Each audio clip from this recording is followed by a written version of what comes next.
Imperfect Bones, Book 4 of the Imperfect Cathar series, written and read by C.N. Rowan. Chapter 1. Fairie, 3rd of June, present day. Sometimes escaping from the dark doesn't mean you leave it behind. Sometimes you just carry it with you. I don't know why all my ancient ghosts keep getting dressed up in suits stitched from skin. There was a time when phantoms knew their place. One simple job: hang around in musty old mansions, bewailing their miserable existence, in desperate need of a psychotherapist to help them learn to just let it all go. Worst case scenario was one chucking a tin of beans at you if they felt particularly pissed off. Now, they all seem to be eager to try their long discarded flesh on for size again, like a wedding dress pulled out from the back of the cupboard by a widow at the nursing home.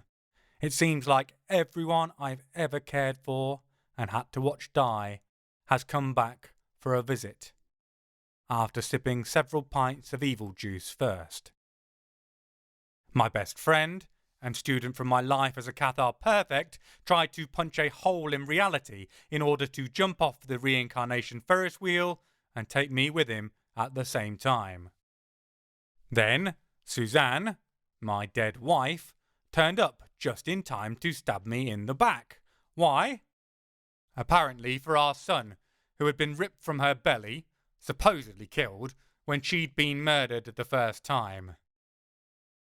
Except the ghost pretending to be my son wasn't him at all. Couldn't be, in fact, because I became infertile the first time I died, and our believed miracle baby was never mine.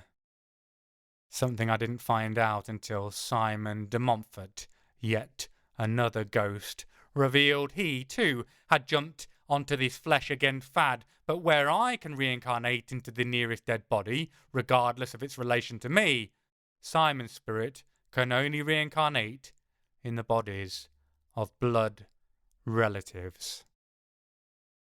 I avoid thinking too much about how he made that happen without Suzanne's knowledge, else I'm likely to go mad and start killing everyone in sight until I wrap my hands around his wretched neck and watch the light dim in his eyes one last, final time. Well, more likely, and more mad. Plus, I don't yet feel like I've been reunited with the whole wretched gang of ghosts. When Ben first pulled his "fuck the world, I want to get off" manoeuvre, I intended to look into whether Arnold Almeric, the psychotic priest known as the Butcher of Béziers, might also still be kicking around in another body. My reincarnation and Ben's, and it turns out Simon de Montfort's, were all caused by being splashed with the essence of stolen Cathar souls when I broke the Holy Grail during a magical tug-of-war with the treacherous Bogomil Cathar Papa Nicetas back in the 12th century. Nicetas got blown up along with the Grail, but Almeric caught a bit of the ectoplasmic backsplash along with the three of us, so it seems highly likely he might still be around. I lie, huddled up inside my blanket, thinking about all this inside the lean-to shelter Aisha and I hammered together in the wilds of Fairie. It's less warm and dry and, honestly, probably less safe than the cave we left, but there's no way I'd ever have managed to get a good night's sleep in there, even with water now dripping through the roof of woven, wide-leaved indigenous ferns directly onto my nose. I sleep better. Too many of my own ghosts, fragments of myself I left lingering, hang around that cave full of vacuum-packed corpses where Simon left me to go insane, starving and dying of thirst over and over again. I'm still inside my blanket when Aisha comes back. For most people, Aisha Kandisha's a closed book, not just closed, but bound in 5-inch thick chains, then locked with an industrial-sized padlock. Then put in an uncrackable safe that would make George Clooney think twice. Then covered in concrete and buried. At sea.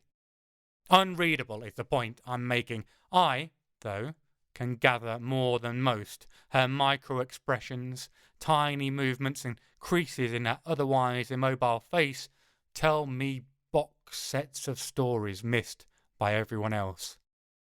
For example, at this moment, having come in and dumped down the miscellaneous weird vegetation she's identified as edible, she seems completely emotionless. Her short, dark hair clings to her forehead, slicked by the soaking she chose to take rather than burn her talent to keep the rain off her. Features that are sharp enough to cut yourself on, or for her to do so with a swiftly delivered headbutt, are hard to see in the half-light, but the Ciala tattoo on her chin stands out still. The curling fronds around the black dots, a story of personal growth worn for all to see. Her coal black eyes would be unreadable to most, buried behind the shadows of a nose Cleopatra would have killed for, but I can read the concern, the worry she carries for me, the relief that we've patched things up, marred by whether I'll ever be quite the person I was before my imprisonment. I can see her heartache when no one else can. She turns and sees me looking, obviously reading her thoughts. Are you over that whole bullshit yet? Or are you still being a massive pussy, dickhead? See? Totally torn up inside by angst over my well-being. What are you staring at? She waves her hand up and down. Woohoo! Earth to Major Knob. I snap out of my reverie. Sorry, Laguna, miles away for a minute there. She grunts an acknowledgement and turns back to preparing a salad gathered from her foraging. Again. Bless her, she must be utterly fed up with the whole thing. Aisha isn't vegetarian, but she's been keeping our diet strictly herbal for 2 reasons. First, because I am vegetarian, unless necessity really leaves me no choice. Second, just because something is 4-legged and furred or feathered doesn't mean it isn't sentient in Fairie. Hell, you have to double-check half the mushrooms aren't going to burst into song, and then try to eat your ankles. I scoot over. Well, it might not be entirely watertight. We've made a reasonable and camouflaged space about 10 meters squared. The failed waterproofing isn't surprising.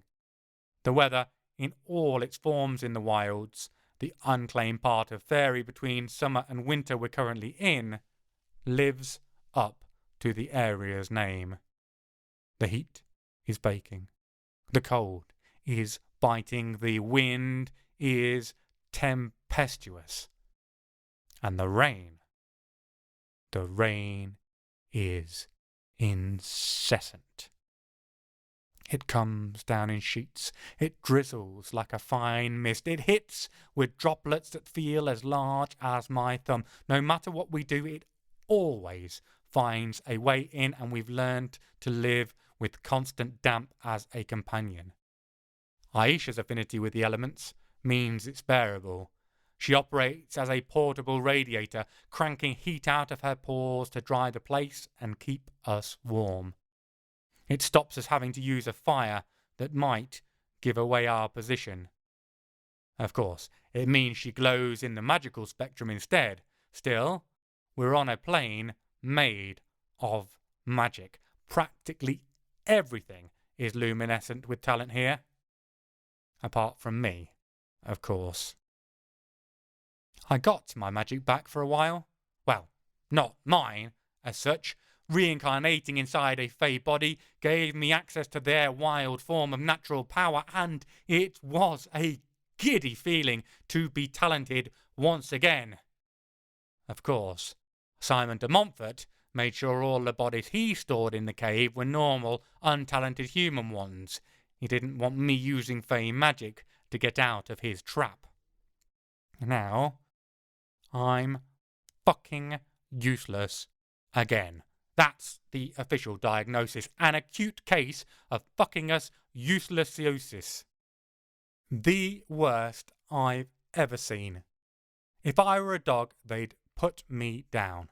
Sadly, because of my reincarnation magic, I'd just pop up again like a bad penny in another body. A fucking useless bad penny. Not even a bad penny. A mediocre penny. Aisha can see I'm tormenting myself again. It's like a knife in her gut to see me so reduced, so full of self-doubt. She rubs at the corners of her eyes. "Oh, boo-hoo," she says. "I'm Paul Bonham, and I'm so very, very sad. I can't do magic, and I had a rubbish couple of weeks, so I'm just going to sit here and whine and cry rather than doing anything about it. Wah!" Okay, that one was just mean. Still, she saved me from that hellhole trap of de Montfort's making. You've made your point. I've not been coming up with much in the way of a plan, have you? Yet. She carries on, tearing the vegetation up, shredding it with one of the innumerable blades she keeps concealed around various points on her body. I wait. For a minute. A very annoying minute. "Do go on," I eventually prompt. "Go to Winter, find Simon, kill the Queen if she doesn't give up Simon, go home." She chops up something that doesn't look a million miles away from pak choi, if someone dipped some in neon paint and then injected it with gadolinium. Hold on, what? I can't believe my ears. That's not an Aisha plan, that's a Paul plan. That's the plan I present, and then you tell me it doesn't even count as a plan, and that I need to sit in the naughty corner and think about what I've done until I come up with something that is actually a plan. You can't put that forward as a plan. That's my job. Aisha is entirely unfazed by my outburst. "Tell you what, dickhead, if you don't like that plan, come up with a better one." "All right, I will." I feel righteously indignant. I'm the act now regret it later actor in this partnership. She holds the plan rigorously and save Paul's bacon with it role. Not content with making me stop sitting around and moping, she's going to make me think as well. It's outrageous. Outrageous. I sit furiously, which is quite a skill, taking a simple action and imbuing it with a 10 megaton emotional charge. Aisha pays me precisely 0 attention and just gets on with preparing our food. After a while, the intensity of my anger reduces and the thinking starts properly. "The problem is," I say as she plonks down what looks like a bunch of leaves shredded into smaller leaves and served on one huge leaf, "that we don't really know what we're up against." Aisha widens her mouth into a shocked O shape. "You don't say," she deadpans. "Please, Mr. Obvious, please tell me more of these reality-shaking revelations." "Queen Maeve rules Winter," I continue, choosing not to dignify her sarcasm with an answer. "We can only assume that if we go into her territory, she's going to know about it instantly. So we're going to be targets the moment we arrive, with no idea where Simon is or where the portal to get out of Fairie and back to Earth is. If we don't come up with a proper plan, we're fucked." "Paul," she says, rolling her dark eyes, "that's not a plan, that's a précis." Yes, I'm aware of that. I'm hoping if I lay it out clearly, maybe it'll jumpstart my brain into actually coming up with a solution. Is it working? I shake my head. Nah. "I can slap you really, really hard. Maybe that'll get your grey matter going again." She bats her eyelashes at me hopefully. It'll get my grey matter going, Aish.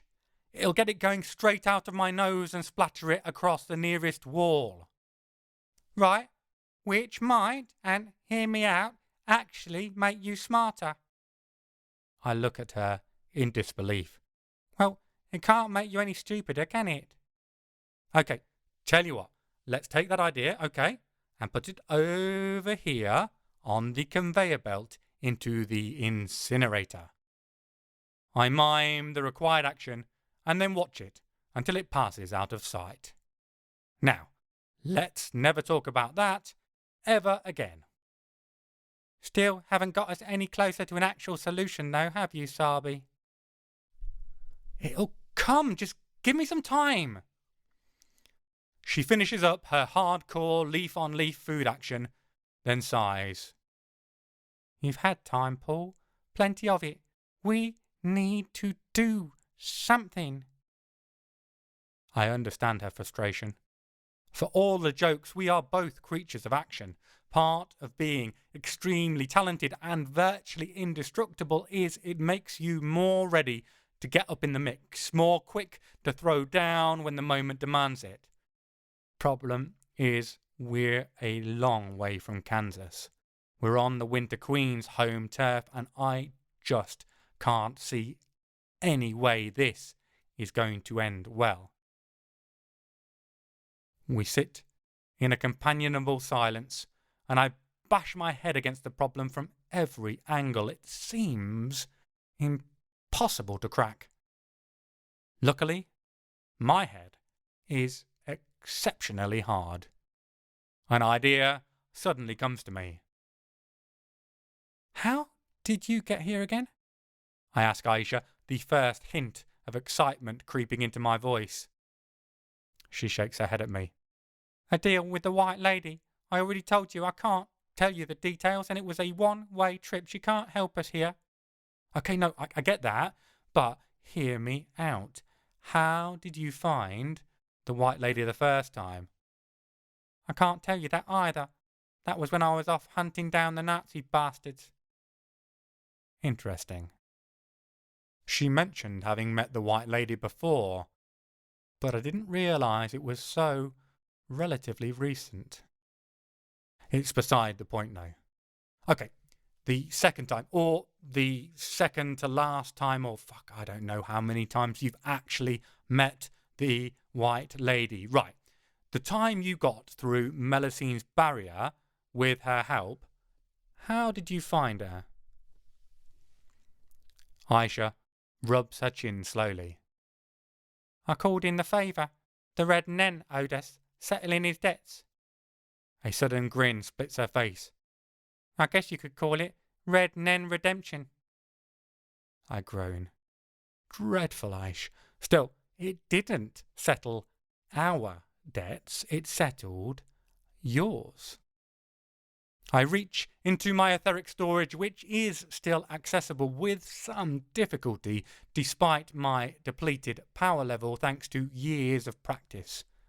Rummaging around, I pull out a shiny red finger, the knuckle bone protruding at the bottom. I grin.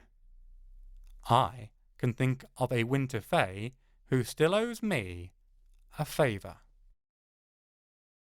Chapter 2. Fairie, 3rd of June, present day. I guess it's time to knuckle down and really put a finger on the problem. Aisha looks carefully left and right, then raises a hand. I point the dismembered Nen finger at her. Yes, you, the annoying one at the back with the Takeshi 6ix9ine tribute facial tattoo. Aisha blinks disbelievingly. Okay, well, first, I'm going to skin you alive and then make you tattoo I must not mock ancient and wise as cultures like an ignorant fool on your flayed hide 500 times using your sharpened little finger as the needle for that comment. But, after that, last time I looked, we aren't in the Pyrenees. Look, I get it, you're right. She interrupts. Say it again? I pause. You're right? I'm not sure which bit she means. And again, I sigh. You're right. And one more time. You're right. I can see she's deep in thought.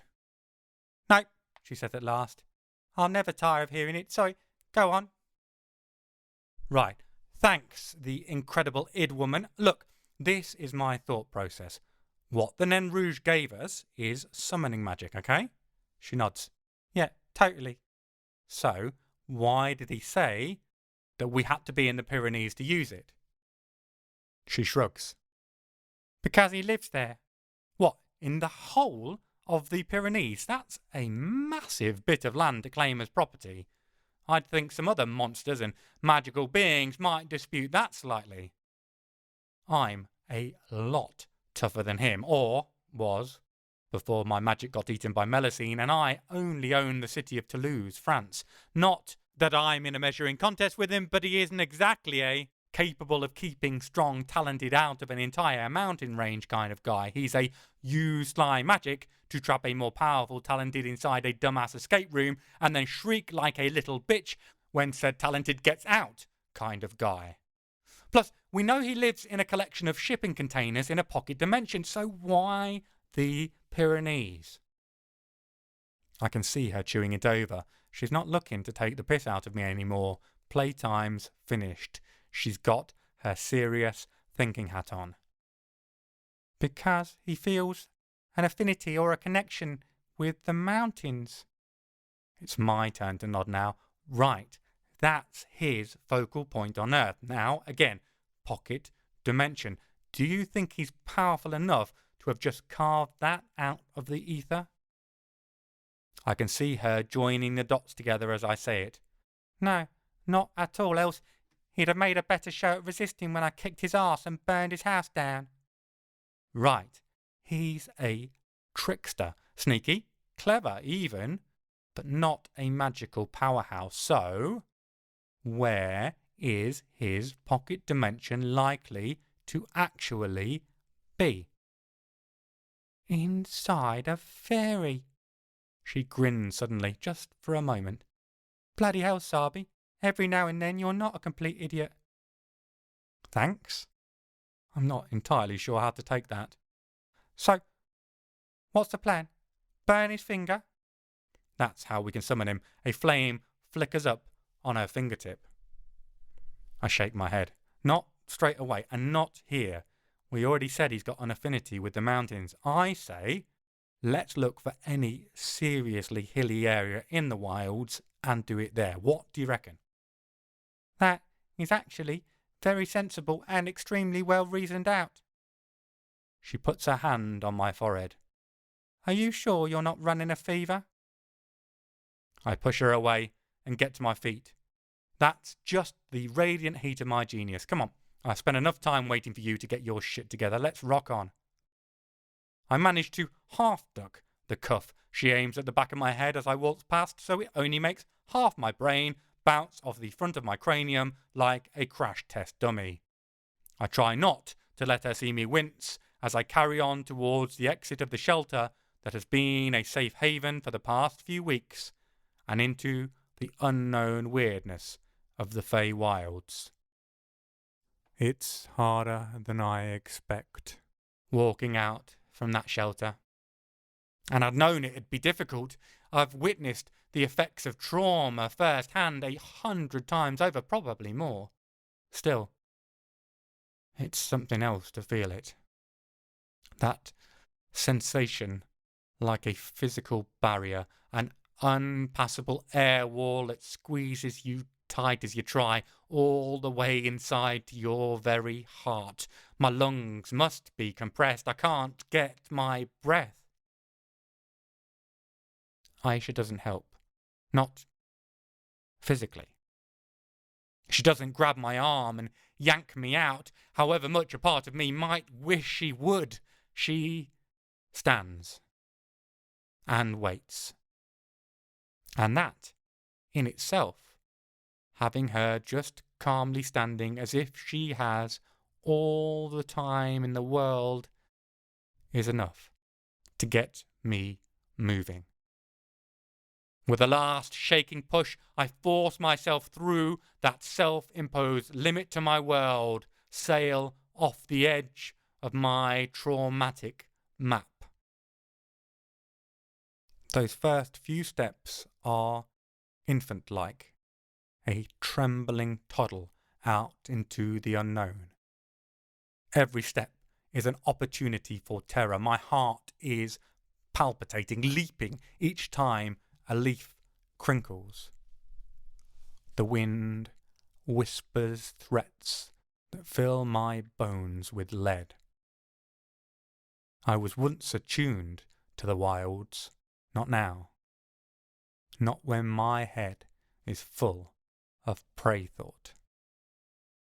Luckily, there's an apex predator by my side to keep me safe. And more than that, her presence lends me the strength to still move forwards. We walk for about half an hour, tromping through feathered bracken that crackles like brushfire under our feet, stamping past curled thorn vines that seem to snatch at our ankles, winding themselves into the perfect position to obstruct our way before Aisha asks me the most important and pertinent question possible. So, where exactly are we going? I stop, suddenly. I was so taken with the whole get off my arse, stop moping and actually do something that I didn't give any thought to where I should go once I did it. Aisha sighs, a long, suffering sigh. And Bonhomme is back with a vengeance. I suppose it was too much to ask that thinking things through became a habit rather than just a once-in-a-blue-moon occurrence. So I take it that means you've no idea where the high terrain is then? Not precisely, I say, trying to work out how to save the situation. I mean, I know I'm keeping equidistant from summer and winter, so I thought you'd just keep walking until you stumbled over a mountain range, because obviously it would have to be in the middle between the two courts, because the Fae are so well organised and logical and love everything to be neat and tidy. Hobbs do. Hobbs are just brownies with OCD, doesn't count. Do you have a better plan? Absolutely. There's silence for a moment. Fuck's sake. Can I hear said plan? Yeah, she nods. It's very simple. You ask me if I know where there are any mountains. Aisha Kandisha, Drew's queen, good friend, and massive pedant, do you know where there are any mountains? Of course I do. I thought you'd never ask. Follow me, dickhead. She brushes past me. I guess that one was payback for my comment as we left the lean-to. I can't really argue with her. Plus, after my time trapped underground and then huddled up under dripping fronds trying to hide from my sense of failure, getting out and just going for a walk is doing me the world of good. I suspect that's why she left it so long before mentioning it to me. She's just glad to see me doing something, anything again. Once Aisha corrects our trajectory, or turns around and goes the actual right way instead of just wandering around like a dickhead, as she puts it, I lapse into silence, my earlier high from a sense of positive action dissipating. Instead, I find it harder and harder to catch my breath, my lungs feeling too small for anything but tiny, shallow ones. I can hear my heart beat in my eardrums, which is weird as I'm fairly sure it's supposed to be in my chest, and my palms become slick with sweat, despite it being tenaciously cool in the forest.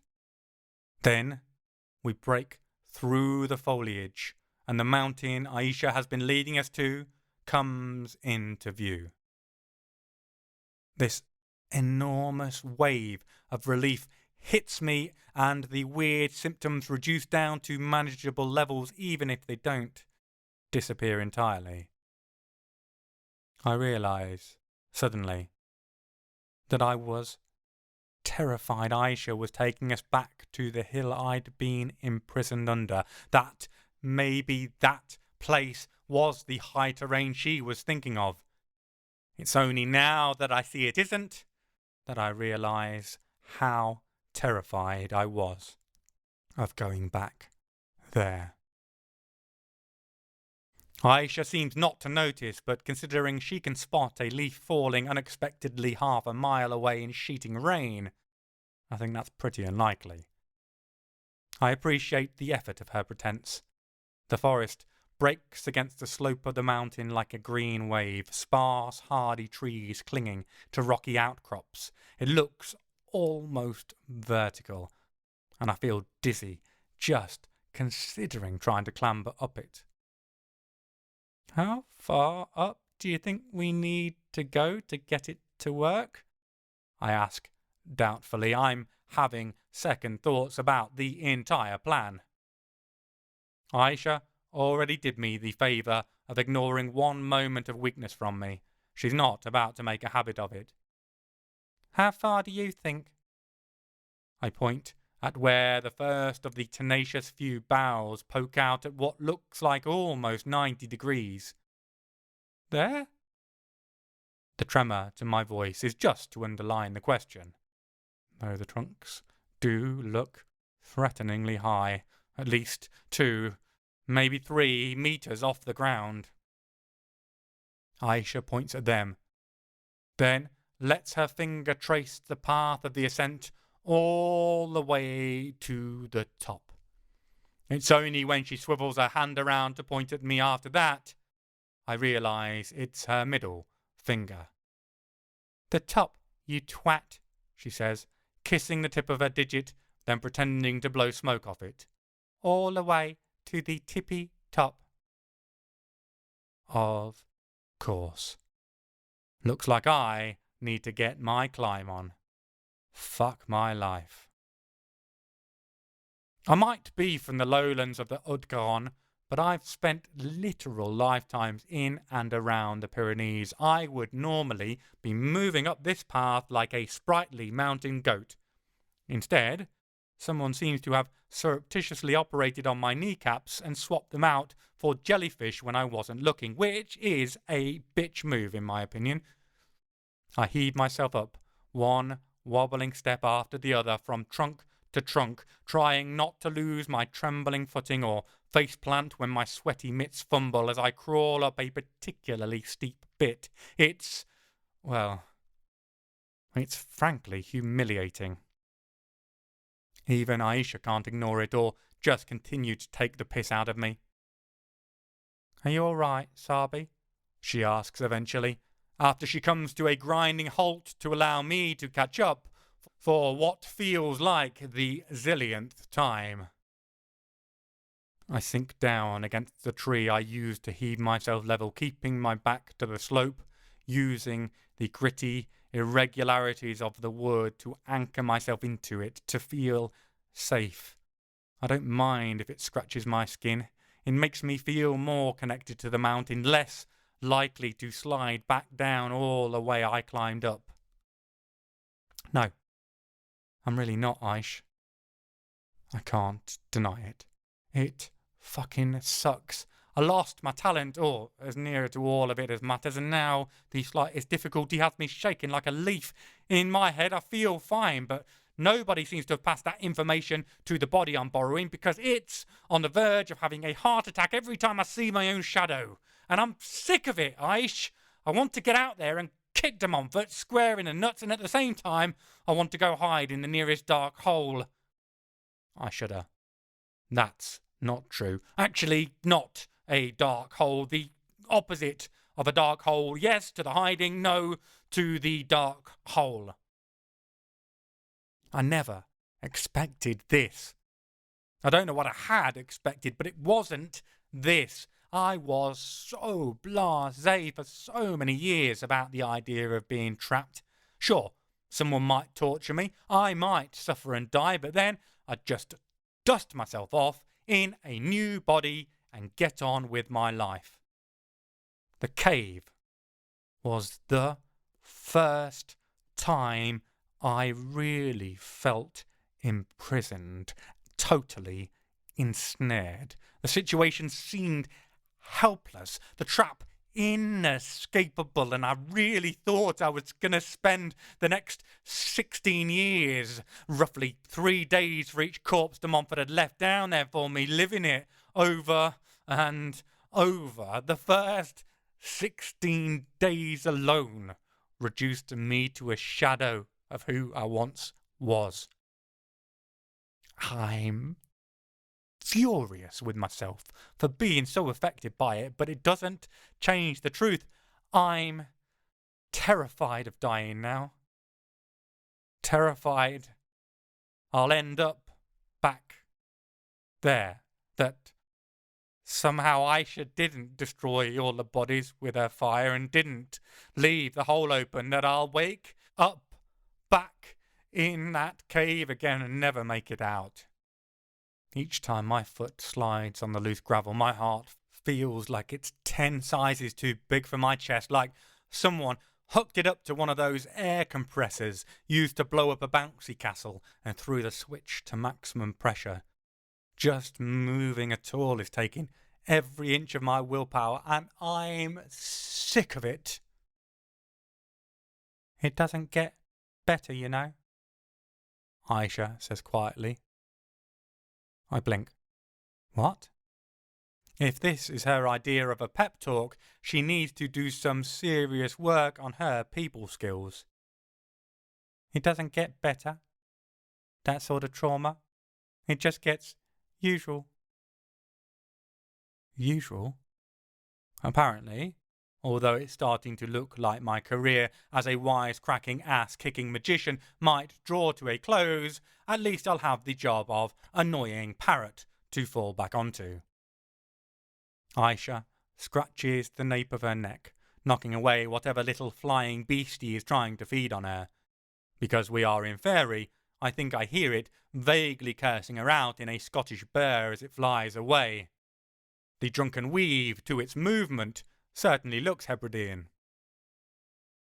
You don't get over these things, Paul. You know that.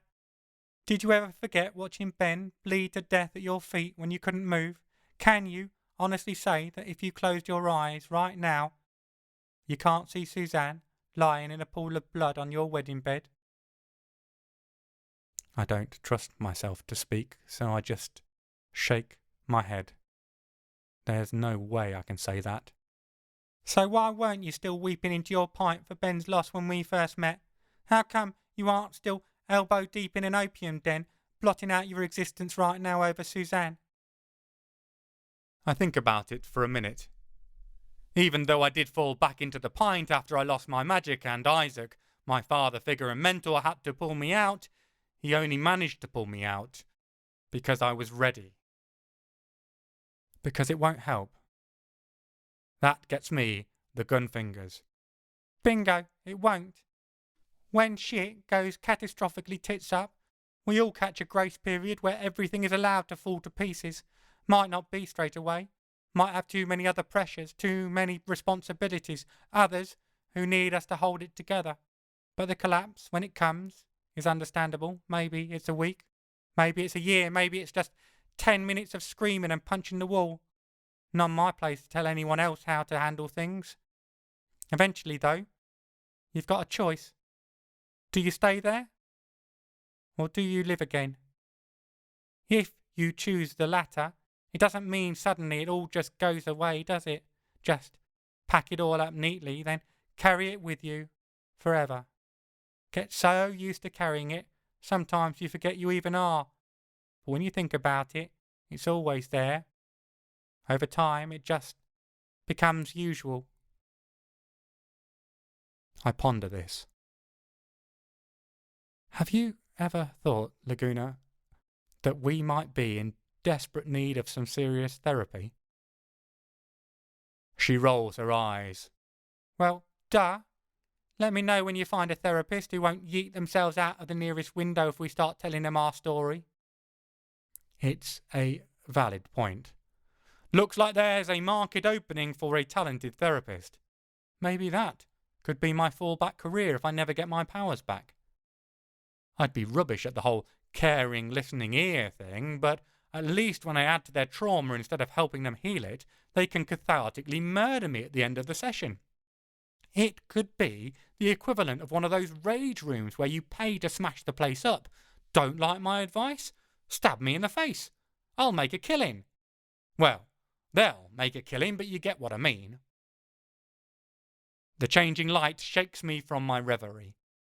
The shadows are elongating, dancing across the carpet of fallen leaves to intermingle, grouping together to solidify darkness's hold on the land itself. Night doesn't so much fall as hurtle downwards at terminal velocity in Fairie, and if we want to make it to the top before it becomes pitch black, we need to get going. I'd rather defend the high ground if any of the wild's hungrier denizens come sniffing about in the night time. I push myself off the supportive bough, feeling like I have a second wind. I guess I just need to get used to my new normal. Funnily enough, I do feel better. It doesn't make sense. I've just been told I'll be carrying this forever, but maybe it's because I've now accepted that as the case instead of fighting myself every step of the way. Okay, I'll be more afraid, more nervous and cautious. To be honest, my overconfidence and reckless behaviour didn't really stand me in good stead. I can stand to be a bit more careful in my everyday actions. When I think back to my first life, I was terrified plenty of times. Hell, I was a named heretic, with the considerable combined weight of the Catholic Church and feudal society chasing after me with a tinderbox and a bunch of kindling. Maybe I need to get back to my roots.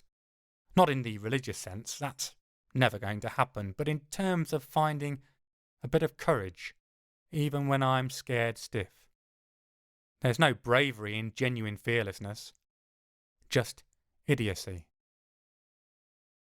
I use the gnawing worry about falling as a tool to choose my next branch to grip more carefully, to think out my path more precisely.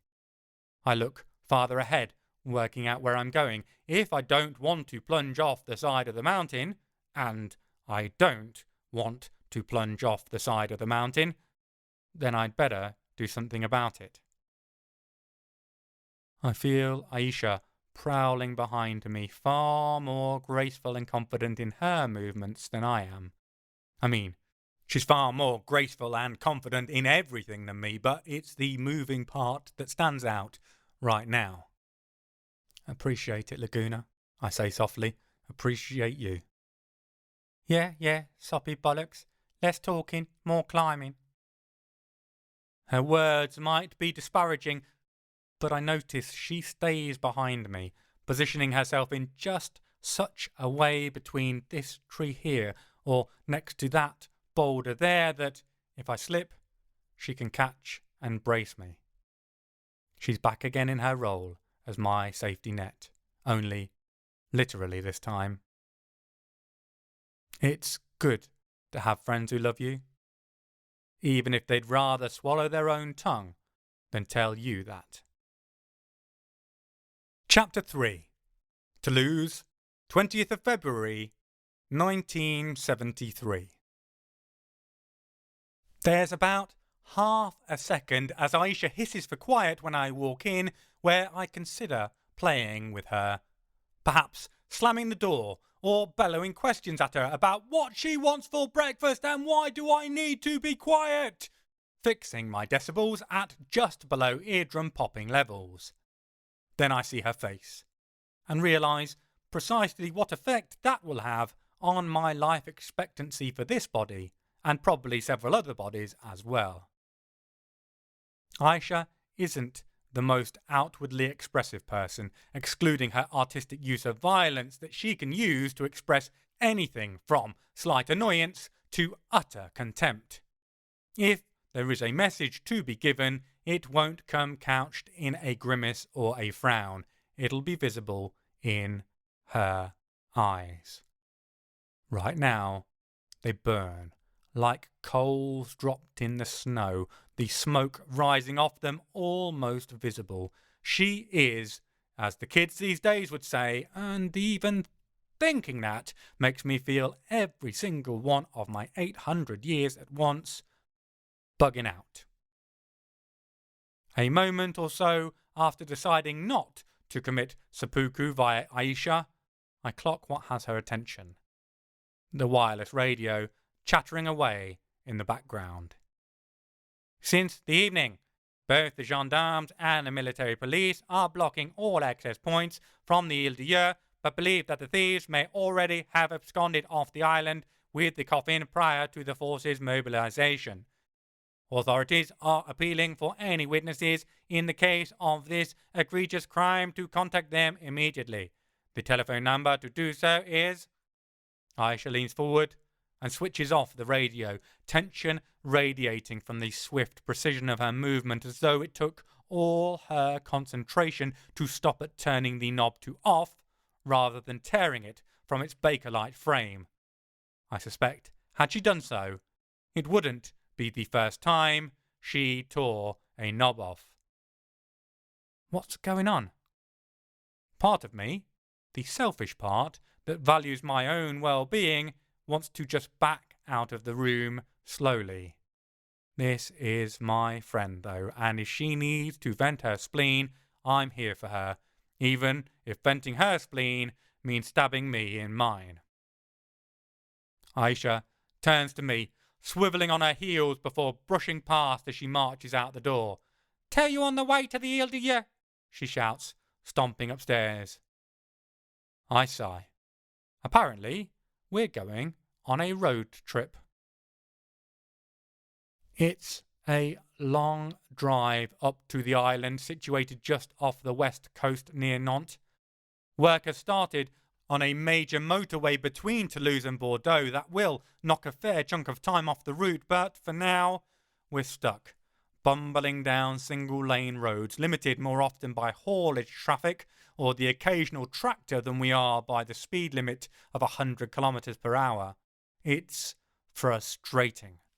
I've only just picked up my Citroën DS23. Its burgundy spaceship curbs as fabulously aerodynamic as they are impossibly futuristic, and I'm desperate to open it up and see what it can do. The other road users make that an annoying impossibility.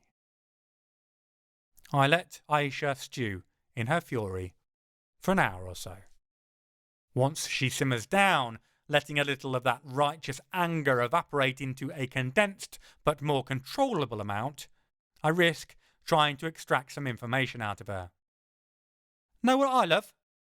I inject a breezy tone into my voice to match the whipping air currents sliding in through the cracked window. Despite the winter month, the sun's strong enough to heat the cabin up sufficiently as to want some fresh air. Also, the pressure of Aisha's fury is stifling. Being a twat? Good. She's still got her sense of humour. Because of course she's joking. Of course. Besides that, I love going for 9-hour drives to the other end of the country without knowing the reason why. Not the other end of the country. Toulouse, southwest. Ile d'Yeu, northwest, west, even, arguably. Hardly fucking Calais.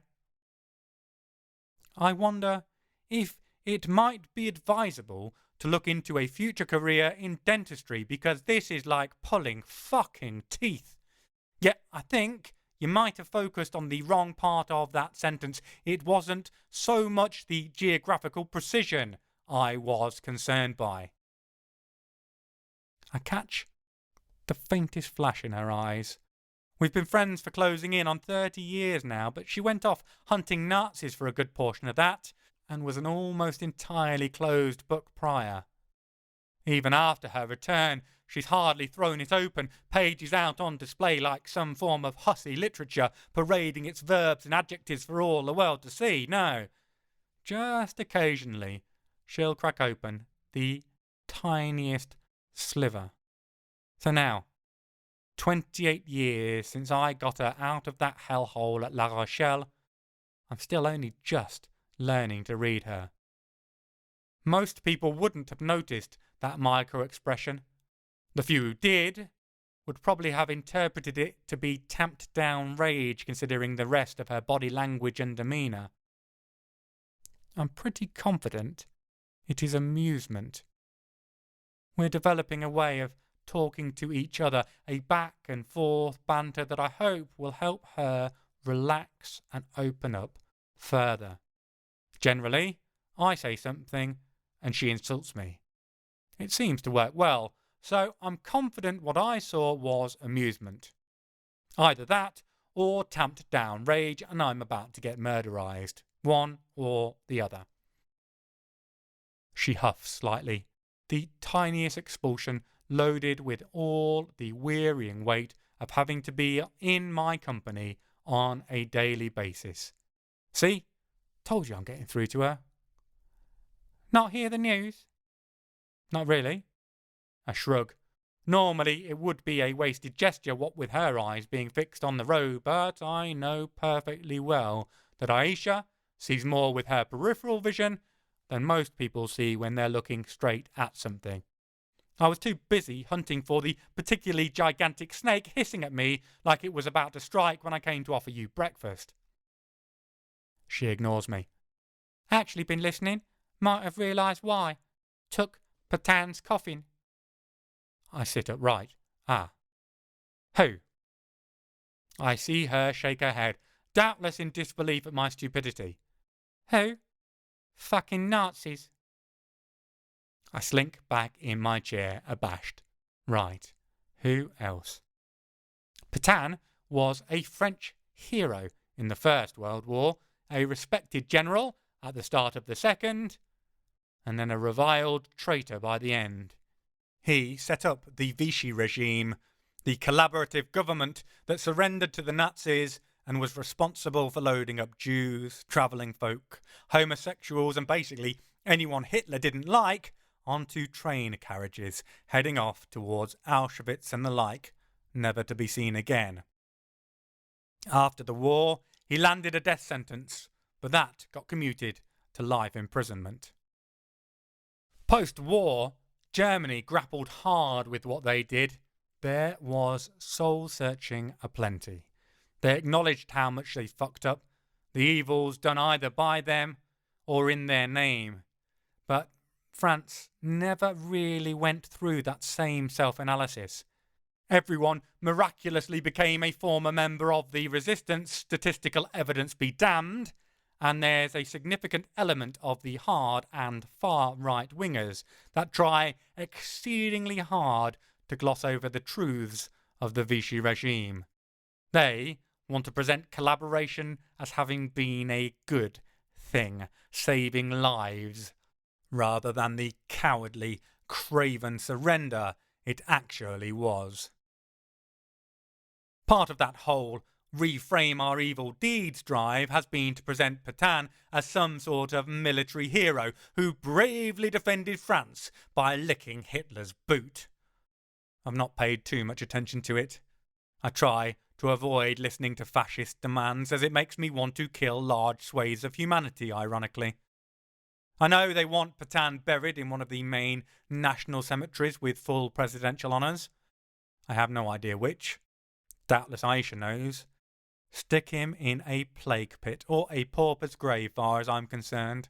None of his previous actions repudiate what he did when the Nazis came knocking.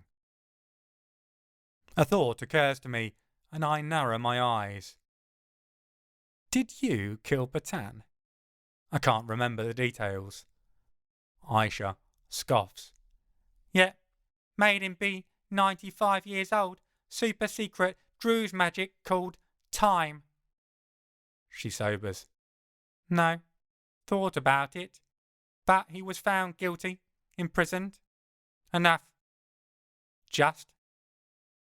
Of course. That makes sense. Aisha had only gone hunting, as the note she left me said, after news of some Nazis having slipped away, often getting quietly scooped up and pardoned by countries like the USA, came to light. Most of us who are talented aren't big on killing ordinary mortals, though for particularly execrable scumbags like Nazis, we might make exceptions. That's obviously the line in the sand Aisha has drawn for herself. If they are caught and tried and found guilty by the authorities, she'll leave them be. If they escape the law, well, then they're fair game. I consider the information I've got now. Do you think it could be magic? Is that why we're getting involved? I see her start to shake her head, but instead she cocks it, obviously intently listening to her own internal dialogue, considering my question. Possible? Not considered it? More likely not. Still, it'll become a rallying point for the Nazis. Breathe life back into their ideology here, not having that.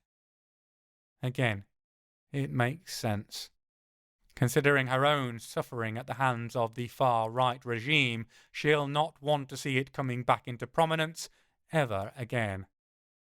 End of the day, this is fascists doing fucked up fascist things. Enough of a reason for her to get involved. And if becoming their worst nightmare helps to keep her own nightmares under control, I'm happy to come along for the ride.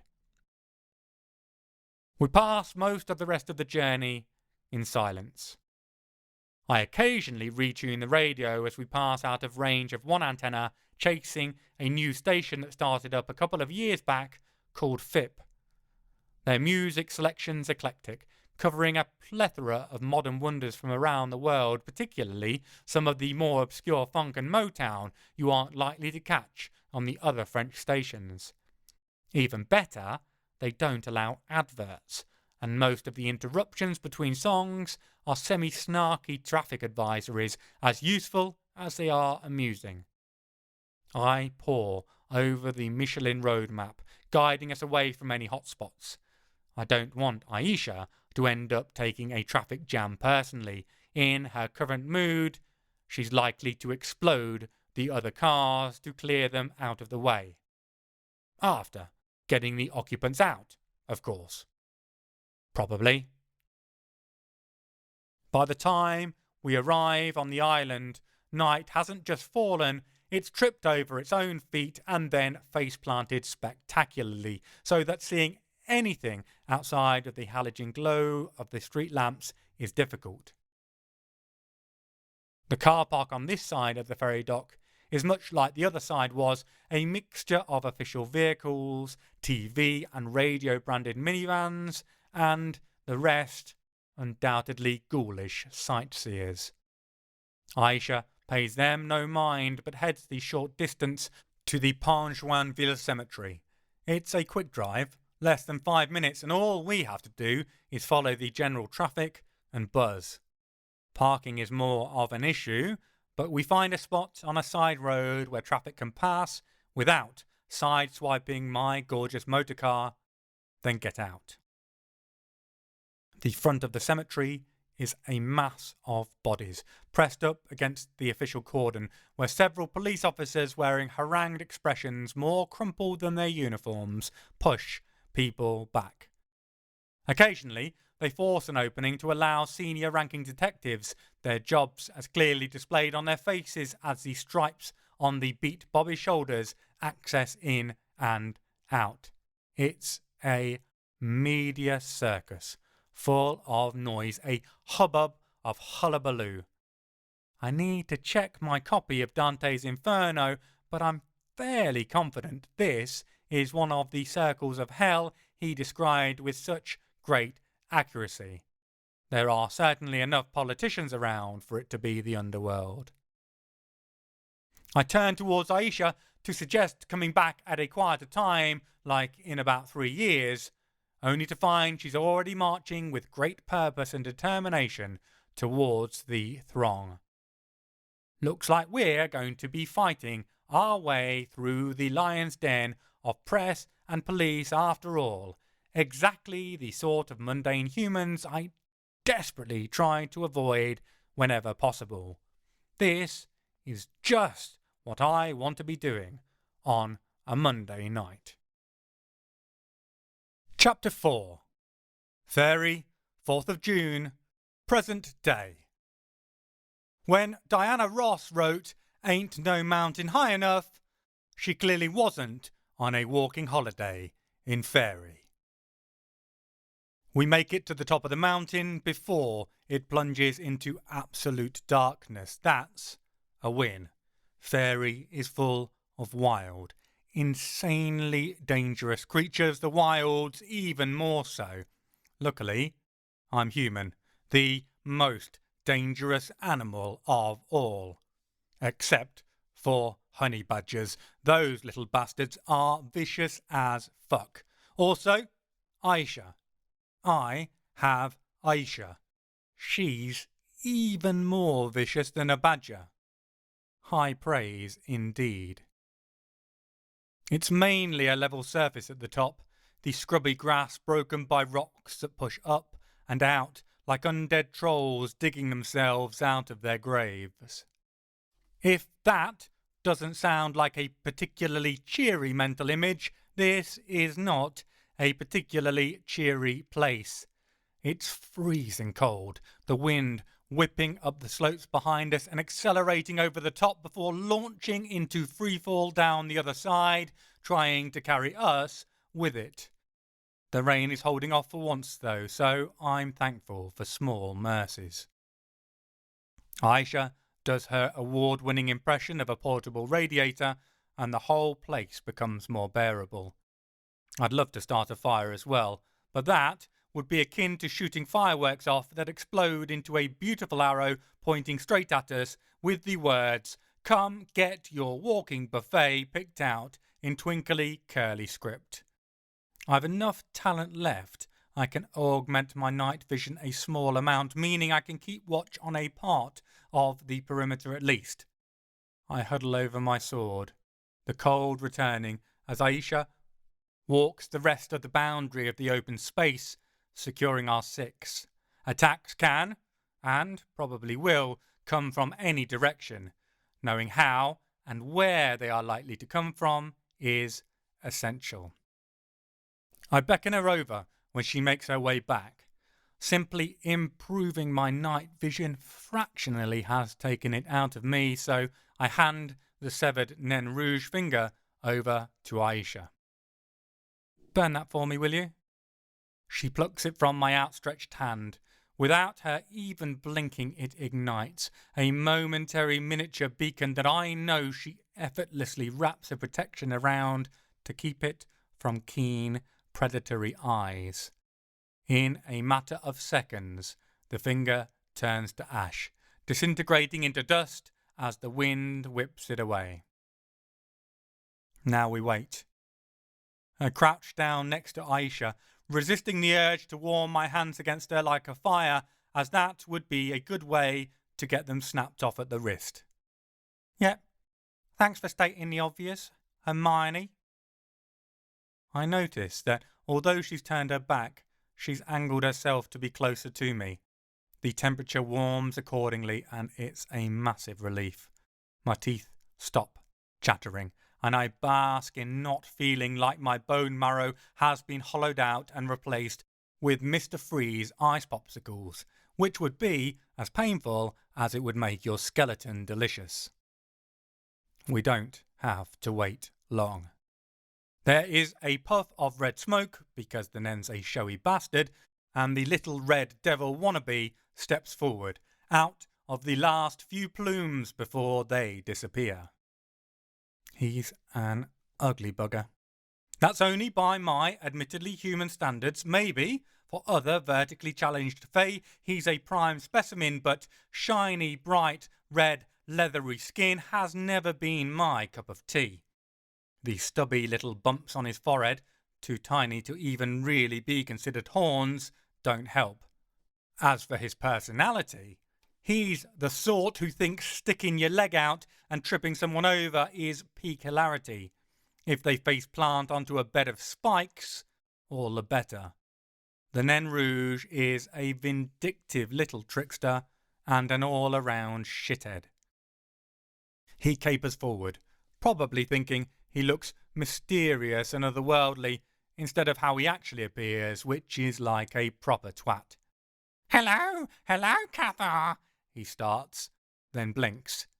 He looks around, whipping his head back and forth, his brow furrowing like a field ready for sowing. Where are we?" He backs up a couple of steps, his head still swinging around wildly. "You're in Fairie! We're in Fairie!" The first trickle of sweat forms on his temple. "What are you doing in Fairie? In the wilds? Are you fucking suicidal, good man? Why would you call me here?" His screeching gets higher and higher in pitch. He starts to make sudden, tense movements. Each step carries a juddering readiness that speaks of the fight or flight mechanism, and if I'm any judge, he's about to make a run for it. "Wait!" I hold up my hand. "You owe me a favour." "A favour? A favour?" I can see his little hoofed feet scraping at the floor, gouging a hole in the soil.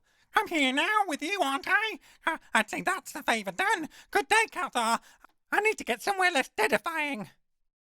He tries to bolt, but Aisha was waiting and seizes him by the scruff of his neck so that his momentum just makes him do a pretty good impression of a fairground pirate ship ride, his skin folds operating as the pivot point.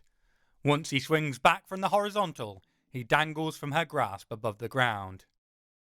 "Not how this works, Nain. You know that."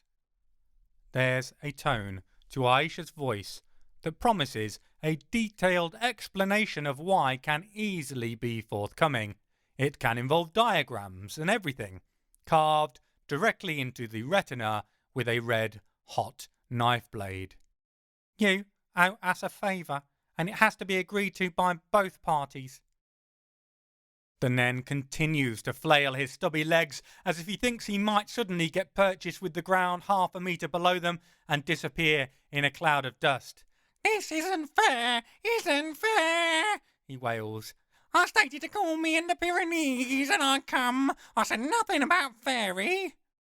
"Well, true," I say, "but that's because you never expected us to be in Fairie, and the fact you've turned up suggests the magic you made doesn't see the difference, as long as it's somewhere you're attuned to, and, last I looked, you're still Fae." "Very wriggly Fae, actually," Aisha pipes up, watching in intense fascination the Nain's entirely unsuccessful attempts to work himself free and head off. "Still, not the agreement, was it?"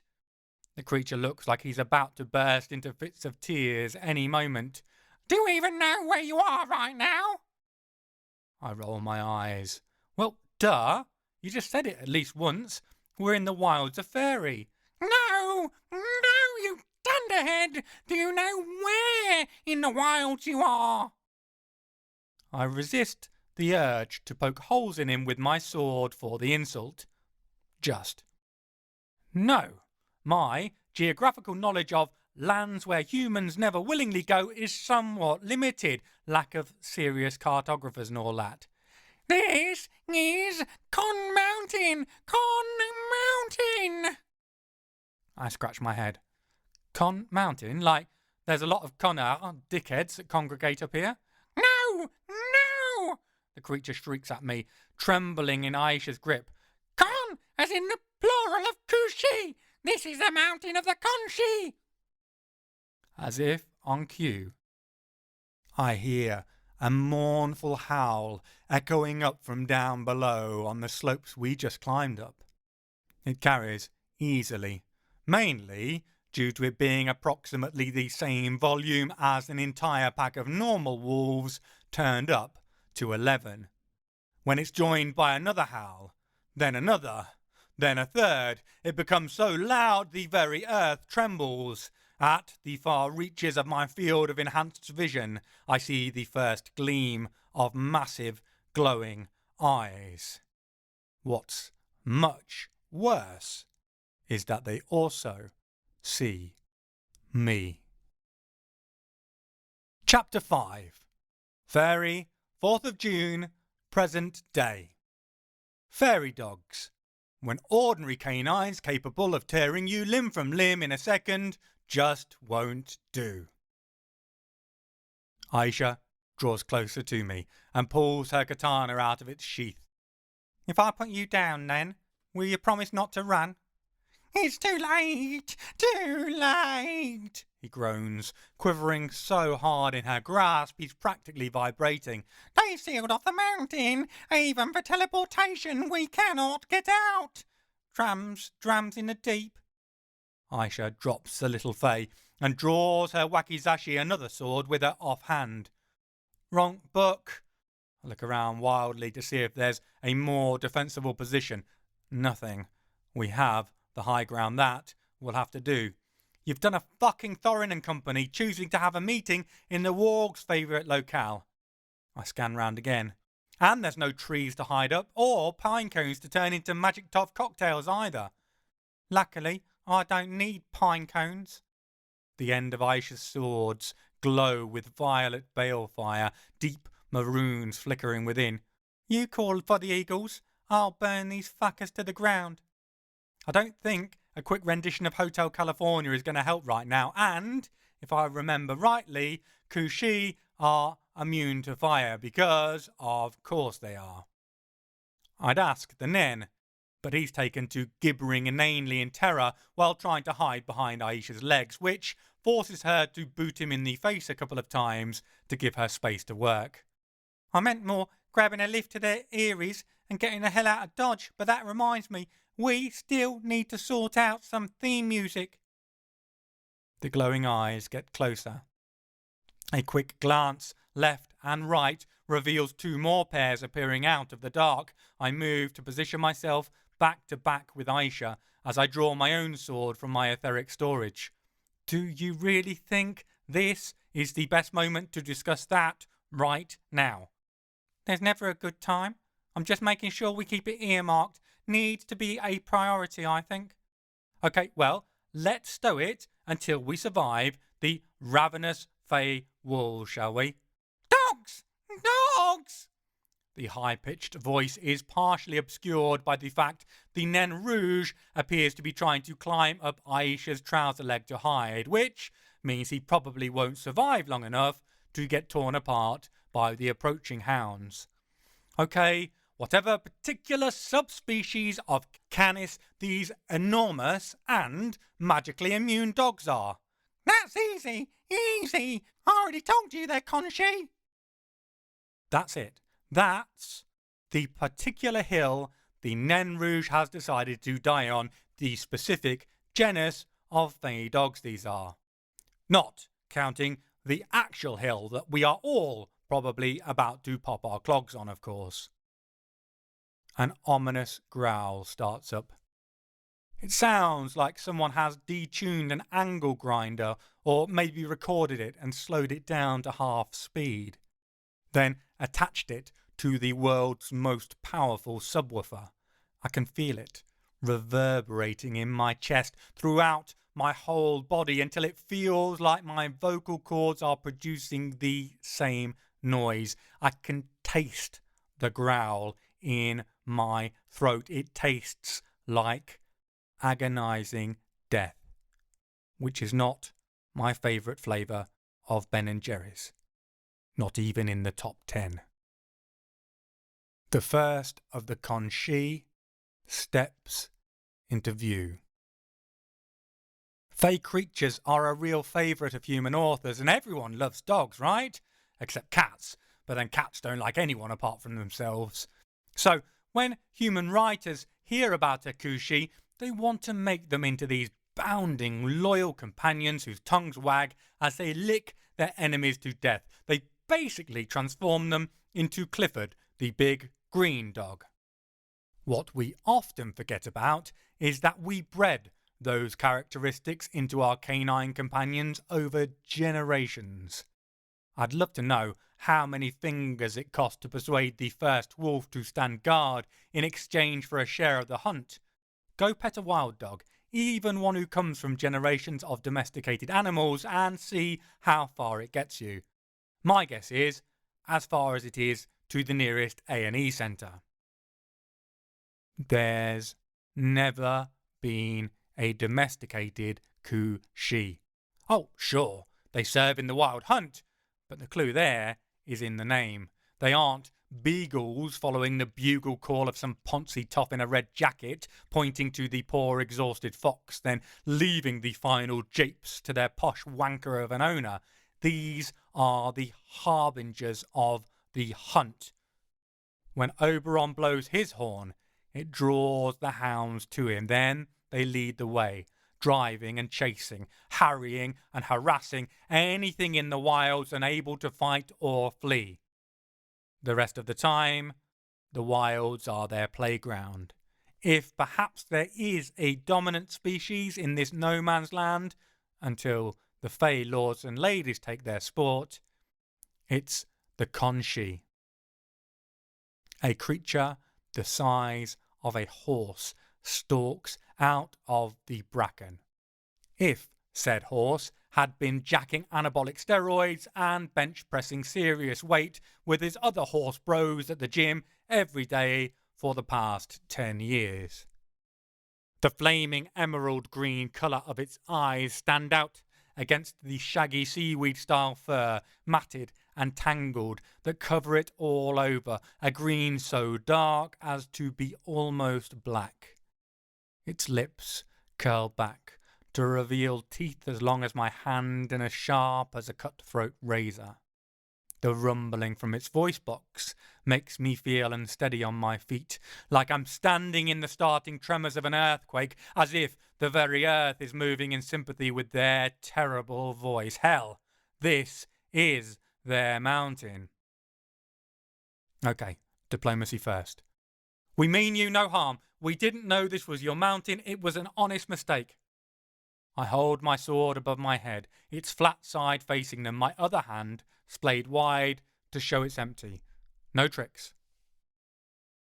The gigantic canine cocks its head, a curious look on its face. Then it chuffs, a hacking laugh, as 3 more Conshee emerge out of the darkness. An echoing bark of venomous amusement comes from behind me and to the right, but I don't turn my head. Aisha will have it covered. Breaking eye contact now is asking for the creature to attack. A mistake. Well, we can all agree it was a mistake. There's a playful viciousness to his tone, like a cat inviting a mouse to dance. Whether or not it was honest matters little. Still, you're here. It sniffs, a heaving snuffle, drinking in our scents.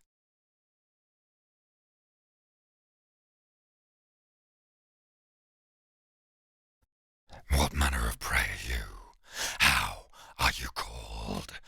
I can smell so many strange and wonderfully unfamiliar scents to trail along. It gnashes its teeth suddenly, the bass note growl back as a harmony to its words. Oberon rarely brings us two-legged prey these days, and the White Lady isn't allowed to play anymore. You carry a strange scent, the both of you. It breathes in deeply through its nose again, then gives another chuff. If I didn't know that he knows better, I'd swear I could smell an naine rouge who has strayed foolishly onto our territory. Definitely not! Definitely not! Squeaks a tiny high-pitched voice behind me. And if you did, it would definitely not be of my own choosing, but because of these human cretins. We're going to have another chat about manners with the Nen if we all get out of here alive. I make one last attempt at diplomacy. I am Paul Bonham, holder of Toulouse in the mortal realm. Is there anything we can do to make amends for our trespass? I still hold my hand high and clear to show no immediate threat, though I can swing my sword back down into a guard in a second if he lunges. Anything that will persuade you to let us descend the mountain unharried and unharmed. The gigantic mutt grins, displaying all of his varied and vicious teeth. He lets his tongue loll. It doesn't look in the slightest bit friendly, more like he's thinking how much I look like a piece of prime rib. Being drooled over as food isn't the ego boost it sounds like, let me tell you. Let you descend, little prey, of course.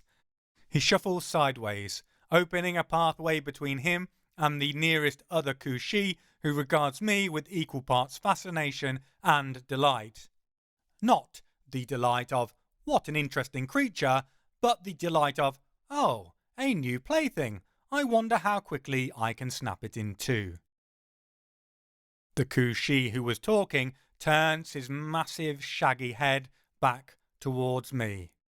Go ahead, walk on down then, little prey. And you'll leave us be if we do? I narrow my eyes. Just because it looks like a dog doesn't mean it won't act like a fae. Of course. Even the creature's eyes are laughing at me. The rest of the pack is huffing away like mad. They clearly think he is some sort of comic genius, which shows you why you should never let dogs do stand-up comedy. For, let's say 100 wags of our tails. Sounds fair, doesn't it, little prey? Perhaps you can get enough of a lead to run all the way back to summer. What do you think? I hear a brittle laugh behind me, and the Ku's mouth snaps shut. We aren't supposed to be finding anything about this situation amusing. He's never met Aisha, though. Give it the high ground. The level of incredulity in her voice is so brimming over, it drips out in every single syllable. Run ourselves ragged through your home territory so you can pick us off one by one as we collapse from exhaustion? The ridiculousness of the very idea is categorical. Doesn't matter the price, the flashy discount stickers and special offers, Aisha isn't buying it. The gigantic hound loses all of his playfulness. His muzzle pulls back in a snarl, foam flecks dribbling out of the corner, that earthquake growl once more a buzz. The tone mirrors its way through the pack. Run, prey! He snaps his teeth at us, the sound like a clanging gong. Run or die! Yes, as you wish. Even the notes of incredulity have gone from Aisha's voice now. It's flat, monotone.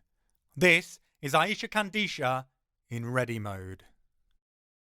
The growl falters ever so slightly. This isn't how the conversation is supposed to go. What do you mean? The confusion is clear in the Kushi's voice. We already said we want you to run. How? There's the verbal equivalent of a facepalm in the faked tone of realization. I thought you just realized that you can run or you can die. The choice is yours. The hound looks baffled now. No, pray, the choice is yours. Oh, I don't really mind. You can run or you can die. Honestly makes no difference to me. I can see his hackles rising, but he swings his cart horse-sized head left and right, seeking reassurance from his companions. No, I meant you can choose whether you run or you die. Pray. Oh, I see. I understand now. The Kushi smiles, triumphant at Aisha's words. Finally, the prey understands and they will hunt. You're confused. The smile disappears. You think you're the ones in control here. The growl comes back, the snarl as well. You're mistaken. It happens to the best of us. There's a pause while she thinks. Actually, I'm never mistaken, so it doesn't happen to the best of us. It happens to the rest of the world, particularly him. He's wrong like almost all the time. Thanks, Aish. Any time, Sabi. Anyway, the mistake you made is you think we're going to be the ones running or dying. I am Aisha Kandisha, the undying Drew's queen, guardian of the Arb al-Hayat, and if you do not start running right now, I will neuter each and every one of you by feeding you your own testicles and ball sacks. One or two whimpers sound, and tails droop defensively over several of the Khonshi's private areas. Aisha isn't done. I'm assuming you're all boys, as no girls would be so suicidal, but I will happily perform a pap test all the way to the back of your throats with my blades if there are. I'm an equal opportunity employer. A couple of the dogs paw at the ground before backing up a couple of paces. For a moment, I think it might work. Then the massive beast who tried to intimidate us snaps out of the funk Aisha's threats plunged him into. He snarls and snaps, twisting his head wildly to take in all the other Khonshi. They stop, backing up and rally, the pack call staring them, bringing their unfettered rage to the fore. The intelligence I saw there flees. Their feral nature is in full control.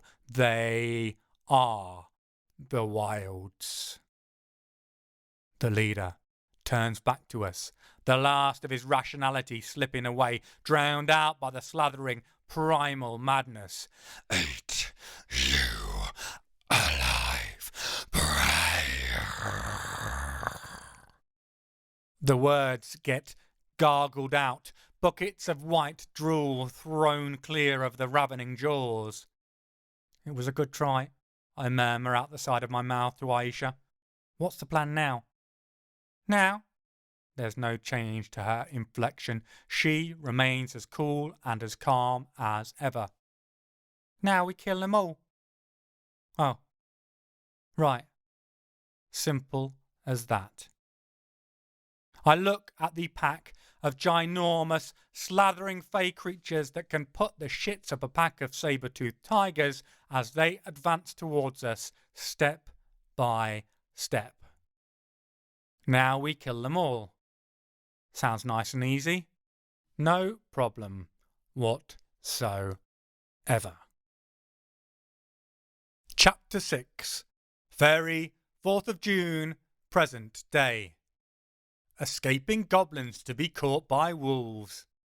Although, there's no way the Nain Rouge is escaping, and the comparison is unfair to goblins.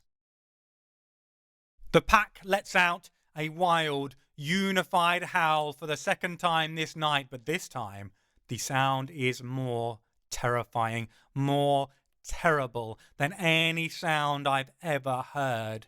It swirls through my blood, chilling it, slowing it down so that my heart beats harder than it ever has, trying to force it round the body.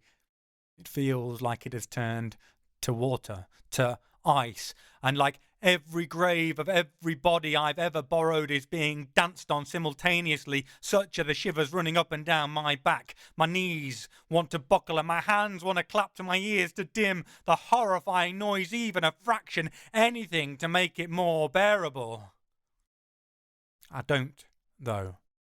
Somehow, I've no idea how, I hold my ground and my sword, staying upright. A small grunt of effort sounds behind me, then a tiny thud. Are you okay, Laguna?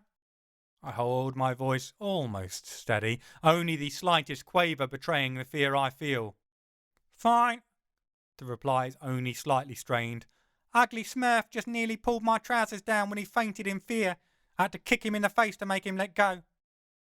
I swear internally. I doubt she held back when kicking him given the circumstances, and we still need him. Is he breathing? Reckon so.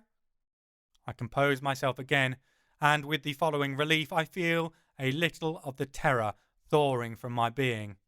Not about to give him fucking mouth to mouth though, that's on you, dickhead. Well, that's a nightmare-inducing problem for later on. First, we have to survive the attack of the terror dogs. How many can you deal with? I desperately hope the answer is all of them. Not all of them. Damn it. Not all at the same time. They continue their slow stalk towards us. How many on your side? 3. I count 4 plus the leader on your side, right? Of course she can count them without looking round. Show off. Yep. So 8 in total. Can you keep 2 of them busy for now? I look up. The lead Kushi's eyes are fixed on me, and he advances with menace and intense devouring hunger. The 2 on each side are following the head dog's lead. I think I might not have a choice. Looks like they're all heading my way. The leader throws back his head and issues a howl that travels through my ears and down the paths of my DNA right back to the primordial human, hearing the terrors of the night, the promise of the hunt in that terrible baying. I try to steady the betraying tremble of my limbs. I don't want to die again. I can't. I can't go back to the dark, back to the cave, back to the unending hunger and thirst, to never see nor speak nor hear, just to suffer and die again. In an instant, I'm back on the bridge at Gramont, watching Aisha burn endlessly, helpless, useless, broken. Then I'm back among those magically protected bodies, desperate to die, desperate to live, wanting anything but to come back again and again and again in that terrible, never-ending cave. Then I'm back in the now, staring down the gaze of this Kushi as he lunges towards me, and I know I'm going to die. He's gonna eat me piece by piece, finger by finger, limb by limb, crunching up bone and flesh and everything that makes me me, and I'll be back there again in the dark, alone and lost forever. I'll never escape. For a moment, I wonder if I ever really did, if this has just been a momentary lull where my mind broke and the madness constructed a safer reality away from the endless pain, the sightless misery, maybe the giant dog's teeth or the black dog ready to pounce back onto my back and never let go, to ride me into the grave again and again and again. Tears stream down my cheeks. I'm lost, doomed, already dead. Move! A command. Simple. One word from Aisha, but it carries. I move. Somehow I do, ducking under the first snapping jaws.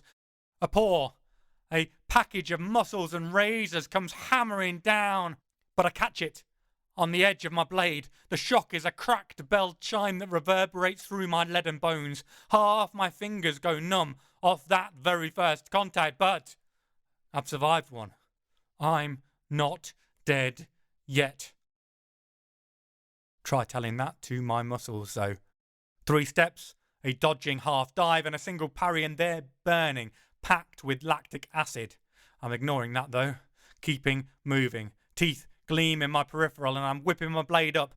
More swinging paws on limbs the size of cart horse legs come at me, and I'm dropping under it. Sweat's pouring off me, and my heart is going 10 to the dozen, and I have no idea if it's from the exertion or the utter terror of every single second. I'm holding my sword hand with my other now, trying to check the trembling. Another face full of knife teeth lunges into view, and I force my arms up to jab the point of my sword at it. The Kushi breaks stride easily, slides to the side, tongue lolling, chuffing as it goes. The bastard! The pack of bastards, they're toying with me, harrying me into exhausted panic. The worst thing is it's working. I catch sight of two of them, lolloping back, heads swung round to watch me. The dogs' mouths are drawn back in razored smiles. They're enjoying my panic. No doubt they can smell my terror. The good God knows I am terrified. I don't have long to think on that, though. A paw the size of a baseball glove bats my shoulder and sends me spinning, careening towards the earth. I get a hand down somehow, maintaining my grip on the sword with the other, scrabble myself from collapsing in a heap, and manage to regain my feet. My lungs are on fire and my head is drowning in the sense that death is coming. Death is all around me everywhere, that I'm mere seconds from being eaten. And the leader who struck me throws back his head and howls his glee at my reduction to nothing but embodied fear. The pack sings with him and their song freezes any courage I might have. I wave my sword around at them, spinning, trying to act as though I've any belief that I might survive this, any thoughts in my head but to survive, and how impossible that is. A burning razor line explodes across the side of my thigh. I roll away from it instinctively, following the movement of the outstretched paw that's batted across the side of my leg. I'm still standing, so the creature hasn't done too much damage to the limb. Pivoting is possible, but the soaking wet sensation tells me I'm still bleeding aplenty. Another Kushi half lopes, half gallops in my direction. He rears up as though to pounce on me, and I can hardly even get my sword up. I'm crying now, the dread running down my face in liquid form. There's a good chance I'm whimpering too. I can feel my throat clucking, constricting. I can't breathe. And the beast barks at me and rolls away. Apparently I'm down. I didn't even realise it. The very weight of his presence drove me to my knees, and I hadn't even noticed, too lost in the horror of the giant hound. Somehow I force myself back up, despite the futility of it, ignoring the voice telling me just to lie down, accept my fate, stop this horrible, fucking, torturous, prolonged death. They're only playing with me, enjoying my suffering. Surviving this isn't even an option. I miss the arrival of the leader again. For a creature so huge, he's silent as he stalks, unnoticeable right up until I can smell his breath over my shoulder, until I can feel the heat of it on my neck. Legend says the con breathe fire. I can see why. It feels like someone's just taken a blowtorch to my shoulder blade and he's not even touched me yet. I'm trying to turn, to get my sword back up, to block a mouth full of blades, and I know I'm not going to make it. The chuffing of the hound, a sound full of glee and victory, tells me he knows it too. But the following noise isn't the one I expected, isn't that Velcro-like tearing noise of flesh leaving bone. No, it's a confused whine, and I complete my turn in time to see the creature flying backwards. Aisha has struck him a pommel strike, slamming the butt of her sword into him like a hammer. She looks like she's just taken a shower with Carrie, blood coated from head to foot. A nightmare for our enemies. Head in the game, dickhead! She's not even breathing hard. I don't doubt she's had chunks of flesh, possibly whole limbs torn from her by the dogs, but her healing is nearly instant. Looking past her, I can see two downed Conshi. I assume they're dead, unless they can survive having their heads removed from their bodies. They've paid for taking their last meal from Aisha's one. Stop playing defensive. You're better than this. You know it. Constant guard is just asking to be worn down. Hey, I'm not playing defensive. I'm struggling not to die. Stop struggling. Start thinking. Look for the space to strike, then take it. Strike. Strike for Redwall. That is a dickhead. The leader shakes his head, throwing off the concussion of her blow. His eyes are on me and they burn like hungry fire where I'm fresh wood.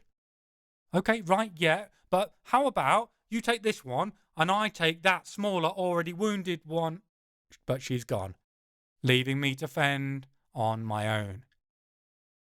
Good God damn it, it's easy to say but so hard to do. Fear tastes like iron in my mouth, the bitter taste of failure and loss. The desperate, cowardly terror that the moon might turn its back on me, that I might die in the dark and wake in it again, that I might go back under the mountain and never leave. But I cannot give up. Because even after those wrong decisions, even when others have paid, they still believe in me. Even when I turned my back on my best friend, she came through to save me. They've kept me safe when I needed it, even when I didn't realise I did. Just like now. She believes in me. That, or she thinks it's going to be fucking hilarious to watch me get my arse chewed out. Again, both seem possible.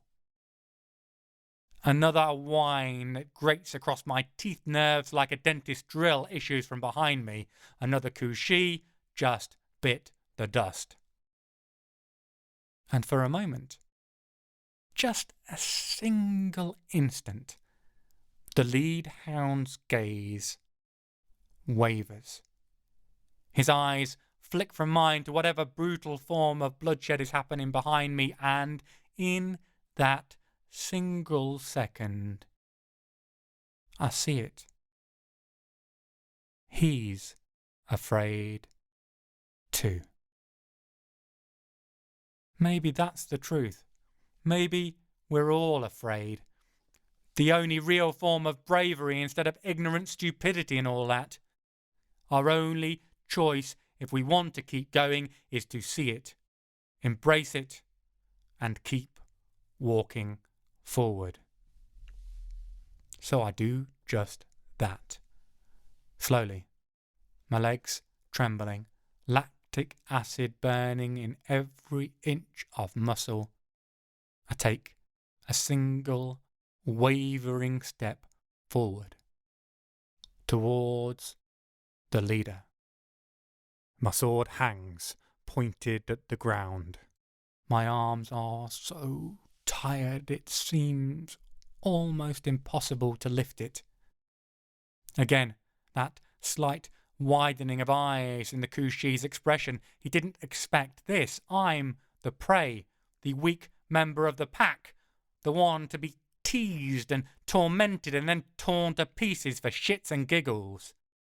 Dead prey walking aren't supposed to advance on you with your own death in their eyes. Of course, it's not enough for him to give up and bolt. I'm still enfeebled, shaking with the effort of every step. Aisha is who he's really afraid of. Aisha, who's mopping up the rest of his pack behind me, who's kept me alive long enough to get my act together, flip my fear the bird, and fake it till I make it. The huge Fey hound narrows his eyes, and a growl reverberates out of him, an echoing rumble like the demon scream from Evil Dead, a promise of slow and painful death until he feasts. It fills my blood with ice again, and I seize up. He bounds forwards, eating up the ground, almost a gallop as his huge claws throw up dirt clods as he passes, pounces. And there is a sweet sound. A clang as my sword flicks up of its own accord almost. My muscles, these muscles I'm wearing, might not carry the memory of how to defend me, but my mind believes they do. And that, the mental conviction, that certitude in how things should be, that determination not to allow them to be anything else, that's the true iron. The real steel. And fey creatures never could handle iron. The Kushi bounces off, rolls back in a moment and lurches forward, clawing at me. Again, the sword pops to guard without thinking, seemingly independent of my conscious brain. I'm weary, wounded, trembling and bleeding, and he thought he had me beat. Instead, I'm fending off on instinct, keeping him at bay, and now the momentum is changing, turning in my direction. He can feel it, and confusion is clear in his eyes. The gigantic dog rears back in an ungainly manner as I once more advance. He swings at me with the other paw. My sword whips up and parries once more. Oh! A thought arrives at my brain, too delicious to resist. This is perfect. I look up and let a wry smile unfold across my face. Hello, my name is Inigo Montoya. You killed my father. Prepare to die. Now, it's the Kushi's turn to look afraid. I don't believe for a minute it's seen the Princess Bride, but it knows this isn't how this whole encounter is supposed to go. He takes a small step back, and I match it with a step forward, my smile widening. Hello! My name is Inigo Montoya. You killed my father. Prepare to die. The hound is terrified now. I don't understand, he whines, rubbing at his snout. You said your name was Paul Bernard or something. Oh, yeah, I can switch it up. I advance, swishing my blade up and down diagonally. Hello! My name is Paul Bonhomme. You killed my father. Prepare to die. I've never met your father. I've never met you before. The enormous mutt is utterly baffled, and instinctive terror kicks in, his feet skittering out from under him as he backs away, considering turning, fleeing. I dance the blade tip, making sure his eyes are fixed on it so he knows if he turns, I'll gut him. That option gone, he growls, his teeth bared, slathering foam from his lips, trying to make himself big, his hairs bristling. The message is clear. Turn, little prey, turn and flee. For a moment, I want to. I'm not exactly in prime form. Between weeks of nutrient-lacking leaf meals and climbing up a fucking tall mountain, I am knackered. But Aisha is at my back, so I step forward. And he cracks, scrambling back as he whimpers. He's done and he knows it, even if he doesn't understand how or why. His attempt to mask his fear isn't going to work. I've already embraced mine. This is my time to shine. I grin at him wickedly, and he knickers his terror and confusion at the savagery therein. Offer me a chew toy. Yes, yes. I almost feel sorry for the Kushi, except a second ago he was ready to crack me open like a juice box and slurp down my insides.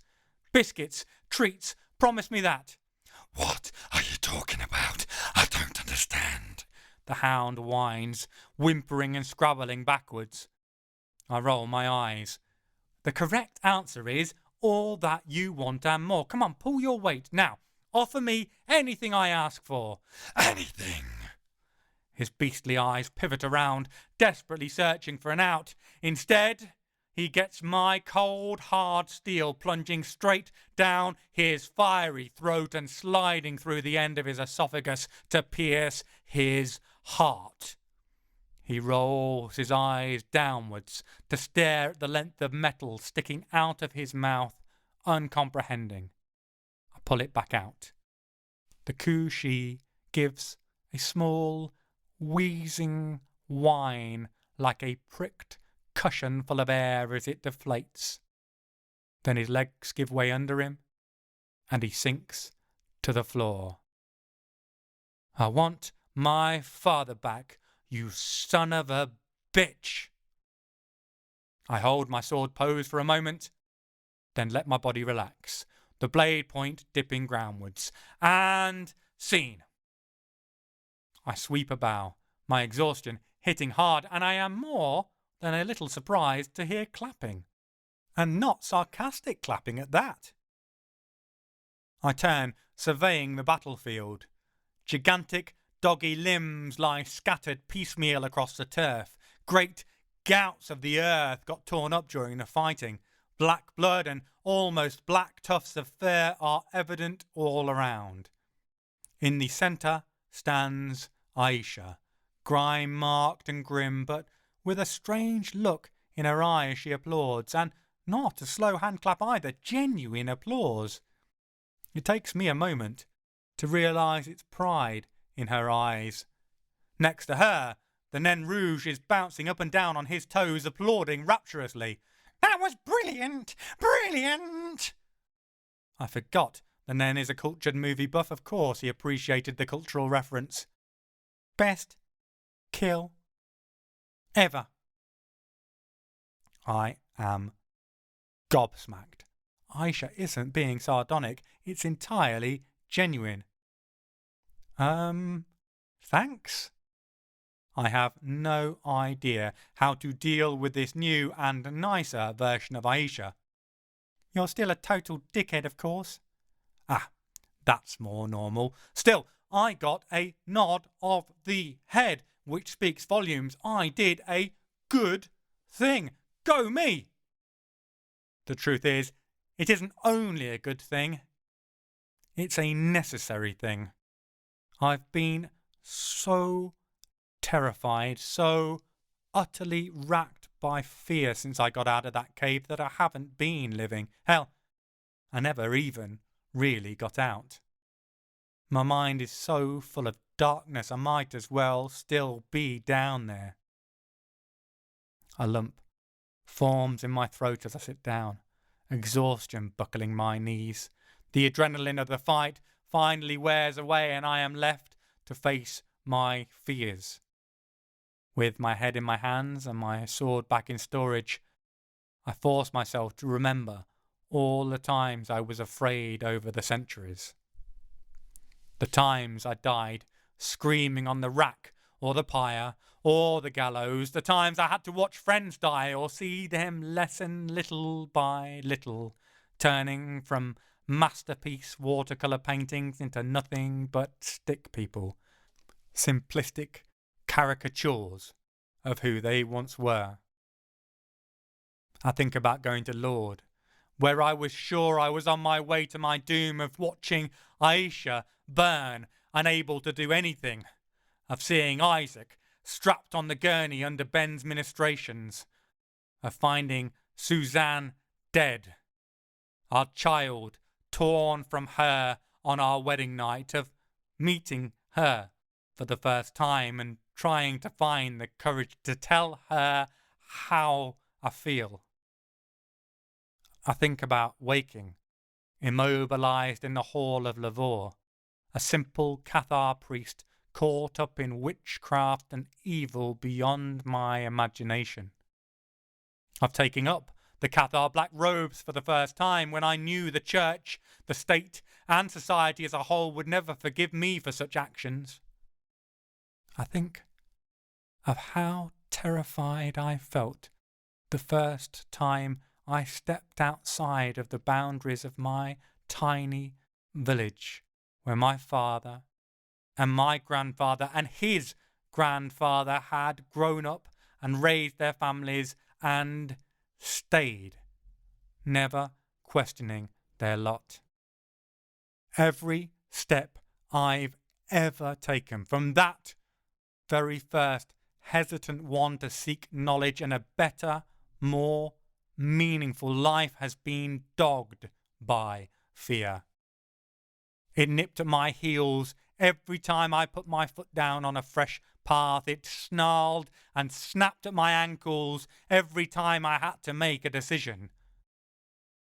I've walked with fear as a constant companion for over 800 years, but I learned to live with it, to domesticate it, so that while it might walk with me each and every day, it isn't constantly tearing at me, hamstringing me, leaving me crippled.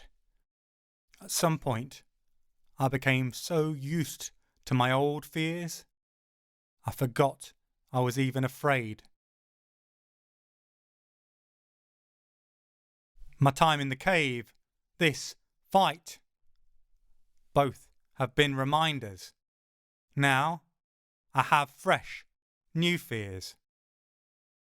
I just need to break them in, get used to their companionship, and eventually they'll guard and guide me, rather than bite my hand off.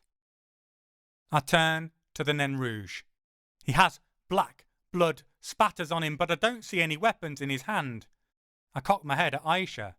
Did he actually get up in the mix during the fight? I ask, shocked. She shakes her head. Nope, just followed so close behind me. It's a wonder I didn't trip over him. He got sprayed when I tore that one Cushy's throat out, although he danced in it like he thought he was fucking Gene Kelly. I picture the Nain, an umbrella under his arm, swinging around a lamppost while blood sprays all around him. Yep, he'd totally do that. I put the mental image to the side. Right, I look him up and down. Now then. He's still leaping from foot to foot, capering on the spot in excitement. Yes, that was so much fun. What madness do you have planned next, good man? So, the favour you owe me. We want to sneak into the Winter Court, find a certain asshole, and then leave through Maeve's portal. The Nain Rouge's excited bounding comes to a grinding halt. He stares first at Aisha, then at me, as though trying to wrap his head around what I just said. Eventually, he comes to a conclusion. You are insane! You're both doomed! You might as well have crawled into the Conchi's throat and had done with it! Good. That sounds like a vote of confidence. Chapter 7. Ile-Dieu, 20th of February, 1973. The two police officers in charge of the entrance don't exactly look captivated by the mystery being investigated behind them. The impression they give is bored and frustrated.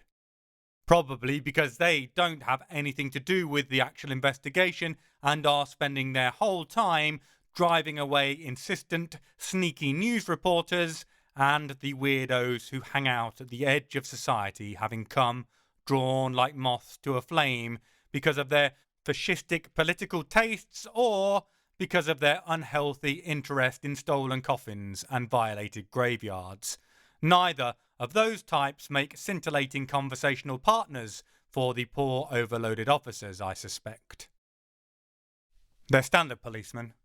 The one on the left looks surprisingly up to date, his sideburns long but trimmed and styled, running down the side of his face to join his moustache at the edges of his chin.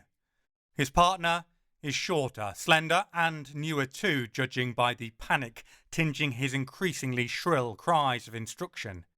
He clearly considers D'Artagnan the pinnacle of facial hair revolution, having waxed and twisted his pencil-thin curler of a moustache to within an inch of its life. They hold their hands up to block our passage almost without looking. My answer is to pull a blank business card-sized piece of paper out of my pocket that I keep for just such occasions and present it to them, pushing a small tendril of talent into the card and out through it into them, linking them together.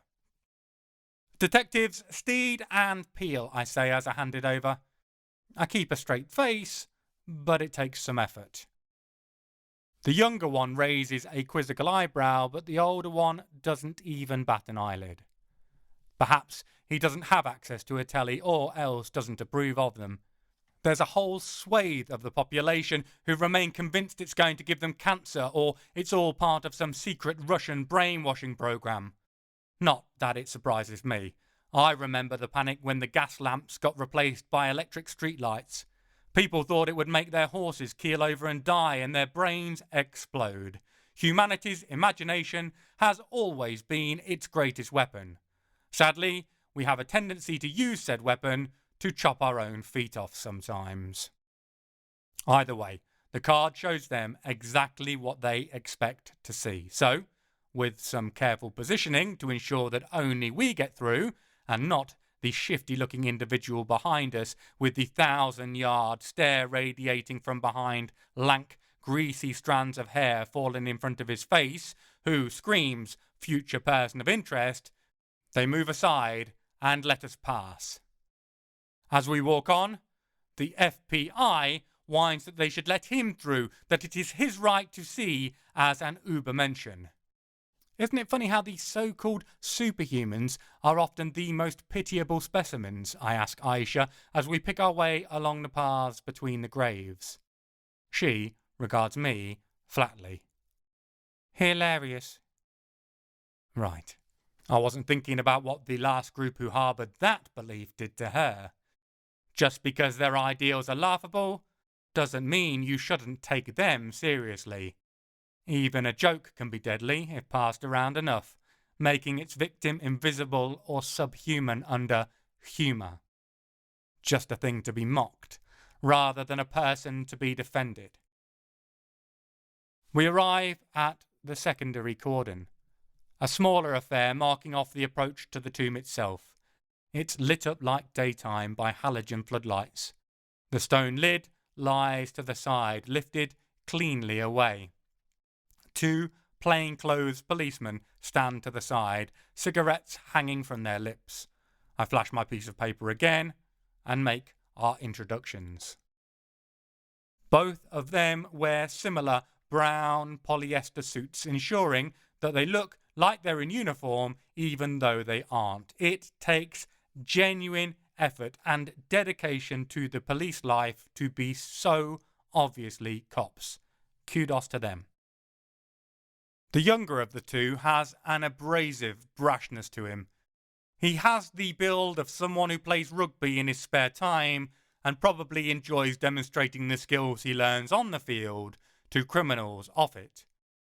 By the way he eyes Aisha and me up and down, sneering disdain on his face, he prefers it even more if they share our skin tones.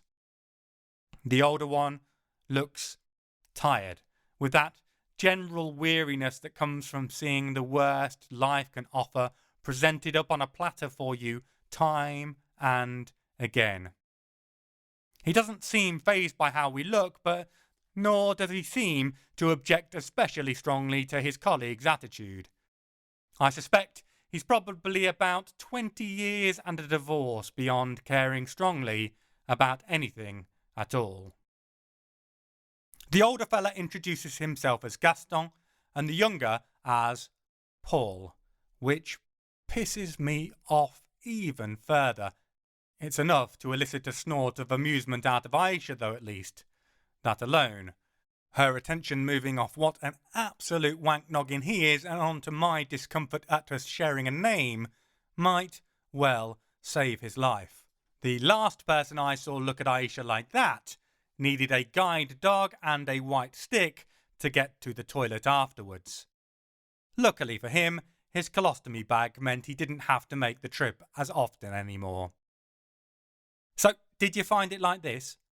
I waved my hand at the stone that's crushing the grass to the side, flat as a pancake. Gaston takes the role of spokesman, which is a good idea. It reduces the chance of Aisha shoving Twatpool's tongue up where the sun doesn't shine. I'm not talking about Finland in the winter either. No, it was a clean job. Well done. They opened it and then resealed it. He leans forward, dropping his voice to a conspiratorial murmur. Personally, I doubt any of the lingering paparazzi can hear what he has to say, although they are a determined bunch and the two police at the front were close to being overwhelmed. They're searching for a mortician. Reckon they must have had an expert with them to do such a neat job of getting it off and back on again. Looked perfect when we arrived. How did you know it happened then? Aisha's happy to let me speak. Twat Paul tried to do what he considered a surreptitious examination of her physique, which everyone else in the world would think of as staring openly at her tits.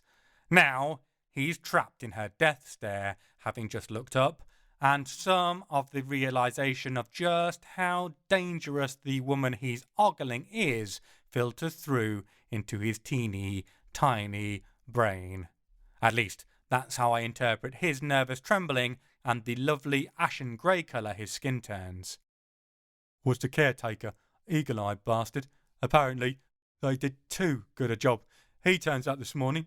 The place is too blasted clean. He has a look, realises the joints look new, so runs a finger over 'em, only to find they're still wet.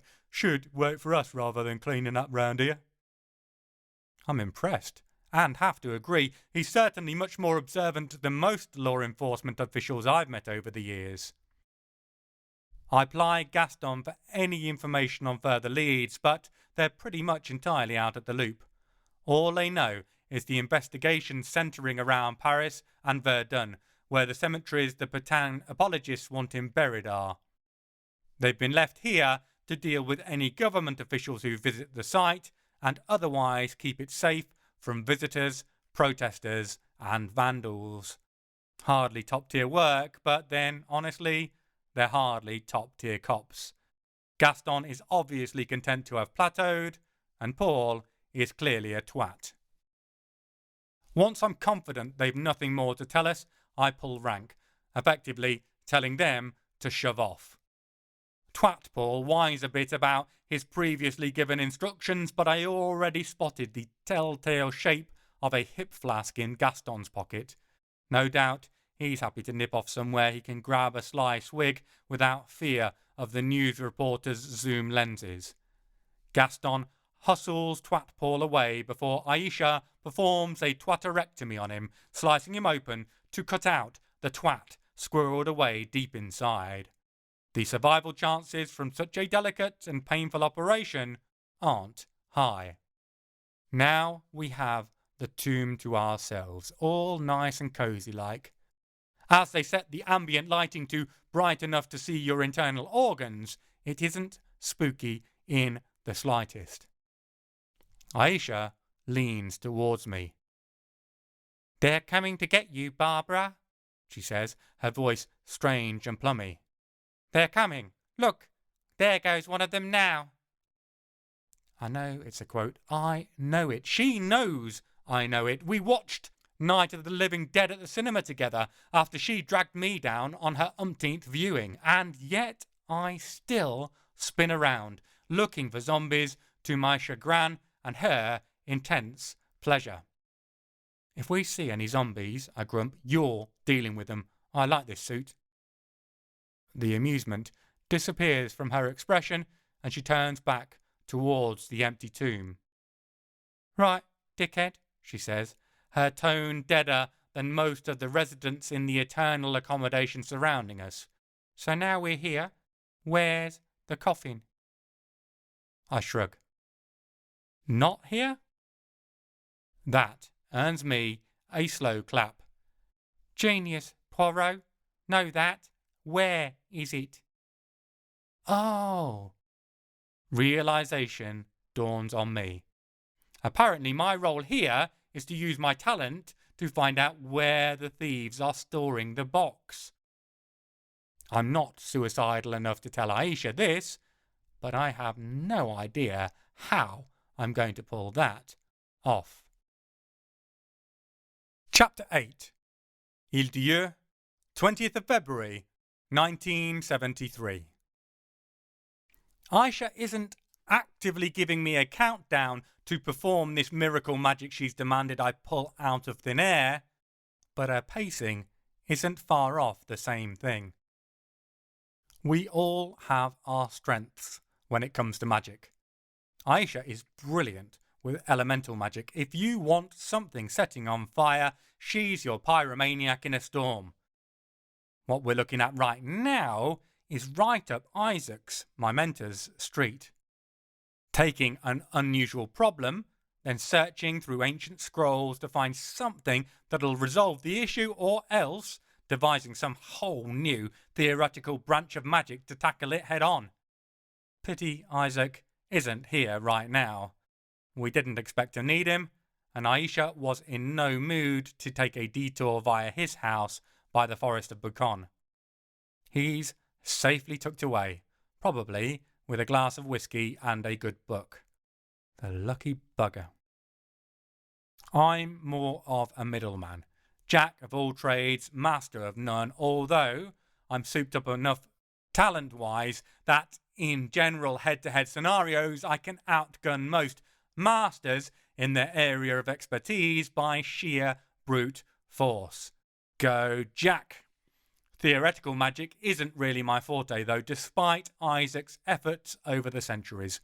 I studied under various masters, absorbed a fuck ton of different techniques, of ways of thinking about power and its application, only to jumble it all together into my own approach, which, as a rule, involves brute force and ignorance. It's the metaphysical difference between picking the locks and kicking the door in, but this problem requires more of the former than the latter. A part of me feels tempted to give Isaac a call and ask his advice, but honestly, it gets my goat. I love the man like a father, but I want to stand on my own 2 feet. Don't get me wrong, I can swallow my pride, and when I need his help, I ask for it. Problem is, I end up asking too often for my liking, and it rankles. Just because I can swallow my pride doesn't mean it doesn't stick in my throat on the way down. I stride back across to re-examine the tomb. I'm basically attempting divination magic, which isn't a strong suit of mine to start with. Sadly, none of the scumbag grave robbers were considerate enough to drop a necklace or a wedding ring or one of their fingers in the empty grave. Rude, really. Aisha's huffs behind me intensify. Never did a huff promise so much violence so efficiently. There's no other option than to go back to scrabbling about inside the tomb, ignoring that rank mustiness that's lingering there, even though the sealed air that the flesh rotted in dissipated long ago. Telling myself I'm just imagining the smell of decomposing bodies doesn't seem to make my olfactory senses pack it in. There has to be something in here they left. A nail clipping, a cigarette butt, a business card with their name and address on it would be nice, but I doubt even the police would miss a clue that big. My teeth grind together, my frustration close to boiling over. There's nothing. I've dug through the dirt repeatedly and there's nothing. I stop. Nothing but dirt. A thought thrills through me, inspired by one of my favourite recent books. I consider that thought again, realising it was written 75 years ago. Not really that recent by most people's way of thinking. Aisha draws closer as I climb out of the tomb, looking for a flat surface. Throw up a "don't look here," will you, over the entire area? I ask. It's a tall order. This is the place everyone wants to look at after all, but there are plenty of distractions in the vicinity between the press, the police, and the peculiars. Hopefully, it'll be enough. Anyhow, she can handle that. I'm handling the rest. I spot the tombstone and hurry over, pulling out our road map and flattening it onto the clean white surface. Aisha follows, weaving the illusory spell as she walks. "What's the plan?" she asks, once she pulls it into place, hiding us from attention. Remember Dracula? I ask, and she nods. So, transportation of the coffin from Transylvania. What else did he send over? Her eyes light up. Boxes of earth. Right. I give a hip finger snap of appreciation that I picked up as a pretentious mannerism from some beat poets a few years back, mainly to annoy Aisha. He needed them. I can't remember if it was an as well as for his coffin or an either or, but that got me thinking.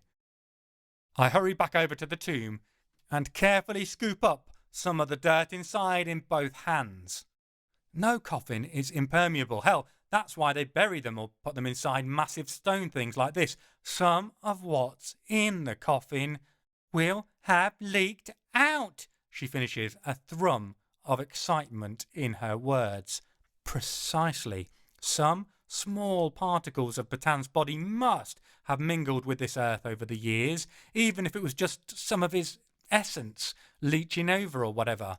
If I'm right, we can set this up in synchrony to the coffin wherever it is. I feel righteously proud of myself. I doubt even Isaac could have done a better job. He'd probably have done it quicker, but not better. Aisha gives me a terse nod, which is her equivalent of a round of applause, then just says, "Get it, Dan." It gives me a warm, fuzzy feeling, all this positive praise. I close my eyes and reach out with my talent to the earth itself. This first part is something Aisha would be better at than me, but the second is definitely more my skill set, so I need to do it from the start. I coax the soil, prodding it with my power, investing it with a small corner of my consciousness. By letting it taste conscious thought, at least for a moment, it becomes aware, even if it's only a borrowed awareness. Once this part of me melded with the earth understands itself, I imbue it with a sense of distance, of disconnect, of forced absence, and with the notion of finding, of closing that gap. Opening my eyes, I hold out my hand over the map. Then I open it and let a few clumped grains fall down faster than gravity should make happen, weighed by the talent I'm investing into them. They land on the map, swirling and turning. They skitter across the surface as though carried on a stirred spring breeze, rising as the morning sun does, though it's night and there's no wind here now. They move together, almost dancing, searching out across the map. Of course, they don't understand that is what it is, but I do, and the consciousness it holds is mine. They move further in and up before coming to a stop, swirling over the top north of Paris itself, falling inert. I carefully transfer all the remaining dirt into one hand, and with the other, I slide the map off the surface. Having cleared the deck, I reach into my etheric storage and pull out a map of Paris itself. Aisha takes it from me and unfolds it where the other was. Then I repeat the procedure with most of the remaining dirt. It concentrates on the north, dancing along the edge of Paris itself. For a moment, I think it's going to cha-cha its way into Saint-Denis, but it turns slightly more north, out into the banlieue of Saint-Ouen. It circles closer and closer, tighter and tighter, until it congregates on one street. The way it lingers is categorical. This is the location. Aisha leans forward and brushes the crumbs off the map, peering at the street name. I pull a small vial out of my etheric storage, transfer the last of the magically charged earth into it, and pop it away. Just this has sapped my energy. This isn't my normal sort of magic, and we're a long way from my home turf, which acts like a battery pack. Luckily, I haven't thrown any workings around in the last few days, so I'm pretty charged up still. I'll be glad when we get back to Toulouse and the safety thereof. By the time I'm done, Aisha has folded the map away with a satisfied expression on her face. It reminds me of the sort worn by a cat after a rat traps itself down a blind alley with no chance of escape. She knows where we're going. Time to trap some rats. Avenue Gabriel Perry, Saint-Ouen. Let's go. Then she pauses. Did you see a phone box en route? I tried to remember. At the port, I think. She nods, glad. I need to make a call as soon as we can. There's someone will want to have meet us there. Someone? Not that Aisha is especially chatty and less insulting me, but that is strangely tight-lipped, even for her. Curiouser and curiouser, said Paul. Chapter 9. Fairie, 4th of June, present day. Now, to survive another load of nonsense, like nonsense, only considerably more annoying. The Nain Rouge has completely switched back to how he was, agitated, nervous, clearly about to flee. Aisha seizes him by his neck again before he can make a run for it. You owe us. She points to the blood spatters all over his crusty tie-dye t-shirt. Pay or spray.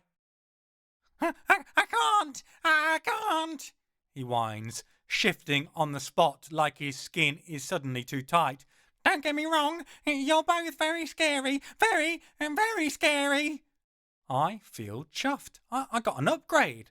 Last time he was just terrified of Aisha. Still, she's Maeve. She's a whole other level of scary. I can't go against Maeve. His eyes widen. I can get you home, though. I can get you home. We can go to my cabin, and I can take you through a portal back to the Pyrenees. You can be safe back in the human world. I'm not going to lie. The thought tempts me. It's not been a pleasant trip to the Fey lands. They're definitely going to get a negative TripAdvisor review from me. All we have to do is say yes. And we can be done with this terrible place and its vicious inhabitants and never have to think about them ever again. Except, I know it doesn't work like that. I will think about them again. I'll think about Simon getting away without paying for his crimes. Chances are he's gone straight through the portal and back out to Earth. It's so tempting to take the easy way and head home. Try and pick up his trail there. Problem is, if he's hiding in winter, he can bring whatever fucked up plans he has to fruition in his own time as easily and leisurely as he likes. Considering the meticulous, centuries-long planning that went into conning Suzanne, getting a Fey body, and trapping me, my brain keeps circling round and round as to what he might be up to, what his end game is. Those thoughts will haunt me and break me far more than my fear ever could. My fear I can live with. Cowardice I can't. I shake my head. No deal. We'll take what's in box number 2. The Nain looks confused. There are no boxes. Okay, apparently his cultural touchstones don't extend to deal or no deal. I mean, we aren't interested in the offer. We're not going home without following Simon's trail. If we have to steal him from Maeve, then we will. Have you lost your mind, have you? He hisses at me, indignant and disbelieving. The trail afterwards of one of those who stole from Maeve, leading straight back to my home? No, there's guaranteed death. You can't include that in our deal. So, what can you do? Aisha gives him a little shake to help focus his mind. So far, you've been utterly fucking useless. Time to give us something. The creature thinks for a while, a process that seems to mainly involve belching, scratching itself in unmentionable places, and then sniffing said digit. It is a tribute to our collective willpower that we don't fling him off the side of the mountain in disgust. I see the moment he comes up with a plan. His eyes narrow, and he starts to mutter and mumble to himself. Then he grins, an unpleasant reminder of his need for the number of an emergency dentist stat, a shit-eating smile spreading across his face. I've got it! I've got it! We wait. Nothing happens. Silence reigns. Okay, this is the part where you tell us what it is you've got, you stupid little shit! I can't believe I have to explain this to him. He starts, giving a small leap. I think he went off in a reverie somewhere. Obviously, now he's come up with a solution, he feels much more relaxed. Oh, right, of course. I know how I can help you without making it too obvious. Without getting yourself gutted by Maeve, you mean? Aisha's wry tone shows she understands exactly why the creature spent so long thinking about it. To be fair to him, the Nain Rouge doesn't deny it. He just nods eagerly. Exactly so. The problem you have is that the moment you put a foot in winter, Maeve will know. She'll know, right? I nod. That seems like a pretty accurate summary of the major problem. It isn't going to be easy to find Simon if we have the entire horde of Unseelies heading in our direction as soon as we cross the border. So what if I make it so you don't put your foot in? I don't know if I trust the creature's sly grin. Actually, I do know. I definitely don't trust it. What do you mean? One thing is certain. I want to clarify all the details of what he's offering before we agree to anything. The sneaky smile doesn't leave the Nain's face. I can create a tiny cushion of air under your feet. Then that way you don't touch the ground and winter won't feel your presence. As long as you don't touch anything, Maeve will never even realise you're there. I think about it. His plan seems viable. As long as we don't actually set foot in Winter's domain, we'll be safe. Obviously, it won't render us invisible from the denizens, so we can't just saunter in without a care in the world, but it gives us a fighting chance.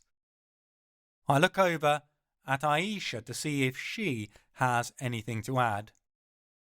She looks lost in thought, no doubt running over the offer, searching for problems with it. And of course, she finds the absolutely enormous one that I missed completely. If our feet aren't touching the ground, Nain, she starts slowly, as if tasting the question, rolling it around her mouth, then how are we supposed to walk? Oh, you can't. The little bastard doesn't look surprised by the question, though I don't doubt he hoped we wouldn't think of it. To be fair, though, he has the answer. He walks over to a silvered sapling that was uprooted during the fight, probably when a Kushi got hurled into it at high speed. He picks it up and mimes pushing off the floor, first to the left, then to the right. Like this! I shake my head in disbelief.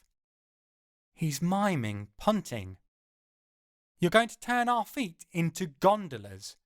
Floating gondolas, Aisha corrects me. Floating gondolas, right. The Nain Rouge nods eagerly. Yes, yes. If you take the poles from the wilds, they won't draw the Queen's attention. You can get in without being noticed. Well, that's a good thing, I say wryly, as we'll look absolutely fucking ridiculous. But it'll work, it'll work. I look over at Aisha, who shrugs. We've no better ideas. I grin at her. Guess it's worth taking a punt on. She groans loudly. Enough. I don't need my ears to bleed. I turn my attention back to the Nain Rouge. Okay, there's just 3 more bits of information I need. Where she keeps her guests, where she keeps her prisoners, and where the entrance to her portal is. Given I have no idea if Simon is sneaking through her territory unnoticed or is an honoured guest, I want to cover all my bases. Of course, guests, rare things that they are, stay in the main castle. She keeps her prisoners in a special area, a building where they are locked away until she can bend them to her will. Talk about bending prisoners to her will sends shivers down my spine. The Nain doesn't look bothered, but then he is an Unseelie, and he isn't human. His only skin in the game is the possibility of us flaying it from his bones, if he doesn't help us. Yes, they must be broken in, of course. The only prisoners she ever bothers to keep are the kidlings. No enemies last long enough to be imprisoned. Kidlings. My blood runs cold. In all the chaos, in all my own personal drama and trauma, I forgot. Jack has already sent some kids through before I killed him. Good God, I can't believe I forgot. I've been so wrapped up, first in the mystery of Suzanne and our son, then my misery and trauma from the cave. The children he already sent across to Maeve completely escaped my mind. Aisha's looking at me with that level of intensity that suggests I'm about to get a well-deserved slap. I suspect it's only the frailty of my current form that saves me from exactly that. Maeve has human children? I thought that ended hundreds of years ago. That's the thing. Prior to the story with Jack, we all did. The Fae, or at least those from Fairie as opposed to those who've stayed on Earth, have been pulling back from our world more and more over the centuries. The days of the wild hunt riding across the plains of Europe are long gone, and, as we established in Leon, to Isaac's shock and dismay, enough kids disappear every day for very mundane reasons, or very human monsters. I nod. We stopped Jack, but he'd sent some through before then. How many? I'm not sure if she means how many kids, or how many slaps am I going to get. Probably both the same number. 5 or 6? She looks at me, fixing me with that intense gaze, watching me, studying my every movement. What's our priority now? I know what she means. If push comes to shove, if we have to choose a target, who will it be?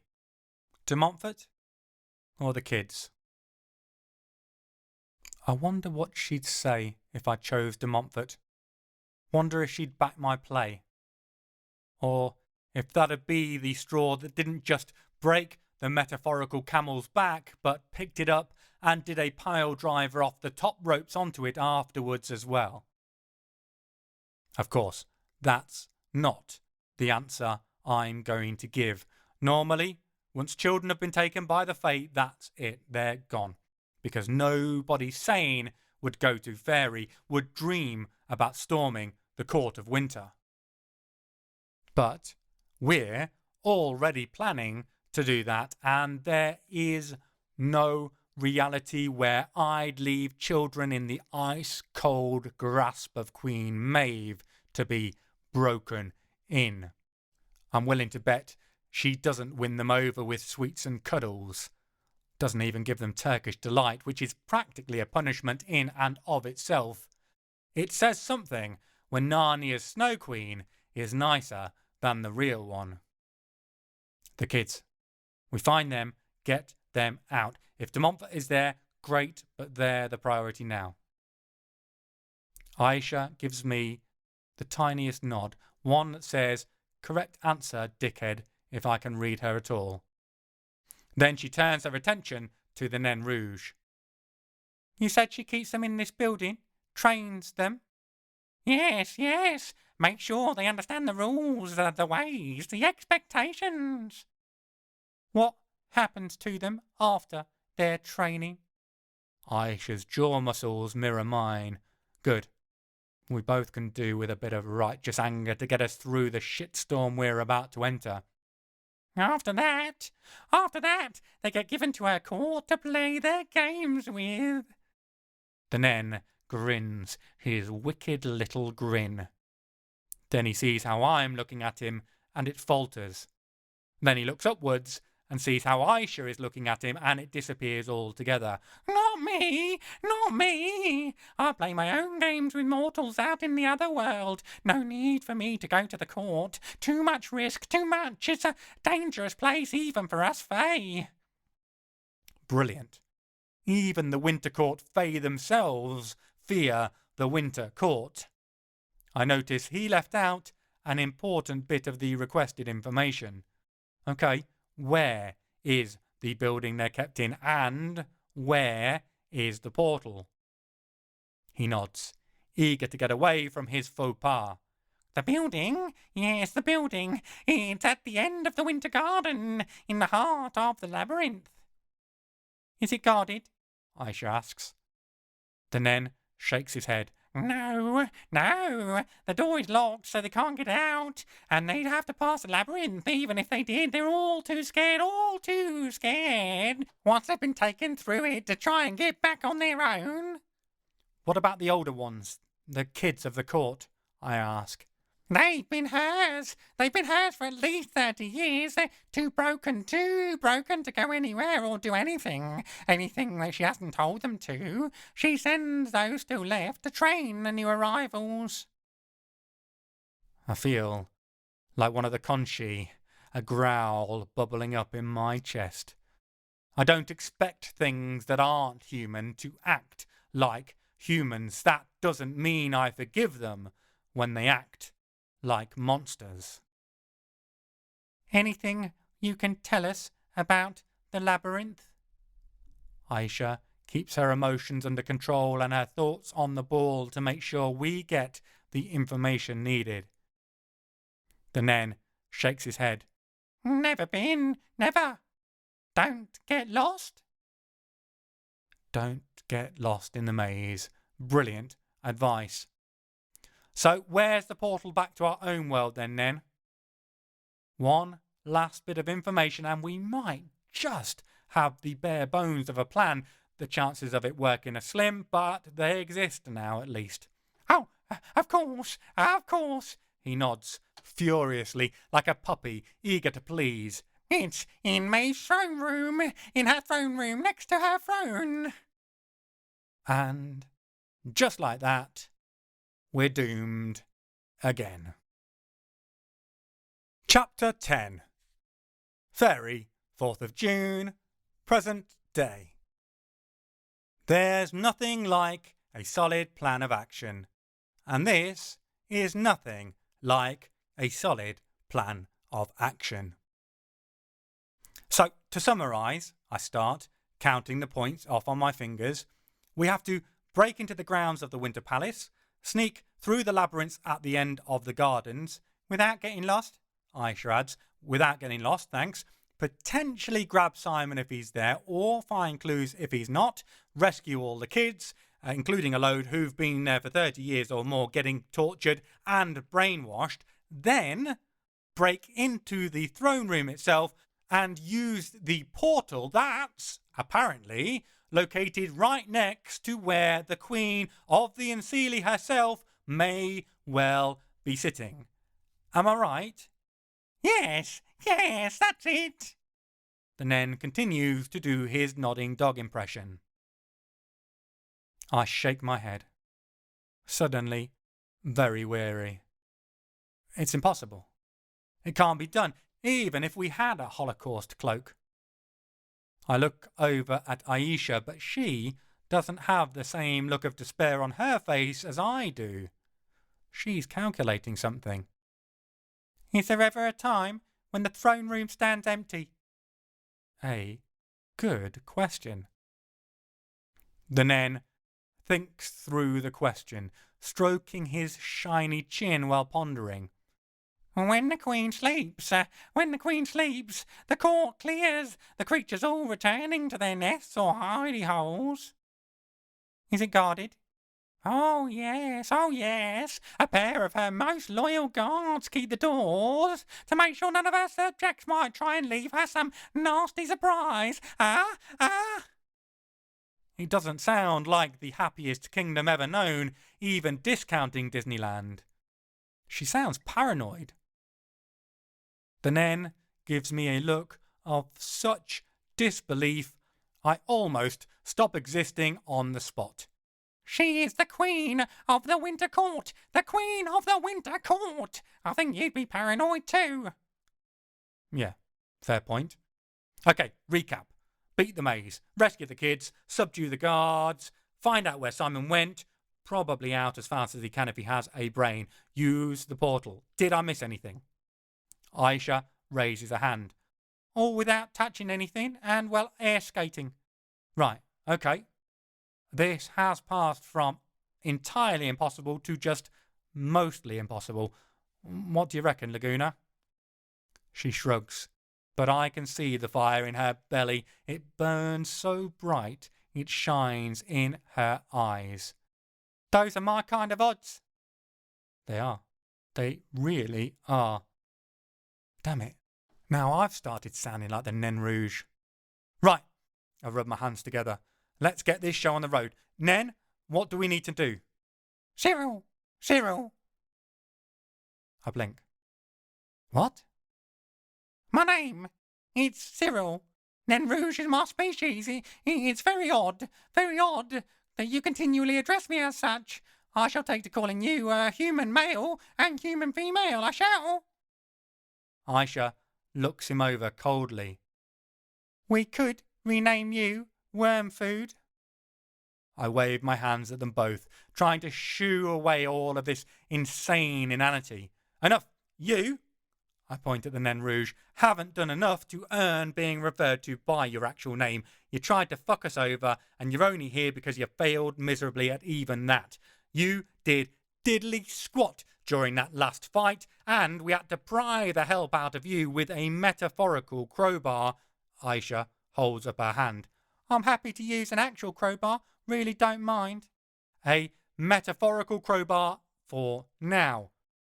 The Nain Rouge, aka Call Me Cyril, gulps.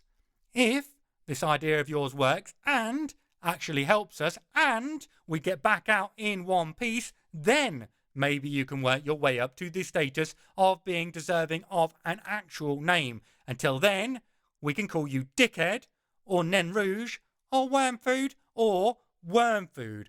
Up to you. For now.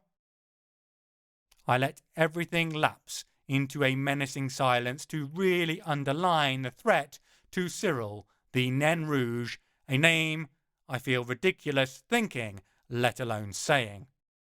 Then I remember I don't want silence at all, as I was actually talking about something important before being so rudely interrupted. Right, dickhead, you made me completely lose my train of thought for a minute there. Okay, now then, what do we need to do to get your spell in action? Magic. How? Now. How? Magic? How magic? As in, how does it work? I'm not sure I can explain that. I'd say he is being deliberately obtuse, but the Nen looks genuinely confused. I feel like explaining it to him in great detail, very slowly, while banging his head repeatedly on a hard surface. Then I remember I already did that back when we first met, and he tried to trap me in a torture chamber escape room, and it lost its charm relatively quickly. Still, he's sufficiently annoying. I'm prepared to give it another go. I grind my palms into my eyes. Right. No thanks. I don't need a theoretical lecture on the application of talented forces. What I need you to do is explain what we're missing in order for you to do the magic required for us to get into winter and how long it'll take to put it in place. Oh, why didn't you say so? Nope. There's definitely the start of a smirk on his face. I can feel my hand itching to play a slap-happy drum solo on his cheeks, but I resist the urge for now. I already did that about 10 minutes ago. I thought you'd have realised. I look down and notice I'm not actually standing on the ground. Instead, I'm hovering just above it by a couple of inches. I pick my foot up to look under it. The action causes me to overbalance completely. My other foot shoots forward from the momentum and I tumble straight over onto my arse, except, of course, that also doesn't touch the ground, sending me rocketing forwards towards the edge of the hill, picking up speed rapidly thanks to the lack of friction. I throw my hands out and grab desperately at a blasted tree stump, my velocity causing me to wrap around it like a cuddle-starved koala. Aisha glides her way over to me. All right there, Sabi. The judges scored you 0 out of 10 for execution, but you stuck the landing. Having already picked up a stout branch to use as a punting pole, she keeps herself steady with it.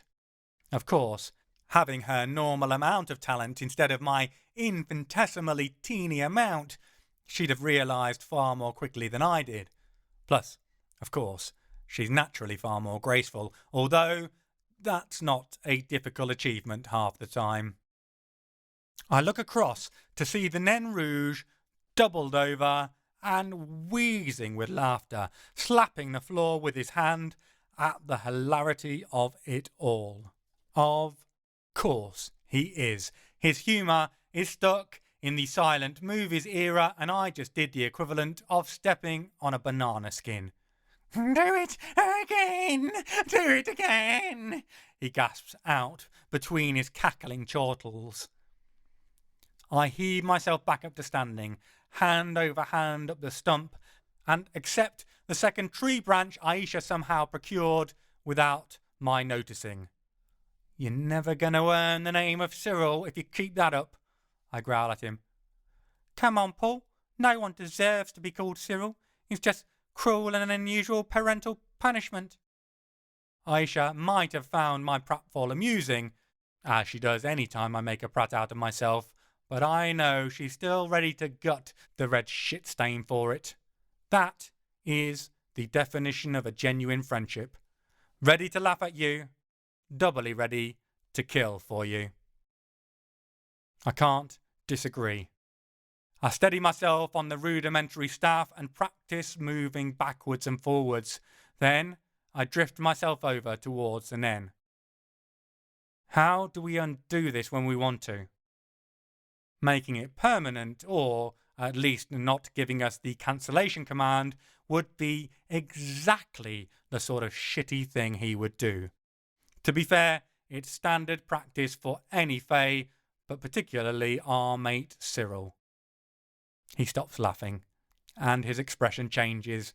Now he looks moody, sulking, and I know that's exactly what he planned. Fine. If you want to undo it, just say, Cyril, the amazing Nain Rouge, and it will be gone. I look over at Aisha. Well, it might flatter his ego, but at least we'll never say it by accident. I turn my attention back to the Nen. Right, we're getting going. I'm sure you're rubbing your hands with glee, thinking you're done and free of us. Just understand, if you fuck with our plan, if you contact Maeve, if you remove the magic from us at some inopportune moment, remember, we've survived much worse, and we will come looking for you, and then you can play some of Aisha's little games, since you like playing so much. Cyril's face goes a shade of red, so pale comparatively it's almost Caucasian pink. No need for that, he garbles hastily. You've my word it will work as promised, and I'll not interfere in any way. I nod, satisfied. Good. Nothing is cast iron, no pun intended, in terms of the words of fate, even if they can't lie, but that's as close to a promise as I'll extract from him. I feel pretty sure he'll simply run for home. I turn to Aisha. Ready, Laguna? Born ready, dickhead. Let's go kick some magnificent, maleficent, fairy knob mother ass. Looks like we're really doing this. We're going to take on Queen Maeve in her own home territory. That doesn't count as suicidal at all. We have a proper plan. What can possibly go wrong? Apart from everything. Everything can go wrong, and as this is my life we're talking about, absolutely 100% will. Chapter 11. Fromentine, 20th of February, 1973. Aisha makes her mysterious call once we get off the ferry at Fromentine. I last, to my immense pride, at least 2 minutes after we pull away from the port before I start badgering her for answers. Sadly, she just rolls onto her side in her seat and sleeps, or at least feigns sleep. I've got no idea if it's something she really wants to keep secret, or if she's just trying to wind me up. Both seem equally possible. I have to remind myself her secrets are her own to keep, even if they're dancing like clog-wearing mice up and down on whatever part of my brain deals with curiosity. It's the part that obviously ended up overdeveloped. Unfortunately, that left little space in my grey matter for things like caution or common sense. At least, according to Aisha. The motorway from Nantes to Paris, inaugurated a few years previously, speeds things up considerably compared to our run up the coast from Toulouse. The new, still unfinished motorway ring roading Paris slows us down, though. It's due to open in a month and is apparently a modern marvel, guaranteed to eradicate traffic problems in the Paris area. Until it does so, though, it means a lot of weaving around on smaller back roads, avoiding the new lanes that all trying to guide us to firmly closed slip roads onto the incomplete motorway. Strained, grainy eyes are ready to fill in a formal protest due to how long they've had to stay open by the time we pull onto Rue Ernest Renan, a smaller side road linking onto the Avenue Gabriel Péri. I pull my thermos out and take a swig of the coffee I prepared earlier. While we don't have a precise number, the dirt grains only covered a small stretch of the avenue just north of this road, so I know we're in the right area. Rubbing the sleep from my eyes, I stretch as we get out, the various muscle kinks eager to make themselves known. Aisha flows out of her side and stands, her intent awareness clear to me even in the low-grade light. She chose our parking location. Apparently, we're meeting someone. Presumably the same someone she was on the phone with. Whether they're friend or foe, I can't say. Though, if they're foe, Aisha would have been less likely to give them a courtesy phone call. A courtesy throat punch is more her style in that case.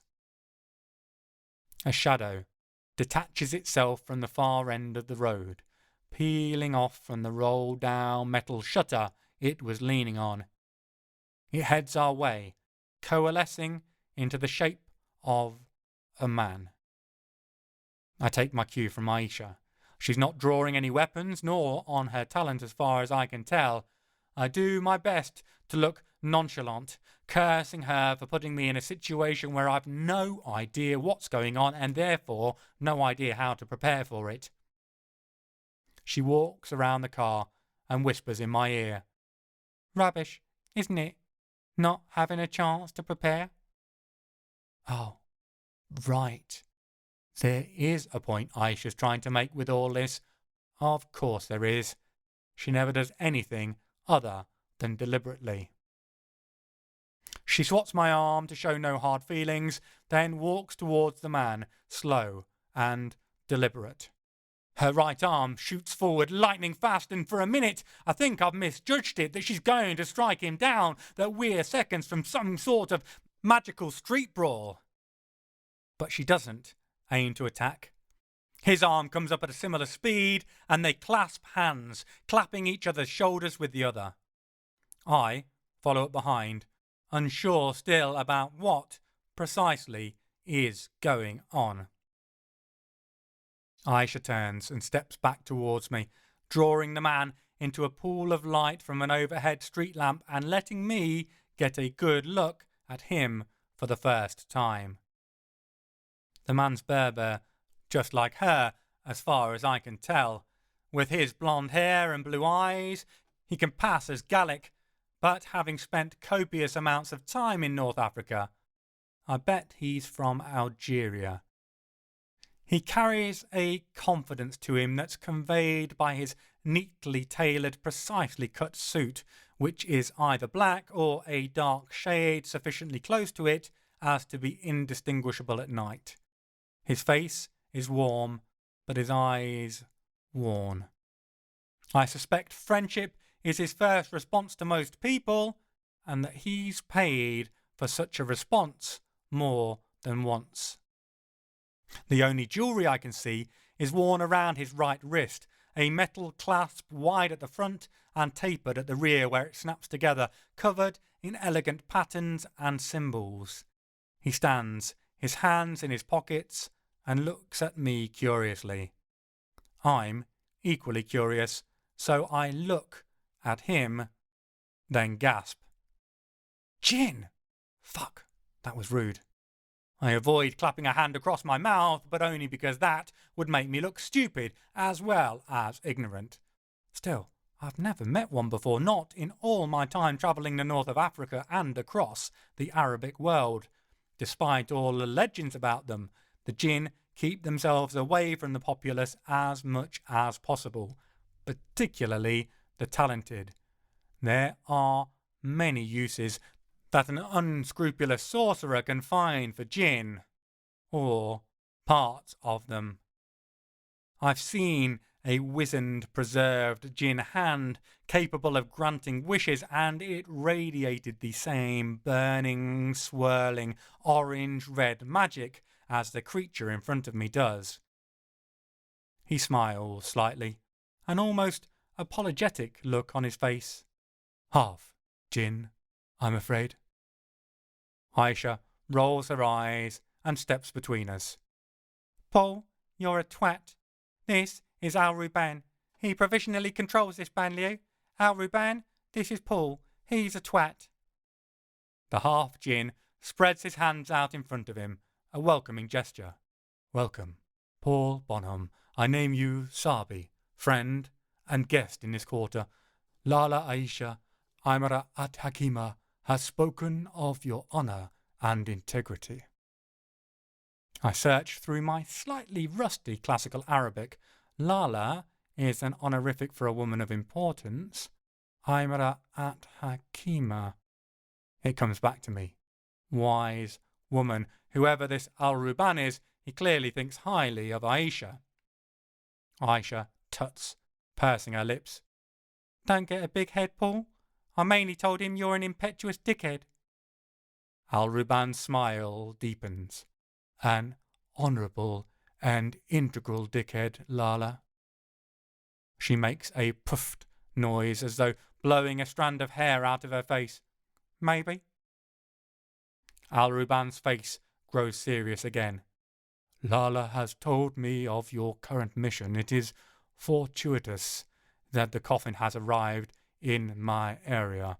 There has been much upheaval in Paris in recent times. It has provided opportunities for a newcomer such as myself, but there are areas where a talented pair arriving at such an inauspicious moment might end up viewed with grave suspicion.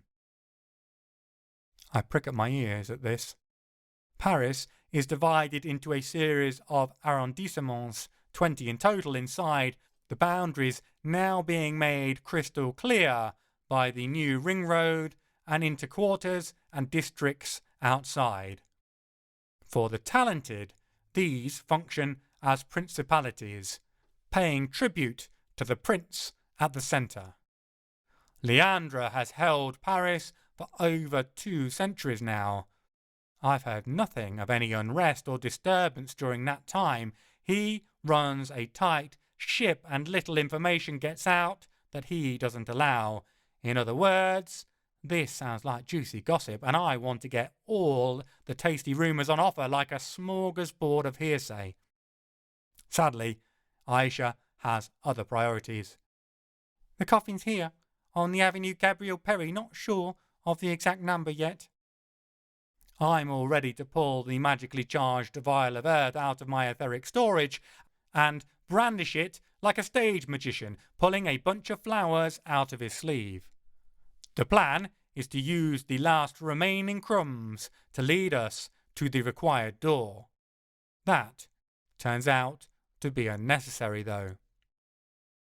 Al-Ruban grins, the gleam of his teeth showing a slightly inhuman curve, not enough to give him away, but enough to unsettle the average person perhaps, to ring some alarm deeply buried in the collective subconscious about predators just outside the campfire light. I believe I have found your perpetrators. The grin fades. Not the coffin, though. Now I'm confused. I searched specifically for the coffin. Aisha gives me a look that speaks volumes. Entire encyclopedias, in fact, all packed full of reasons why I'm entirely useless. Al-Ruban speaks again. I've kept them under observation. I think the coffin was here. It's just not now. To be fair, I think it was as much of a surprise for them as it is for you. The plot thickens. He beckons us to follow him and leads us around the corner. The avenue we come out onto is large, clearly a principal thoroughfare down to the city itself from the north. I've not spent much time in Paris, outside of the obfuscation of an opium haze. When sober, I knew Leandra would see me as a threat, so I kept my distance. When high, he either didn't notice me or didn't care, seeing the wreck I was. The street is surprisingly quiet. Nothing but a few early workers, bakers, cleaners and the like heading wearily towards the daily grindstone. We don't go far before I see a half circle of light spilling across the pavement. It comes from a garage door thrown open, and there's a sound of quiet but insistent murmurs from inside, suggesting a hushed but heated discussion at the very least. I can see the fire-like glow of Al-Ruban's magic covering the mouth of the place.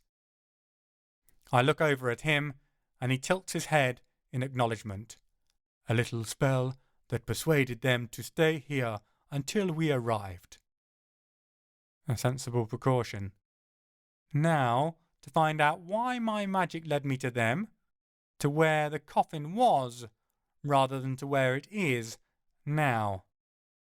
I take a deep breath and step into the garage. Chapter 12. Fairie, 4th of June, present day. Winter is coming. Although, really, that's winter's private business.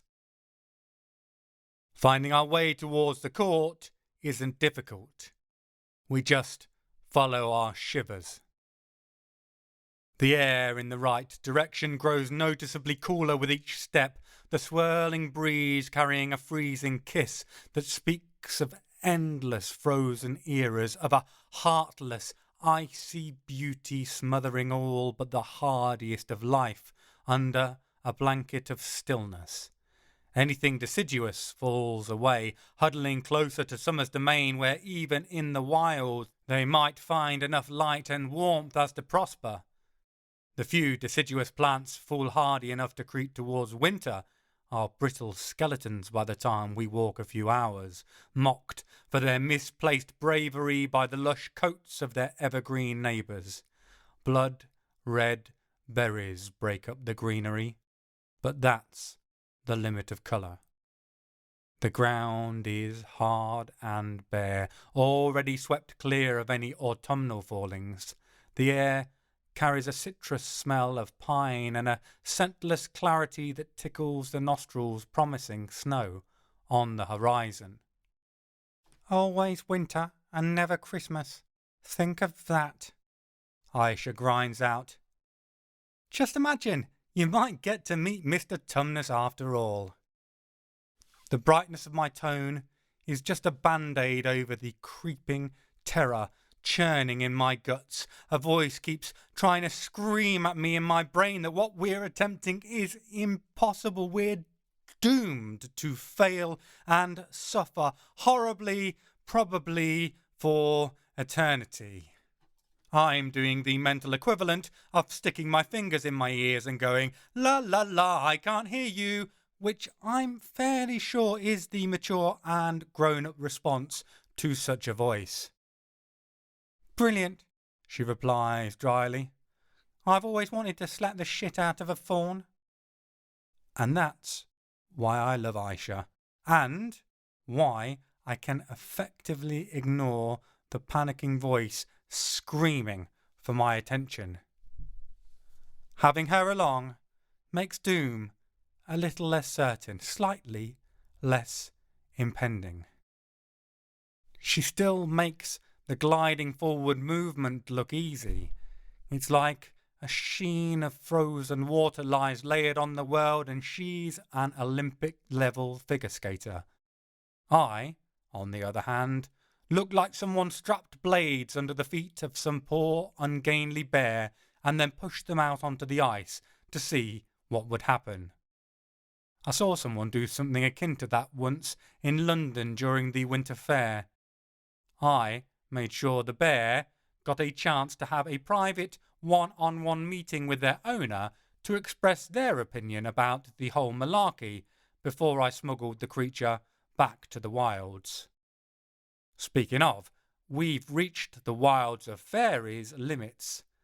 The land gives up any pretense at resisting and allows the snow to wrap it up in crisp folds and put it to sleep forever. Silence hangs heavy across the land. The endless snow brings a uniformity to the world, only broken by the rude protruding trees and bushes adapted for this bleak form of existence. It's like the world's shittiest Christmas cake, a beautiful white external layer, but underneath, nothing but the hollow cold. We take our last rest before we cross what we judge to be the border. Night has fallen suddenly, as it tends to do here, and we've no idea how far we need to travel to get to the court itself. Plus, traipsing across enemy territory in the pitch black isn't the smartest of moves when even banging into a tree might be the equivalent of stepping on a landmine, with similarly explosive results. Aisha buries our sticks into the hard earth as deep as her talent-enhanced strength will allow her, and we tie ourselves onto them. It's important to make sure we don't roll over in our sleep and just carry on gliding all the way to waking up at Maeve's feet. I suspect we'll suffer her less than enjoyable hospitalities the following night if we do. We take turns keeping watch during the night, then set off as soon as the light allows. As we progress farther into the sterile land, it starts to snow. I wonder how that works. It's eternal winter here, always cold, so what happens to the snow underneath? Surely it never gets warm enough for any of it to melt. Does that mean the land of winter just slowly gets higher and higher, the snow beneath compacting to form ice so dense it becomes like rock strata? I wonder, if you did a core sample, what strange things you would find preserved like fossils down in the ancient dark. The silence feels as endless as the landscape, stretching out immeasurable distances. There's no birdsong, no chittering of small animals, no rustling of insects performing their drone-like busywork.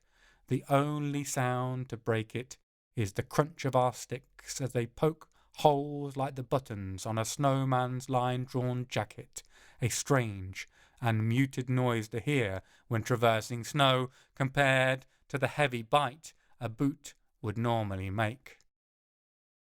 When we finally sight Maeve's castle, it seems to just appear out of nowhere.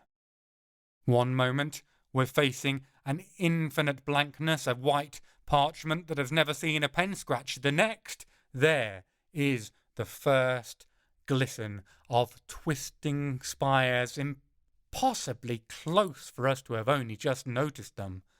Parapets twist into impossible shapes, like MC Escher tied knots out of swan necks made of glass. The angles hurt my eyes. I guess they weren't made for mortals to appreciate, more to weep in fear and awe at the sight of. We draw closer. I still can't tell if it's glass made to look like ice or ice that carries the refractive properties of glass. I doubt I'll know even if I touch it, though that would be a bad idea for two reasons. One, whichever it is, I don't doubt it will be cold enough to strip the skin from my palm, leaving it behind like a slapped-up band sticker in a grotty pub toilet. Two, it will let Maeve know we're here. Not the best of plans, either way.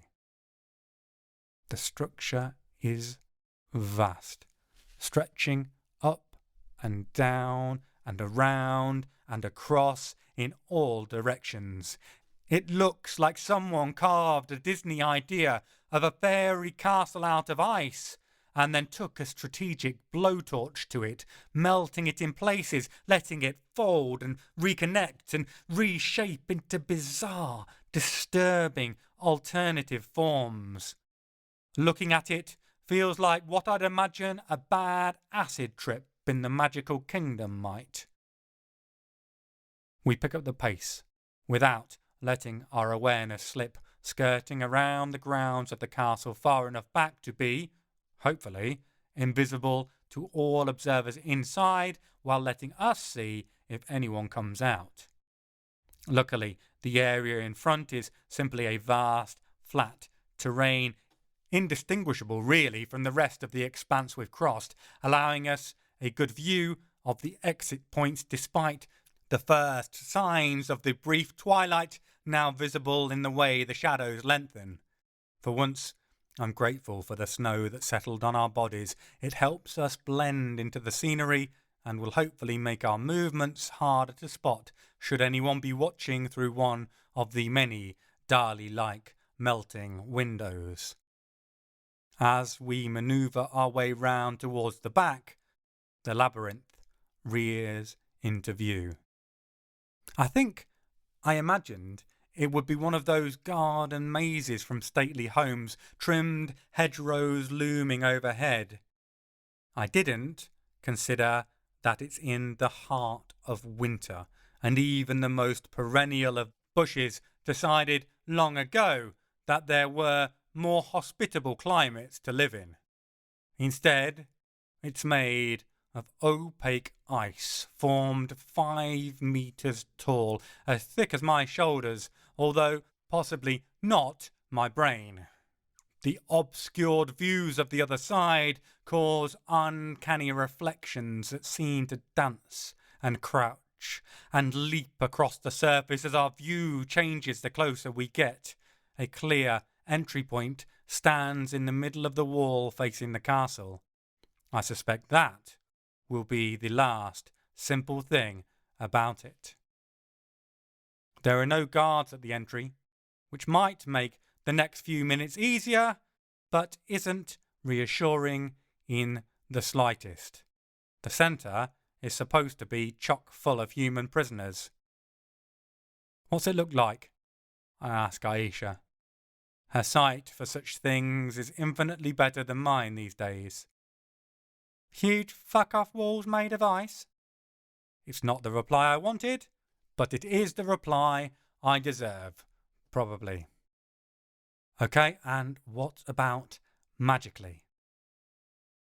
The look she gives me could strip paint off a metal fence. Hell, it could probably strip metal off a metal fence, reducing the whole thing to a bubbling mess of shame and ineptitude.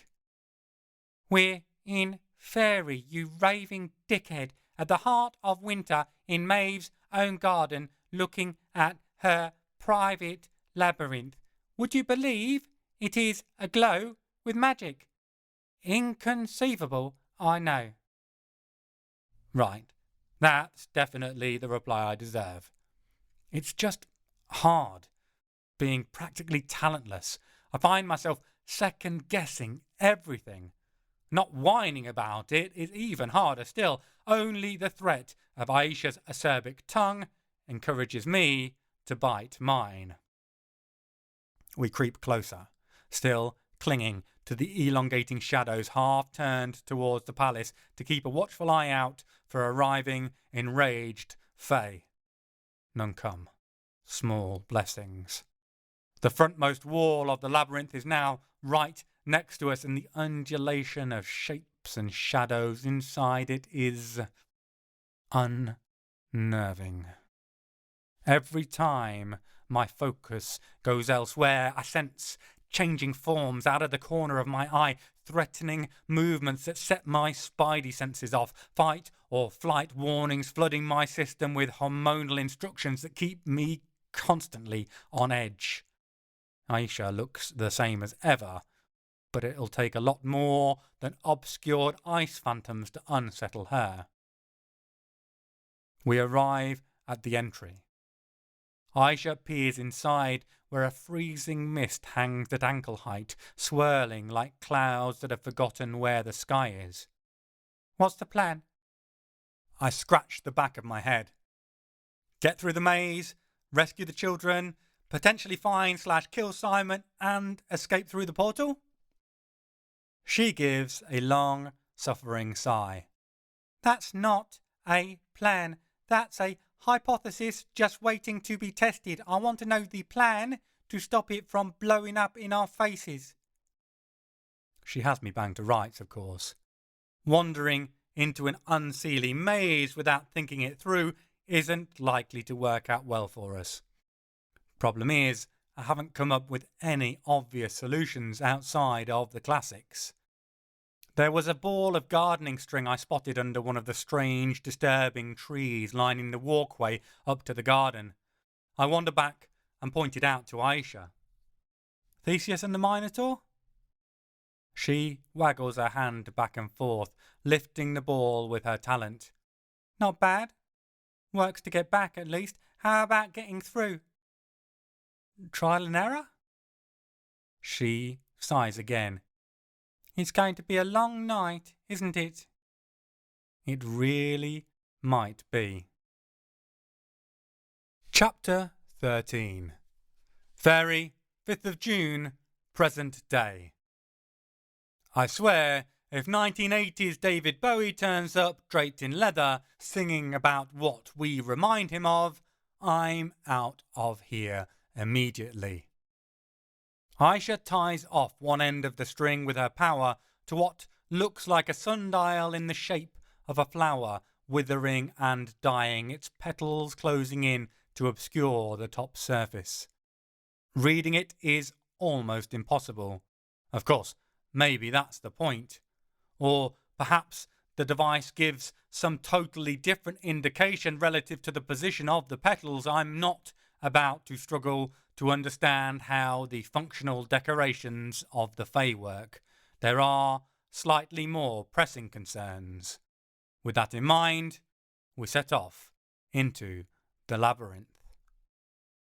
If the walls caused me anxiety before, walking between them makes me feel about one jump scare away from a major heart attack constantly. Things move in the surfaces but are never there when I look for them directly. Shadows coalesce in the corner of my view, menacing and threatening, like they can leap and attack at any moment. When we reach our first dead end, our own shadows elongate, stretching up the surface in front, making the surrounding walls seem to grow and close in on us too. As we back up, following the string to the previous intersection, my heart beats too fast and my breathing is too shallow. I feel lightheaded and have to resist the urge to steady myself on the walls. I don't know if my hand will freeze onto them or pass straight through for something inside to bite off. Either way, I'm not in any hurry to touch them, however dizzy I feel. Aisha is, of course, a trooper. Utterly unfazed, at least externally, she works her way methodically around the twists and turns. I don't doubt for 1 second she's mapping it all out in her head, drawing up the ways we've come, identifying any we've not explored yet. For me, just keeping moving is doing well. The darkness of the cave I was trapped in just on the other side of a murky ice glass window. I can't keep myself far enough away from the walls. I feel like I can fall through them, tumbling back into the shadows to be locked away from the light forever. So when I see the exit in the wall, it takes all my willpower not to run to it, but to match Aisha's calm strides as we glide out of the maze and back into the garden. We're once more where we started, the string trailing both out behind us and in front, leading to the weird garden ornament we originally fastened it onto. Aisha harumphs, but there's little annoyance in her voice, more the sound of a theory confirmed. I thought so. The walls move. It didn't make sense. I curse internally. Do you have any idea how far we made it in? She nods, still lost in thought. Pretty far. Can only judge it off the side of the labyrinth I saw as we approached, but almost all the way. Felt the moment we started turning back. Reckon we were almost there before it happened. Instinctively, I want to make some sort of joke about it being amazing, but the words freeze on my tongue and die. I don't have the energy to jest. Instead, I sink down on my haunches, my back deliberately to the maze, my eyes on the castle in front. It means we have to go back in there again. I desperately don't want to. We sit there for some time. Aisha thinking through the problem, me trying to do anything but think, blanking my brain out, fighting to get a grip on my nervous system to make myself calm the fuck down. I've nothing to offer at the moment, except to be the least hindrance I can. She cracks it, of course, because Aisha is a freaking genius. Having been around for such a long time helps, but being razor sharp smart is a big part of how she survived this long. It's responding to our eyes. I zoned out, monitoring the castle, calming myself somewhat, and she sparks me from my reverie. What, like a retinal scanner? She shakes her head. No, it's the fact we're looking for the path. It can't be touch-based because we're not putting our feet down. If it's because we aren't Fae, none of the children could get in there, and it would have either kept us there or summoned the Queen. I think the idea is both to keep the kids from escaping and to keep out any of her own court who might want to sample the goods ahead of time. The moving shapes and forms in the glass draw the eye. While we're distracted by them, the maze changes. So how do we get round that? I know I should be able to come up with a solution, but it feels like the eternal cold has crept up my spine into my servo and blocked up my neural pathways with ice. Thinking is hard, even more so than usual. Aisha dusts herself down, pushing some of the collected snow off her shoulders and trousers. Simple. We can't get distracted. I've got the original route mostly stored in my head. I guess it must reset when we leave, otherwise it'd be a different path each time. Keep your eyes straight ahead, walk forward. If we need to backtrack, close your eyes as we turn. Don't look at the walls. Easier said than done, but then, if it was easy, we'd have done it the first time and it would be a rubbish deterrent. Aisha reels the string in, pulling it out of the maze with her talent, then takes the reformed ball, spooling it out, pops it on the end of her stick and poles herself straight forward, her head held high.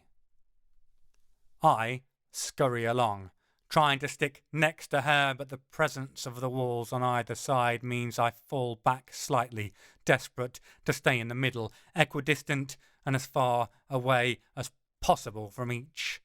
The movements now are terrible and terrifying.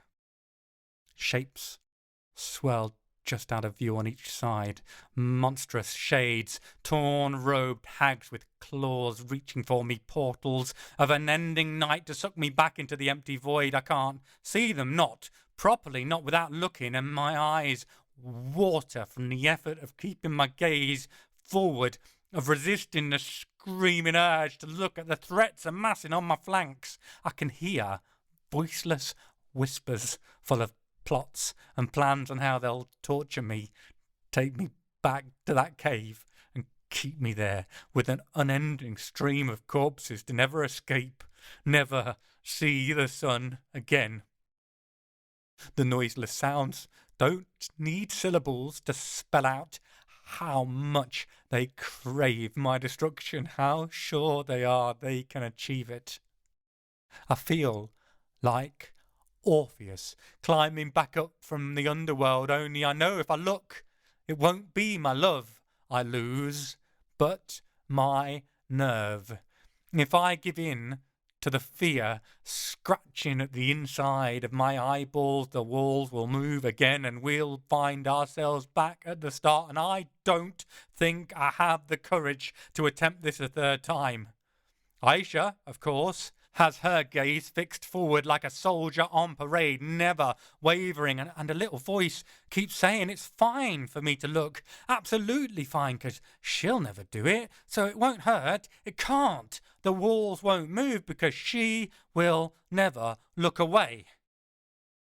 But I can't do that either. I can't let her carry everything more than I already do. If I do that now, if I just assume all will be fine because Aisha will never flinch and give in to my own weaknesses, I'll never get out of that cave. I'll become a shadow, a wraith of the man I once was. There's no way I'd come back from that. I have to keep moving forward without giving into my fears. How long it takes us to get through the maze, I do not know. Night has arrived fully now, and although the walls keep an ominous luminance that might make putting one foot in front of the other easier, if still slippery, it only adds to my desperate urge to look. It feels like hours. I'm sweating despite the freezing temperatures by the time we get to the building where the children are being held. My jaw sore and half seized from clenching my neck, strained from being locked in place as I fought against myself every step of the way. We arrive in a wide square, a pathway leading up to the main entrance. On either side is what looks like sand, although I suspect it's fine granules of super cold snow, turning and shaping just so in strange and slightly uncanny lines and forms, like a twisted version of a Japanese peace garden. I take a moment, inspecting the place, to steady myself internally. The building is barn-sized, reminiscent of a stable, although the few windows on the forward face continue that sensation of melting and refreezing, the glass seeming to drip into the breeze blocks under the ice-white scree. There are bars over the windows. They look like iron painted white, but obviously aren't, considering where we are. The Fae loathe iron's burning touch. I wonder what they're made of. Another metal? Silver, perhaps. It seems like the sort of ostentatious display Maeve would approve of, keeping kids prisoners with precious metals away from anyone's eyes but hers and those she brings here with her. Huge wooden double doors stand central in the wall, barred physically by a massive wooden beam slotted in to hold points on each side. The entrance is so magically charged that even I, practically a muggle these days, can see the doors glowing when I look. It's my turn to ask Aisha the question. So what now? She opens her mouth on an in-breath, then pauses, stops, looks again, then looks at me. No idea. Brilliant. I bite back an audible groan. Hold up, Sabi. Didn't say I wouldn't have an idea. Just not got one yet. It's Fae magic. Need to work it out. The ball's firmly in her court now. I've not encountered this sort of power before, so I've nothing to give her on a theoretical level, and I'm a damp squib on the magical one. I huddle to one side and monitor the way back into the maze, first, to make sure no one comes sneaking up on us unexpectedly, and second, to make sure the maze itself doesn't creep up and swallow us back in when we aren't looking. An interminable amount of time passes. Aisha keeps furrowing her brow, thinking hard. Theoretical magic isn't her forte, but she can stretch herself when needs must. Now and then she appears to get a eureka moment and steps forward to hit the doors with some working to dispel or break the strange enchantment covering them. Whatever she pulls, whichever school of magic, and I see her run the gamut of her knowledge from east to west, it simply splashes across the workings and dissipates. Aisha air stomps away, vexed, deep in thought until the next idea strikes. No matter what she thinks of, none of it works. Enochian runes of entering? They sink into the surface, vanishing from sight. Teller's slice of destruction bounces off, shattering in a moment. Fagin's gentlemanly pilferage. The weak spots, easy to force points of ingress that should light up like a Christmas tree, somehow get cancelled out or simply don't exist. This place might look like a stable, but magically it's Fort Knox. When she takes to just bombarding it with fireballs for several minutes, fireballs that freeze on contact, dropping to the floor like the world's largest hailstones, I know she needs to take some time out. This is the closest I've ever seen Aisha to a hissy fit, and if she doesn't take a break, she's likely to take out her fury on the nearest thing, which will be the maze or me. Either way, I don't want it to happen. Hold up, wait, I say as she storms towards it once more, gliding across the floor on the cushions of air, but still looking like she's slamming her feet down hard enough to make the earth shake. I'm genuinely worried she's forgotten the rules and is going to kick it in frustration. This isn't working, Aish. She pauses and takes a moment, composing herself, then slides smoothly back to me. I notice she doesn't even seem to need to use the pole. It's like the magic just adapts to her. Suddenly, it clicks. An Archimedes moment all of my own. I start chuckling. Gently at first, then harder and harder till I'm bent double, tears streaming down my face, at least at first. By about halfway down, they turn into little ice balls burning the skin on my face. Somehow, that strikes me as even funnier. Aisha is less amused. What is it, you massive arsehole? I think she knows I've figured it out, and it's driving her mad not having the answer. I gasp out the words where I can between the guffaws. You're fucking Gandalf! She blinks. Not last time I looked, I wasn't. Not fucking anyone. I wipe at my eyes, flicking the tears away. No. You're Gandalf himself at the Mines of Moria. I wave my hands at the archway of the door, as if suddenly dwarven runes have appeared above it. Speak, friend, and enter. I see the realization hit her when her eyes widen slightly. What are you saying? That we just have to lift the bar off to get in? I nod, trying not to smirk. Don't get me wrong, I'd be completely lost without Aisha. It's just good to be useful, to actually solve a problem. Think about it. Being locked away in a freezing cold prison on an alien world by what looks like monsters and acts like monsters too is exactly the sort of trauma that can kickstart talent without training. The enchantments on the door aren't to keep them closed. The plank keeps the kids already effectively barred. No, the enchantments are to stop them moving said plank by pulling it when they suddenly discover the power inside them, and, not to mention if she puts any of her subjects in there. I don't mention the idea of her keeping Simon in captivity.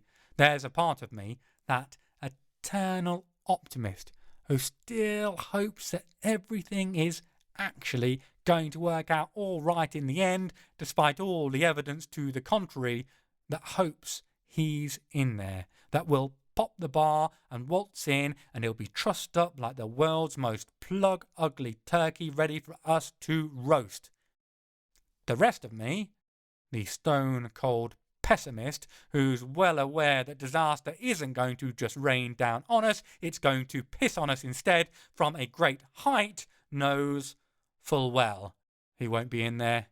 He's been too meticulously prepared thus far to just stumble into Maeve's clutches. No chance. Either way, though, he's not the main priority right now. The kids are definitely in there. Getting them out is what matters. I turn back to the matter at hand. It's nothing more than a nullification field, which is why your magic failed every single time. She groans. Because they set it up specifically to dispel anything that got thrown at it from any field of human magic. It's my turn to give her the gun fingers. Good God, they feel great. Locked and loaded. Got it. So all we have to do is... She swings back towards the door and poles herself determinedly towards it with me just behind. Lift that fucking plank out of the way. It's easier said than done. We can't touch it. If we do, Maeve will know we're on her territory, which is a good way to end up with an unseelie horde pouring through the maze towards us. Magic can't help, thanks to the working liberally applying to the building and doors, including the barricading beam for this exact reason. We have to try to wedge our poles under the piece of wood to lever it up. Problem is, as soon as we apply pressure, it sends us shooting backwards and I nearly fall head over heels. I regain my balance, wobbling like a kid going ice skating for the first time, but don't fall. I dropped my stick by the door when I shot off though, so I have to carefully tramp back over so as not to give a repeat performance. In the end, we stand back to back. I use my pole to brace us against the ground behind, and Aisha then levers up one end of the plank until it slides through both holes and clatters to the ground. Then she pushes it clear of the doorway, hooks one of the handles, and pulls. The door creaks open, and I grin in triumph. I solved a problem with my thinkings. Truly, it is a rare and marvellous day, one for the history books. We slide inside, cautiously. We needn't have bothered. There are no guards. There's no need. Nobody in here is a threat, nor are they going anywhere in a hurry. We're in a vast room that would make most ballroom-equipped palace owners envious with its vaulted ceiling and intricate detailing. It's definitely not used for dancing, though. The cages scattered throughout the space would get in the way. They look like they're made of ice. I don't doubt they're as hard as steel. Square boxes that are probably 2 or 3 meters high and wide. The sight inside each of them is enough to break the hardest of human hearts, though I doubt it has any effect on the ice block inside Maeve's chest. Children huddle, their clothes stained with substances best left unidentified, but it's the other stains, the psychic ones, that hang more heavily. The room, indolent in its haughty architecture, stinks of sweat and piss and shame and terror. The children huddle as far back from the front bars as they can, as far from us as possible, without touching the rear ones. At best, the bars probably freeze. At worst, they bite, inflicting pain on any brave enough to pull on them. Their eyes are wide, and I read nothing positive in them, despite them being full to the brim with emotion. These kids are drowning in despair and distilled fear that's been purified into a potency no one should ever have to experience, especially not a child. There are about 6 of them that I can see. Many other cages stand empty, no doubt, waiting for Jack of Plate's newest delivery. That will never come now. It makes me want to rewind time to go back and kill him again, but infinitely slower, to really take my time and make him suffer the way these kids have suffered, are suffering, just so he could stay alive a little longer.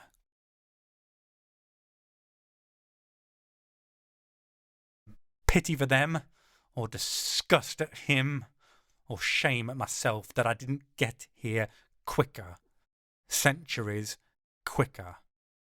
Fairie's debauchery was horrific but abstract before. Now it's all too vividly real. The walls are plain and perfect white. I can imagine them covered in paintings which, based on the architectural and design preferences we've seen so far, would be as stunning as they were disturbing, and the whole place crowded with the peculiar forms of the Fae nobility. This could have once been used as a ballroom or the like, the barn conversion to end all barn conversions. I wonder why Maeve turned it into a dungeon for the children she stole, especially considering I find it highly unlikely that she doesn't have an actual dungeon under the castle. My eyes dart around, hoping to see a de Montfort-sized cage fully stocked, knowing it's never going to happen. I'm right, but I see something else.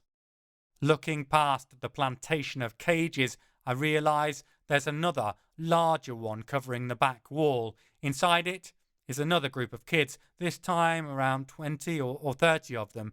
They're older and seem to be an even split of boys and girls. The ones in the individual cages look to be between about 5 and 10 years older as far as I can tell. This group is all adolescents. I guess they're early teens up to as old as 15 or 16 maybe. They wear clothes that suggest they either got snatched up from a Renaissance fair or are dressed in local fashion by the Fae. Their clothes are cleaner, but the terror in their eyes is somehow deeper. The kids at the front are terrified of the unknown. The older ones know exactly what there is to fear.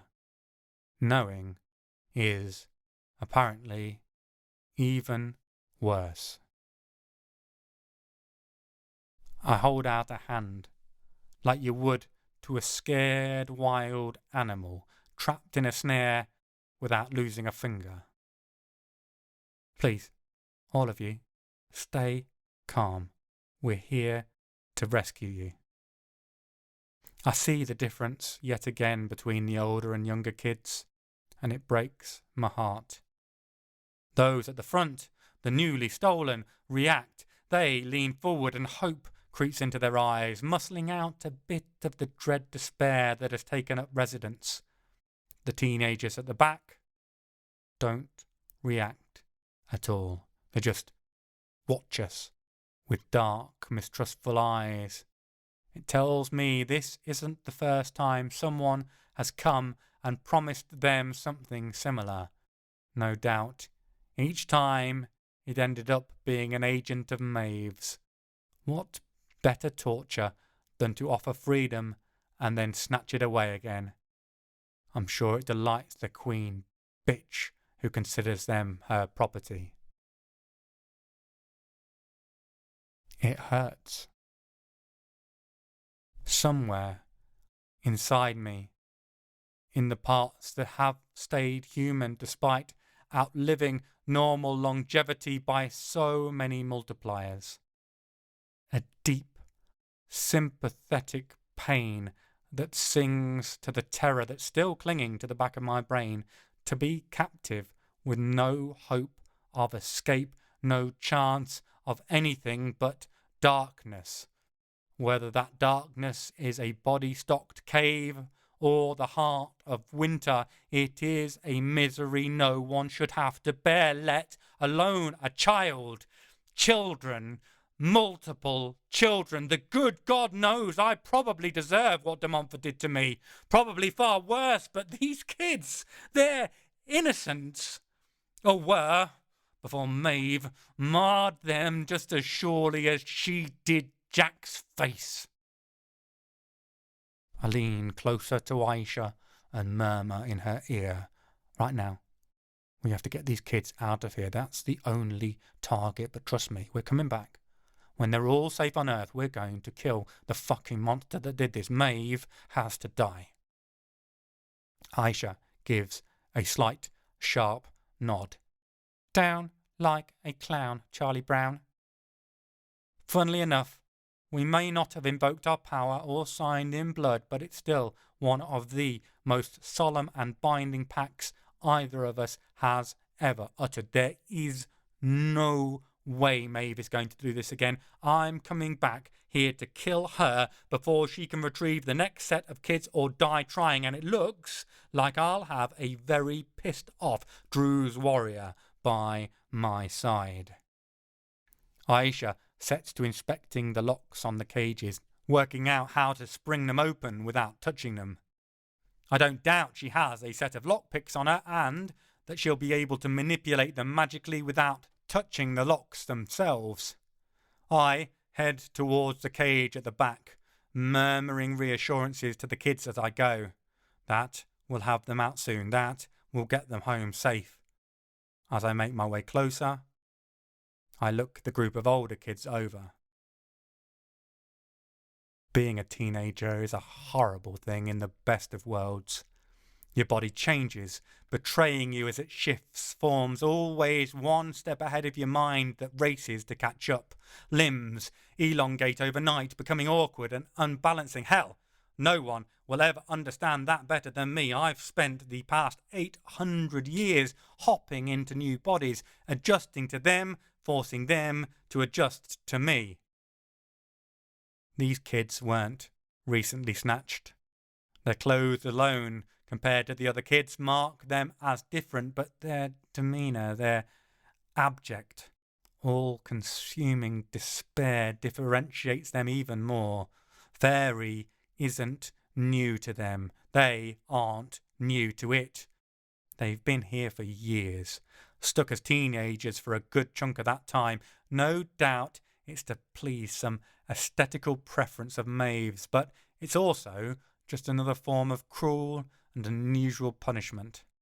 Sadly, I doubt it's even close to the worst they've suffered here.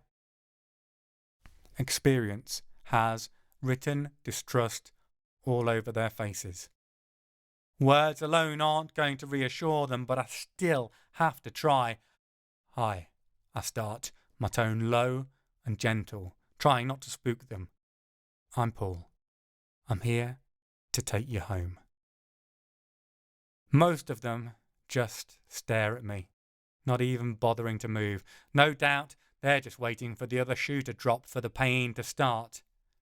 I hear a bitter laugh though, and the group pulls back to reveal a girl sitting, her arms wrapped around her knees on the floor.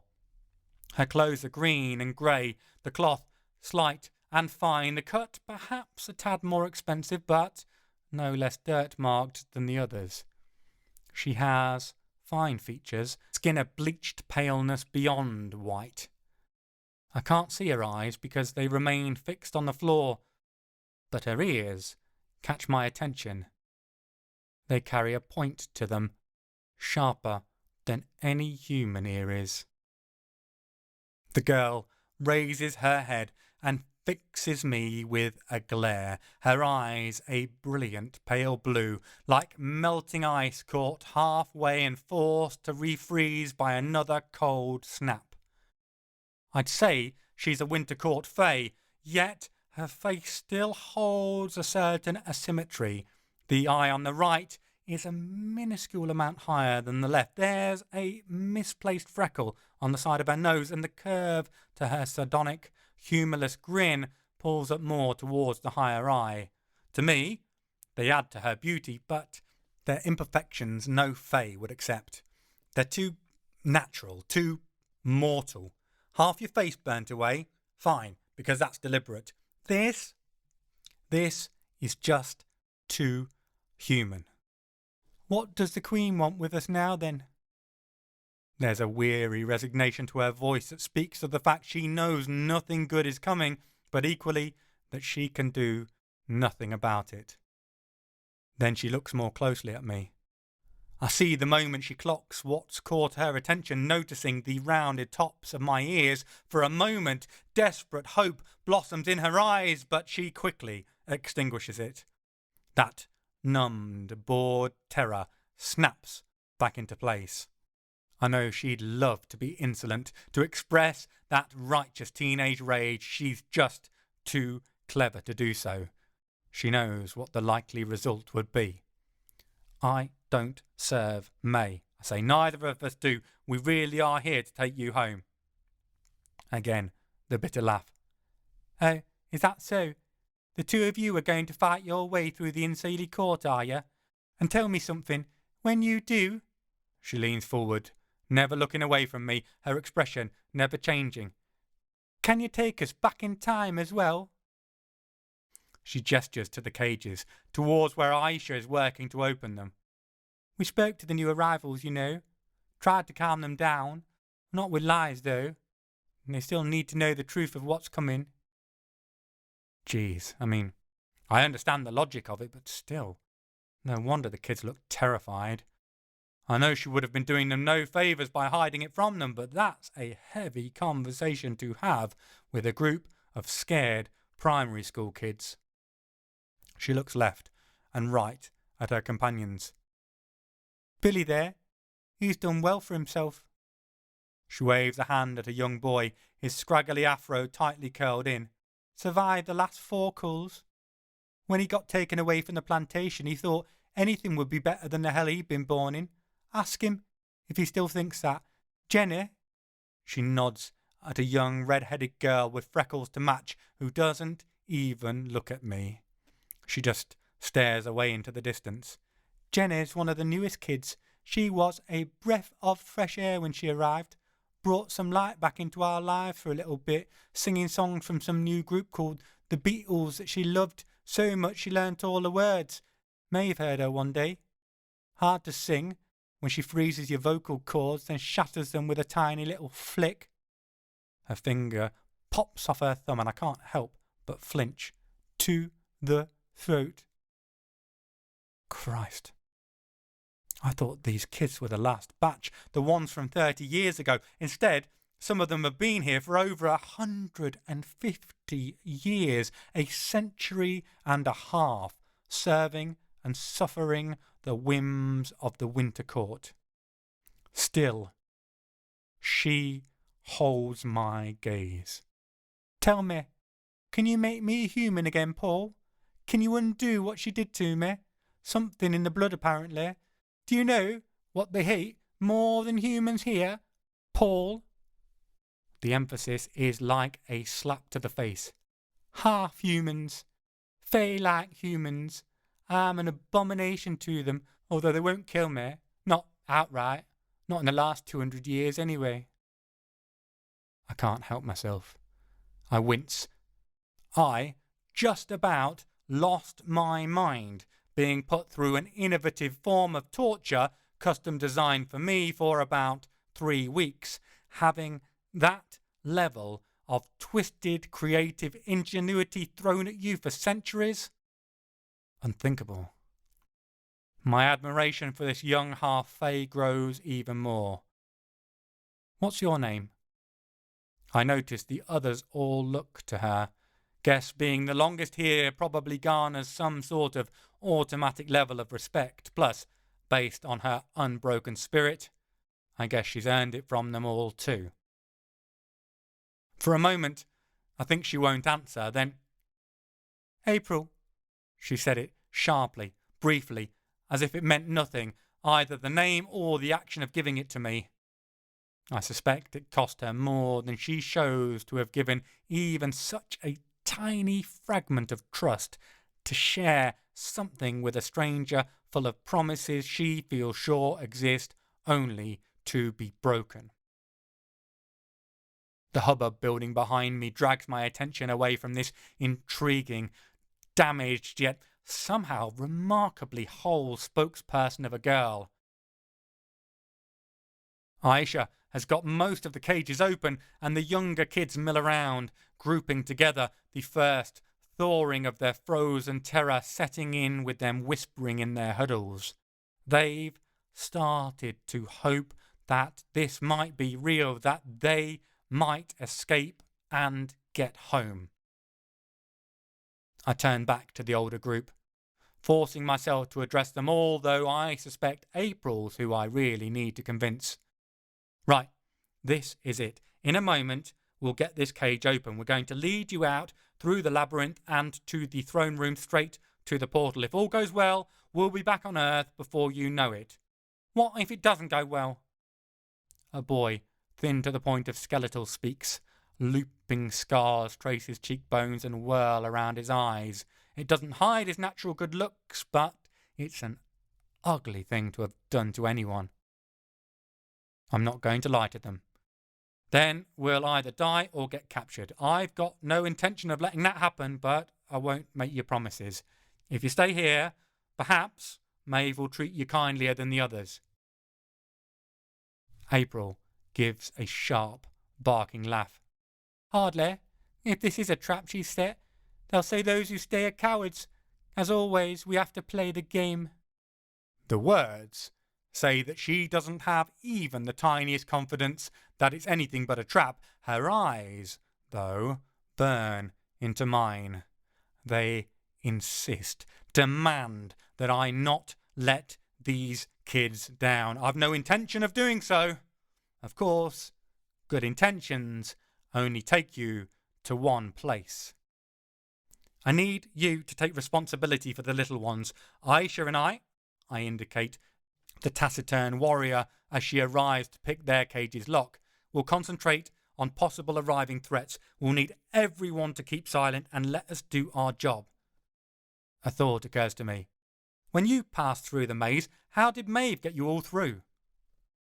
Blindfolds, April answers, picking up a strip of plain material off the floor. Of course, that makes sense. The lock springs open, and we corral them together by the doors leading out. Okay, listen up. I raise my voice slightly, although I don't need to shout. None of them are talking at a volume above hushed whispers.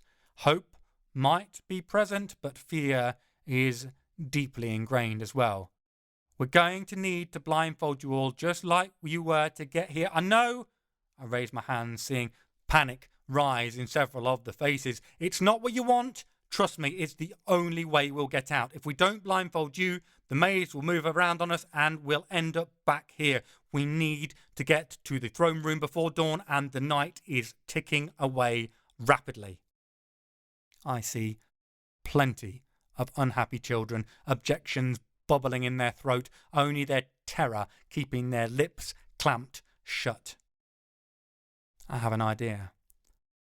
April, will you please do the honours with the blindfolds? She nods and gets to work, sending one of the other older kids to gather the fabric strips from the cages. I reckon even the newest arrival will have picked up on her leadership qualities and her trustworthiness. Hell, I only just met her, and I trust her. She has to have a core of steel, of adamantium, to have survived so long and stayed sane.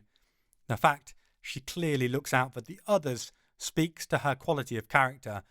I doubt I would have done a fraction of so well if our places had been exchanged. As I predicted, even the youngest children submit to April tying the blindfold on. When there's only her left, she brings the last piece of fabric over to me. As she ties it over her eyes, she murmurs under her breath, "Don't let them down," then falls silent once more, though still straight-backed, radiating fierceness. We're going to need you to stay together, I say. We've got a thread that leads all the way back out through the labyrinth. Aisha will take the front. I'll put the thread in each of your hands, then follow up at the rear to protect that end and make sure none of you wander off. Just keep holding the thread. Pass it hand over hand so you don't pull it away from anyone else, and we'll be through in no time. I should probably have got them to the thread before I got April to blindfold them, but I wanted to shut off that undercurrent of terror before it got out of control. I'm not going to get them to take them back off now they've accepted the idea. Aisha and I guide them out of the door and across the grounds to the entrance of the maze, shepherding them so they don't stumble, using our poles and quiet, urging whispers to steer them to roughly the right place. Aisha starts slowly into the maze, and I use my pole to put the thread in one hand after the other until they're all passing along behind her. Then I wrap up the end of the thread on my pole and, fixing my gaze straight ahead, walk back into the maze. Chapter 14. Santowen, 21st of February, 1973. The garage is small, which is no surprise because it's Paris. Everything is small. A 30-metre square flat is spacious. You could fit a van in here and still have some space to stand, even to unload a few boxes. That's practically palatial. Two men, clearly the ones we heard conversing, stand at the back, although they stop talking as soon as we enter. I thought about getting Aisha to lead the interview, as this is something she cares so much about, but the chances of her losing her temper and stabbing one of them in the eye are too high. It's always easier to get people to loosen their tongues before rigor mortis sets in. There's an age difference of 2 or 3 decades between the men, and enough familial traits that I'm confident they're either father and son or nephew and uncle. Both men carry the bulky form that speaks of once being in prime physical form, but then hiding it under layers of cheese, saucisson, and wine. From the way they both square up as we arrive, they clearly feel confident in their fighting abilities despite that. The younger of the two looks to be in his 40s. He has a permanent squint, his eyes too small for features already inflating with age and alcohol. His clothes are clean pressed, though, and his hair neatly clipped. If he doesn't have a recent military background, I'll be among his uncle. The older is less well kept, with his face ravaged by alcohol and pock-marked by swollen skin pores as he blew up over time like the Michelin Man. His nose has a reddish glow. I'm not sure if that's from arguing with the other man or from early boozing. He has a shifty, guilty look about him, but he still holds a certain something in his posture that speaks of army days before too much drinking back on Civvy Street. The younger man steps forward, snatching a tire iron off the floor as he comes. "Who are you? What do you want?" he snarls. The cocky anger isn't quite enough to mask the fear in his eyes. This is one of our thieves, then. He's terrified we are the authorities, even if he isn't scared of us as individuals. Yet. Aisha slides forward to meet him. She brings her forearm up fluidly, locking the tire iron in place before sending it clattering to the ground. Using the forward momentum, she pivots and sweeps his legs out from under him so he follows the tire iron to the floor. She comes down, smashing hard onto his back, pinning him with her elbow over his throat, ready to drive it into his windpipe at a moment's notice. I turn my attention to the older fellow who stands, shock scribbled all over his face, seeing his tough soldier son or nephew floored in a second by the tiny Arabic woman. I love seeing Aisha get that reaction, especially out of fascist scumbags. "That wasn't very polite, was it?" I ask him gently, stepping over the winded man and advancing on the other. He tries to back up, but there's nowhere to go. It's a big garage for Paris, but not that big. Now, let's start again, shall we? Where is it?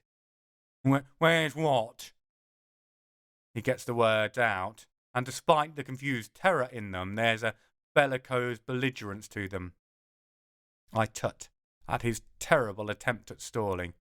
The coffin you Nazi wannabe fox stole. Where is it? He pales further. I think he hoped this was still just a robbery. Now he realises the danger is far higher than he thought. "Are you the police?" I shake my head. Oh no. There's a smile to my voice, as deadly and as cold as a crocodile's.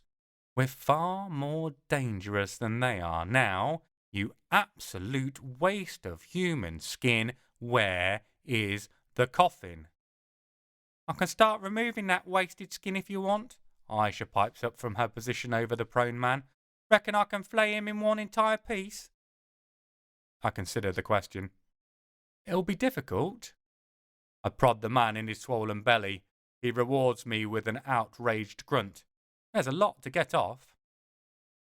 I can see the older man is itching to hit me. Anger and terror war in his expression, his eyes flicking from me to the other man on the floor, trying to weigh up his chances. I lean forward. Give it a go. See where it gets you, I mutter, my eyes fixed on his, the challenge clear. The man's a scumball, but he isn't entirely stupid. Whatever he sees in my gaze convinces him, because he sags, deflated and defeated. Who are you people? There's a whine to his voice, a pleading edge that wasn't there before. He's beat, and he knows it.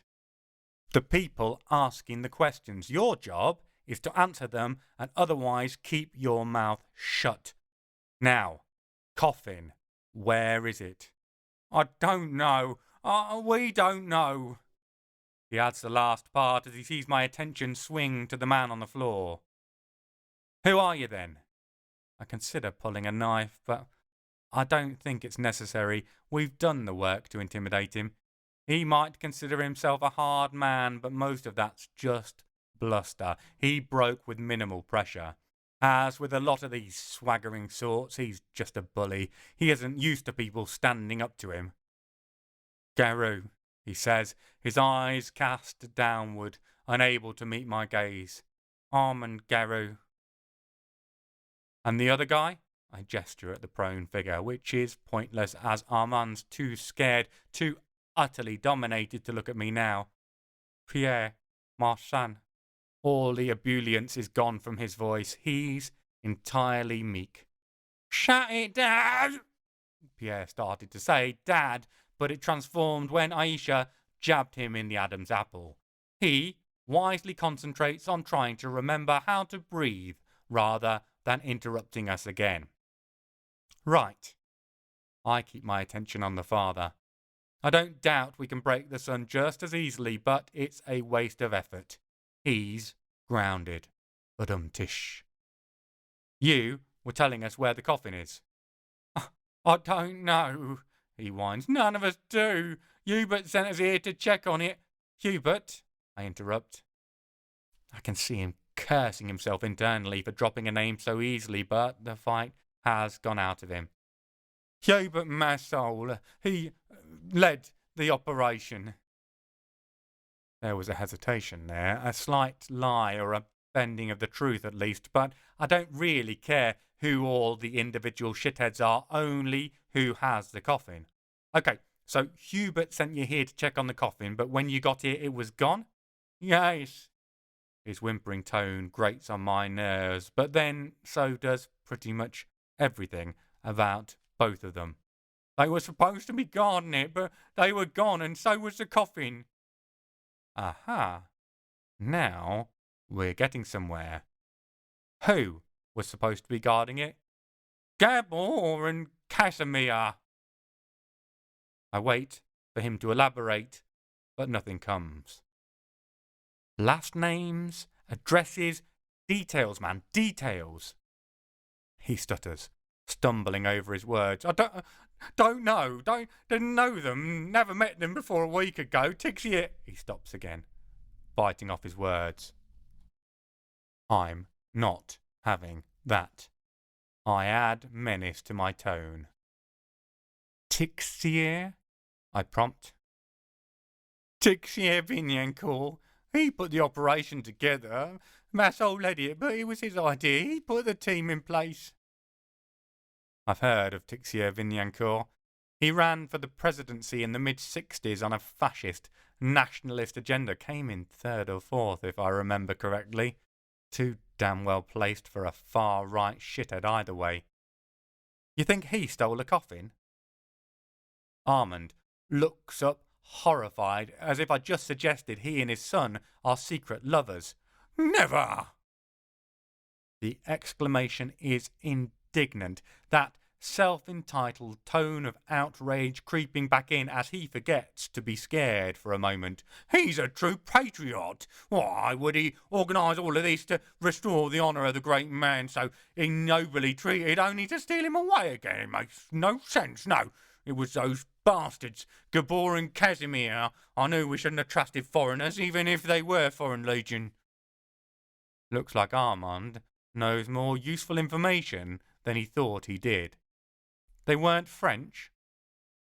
He shakes his head, a sneer on his face. No, they were from the east. Casimir's Polish, I think, and Gabor? I can see him thinking about it, trying to remember.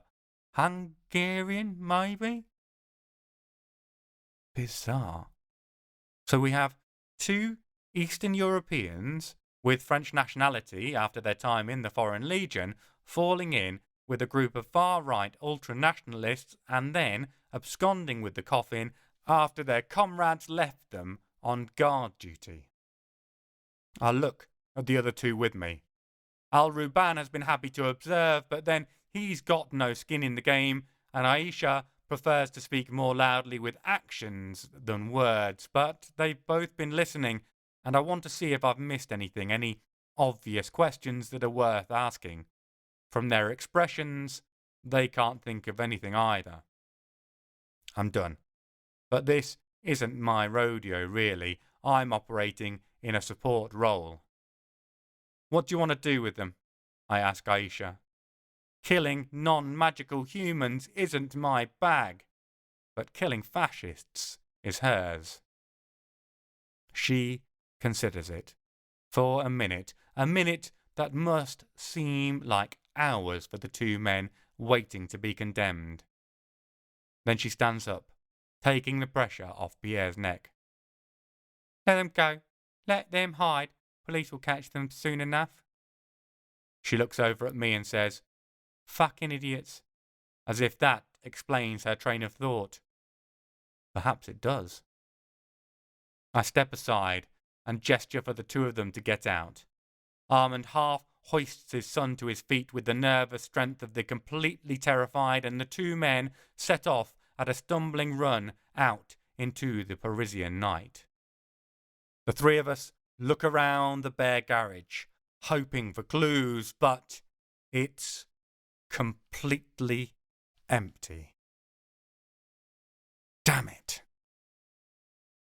Chapter 15. Fairie, 5th of June, present day. I feel like the reverse Pied Piper leading the kids home, which reminds me of Frank, just to make a terrible situation even worse. Heading through the maze is no more fun the third time than the first or second. The threatening movements, the menacing shadows are even more violent in their dances, just out of sight, demanding a look every step I take. The kids' heads whip left and right, and I know they must be hearing things trying to get them to take their blindfolds off. I wonder if it's threats or promises, monsters, or those they miss with all their hearts. Muttered words of encouragement, of motivation are all I can offer them. Once I lean forward to gently pull the hand of a young boy away from his blindfold. Concentrating on their well-being helps me ignore the whispers promising to take me back to the dark. Getting these children home is worth going back to the eternal blackness. Anything to see them safe. We make it through, breaking out into the expansive ice garden between the maze and the house. I didn't really have time to inspect the area when we first arrived, but I can see now the intricate carvings, the intense detail in the frost-coated ornamentation.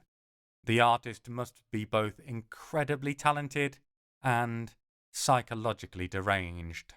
Statues of animals and birds are here, but subtly wrong. Eyes too wide, teeth too long, necks stretched, Fur for feathers, feathers for hair, eyes containing tiny fingers clutching the irises, claws are teeth, the toes cracked maws. Some are geometric shapes that hurt the eyes and the mind. None of it helps lift the mood. Regardless of the disturbing artwork, I get the kids to take off their blindfolds. They need to see we've been true to our word so far. They also need to see where they're going. We can't afford for them to blunder about, knocking the statues over and causing a ruckus. So far, we've been lucky, but we've helped ourselves look wise by being careful. I'm not about to ruin that for this last and most dangerous part. I don't really feel it needs to be said to these traumatized children, but I still remind them silence is of paramount importance. Then we set off, picking our way carefully through the garden paths that curve out and then up towards the back door of the palace, our eyes peeled for traps or tripwires. Closer in, we can see vast bay windows on either side of the doorway. The rooms inside must be enormous, as the huge panes can fold back, opening fully, no doubt to allow the party to spill outside. I doubt the Unseelie are concerned by letting the cold in. April is further back, chivying the younger ones. I drop back next to her. Do you know the way to the throne room? I ask her under my breath, trying not to spook the little ones with my lack of knowledge. She nods, so I lead her up next to Aisha. Show her the way. I'll make sure everyone stays together. It's a shame we have to be so quiet. These two could be the best of friends if given half a chance. Still, I'll make sure they get the chance once we get back to Earth. April has clocked we aren't touching anything, so she steps up to open the door. I leap forward alarmed, but she holds out a reassuring hand. The palace knows me, she says. I'm allowed access. It won't set off any alarms. She pushes open the door, and we all shuffle carefully inside. We're in a long, curving corridor that reflects the strange architectural shape of the building itself. The domed ceiling, several stories high, glistens like frosted dew. Balustrades show higher levels surrounding an atrium open to the pitch-black sky above. In the middle stands another ice statue, giving us our first view of Maeve herself. I don't doubt it's her, not for a minute. One only has to see the size of the castle and her ostentatious taste to know she'd not tolerate statues of anyone else dominating this internal courtyard. She's beautiful, of course, perfect in that alien way that humanoid fae are, her features crisp and radiant and utterly exquisite, yet still not natural, at least not to us. The eyes themselves are sharp and bright, even in the statue, but they hold no compassion, no more than the rest of the face does. This is a regal being, but one as cold as the material from which this tribute's carved.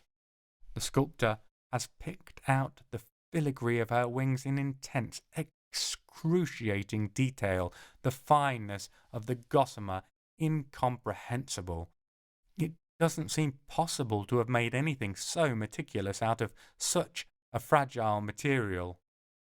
I wonder how long it took the artist, and whether love of craft or fear for his life drove him to such poignant perfection.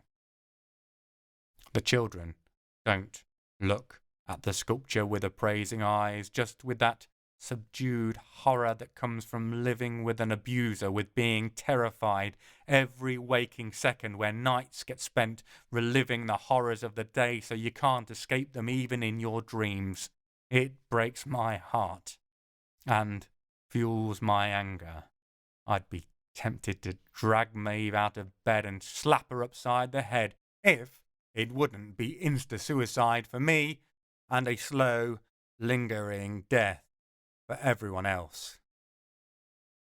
April doesn't even spare the statue a look. I guess after 200 years of abuse, anything other than the real thing pales, even if I doubt her fear of Maeve has decreased at all over the centuries. If anything, continued exposure will probably have sharpened it. After all, she knows exactly what might, and probably will, come next. April hurries past, down a corridor ahead, heading farther in towards the front of the palace.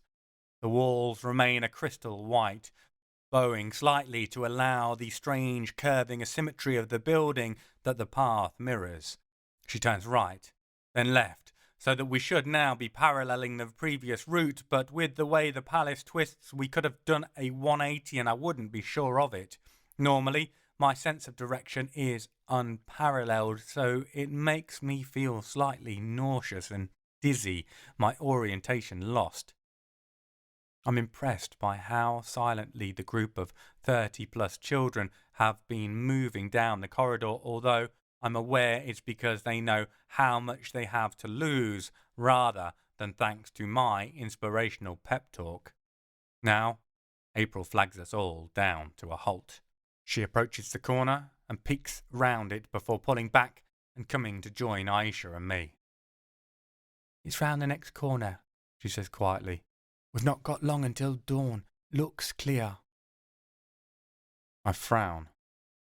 The Nain Rouge told us there'd be troll guards. Now we can just walk in. Too easy sets my paranoia pinging. I turn to Aisha. "Scout it out?" I'm not about to start giving her orders, but I don't doubt she'll move more silently and strike more effectively too if she encounters any enemies. Aisha doesn't even reply, just flows around the corner and is gone. It only feels like a minute has passed before she reappears as silently as she left. In fact, even though I'm literally focused on the corner, waiting for her, her appearance still nearly gives me a heart attack. "No guards," she murmurs. "No magical traps or alarms I could detect.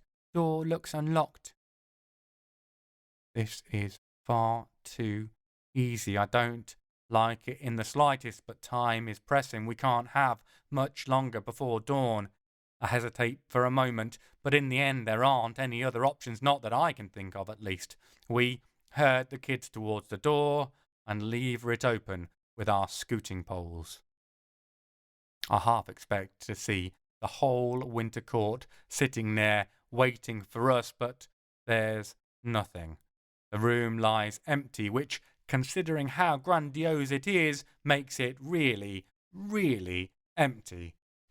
It's roofed, but it feels loftier even than the internal courtyard did, 6 or 7 normal stories high at least. Tapestries drape down the walls from the very top, a riot of reds and greens and blues higher up. Lower down, the intricacies become clearer. There are depictions of all the different face species I've ever heard of, and many I haven't, in tiny detail, with it divided into frames. I realise I'm looking at the Fairie equivalent of the Bayeux tapestry, that it depicts stories and legends of the Unseelie people.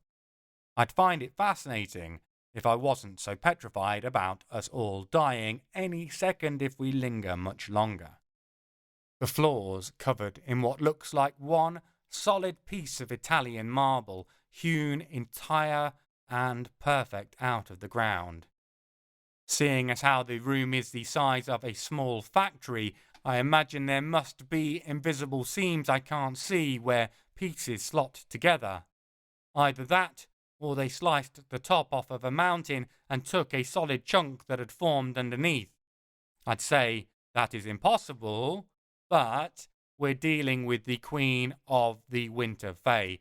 Possible is probably just a state of mind, as much as that sounds like the slogan for some sportswear company to berate the kids in their sweatshops with. I can imagine hers is mainly, "I want it, make it so." I doubt many people say no. Her throne looks about as inviting as an RSVP to dinner with Jeffrey Dahmer. Situated on a 3-tier raised dais, it carries on the ice-glass theme that predominates the entire estate. In fact, it seems to be a representation of the castle itself, with turreted strands jutting out and the entire structure seeming warped and twisted. I can see spikes sticking out in all directions, like someone made an ice sculpture of the Game of Thrones throne and then left it in the sun too long before shoving it back in the freezer and hoping nobody noticed. It definitely doesn't look designed with comfort in mind. The far right-hand corner glows with dormant power. There's a ring of different-sized crystal structures, jagged crags jutting up towards the ceiling, gleaming dully from some internal radiance.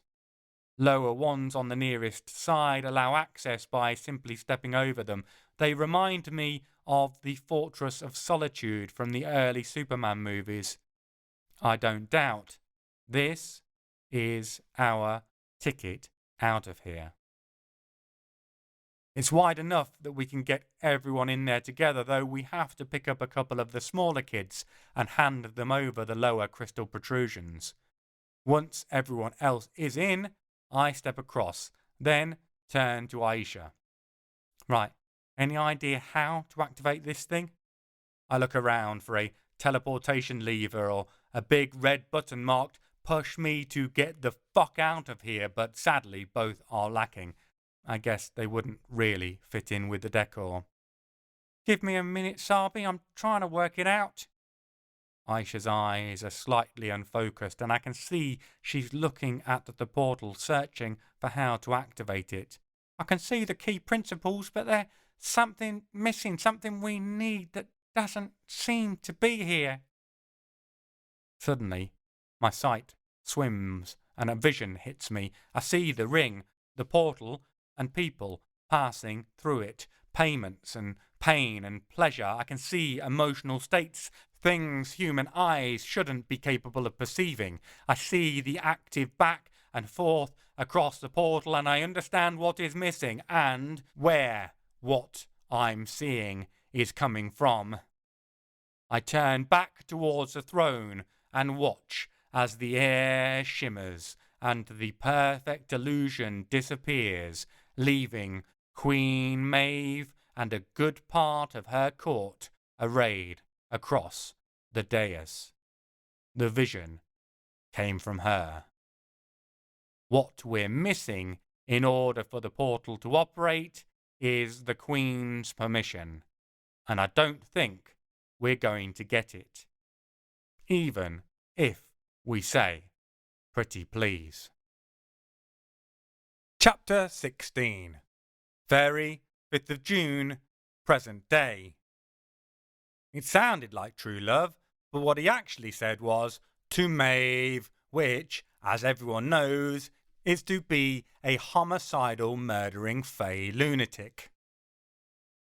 Aisha swears in Arabic behind me and spits. She's disgusted, though, whether with us for not spotting the illusion, or the Queen for trapping us, or the Fates for letting us get so close just to snatch victory away at the last moment, I can't say. She pulled a Han Solo wall decoration on us. Despite the terrifyingly dangerous situation we found ourselves in, I'm too baffled to let that go. Star Wars I get, but what? Han Solo wall decoration. Make it nice and obvious where we want to get to, so we go rushing towards it and don't notice them all lying in wait for us, which makes you... She swivels and points at Queen Maeve, the Unseelie Queen. Jabba the Hutt, motherfucker. Maeve definitely doesn't look like Jabba, although some of her assemblage wouldn't look out of place in Hutt Castle or the Mos Eisley Cantina either, for that matter. There are boggarts and bogies, gremlins and goblins. A Dullahan stands towards the rear, the eyes on the head under his arm stitched closed, his mouth sliced wide open. I wonder if he displeased the Queen at some point, or if this is his natural aspect. A glaistig clacks her goat horns in glee to the side, while a trio of Nashi, the plural of banshee, cluster together, their whispering wails underlining the general hullabaloo the court is making. The Queen is much like her statue, only more regal, more beautiful, more inhuman, more cold. To look at her is to feel the warmth of life, of joy, of hope and happiness leach away. She burns with the frost that would cover the world and smother out the sun, and she stares at us without blinking, drinking in the scene with a dark, malevolent pleasure. Most of the children are already whimpering, terrified, and the sharp, acrid tang to the air tells me at least one has lost control of their bladder. I can't blame them. I feel like pissing myself too. I'm just glad the Winter Queen has no idea who Jabba the Hutt is. Sadly, it seems she's inquisitive too. Freezing tendrils run through my brain, and seeing how several of the kids nearest to me flinch, I'm sure she's doing the same to them. I see flickering images pulled from my subconsciousness of the scene from Return of the Jedi, except I can smell the carbonite defrosting too, the slight trace of perfume that Jabba's pet detects on Leia, betraying her in the first place. The first hint of a satisfied smirk twitches the corners of Maeve's mouth. That disappears, though, when the images of Jabba himself appear. Aisha swivels her attention to the mind-numbingly terrifying, goddess-level powered Fae in front of her. Yep, she says, to a creature who controls half a world, who has been the nightmare in the dark, stealing children on a whim for thousands of years. A giant, hideous slug. That's you, that is. You're that slug, all schlep, schlep. She mimes, squelch, sliding her feet along the floor, having dispelled the Nen's magic on her shoes. We aren't trying to hide anymore, and it did us fuck all good anyhow. I mutter the utterly ridiculous counteracting phrase under my breath to do the same, getting ready for action. Talking of which, before Maeve concentrates her considerable power on obliterating us, I want to know if we were set up. Did the Nain Rouge come running straight back to Mummy then? I ask, pulling her dour, weighted expression across to me, forcing her to take a break from trying to make Aisha explode with the sheer intensity of her glare. Although she probably wasn't, because that's something she could most likely manage if she set her mind to it. Her expression clears, and she laughs. The first actual sound we've heard, like the tinkling of bells on a sleigh, loaded with Mad Max psychopaths armed to the teeth. Again, images come flooding into my brain. I see myself walking through the falling snow of winter. As it touches me, I feel the Queen's awareness, expansive, covering all, caressing my skin through her subject precipitation. I groan at my stupidity. Of course, the snow is hers. It's a part of winter. Not touching it with our feet doesn't help at all when it falls directly on top of us. I have no idea if the Nen was equally oblivious or sent us knowingly to our doom. I note he failed to mention we'd need Maeve's approval for the portal to operate, although I'm also aware I failed to ask him the question. Either way, it's beside the point. Maeve knew we were here from nearly the moment we arrived in winter. totally fucked. She let this whole thing play out for her own amusement. She seems to pick up on that thought because suddenly I see the image of myself shooting backwards when trying to open the door of the building where she kept the kids locked up. It's dipped in spiteful mockery, dripping with hateful glee, and I feel a deep-seated sense of shame and failure, which is weird because I didn't feel like that at all when it happened. I never expect myself to be graceful. Honestly, I'm amazed every day that I don't trip over and skewer myself on my sword. Again. But we don't talk about what happened at Cap Dagd. Well, I don't. Aisha brings it up quite regularly. I realise I'm feeling what Maeve expects me to feel, not even what she feels, but what she believes is right in terms of my emotional response to the event, forcing me to react a certain way to something I did internally. That pisses me off. I can see by Aisha's face she's having a similar experience and is equally pleased about it. Normally, I'd feel sorry for whoever has incurred her wrath to such a degree, but as this time it's a psychotic, practically divine Fae Queen, I'm more concerned about my friend's well-being than anything. Aisha raises her eyes, burning coals deep under the shadows of her brow, and now it's a wonder that Maeve doesn't burst into flames under the intensity of her glare. Stay out of my head, bitch. She grinds the words out through clenched teeth, furious rage clarion clear in every syllable. Again, I find myself assaulted by images. Now, it's just showing us Maeve. The background situation keeps changing. A ball, a banishment, a bedroom full of lovers, an execution, but none of that matters. The essence of Maeve assails us. Her power, her utter and absolute control, her conviction as to her right to rule by force and might alone. The misery and worthlessness that all who look on her should feel floods through us. We get it? Now, Aisha sounds more bored than anything. I don't doubt it will greatly upset Maeve's planet-sized ego, which is surely the point. Your Galadriel, if she took the One Ring, a dark queen, all shall love you and despair, blah, blah, blah. I feel Maeve rifling through my thoughts to search for what that comparison means. Obviously, this one pleases her more than the Jabba comparison.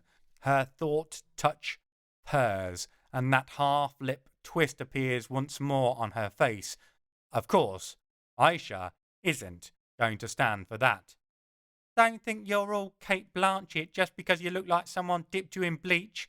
I'm going to punch holes in your wings, then kick you off the top of Mount Doom, you pretentious, brain-invading, cunt-bungle version of the very hungry caterpillar. The arriving barrage of emotions and images drives me to my knees.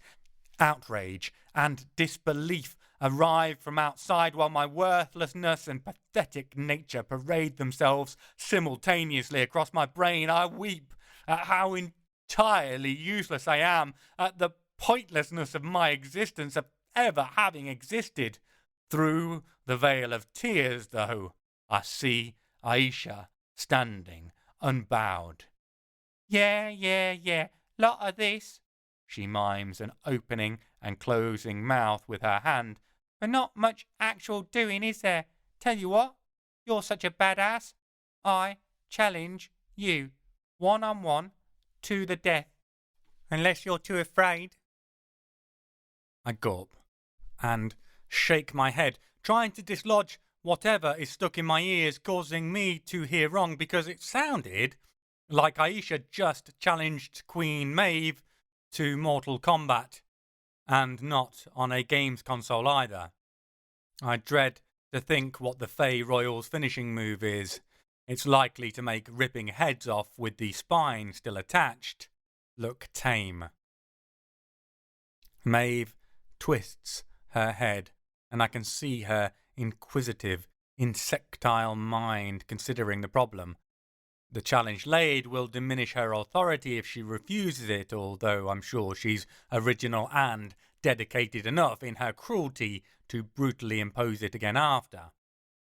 I can sense the waves of pleasurable anticipation washing off her, though. She wants to tear Aisha to pieces.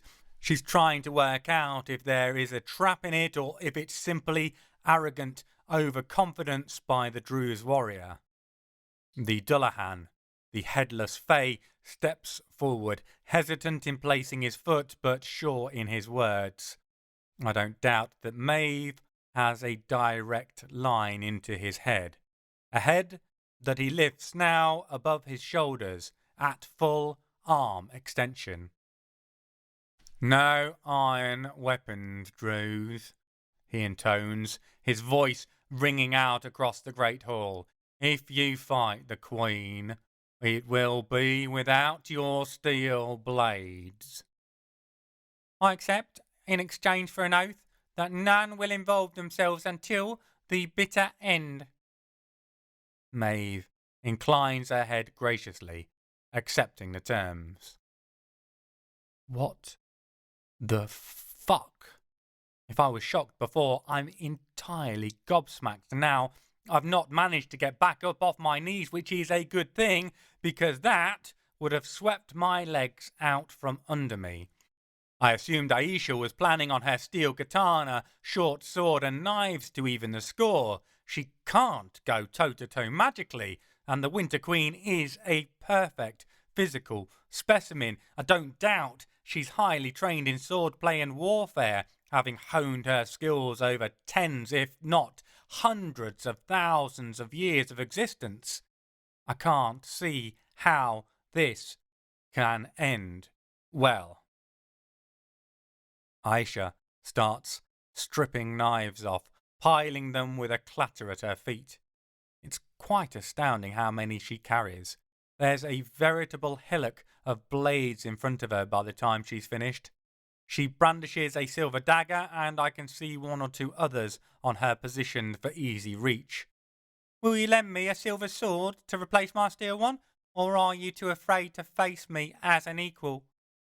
Her distaste for the Unseelie carries in her voice as she stretches, limbering herself up for the forthcoming battle that she has precisely 0 chance of winning.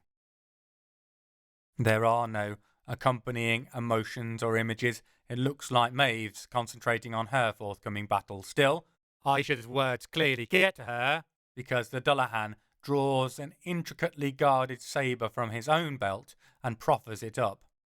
Aisha advances cautiously and takes it, her eyes never leaving the Queen, awareness covering the entire ensemble, then backs up to stand next to the portal again, putting herself between the Fae and us. It is horribly, terribly brave, and utterly doomed to fail. Aisha is the single most badass warrior I've ever met. That doesn't mean she can defeat a millennia-old goddess of winter and misery.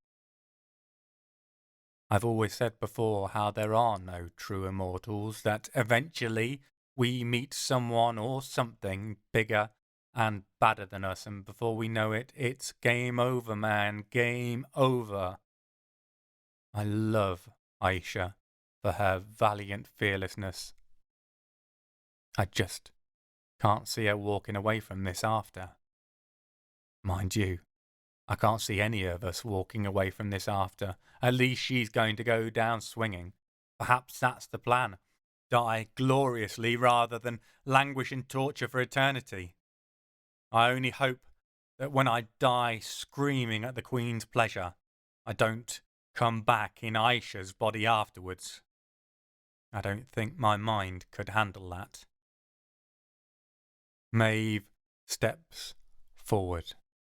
The wings Aisha threatened to ruin fanning out behind her like a beauty pageant angel of death.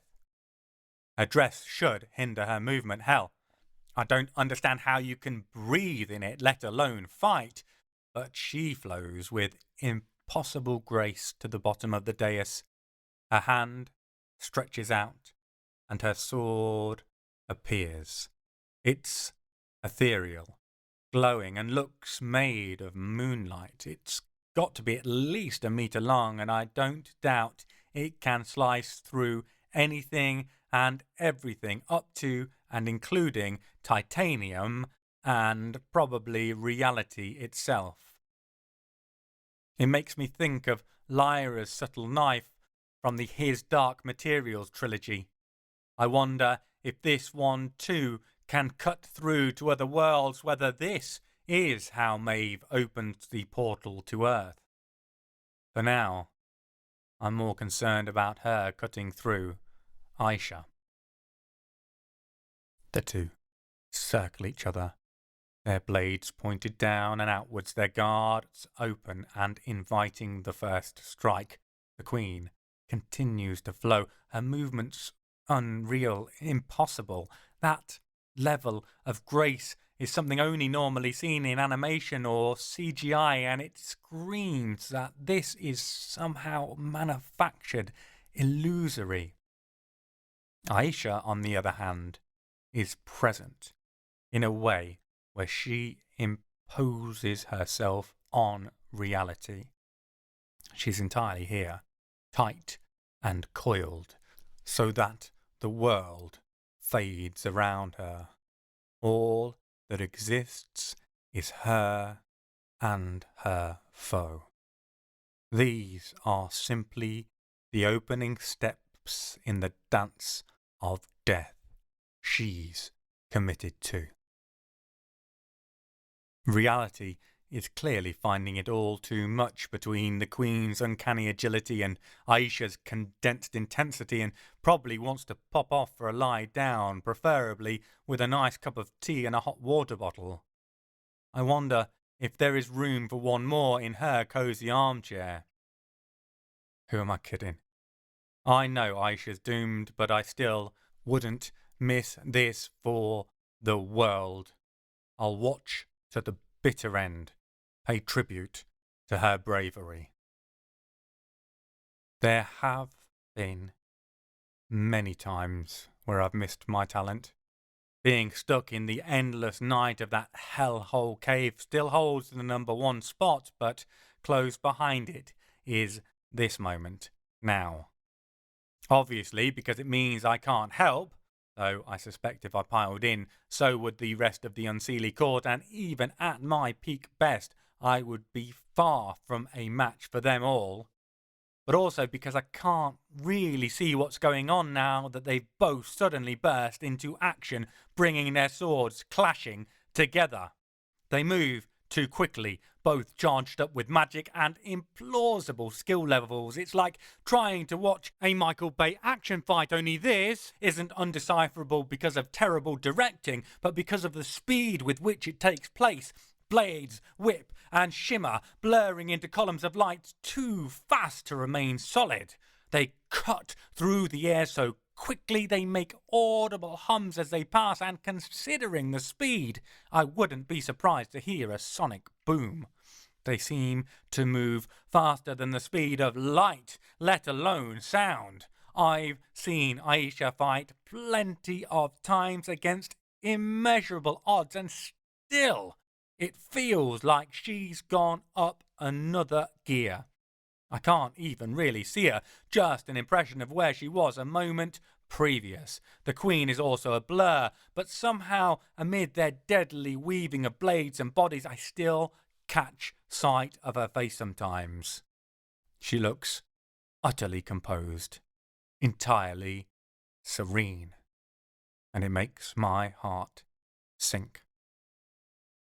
When they pull apart, I literally bite my lip until I taste blood. It's better than giving the Queen the satisfaction of gasping out loud. The Queen looks just as she did prior, almost bored and untouched. Yet Aisha looks tired. I've never seen her look tired before. Sweat beads on her forehead and dribbles down her cheeks, and I can see the tremble of her muscles. The t-shirt and jeans she wears have been sliced, so that now it'd be more accurate to say she's wearing 1,000 separate pieces of fabric, each held together by the tiniest of threads, all dyed the darkest red. I can see the accompanying 1,000 cuts through the material and see them closing, healing, but slower than usual, as I feared. The Queen's magic is too powerful. Somehow it counteracts the Arb al-Hayat, the waters of life that gave Aisha her regenerative powers. Anger and terror tear me apart. Aisha is incredible, but Maeve is something else, and Maeve is toying with her. They stand, statue-like for a moment.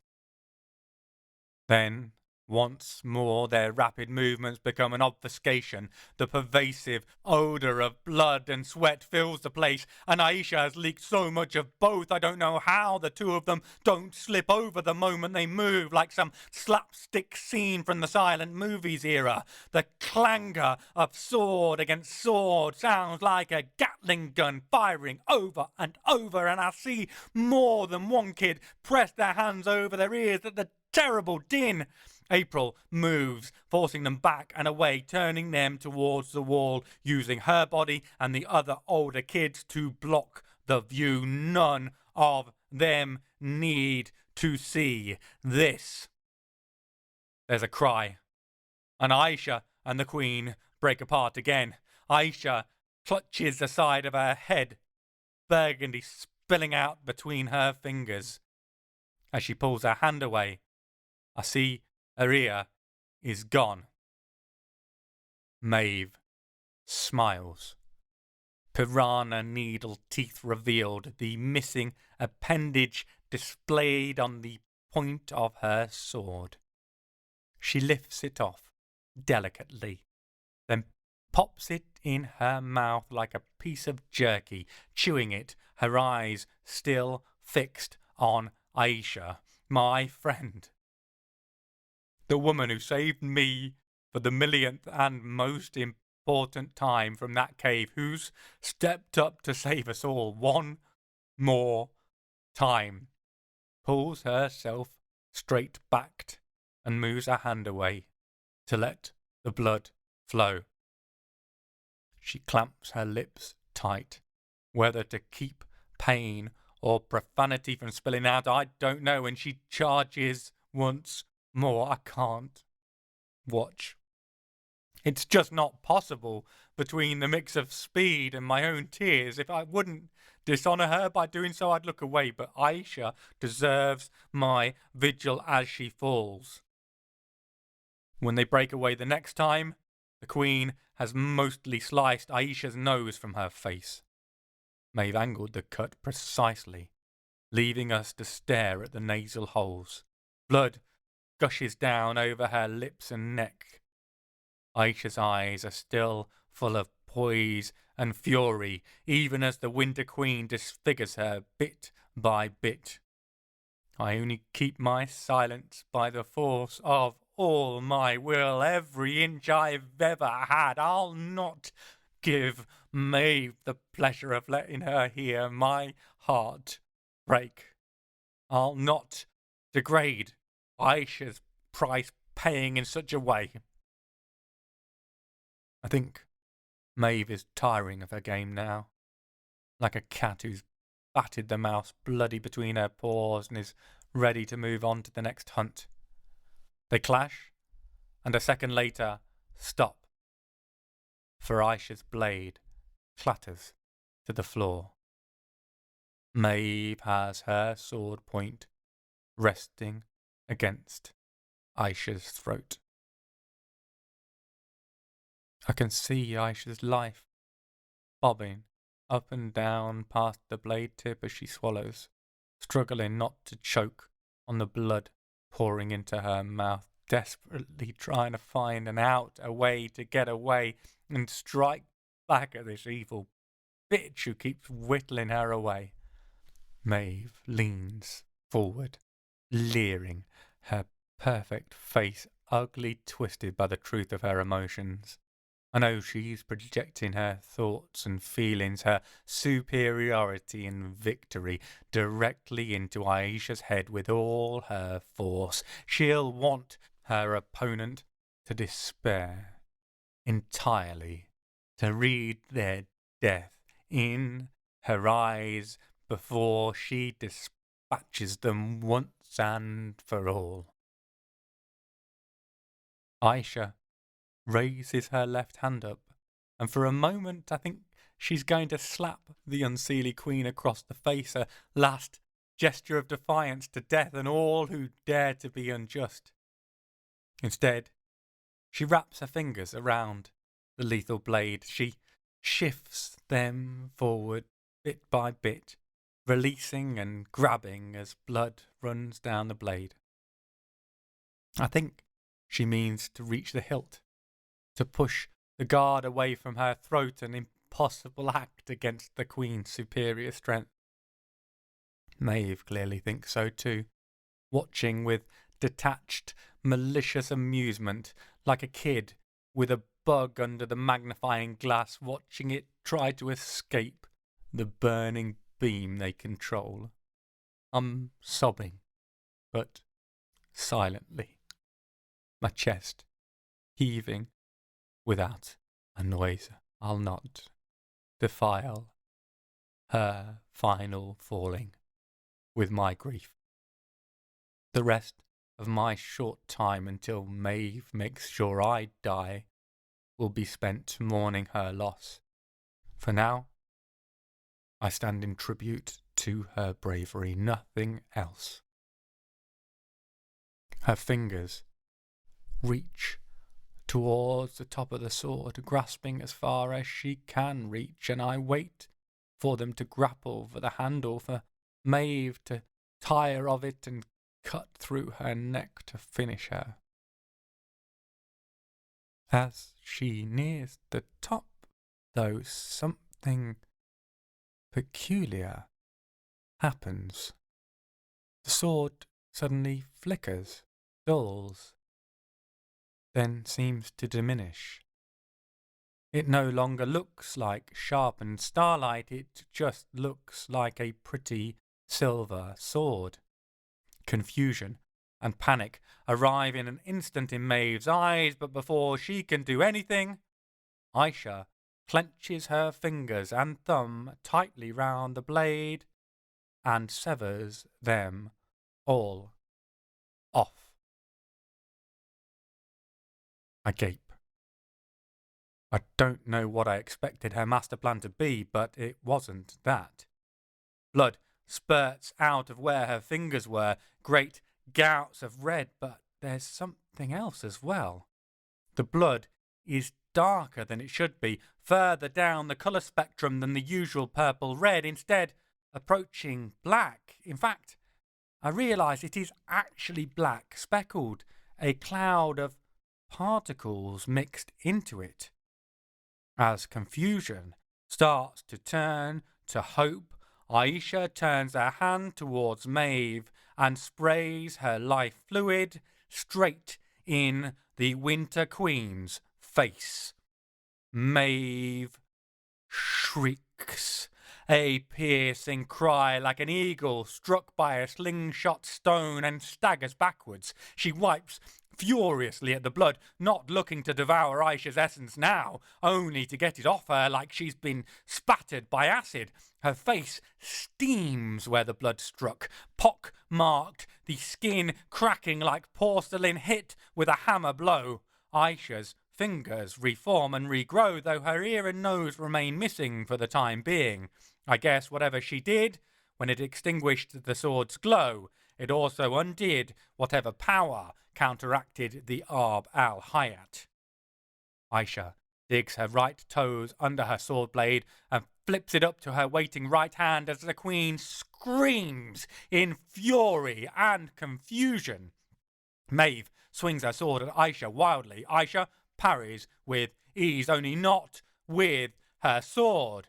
Instead, with her left hand, letting the blade slice it cleanly in two. More blood vomits forth from the wound, and this time I see her push a black cloud out of her flesh to join with the geyser in claret, and I understand what this incredible, endlessly inventive woman has actually done.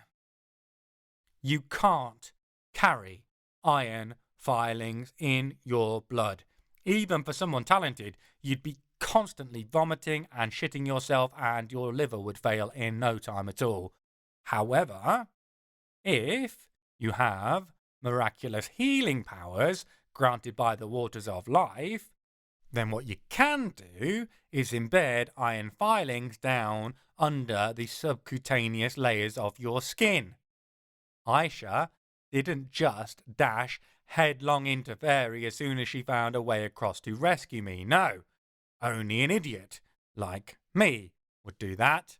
She took the time to meticulously prepare a Hail Mary failsafe by implanting a last-ditch emergency option into her very flesh.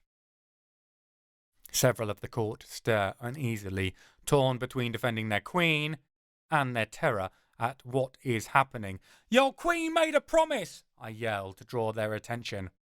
Their heads snap in my direction. "If you break it, you'll break her power." I know enough about the Fae to be reasonably sure that's true.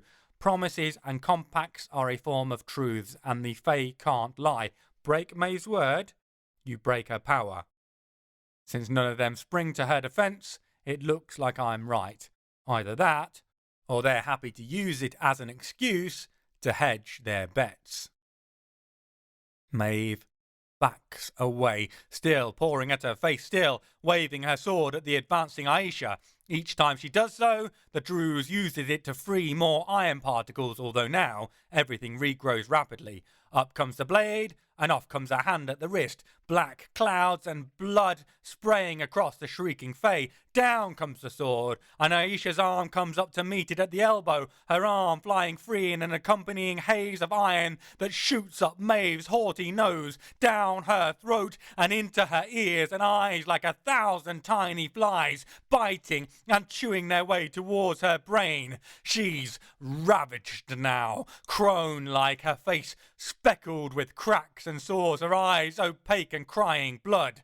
Aisha doesn't bother to meet her next unruly swing. Instead, she lops her own arm off at the bicep, severing it near to the shoulder, coating the blade in blood and iron from root to tip. Then she swivels on the spot and buries it straight through Maeve's right eye, pushing it through to the back of her head and then out the other side, placing the pommel against her shoulder to drive it all the way through and pin the immortal queen of the Winter Court to the floor of her own throne room. Maeve, the first of the Unseelie, stealer of children, ruler of nightmares, the embodiment of winter itself, is dead. A stunned, confused silence falls across the room. A grin spreads itself across my face, and I draw breath to cheer, to scream victory to the rooftops, to congratulate my best friend for achieving the impossible, but I don't get the chance. It's hard to form words when a knife suddenly sprouts from your left eyeball. I turn the other eye, confused, looking to work out what happened, only to realise Aisha threw one of her silver blades straight into my brain. Oh, I think, just before I fall to the ground. I didn't see that coming. Chapter 17. Saint Ouen, 21st of February, 1973. The two supposed far-right commandos have cut and run, and we aren't any closer to finding the actual coffin. I glance across at the other two. Any ideas? Al-Ruban looks blank. Aisha, irritated. Back at square one, right? I'm not sure where she's going with this. Right? I can see her mentally counting down to 1 from a number sufficiently high enough for her to wrestle her temper to the ground. Based on how long she's taking, I reckon it's in the region of 7 digits. What did you do the first time? She finally says. Oh! It clicks. Her frustration is entirely justified. My stupidity is considerable. Got you. I ignore the muttered, about time, and take the Paris map out of my storage along with the vial of earth. I planned to use them to lead us down the street to the garage itself. Having built that into my head as a plan of action, I completely failed to think about how I initially put it to work to find the coffin. Once more, I sprinkle the imbued dirt across the map, starting as close as possible to where I estimate us to be right now. The last of the granular earth scatters across Saint Ouen before coalescing, swirling like the world's smallest dust devil around the map. They break apart down side roads, join on boulevards and move back and forth across the paper surface, seeking the coffin like a pack of earthen bloodhounds. Suddenly, they dance back over our current location, up the avenue and over the waters of the Seine itself, stopping at the tail of a banana-shaped island following the shape of the river. The miniature dust devil falls apart and is gone. Aisha peers at the map. The Ile de Vannes, she reads. It isn't far at all, about a 10-minute drive over the Saint Ouen Bridge. She looks across at Al-Ruban. Coming? She asks. His smile lights up the room, seeming to chase the shadows from the garage. He gives a shallow bow. Wouldn't miss it for the world. Damn, he's a charming fucker. We hustle back out of the garage to my Citroën. Aisha snatches the keys out of my hand. I don't complain too much. I'm exhausted, and as I said, it's her party. She can cry if she wants to, though I suspect it'll be whoever absconded with the coffin who cries in the end. As we drive, I plug Al-Ruban for information. What can you tell us about the island? What's there? I can see his reflection in the rearview mirror giving my question significant thought. Well, first, it's not really an island. Well, it is, but it's connected to the Ile Saint-Denis. They used to be separate, apparently, but it's one landmass now. It's a green space at the two opposite ends of the entire island, at least. There's a huge sporting complex there, only got completed a couple of years ago.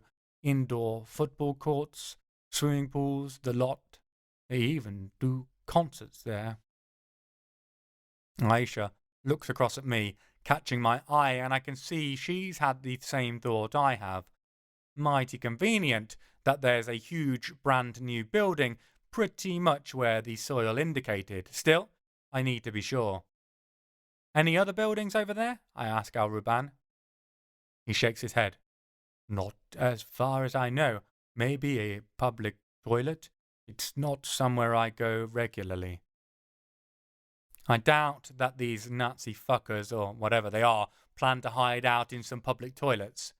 That means they're either outside in the grounds of the surrounding park, a brave move during a February night in Paris, or they're in the sporting complex somewhere or other. We pull up shortly before reaching the building's car park. I want to see the park at the front first, plus it won't do to announce our arrival. We abandon the car at the start of a footpath under a hasty don't look here spell.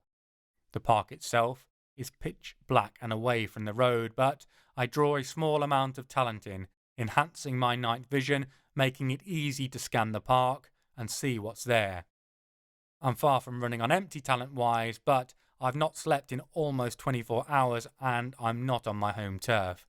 I'm pretty much constantly tapping into my power now, using it to keep myself moving, and if I piss it away, I'll end up tapped out and in need of a serious sleep before I know it. I hope this isn't going to take much longer, but the whole mission has already taken a couple of unexpected turns. It seems entirely plausible it might take a few more, seeing as this is my life we're talking about. Me and Simple aren't on speaking terms. Not even a card at Christmas. Every time I try to show up and make things right with her, her big brother, mind-bogglingly difficult, slams the door behind him as he steps out onto the porch, rolling up his sleeves. The grass in front of La Grande Nef, the sporting complex, is a wide open space with trees dotted at the periphery. There's a running track closer to us, but it's equally exposed. Even under the cover of darkness, there aren't many places to be unobtrusive, especially if you're lugging a coffin with you. I give it a good look over to be sure, then drop the night vision, conserving my power. Nothing out there, I say, turning to the others. That only leaves one option. The building itself is impressively modern. A vast semicircle of glass panels seeming to bulge out of the parabola arch. The curves and the way they dominate the horizon bring to mind a much more simplistic version of the Sydney Opera House. As we make our way around to the front, I change my opinion and mentally salute the architect. There's a curved archway entrance that makes me think of an insectile head, and the two sides holding glass become like the wings of a butterfly, the concrete between them dipping in the middle to add to that sense of separation. It's beautiful. At least, I think so. Aisha pulls her face. Too much concrete. I'm not sure if she means this building or the modern world. Either way, I can sort of see her point, even while appreciating these specific aesthetics. The main double doors remain sealed and locked, which causes me no end of worry. They've not forced their way in, not here at least. That means either they have keys, or they've broken in through a side door, or they aren't here. The last thought, the really concerning one, disappears when Al-Ruban pulls up suddenly. A look of concern spreads across his face. Sorcery. His lips thin, drawing back, the distaste clear on his face. I look over at Aisha for clarification. She draws closer to me. Half jinn are very sensitive to magic. Makes them very useful as magical treasure detectors for sorcerers. Also, makes their body parts highly sought after for spells. Oh, yeah. Duh. If I were a go-to chop shop for magic users, I'd probably dislike and avoid them like the plague too. In the meantime, that complicates our situation considerably. A sleep-deprived fight with a bunch of untalented Nazi thugs is a whole different scenario to whatever fucked up craziness we've now stumbled into. You didn't say anything about magic, I hiss at Aisha. Didn't know anything about it. Make a difference? I think it through. Guess not. Stop bitching then. Fair point. I look over at Al-Ruban. You don't have to come, you know. The affronted look to his expression tells me he doesn't appreciate my concern. This is my area, or will be soon, hopefully. Do you think it will impress Leandre if he hears I scuttled away because there might be sorcerers at work? Not likely to speak volumes either to my courage or ability to hold this place.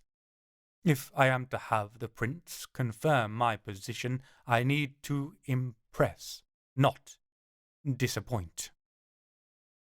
He points a large finger at me. You can stay. I can handle this. For the first time, I see his hands.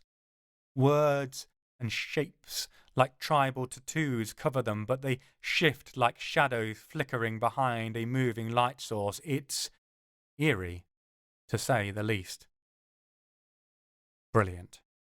I've handled this with the same amount of tact and diplomacy I normally manage. I hold my hands up in the universal sign for I surrender. My apologies, Al-Ruban. As Aisha warned you so eloquently, I am a twat. Sometimes, anyhow. I scrutinize him, ignoring the muttered, "Too true," from Aisha behind me. He watches me back, his brow furrowed. Then the tension evaporates, his wrinkles relax, and he laughs a sharp, barking laugh like an amused seal. "I like you, Paul the twat," he says, and then looks puzzled when I wince. "No, sorry, twat Paul was a racist copper back on the Ile Dieu. You can't use that name," I say. "I'm not twat Paul, who's sometimes a twat, if that's okay." He arches an eyebrow at me. "I'll just call you Paul, then." "Just call him twat," Aisha says helpfully. "One or the other," he agrees, and turns his attention to the door itself. It's a two-part arching door, made of the same sheet metal as the wall it's melded into, almost indistinguishable. Al-Ruban places his right hand on the handle, his thumb covering the keyhole. The black, ink-like substance rushes up his hand to fill his thumb, and his thumb then merges with the lock. It's a weird effect. It just suddenly looks like his hand is a part of the door, or else the door is an extension of his hand. He stays like that for a few moments. Then we hear a click, and the door springs open. As it does so, his hand disengages. He shakes it out a couple of times as though it went to sleep and he's trying to work feeling back into his fingers, then shoved the hand in his pocket. I guess those black marks are an integral part of his magic, though I don't know if it's the same for the djinn or just because he's half djinn. They also probably make it easy to spot him, to identify what he is. No wonder he keeps his hands in his pockets most of the time. He nods sideways at the open doorway. "After you, twat," he says with a toothy grin. With a smile, I thank him through gritted teeth. Getting Aisha back for that one just became a priority. I brush past her and head into the Grand Nef. Chapter 18. Fairie, 5th of June, present day. I'm used to Aisha shooting daggers at me. Just normally, it's metaphorical, rather than actual daggers. My eye snaps open. Just the one, although it's not my left that's closed this time, but my right. Even as I think that, I feel the reincarnation magic fixing it, repairing the damage, and both eyes pop open to see Aisha hovering over me, a smug grin on her face. The first thing that hits me is the realization. The next thing is, oh shit, oh my fucking god! Never have I felt power like this. I'm not just talented. I'm talent itself. I'm the source of all talent in winter, and winter is nothing more than a simple expression of me. With a thought, I can remake the castle. In fact, I do, straightening out some of those bizarre twisted kinks that bothered my eyes. I can make it snow. I can feel it snow. I can feel the blanket it makes drape over me because I am the land. It's just an extension of my personality. I feel everyone who moves over my skin inside my borders, and know they draw breath at my allowance, that I can stop the breath of any who have pledged themselves to my court. With a thought, omnipotence thrills through me, the sensation of being everywhere at once. No wonder Maeve expressed herself telepathically. Words are so limited. Worlds are so limited. I'm a god. Suddenly, I'm clutching my jaw at a sharp pain as my head snaps back. My concentration narrows, limiting itself to where my physical form is. I've been slapped. Who has dared? Who has dreamed they might lay hands upon me? I did, dickhead. Chill out on the ego trip. Now. I concentrate on the face, on the eyes I know, on the words. Pulling myself back, I throttle the talent flowing through me, forcing myself into the limitations of a single space, one that's physical rather than liminal. Okay. I puff and pant, trying to center myself, to hold on to who I am rather than be subsumed in winter. I'm back. I've got it under control for now. Aisha curves an eyebrow at me. Good. Between making the whole place shake when half the palace suddenly shifted and you giggling maniacally with glowing green eyes, you were making the kids nervous. She pulls me to my feet and scans me up and down. Also, you're a beautiful elfin queen. Congratulations. Best look you've ever had. I look down at a body that definitely, 100%, does not look like mine. Seems my reincarnation magic has met its match, trying to force the pact with magic down to a cellular level, Unseelie Queen's corpse to match what I think I look like. Speaking of which, I reach out to the land to interrogate every inch of winter, every iced leaf, every fallen snowflake, every ice particle of the building itself. There's a certain Fae body-wearing fuck-noggin I want to get my hands on. I'm ready to pour my now abundant talent out to make the land pull him down into its cragged, icy heart, rending him on every sharp piece of rock on the way. Let him go down into the dark. But he's not here. Not only that, but he's not been here either. De Montfort didn't come through winter, or he somehow did a better job than we did sneaking past Maeve's attention. I doubt the latter, but I'll keep an open mind until I can get a hold of him and open his with a buzzsaw.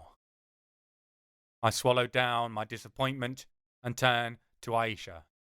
That was quick thinking, Laguna. Absolute genius. Kill me quickly, get me in the Queen's corpse, make me the fairest of them all. I try giving a twirl a go, but even wearing this body, I'm aware I look like a 14-year-old who just had an overnight growth spurt and is trying to dance for the first time in their life.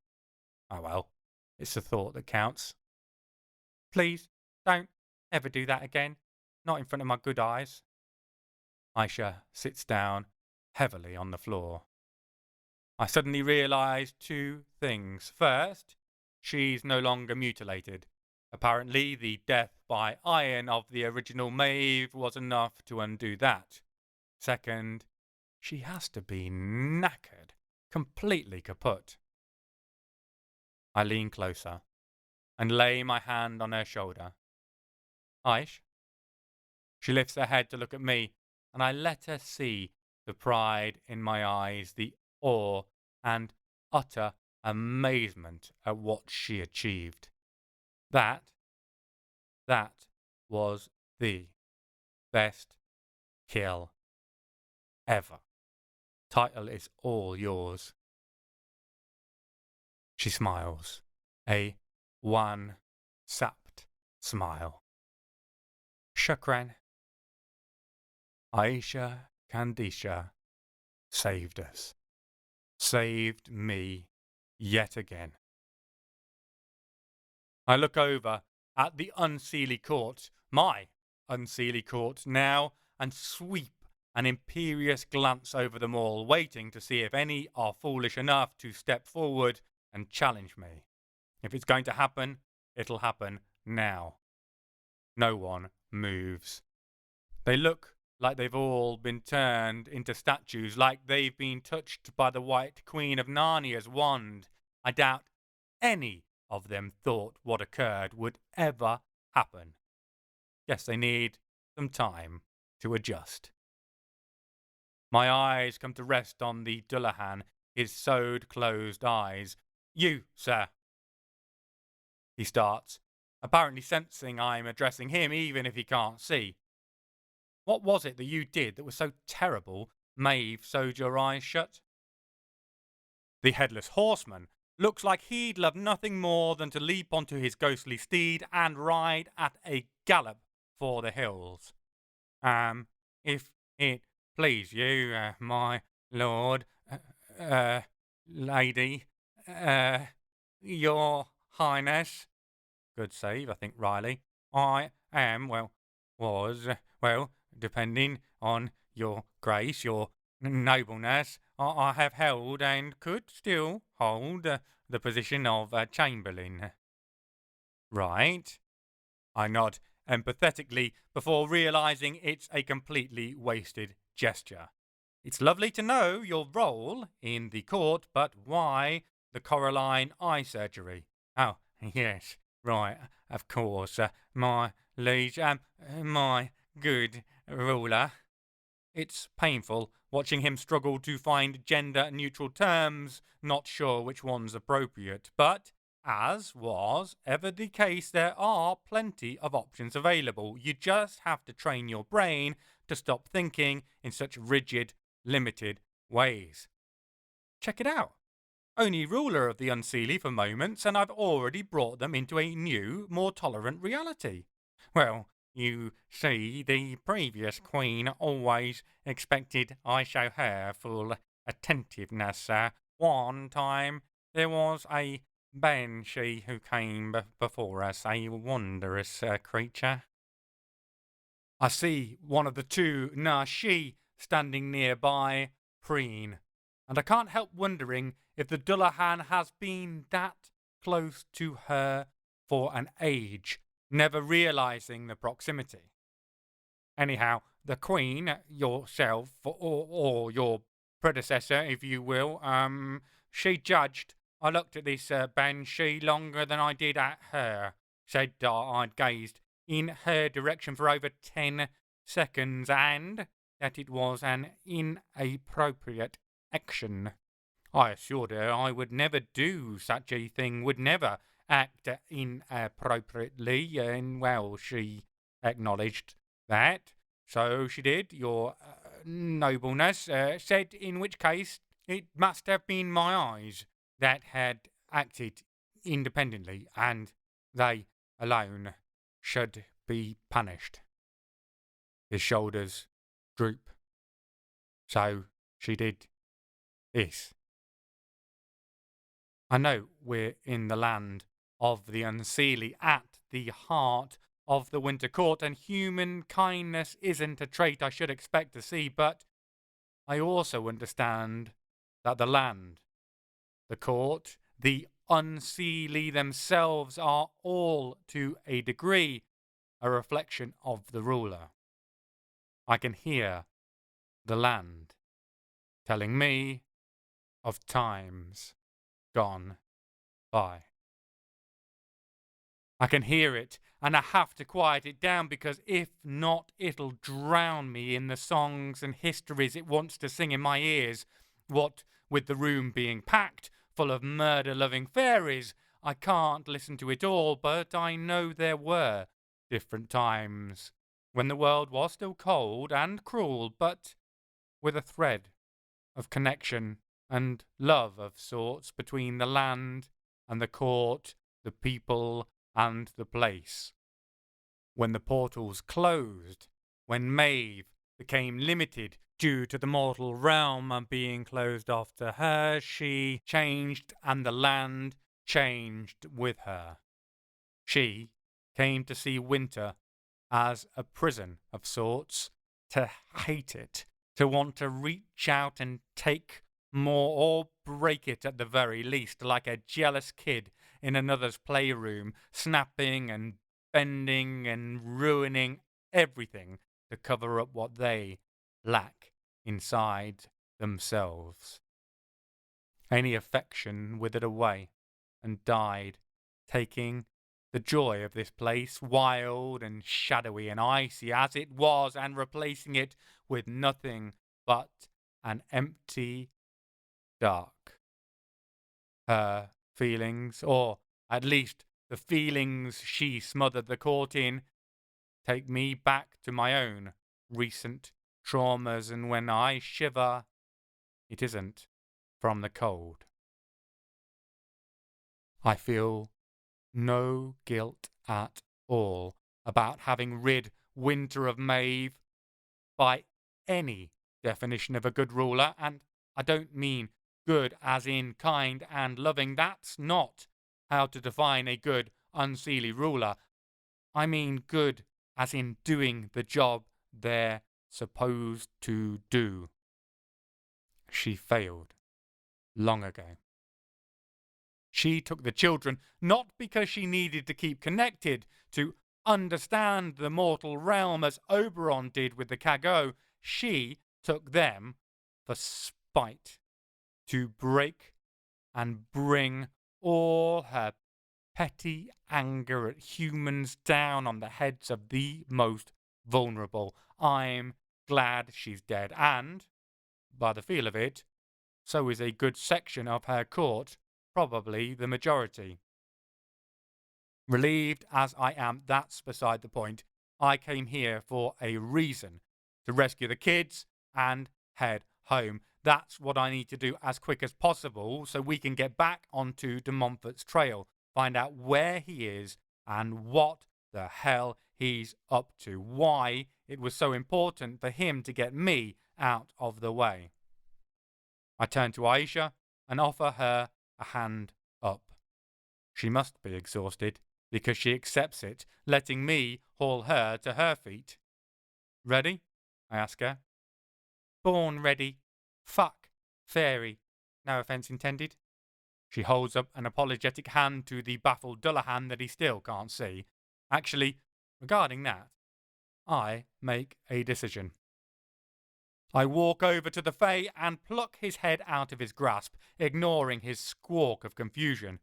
Head in hands, his head, my hands, I study the craft Maeve worked on him. Then, with a simple thought, it is undone. The Dullahan opens his eyes and blinks in wonder. I pass the head back to him and give him a nod. Let that be a start, Dullahan. The worst of Maeve's ignominies and excesses need to be undone. You can all follow this example once I'm gone. I turn away, but an embarrassed cough from stomach height brings my attention back round. Gone, my late Lord Worship, you can't go. I sigh. A gentle smile on my face. Of course. Of course they want me to stick around to show them the right way to behave, a new, better path. I'm already influencing them, changing them. Why wouldn't they want that to continue? I'm sorry, Dullahan. Really, I am. I understand what a difference me being in charge is making, how it's changing your lives entirely already, but I can't stay. I've got other people who rely on me. The Dullahan looks shocked. He secures his head under his right arm, freeing his left hand to flap at me, shooing away my words. No, no, no. I think you'd be terrible as a queen. You don't understand the ways of the Fae at all. I mean, you literally can't leave. When Maeve closed most of the portals to keep the angelic hordes out, she tied herself to the land completely. The queen can never leave Fairie, however much she wishes to. Ouch. I notice some of the wheedling politeness has dropped out of his words along with the gender-neutral language. Apparently, he's replaced them with blunt insults. I hear Aisha give a coughed wanker under her breath, though I'm not sure if it's aimed at him or me. Probably both of us, to be fair. Meanwhile, I can feel my panic rising. I thought it a super smart move by Aisha, killing my last body, letting me hijack the dead queen's corpse so I can open the portal. Now, it looks like I've trapped myself, tying myself to this freezing shithole of a country in a world I hate with a passion.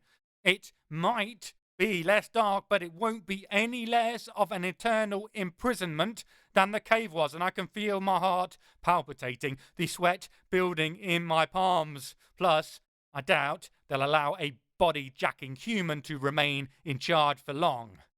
Fae talent is still alien to me, even being mind-bogglingly tooled up to the nines with it, and someone can easily slip a knife into my back at the earliest opportunity. Then I'll be back in a weaker form, Fae or human, and doubtless members of the court will take the opportunity to demonstrate exactly how displeased they were by my rule repeatedly, forever. And none of this is helped by Maeve's wardrobe choices. I still haven't got used to the fact I now have breasts, magnificent or otherwise, and I keep catching sight of them out of the corner of my eye and getting distracted, wondering all over again what stuck to my chest. Combined with a corset that has half my internal organs feeling like they're being forced up inside my throat, and the rest like they are about to be squeezed out of the other end, and an increased heart rate like an amphetamine head keeping rhythm with some GABA techno beating on the inside of my chest with his glow sticks, it makes it feel like my entire body is not only the wrong size, but about to pop from the pressure like Arnie's eyeballs in Total Recall. Apparently, becoming the Fae Queen of Winter doesn't protect you from high-grade panic attacks. Good to know. Chapter 19. Fairie, 5th of June, present day. Trying to control the rising panic, but definitely failing. I don't know if Aisha sees or senses my growing anxiety. Either way, a moment later she's by my side and lays a calming hand on my arm. I get my breathing back under control and let her take the lead. Okay, do they have to stay as the queen? She asks the Dullahan. It's weird being addressed by gender-neutral pronouns. I still entirely identify as male, even if my body is biologically female, but it's a good educational opportunity for the Fae and might help keep the Dullahan's disconnected head from exploding, trying to work out how to address me. They? He asks, puzzled. There is only one of her, him, they. Aisha leans forward. The word you are looking for to stop the now all-powerful, albeit also all-dickhead, ruler from doing the kaboom. She mimes a miniature mushroom cloud between her hands. With your newly seeing head is they. Gender neutral before you. Her eyes flick downwards for a moment. Get gender neutered. They. Got it? He bobs his head at a speed almost faster than his Adam's apple whips up and down his throat. I'm surprised it doesn't launch out of the top of his neck like a bottle rocket. Oh no, they can abdicate any time. Simply select their hair, and then they can pass the crown on to whoever they choose. He puffs his chest out, trying to stand regally. He thinks, as the only one of the court we've actually spoken to, and the one we've gone out of our way to actually help, he'll be the natural choice. Thing is, he might have fucked up with Maeve, but he also served her for, well, who knows how long. Long enough that I seriously doubt he disapproved of her methods unless they impacted directly on him. Perhaps, given time, he could change, but handing over the reins to an entire reality is hardly likely to help him control his worst character traits. But if I don't give it to him, then to who? I don't know any of these creatures, and it's a similar problem. This is the inner court, the highest ranking Unseelie nobles, the people who clustered around Maeve and didn't get destroyed in the process. I suspect they're all similarly bad, or at least close enough as makes no actual difference. I consider going out into the wilderness of winter and finding someone at random to hand over the crown to. Problem is, it doesn't mean they will be any better, just that they're potentially antisocial as well as homicidal. Not an improvement to add into the mix. Thing is, I need someone who can control these insanely beautiful, insanely insane fuckers. Someone who knows who the worst of them are, who will anticipate their backstabbing and betrayal and can lead them towards, well, not being nicer. They aren't nice. It isn't part of who they are, but they've strayed away from their own truths too. Their connections with their element, being in harmony with winter rather than dominating it.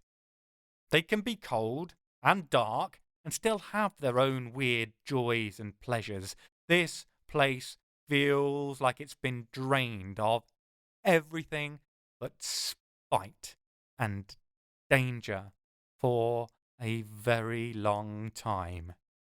They need someone who can understand that, who can understand them, who is part of their world, part of the Fae. A clock, the answer, and instantly hate myself for it.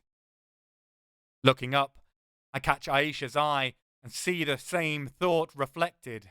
No doubt she got there before me, but good God bless her, she gave me the space to arrive at the same conclusion. It sucks. Totally sucks. Sadly, I know it's the only option. It has to be her choice, I whisper, muted, and Aisha gives me a sharp nod of agreement. I turn back to the Dullahan, who's still acting as self-appointed spokesperson of the assembled Unseelie. If you'll excuse us for a moment. I smile reassuringly. It makes him rear back in sheer terror. The expression obviously isn't quite what I was aiming for when placed on the face of someone so murderously insane. I try again, keeping my face more neutral. I need to discuss with my colleagues. We'll be with you in a jiffy. We head back towards the group that's huddled together in the portal. More than one of them stumbles backwards, clearly terrified at seeing me approach. Of course, they've no idea how my magic works. I exchange a look with Aisha and she goes first, gathering them around her and explaining what happened in a low tone. I can tell the point when she says Maeve's dead, that they are free and can return home because almost all of them burst into tears even several of the older ones, although most of them still just look lost and confused. Of course, they aren't going home to their families. They're going to a world they never lived in that might as well be an entirely different one, because it will be so completely different to both what they knew and what they've lived since coming to Fairie. Culture shock doesn't even begin to cover it. That is a problem for after, though. We can worry about helping them to acclimatise once I make sure I can be there to accompany them. And then there's April. Leaning back against the rear wall, she separated herself from the group as soon as Aisha explained Maeve was dead. I doubt she even realises she's running her hands over her ear points, subconsciously identifying her difference from the rest of the kids, from the rest of humanity. She had that almost entirely taken away from her. Now, I'm about to ask her to give up the very last remnant. I walk over and lean on the wall next to her. Kicking one foot back onto it casually proves to be difficult in the flowing ball gown, twisting myself up inside the folds, giving up on trying to look relaxed, having successfully completed the adult trying to look cool to a teenager and making themselves look like a twat dance. I brush down the pleats and nudge her gently with my elbow. How are you doing, April? Pretty shit, considering this is what I dreamed of about every day since she got her hands on me. She gives that same sharp, barking laugh she gave when we first met, when she was in the cage. Now, I'm going to ask her to walk into a new one. I nod, genuinely sympathetic. I know what it means to become part of the talented world unwillingly. It's not easy being different, having power. But you won't be alone if you go back. You can weave a glamour so normal humans won't even see your differences, and Aisha and I will be around, although we've got some pressing matters to deal with once we get back to Earth. There are other talented people, good people who'll help you out, let you get used to being more than human in the normal world. Her head shoots up, her eyes fixing on me, curiosity and alarm flitting back and forth across them. She's picked up on it, of course. I never doubted how much of a sharp cookie she is. What do you mean, if I go back? I sigh and rub my arms as though trying to warm them. A pointless action when you're the embodiment of winter, but old habits die hard. There must be a ruler of winter. Only the ruler can activate the portal, but the ruler can't leave. Her eyes widen further as she realizes what I want. In a second, she's upright, her hands thrown up in horror, backing away slowly like I've just threatened her with a loaded gun, which, I guess, metaphorically speaking, I have. Oh, no, no chance at all. I don't want to. I hold a hand up to calm her, to stop her panicking. You don't have to. It's a choice, okay? I won't make you. Nobody will. Basically, I can send you all home, all right? And then I'll hand the mantle on to one of the Fae here. If I extract an oath from... I sigh, looking around. Whoever I end up giving it to, I should be able to get back safely and get them to shut the portal so no more kids ever get taken.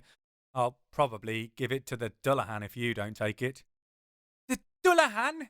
She hisses, furious.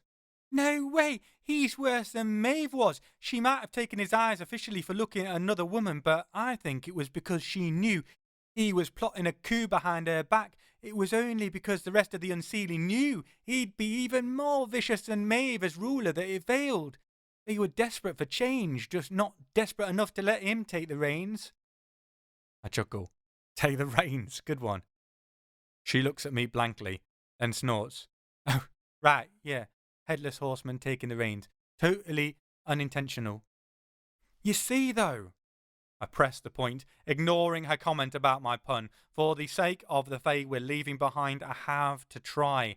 Some of them must be decent folks, and they deserve better than being subject to the whims of a sadistic, mad ruler. I've got no idea about winter court politics, about who is trustworthy, who will do the right thing. She laughs again bitterly. None of them will do the right thing. They're all either too twisted or too conditioned by fear. None of them ever did it the whole time I was a prisoner here. I take a deep breath. So there are no good options. If I leave one of them in charge, there's two problems. If they're really motivated, however much I try to make the language of the oath watertight, they can reopen a portal later on. They are brilliant at twisting promises to the very limit of not breaking them. Second, I sigh. It'll never get better here. I'm connected to the land, April, although I've had to smother it a bit because otherwise I'm going to go batshit insane. Good work, Paul. Brilliant description. I see the terror in her face and try to reassure her. Because I'm not Fae, despite what I'm wearing flesh-wise. It's too much, too far from my reality. If I let that connection really blossom, it will try to turn me into a ruler of Fairie. That can only happen if I stop being the human Paul Bonhomme, and I won't do that. Not willingly. So the battle between my will and the will of winter will tear me apart. If someone were already Fae, already connected to that part of themselves, and willingly took on the mantle of the land, it would be entirely harmonious, a proper partnership. And then I look at this improbable girl in front of me, neither entirely human nor completely Fae, over 200 years old and still a frightened kid. It feels so unfair to even offer her this, to make her choose. I hate myself for saying this, for saying any of it, but I still do. Then, I say, slowly, deliberately, whoever rules winter can reshape it. They can heal the disconnect between the crown and the land and bring it back towards a harmonious union. They can lead the Unseelie back to where they once were. Not, I hold up a warning finger, into being human, not into a human understanding of morality, but, I sigh again, this is harder than I imagined. There could be joy here again, a colder kind of happiness than you remember back on Earth, maybe, but a real one nonetheless.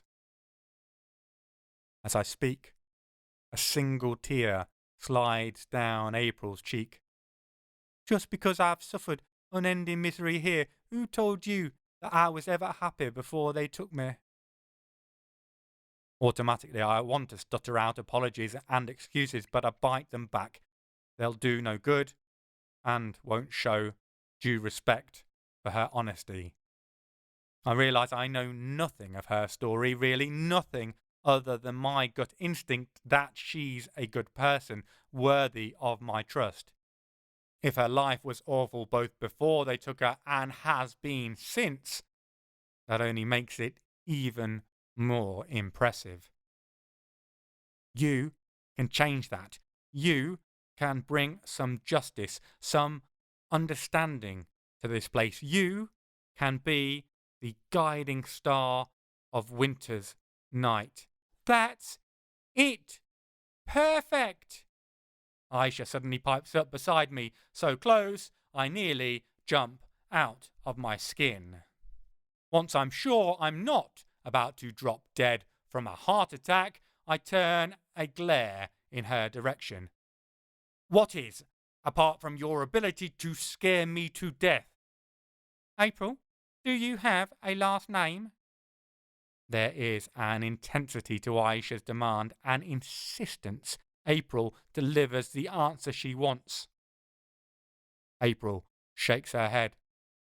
Last names were for nobles and thespians, not for the likes of us. Holy shit. Last names came into use in the later Middle Ages. She's not just over 200 years old like she thinks. She's over 4. Aisha punches the air. Brilliant. So, either way, if you're going to be queen here or come back to the human world, you should have a last name. The comment about being a guiding star gave it to me. We'll call you Night. Night? I'm baffled. Yeah, but with an E at the end. Night. I try to work it out. This is obviously some sort of cultural reference.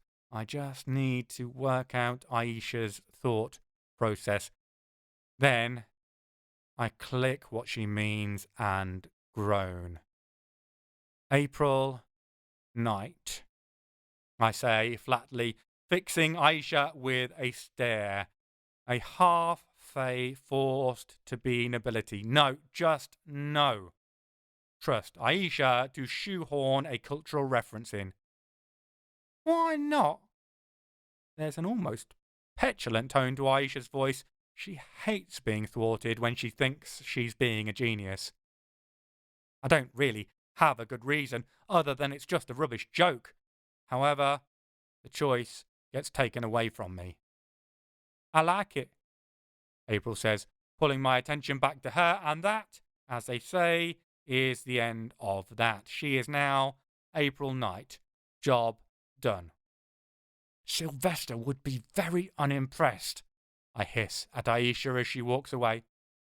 Sylvester's an arsehole. Fuck him. Fair point. Well made. Mind you, I only wish the Fae were as kindly as the creatures in Ms. Maguire's books. I also suspect life might be even harder for April than it is for October Day. I drag myself back to the matter at hand, which is considerably more important than whether or not it's a good literary reference. Okay, April. April night, Aisha's voice carries from behind me. April night. I managed to grind the words out without snapping all my teeth, which is a win, all things considered. The decision is yours. You don't have to stay here. If you do, you'll be queen and get to rule over all these fucknuts who treated you so terribly for the last 200 years. You can decide whether to punish them for it or guide them to a better future. Honestly, it's not my problem. All I'd need is an oath to send us home and close the portal. The rest is up to you. Or you can come back to the human world and leave them to clean up their own mess or not, as the case may be. Take a minute. Think about it. I leave April, newly April night, and head over to join Aisha. She's cleaning off the silver sword she took from the Dullahan. I don't think he's going to get it back. Sucks to be him. She looks from it to me with a calculating gaze. You could give her a knighthood, you know, in the meantime, she says. Just, well, she's making her mind up on what to do. I massage my aching temples with my fingertips. I'm not doing it, Aish. Just because you want her to be Sir April Night, it's not happening. She mutters something that sounds like spoil sport under her breath, but other than that, she accepts it with good grace. I plump down next to her, which isn't the most graceful of manoeuvres in a ballroom gown, especially given I nearly take her eye out with my wingtip. First thing I'm doing when we get back is buying some jeans and a t-shirt and a large baggy jumper. Having boobs when you don't expect to, and when you get attacked in weird and unexpected ways as often as I do, is a whole world of breast-induced jump scares. How are you holding up? I ask, giving her a nudge with my elbow. Fine, just dandy, she says, nudging me back 20 times as hard with the sharpest part of hers. Ouch. You absolutely slew it out there, you know. I bask in the moment of companionship, even if the madness is swirling all around us. I'll take this second before we plunge back in. You were incredible. One could say you were amazing, even. Aisha groans. That's awful, Sabi. Honestly, you were magnificent. Enough. My ears are bleeding. It was an enormous victory. One could even say titanic. Fuck my life. It's good to have Aisha back by my side. It's even more fun annoying the hell out of her. Chapter 20. Fairie, 5th of June, present day. If I'm going to be a fairy, can I be the tooth fairy? I'll make a fortune, considering how many jaws I break regularly. And sometimes they aren't even my own.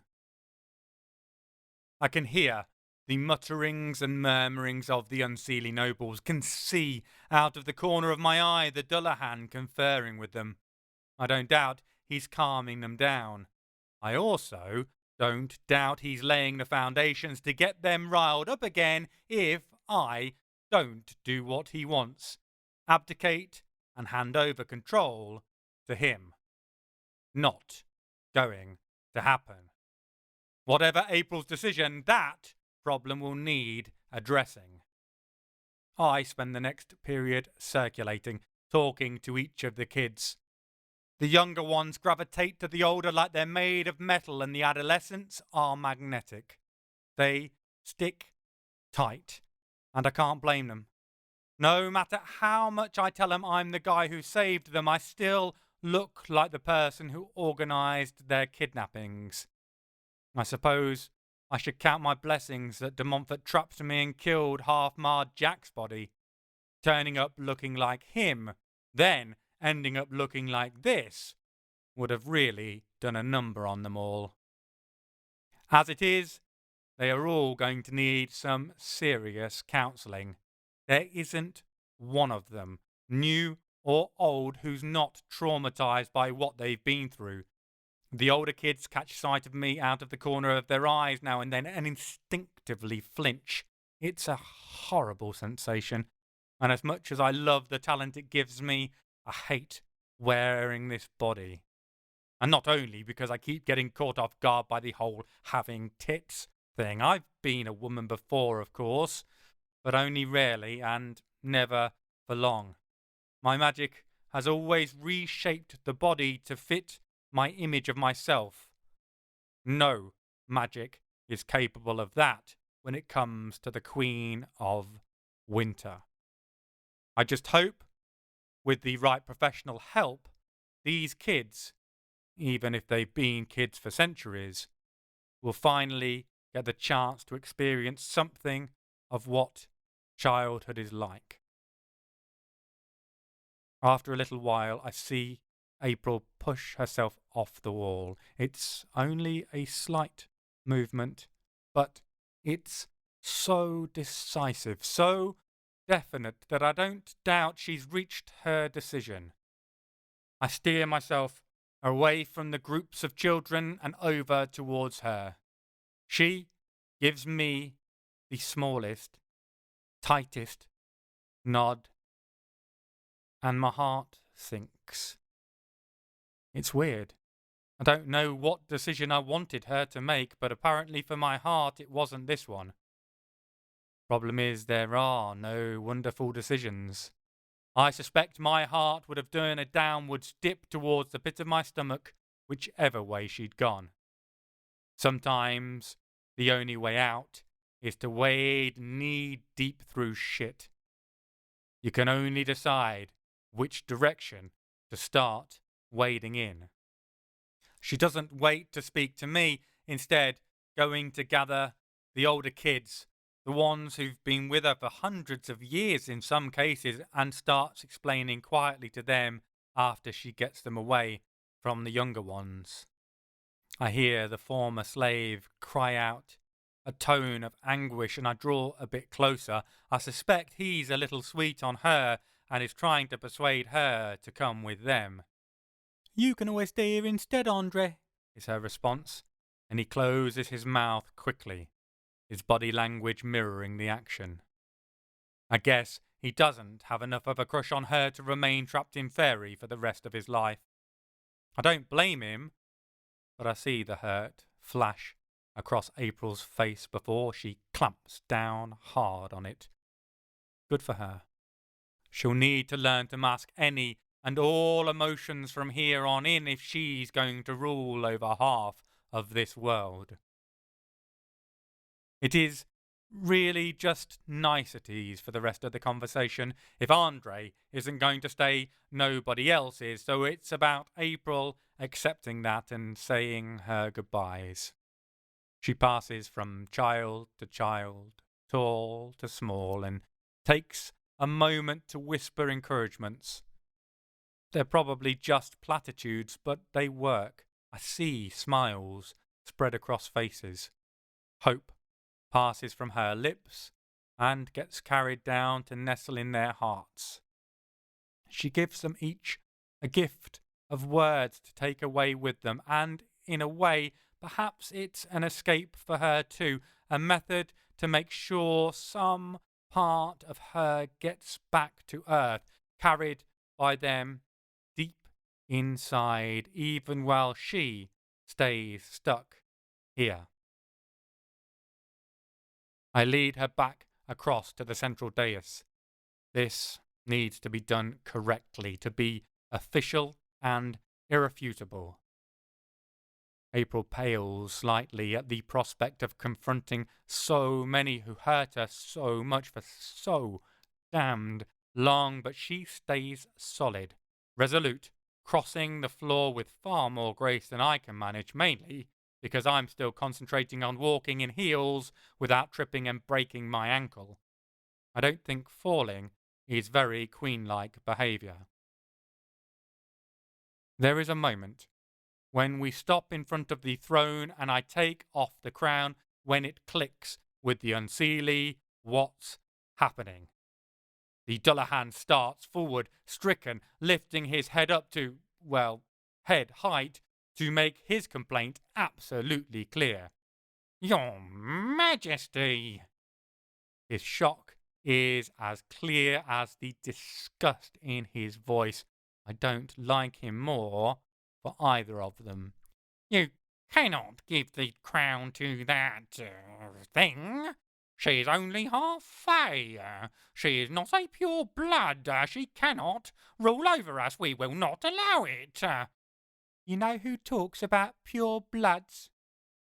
He was so fixated on us and his outrage, he didn't notice Aisha sidling up next to him, so when she speaks into his ear, he leaps several inches off the floor, fumbling his head, struggling to catch it before he drops it, eventually managing by wrapping his arms around it and pulling it to his chest.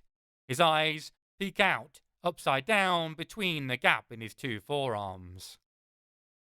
Oops, butterfingers, Aisha purrs, bending down to be level with the inverted head's eyes.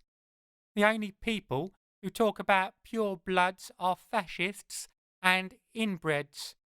The latter are wrong uns, the former I kill on principle. So tell me, dammy hands, which one are you? Do you fuck your sister, or are you a national she list? Even if he hadn't just watched her single-handedly kill the previously unconquerable, supposedly eternal Fae Queen, I'm pretty sure having Aisha be that intense, that close, with the vulnerability that must come from clutching your head the wrong way up to your chest, would have made him shit his pants anyhow. As it is, I think he'd run away gibbering in terror if he wasn't rooted to the spot with fear. He stutters and stammers, trying desperately to extricate himself from the situation. I can't hear you. Was that, I have no objection to Queen Sir April Knight, none at all, and am happy to swear fealty? The Dullahan's neck bobs back and forth furiously. That gesture only works when you have a head on top. Try using your words. Aisha is implacable in her terribleness. I am delighted, ecstatic, to swear fealty to Lady Queen. The Dullahan corrects himself rapidly as Aisha darts her face suddenly closer still, reminiscent of a striking snake. Queen April! Queen Sir April! He shrieks when he suddenly finds a knife millimeters from one of his newly regained eyeballs. Queen Sir April Knight, and I promise to serve her loyally and faithfully. The knife never moves, never wavers. For how long? Aisha purrs. Good work. Otherwise, it'd only be for this precise present moment, and then he'd be ready to stab her in the back the minute we've gone. Forever! For as long as I live, and my promise and my oath. The Dullahan gabbles out his words, his tongue tripping over itself to give this lunatic warrior capable of killing the unkillable whatever she wants. Anything to get her and any sharp objects on her person as far away from him as possible. Marvellous. Aisha smiles, a Cheshire cat ear-to-ear grin that vanishes just as instantly when she turns her attention to the rest of the assembled court.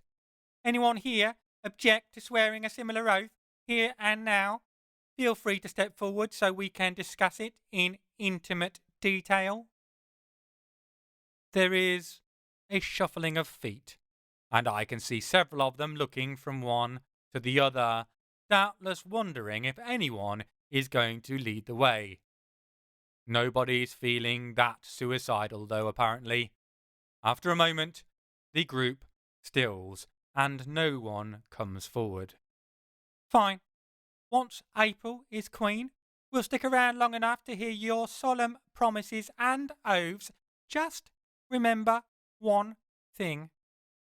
She takes a step towards them, and they all pull back collectively like a chorus in a Greek tragedy, trying to keep that gracious Fae appearance while scrabbling to get as far away from her as possible. I'm not Fae. I don't have time for word games or politics. Anyone I even think is trying to frame their words cleverly to get out of their promise later on won't get a second chance like Dammy here. She waves the knife at the Dullahan, dangerously close to his eyeball, so he shrieks and leaps backwards, all his attempts at composure gone. I'll slit your gizzard, and you can join Maeve in pushing up the ice daisies. It's a masterstroke. I don't think any of them will want to risk tangling with Aisha. No doubt it will be the most clear and concise set of promises any Fae has ever made. To get an entire assembled group of nobles, regardless of species, to do the same thing will be a feat previously unheard of. Still, slaughtering an ancient Fae queen in her own domain has to carry some perks. Becoming the bogey woman of the Winter Court is definitely a nice bonus. I've taken the crown off, but I don't hand it straight over to April. I'm sorry, kid, I say, looking at her. She bites her lip, and I can see the tremble still there in her fingertips, but she remains resolute. Those assembled in front of us rained misery and terror down on her for decades. 4 centuries, but she will not give them even the tiniest victory of seeing her nervous, of witnessing her fear.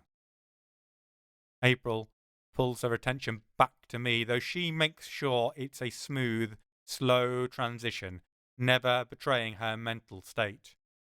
I have her full attention. I've already asked so damn much of you, but there are a couple more things I need before I give you the crown. She laughs bitterly. What now? My firstborn? 100 years of servitude? I think you're getting a bit too invested in this Queen of the Fae role. I smile sadly. And that right there is what I have to guard against, for our sakes. I don't think you'll lose yourself to winter's freeze, but... I sigh, waggling my hand back and forth. It could happen. I can't take the risk, so I need your oath on two things. First, that you'll let me, Aisha, and the human kids go. All of us. That you'll open the portal for us and let us through. Second, that you'll close the portal after and keep it closed. That you'll never take a mortal child or adult from Earth, however long you live. She rears back like I slapped her. I can see the outrage spreading across her face. As if I ever... How dare you? Who do you think I am? Who do you think you are? Right now, I reply, right now, I'm the ruler of Fairie, and I nearly lost myself to that despite 8 centuries of heavy-duty magical experience. I can't wait to get rid of this blasted crown. But I'm well aware of how heavy it's going to weigh on your brow. You're going to be stuck here with a whole bunch of malicious creatures who have hated you since you arrived and treated you like something they stepped in, stuck to the bottom of their shoe. I use the sleeve of the ridiculous robe I'm wearing to mop at my forehead. No doubt this dress is a priceless piece of high-fae haute couture, but nothing will please me more than to throw it in the bin and slip some casual, comfortable clothes on instead. I guess I'm just not made for ball gowns. My uncomfortable clothing isn't the primary concern right now, though. April needs to understand what she's signing up for. This isn't going to be easy, kid. It's going to get lonely. Seriously lonely, being the only one here with human origins, the sole Unseelie who wasn't born that way. It'll sink in soon enough, I think. So maybe you'll just want us to hang around a little longer, or for your friends, or one of them in particular at least, I think to myself, to just stick around while you get settled. Maybe the time you decide you need us around becomes longer, and all the while you'll be less and less willing to let us all go. Hell, perhaps you might decide to persuade us all to stay, that we want to stay. I lean forward, grim-faced. She has to hear this. Fucking with people's minds is ugly magic. Avoid it at all costs. The shock is apparent. Her porcelain features paling further, but she isn't interrupting me, isn't insisting it could never happen to her. I don't know if it's because she recognizes herself in what I said, or just the temptation, the inherent risk, but I can see she's listening. Good. But let's say you do let us go. That cold is going to keep creeping inwards. One day your heart might freeze, and whether out of loneliness or... It's my turn to bite my lip now. Good God, I hope it never comes to this. Other appetites. The temptation might come upon you to open up the portal again, to bring some people, willing or otherwise, across. She's trembling now, terrified, and I can understand it. But she survived centuries under Maeve's far from gentle ministrations. This girl is iron-hearted. That might be enough to keep off the worst of winter's chill, if she can see it herself. You've survived centuries of their games, their degradations, and kept your humanity intact. It'll be a battle, but I think you'll find that balance, that harmony between who you are and who the land wants you to be. Just think of it as an insurance policy. That's all. She dips her head quickly, like a bird seizing a half-spotted grain on a frozen lawn, all too aware of the predatory forces stalking through the flower beds. This little bird's about to grow talons, though. Those who took her for easy quarry before might find out what happens when you give prey claws. Then it's the hunter's turn to prey. Chapter 21. Saint-Ouen, 21st of February, 1973. We push our way into the main foyer, where a desk, probably for tickets, sits on the right-hand side. On the wall next to it are posters advertising recently past and upcoming sporting events and concerts at the centre. One catches my eye. Led Zeppelin are playing 2 dates, the 1st and 2nd of April. I flick a finger out to bring it to Aisha's attention. She gives me a nod that says, "Yes, of course I want to go, but we're doing something else right now. Dickhead, get your priorities straight." It's amazing how much a woman of so few words can express in a simple gesture. I tear the poster down and pop it into my etheric storage. There's a number to call to book tickets on. Otherwise, we'll just walk in under a "Don't Look Here." Either way, we're going to see Led Zepp. That alone makes this entire trip worthwhile. Through a half-cracked door on the other end, I can see the main auditorium. It's more than vast.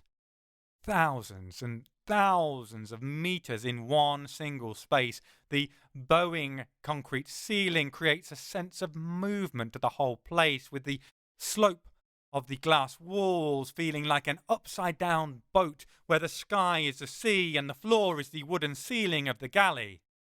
It looks super impressive. We don't go that way, though. Al-Ruban leads us through a door marked "Employees Only" and down a corridor. It's entirely plain and therefore totally unsuitable, to my mind, for the grandeur of the building.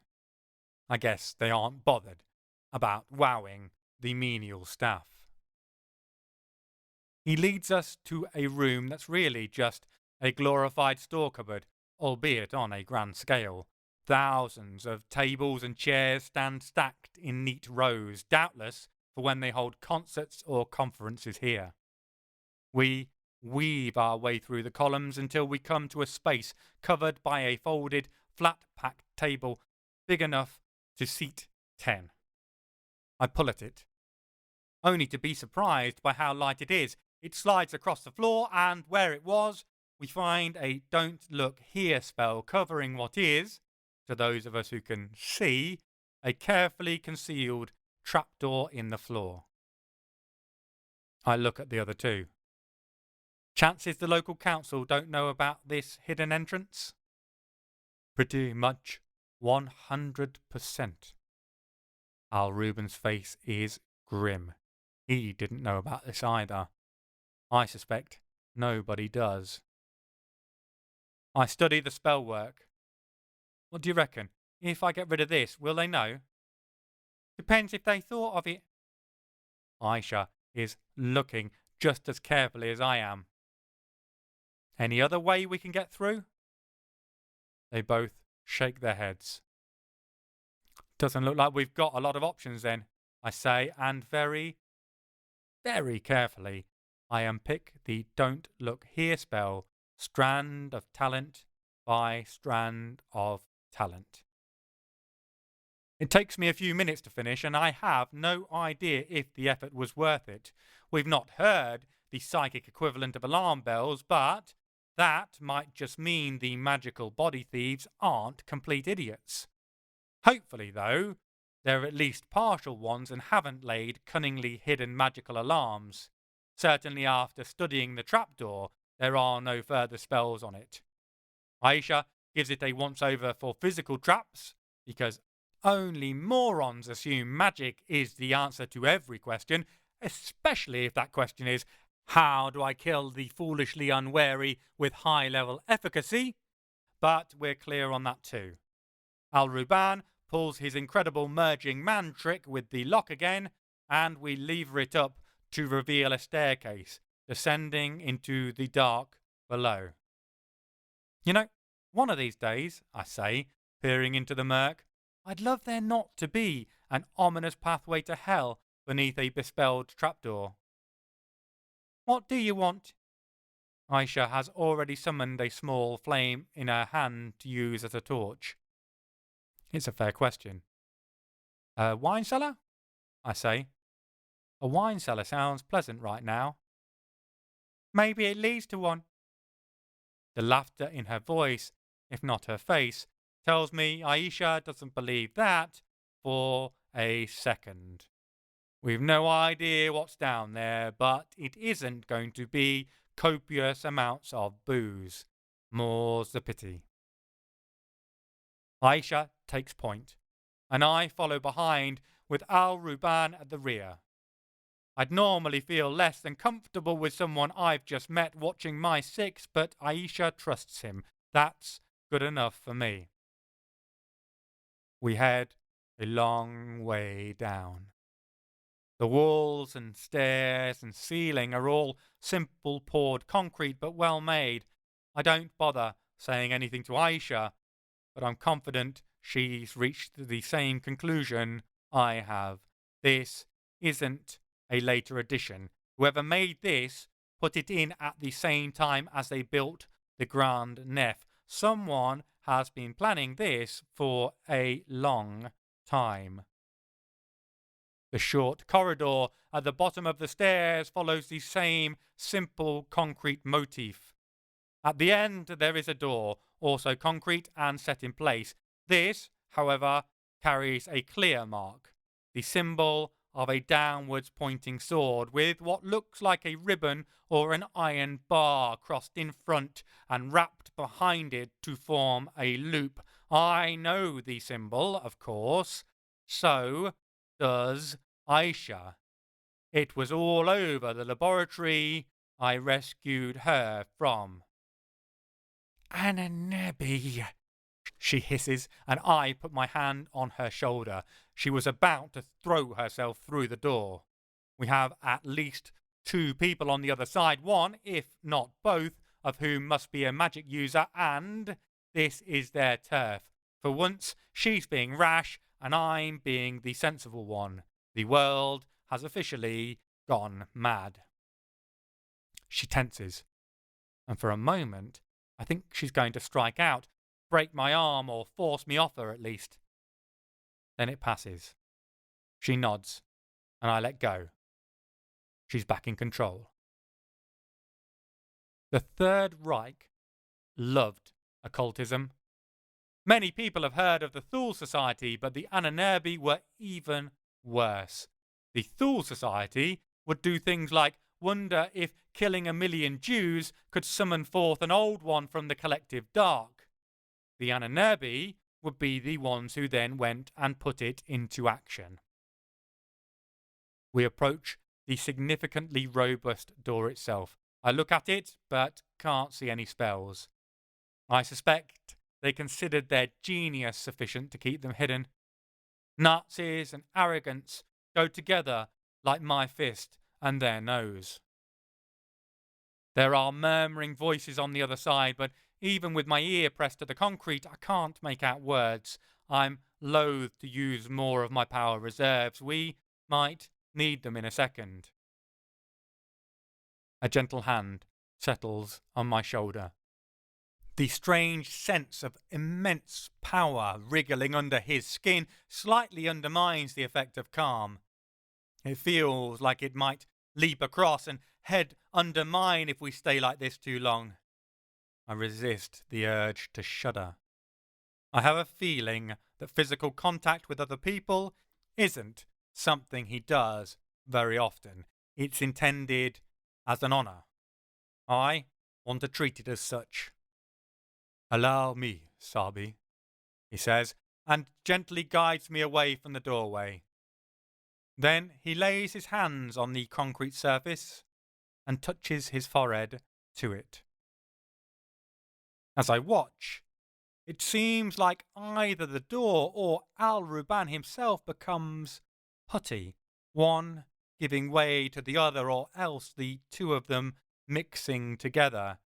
His hands sink in like the concrete has become grey butter, and then, to my astonishment, his face follows.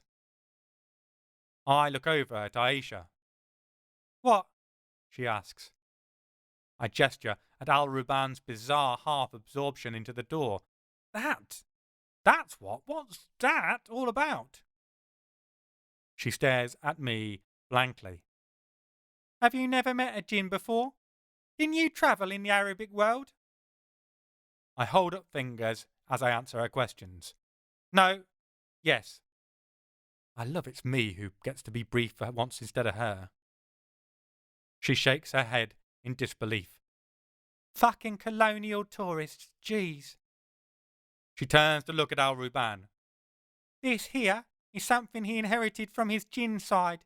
They can merge with the elements, rock, water, fire, even air itself. Being half jinn, he can't do all four, but he can merge into rock and water. Rock seems to cover most physical things, so concrete, metal." She shrugs. "He can be one with them when he wants to be." It's astonishing.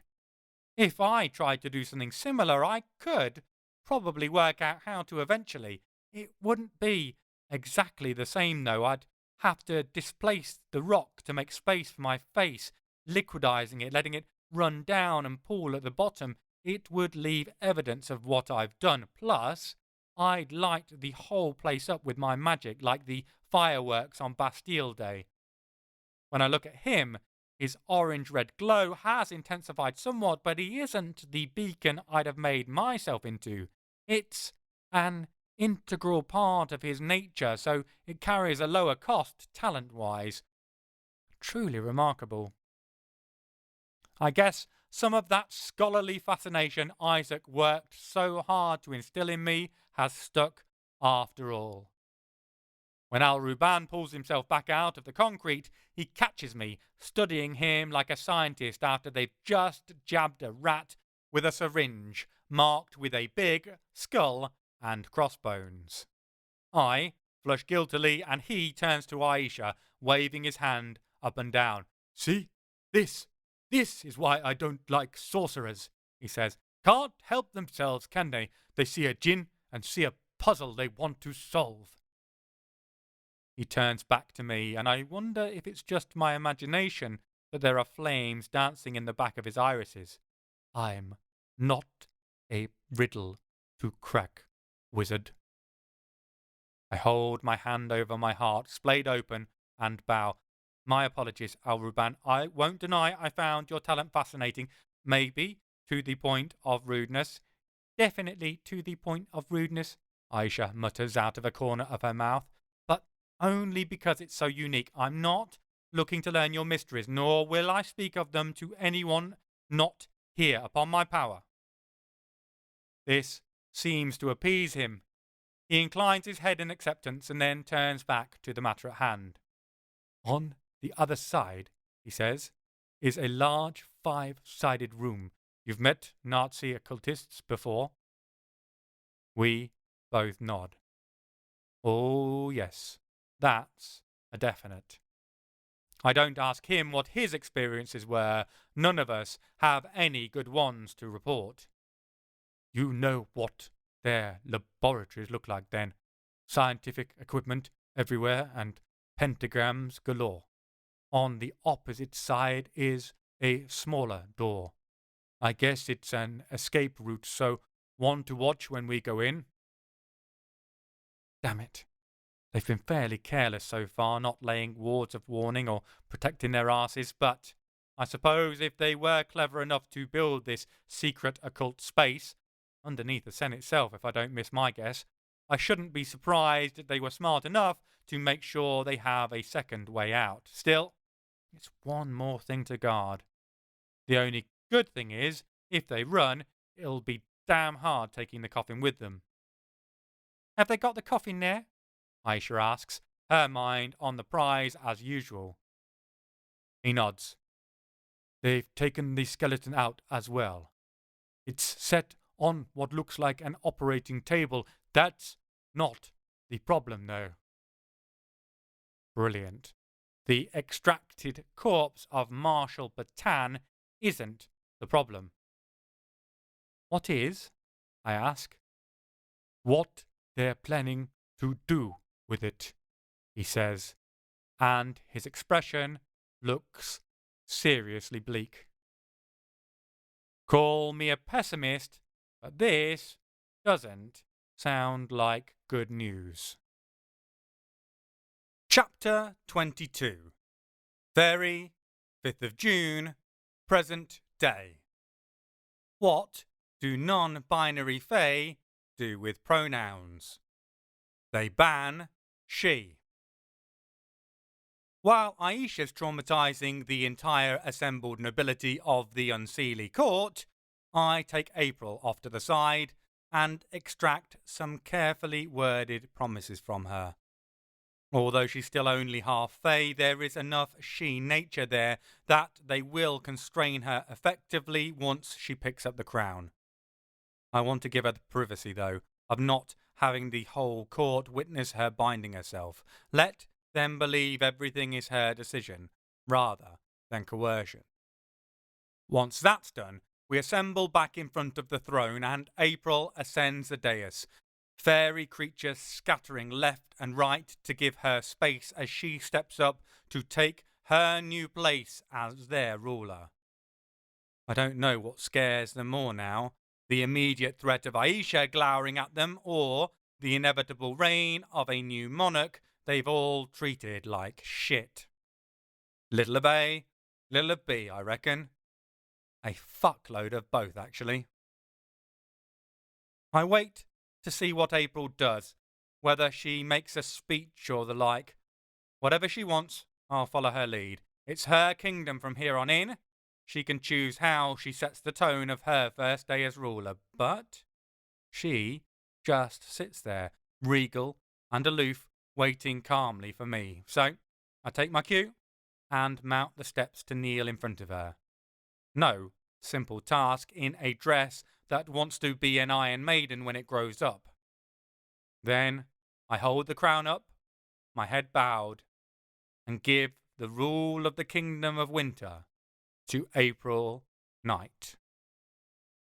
I feel the diminution, the lessening as the land leaves me. It's like waking from a dream, that first initial moment when you can't lay your finger quite on what reality actually is, where for just a second you really believe you can fly, or that youth never fled before advancing age, or grief and loss were only abstract concepts, not real and present boon companions, where the hardships of life seem to be the dream and all the doors of possibility seem flung open again before you're forced back to face a corridor where they all slammed shut long ago. I feel lost, and have to grieve all over again, as I did when I woke from Melusine's imposed dream hazed in my new low-grade talent. In fact, for a moment, I think it isn't going to stop, that all my Fae power will leach away with the past coronet, and I'll be back to the low-grade mortal levels I had when not wearing a Fae form. Once it stabilizes, however, I realize I'm still damn talented, far more than I was when wearing half-marred Jack's form. It's just nothing, a pinch, a mote, a speck of power compared to what I wielded when wearing the crown. As I step back out of my state of internal mourning for lost magic, I become more aware of the general hubbub around me. I raise my head. Then I have to throw a hand up to shield my eyes because April is glowing. I don't mean in a radiant, healthy way, or in a newly pregnant way, or even in a fuck those snakes, you're glowing babe kind of way. She's literally glowing, pouring a cold fire brilliance out of every inch of skin, painting the throne room in a nice blue, and it hurts my eyes to look at her directly. The shocked mutters die away as the light dims, and April turns her gaze across those assembled. The luminosity might have reduced, but her intensity hasn't dropped even a notch. I'm glad I'm already kneeling. The sounds of kneecaps smacking the floor with force echoes off the ceiling as people fall, genuflecting without intending it under the weight of her regard. I risk a peek and see Aisha still standing, her arms crossed off to the side in front of the children, taking the full force of April's stare when it sweeps in their direction, keeping it off the kids so they aren't forced down. April pauses, a frown forming on her face, all her attention now on Aisha, who just cocks an eyebrow at her. Do you defy me, Drews? Her voice carries an undercurrent of overwhelming force, kept dammed back by sheer will and self-control. It feels like it will wash us away if she releases the torrent. Aisha regards her coolly. I wouldn't say defy, not as such. Just, if you give me an order, I'm going to tell you to fuck off. There's a momentary pause, a collective second where everyone holds their breath, unsure if we're about to see Aisha versus the Queen of Winter. Take 2. Then April throws back her head and laughs. It isn't the pealing silver bells Maeve's laugh was. It's a genuine, full-throated giggle, complete with a most unqueenly snort when April tries to laugh and breathe at the same time. She grins at Aisha, and suddenly that same impressive young girl is back in the room instead of the pants-wettingly terrifying embodiment of winter. I'd not expect anything different, she says, wiping a tear from her eye before it freezes. I breathe a sigh of relief. I put her there. I don't want that feisty, courageous youngster to become another monster. I've made or enabled enough of those. Her principal duty isn't to reassure us, though. Her eyes sweep across the assembled and justifiably nervous Unseelie Court. After a couple of passes, they fix on a Luton, who's doing his best to hide behind the Nah-She. As soon as they feel the Queen's attention shifting in their direction, they rapidly shuffle aside, leaving the little fellow exposed and alone. He's reminiscent in stature of the Nen, but without looking like he's been dipped in red PVC. In some ways, he most resembles the sort of garden gnomes that were a trend in the 1980s, but only if they'd been moulded by a deranged sex pest sociopath. The fact his hand keeps creeping towards his groin suggests it's only effort of will that stops him from shoving it down his pants. His eyes are cunning, shifting back and forth, and I noticed them settling in an unnerving way on several of the human girls, none of whom would appreciate it. My gut instinct is to instinctively gut him for it, but April's eyes are fixed on him, and she's the queen here now. I hold myself in check and watch to see what she will do instead. April beckons him forward, and he advances slowly, nervously casting his eyes around for support from the other Fae. No one looks in a hurry to speak up for him, though whether that's because he's such a nasty piece of work or they're more concerned with protecting their own arses, I have no idea. I suspect both. He comes to a hesitant stop in front of the throne, where April perches ramrod straight and with an unreadable expression on her face.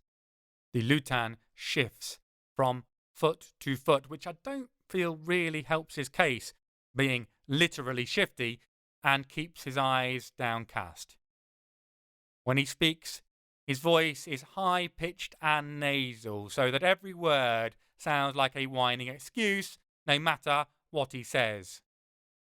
"The Queen called and I came," he stammers.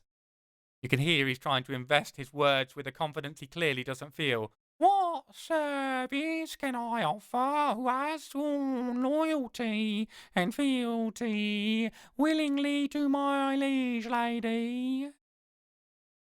It's a clever turn of phrase.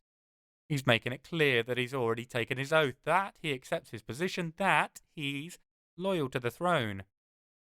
I think he hopes it'll be enough to placate April. He's sadly mistaken. The slightest smile curves up April's cheeks. It carries a cold savagery to it that would chill my blood if I were unfortunate enough to have it aimed at me. The lutan's eyes are still on the floor, though, so he doesn't see it. "Right glad am I to have such sworn fealty, Orin. And a gift I'd offer you in return for it. Hold out your hands now." I see fear and greedy hope racing their way around the lutan's mind, chasing each other across his face. In the end, I don't know which wins out, but he has no choice either way. He extends his hands, palms upward facing, to receive what the Queen has to give him. April stretches out an elongated index finger like an indolent cat as it basks in the sun, to hover over Orin's hands, then goes further still. His eyes come up, unsure at that movement, just in time to watch as she makes a swift gesture left to right, and his hands fall off, severed at both wrists. Take it from me.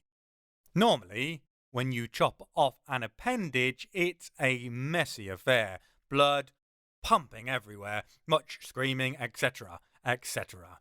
This is the cleanest amputation I have ever witnessed. The two hands just fall off, and where they were, there's a layer of fresh skin, as though it was an old accident long ago. No bodily fluids pour forth. Instead, the lutan lifts his two new stumps disbelievingly to hover just in front of his eyes before looking down at the off-cast remnants on the floor. It's fair to say he wasn't expecting that. I can see his skin whitening, the tremble to his body as shock sets in. I've no idea if it hurts, but it certainly caught him off guard. Left him harmless. Well, handless at least. The lutan stares at his detached hands as though he expects them to jump up like Thing from Adam's Family, perhaps scurry back up his trouser legs and then stick themselves back in place. April watches impassively, her face a closed book, frozen over. He's really getting into this whole Fae Ice Queen malarkey. "A present for you, Orin," she says calmly, quietly, but with enough presence to carry to all who gather. "I give you your life. As your hands could not keep to themselves when I was nothing but a courtly plaything, I think I shall keep them as a souvenir, a memento to remind me why change is so very necessary. Perhaps one day, if you change enough, if you're capable of it, you'll get them back. Perhaps. I'm just thinking to myself how entirely justified her actions are, and that perhaps it has nothing to do with being bonded to Winter and everything to do with the fuck knuckle in front of her, when she waves her own hands at the pair of severed ones on the floor. They glide up into the air, swallow-like, then impale themselves each on one of the protruding spikes of her throne, either side of her head, so that they look like a pair of fleshy wings protruding from her crown, reminiscent of the wings on Hermes' helmet.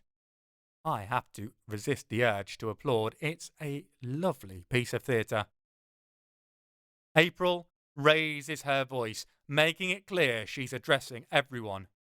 The days of Maeve are over. Winter has changed. She pauses, then corrects herself. No, Winter is restored. She leans forward, her eyes scanning them all, the Hebes and the hobgoblins, the boggarts and Nashi, the Dullahan and the Lutan, both sallow-faced from their respective disciplining. There is cold and dark in winter, the danger that lurks and preys on the mind, but there is also beauty and wonder. There is the brutal honesty of the holly-leaf spines, the neutrality of the crisp and the cold, the life that survives, nurtured below the dead surface. Perfect blue skies can follow on from freezing fog, and the moon shines brightest and longest in our season. Her eyes wander across them all, and her voice softens. We lost Maeve to the dark, alone, and Winter followed her lead. Many of you here have wronged me, but rebirth is the gift that the coldest death gives, clearing and cleansing, pruning away the old to allow space for the new to come to blossom one day. These, she gestures towards the spread-eagled fingers above her, are a symbol of the price of the darkest cruelty. This, her hands gesture at Orin, who flinches at the attention. This life shows there is also space for mercy, for the red berries to blossom once more, but she turns a smile on them all, so wintry I'm amazed her courtiers aren't instantly covered in a layer of frost from head to toe. Know that I am also the creeping ivy, subtle and stealthy, and I will strangle a life so very slowly out of any who seek to twist their promise and stand against me. She sweeps her gaze imperiously over them one by one, holding their eyes until they each break away, looking down, aside, anywhere but at her. She nods, satisfied. Then I gulp, because that same intense attention swivels in my direction. You served well in your brevity. She smiles, and I wonder if it's my imagination that her teeth look brighter than before, sharper than before. She leans closer, and her voice only just carries to me. You were wise in your extracted promises, Paul. The code seeps deeper by the second, and I'd be tempted to keep you all here to warn myself against if not. I shudder slightly, and it isn't from the cold. She sees, and that same strange, sharp smile breaks across her lips like the tide's last hurrah before it retreats back from the shore. A promise was given. No need to be afraid. The smile vanishes, though I would not be in any hurry to return to our lands if you ever want to leave again. I nod, quickly, and bite back a sigh of relief when she turns her attention away from me. Her eyes linger on Aisha. She tilts her head, acknowledging the warrior, and Aisha mirrors the gesture momentarily. That is communication enough between them, and I can't help thinking about their many similarities. In another life, they might have been the best of friends, or killed each other, one or the other. Her eyes arrive at the ragtag group of children still standing in the portal, and her regard softens. I see her eyes linger on Billy just for a moment, but she forces them onwards, encompassing every one of them. The expression she wears speaks of warmth, of joy. Only I can see how much it costs her. The sadness that lingers, lurking almost out of sight in the corner of her eye. I wonder if my ability to spot it is because it was me who put it there. I see the same sadness mirrored in several of the others, particularly Billy and the other older kids, a pain that they carry that they share. I know they feel like they've betrayed her, leaving her alone in winter. April sees it too. Stop it. It's a gentle command, but there's a force, a steel core to it. No more beating yourselves up. You've been here in the cold long enough. I didn't expect you to stay. Hell, I wouldn't have in your place. Her laughter, supposed to speak of a shared joke, can't quite conceal the bitter tinge to her words. Still, there's a genuine depth of emotion to how she looks at each of them that speaks of a love forged in shared suffering, the unbreakable companionship of trauma endured and survived together.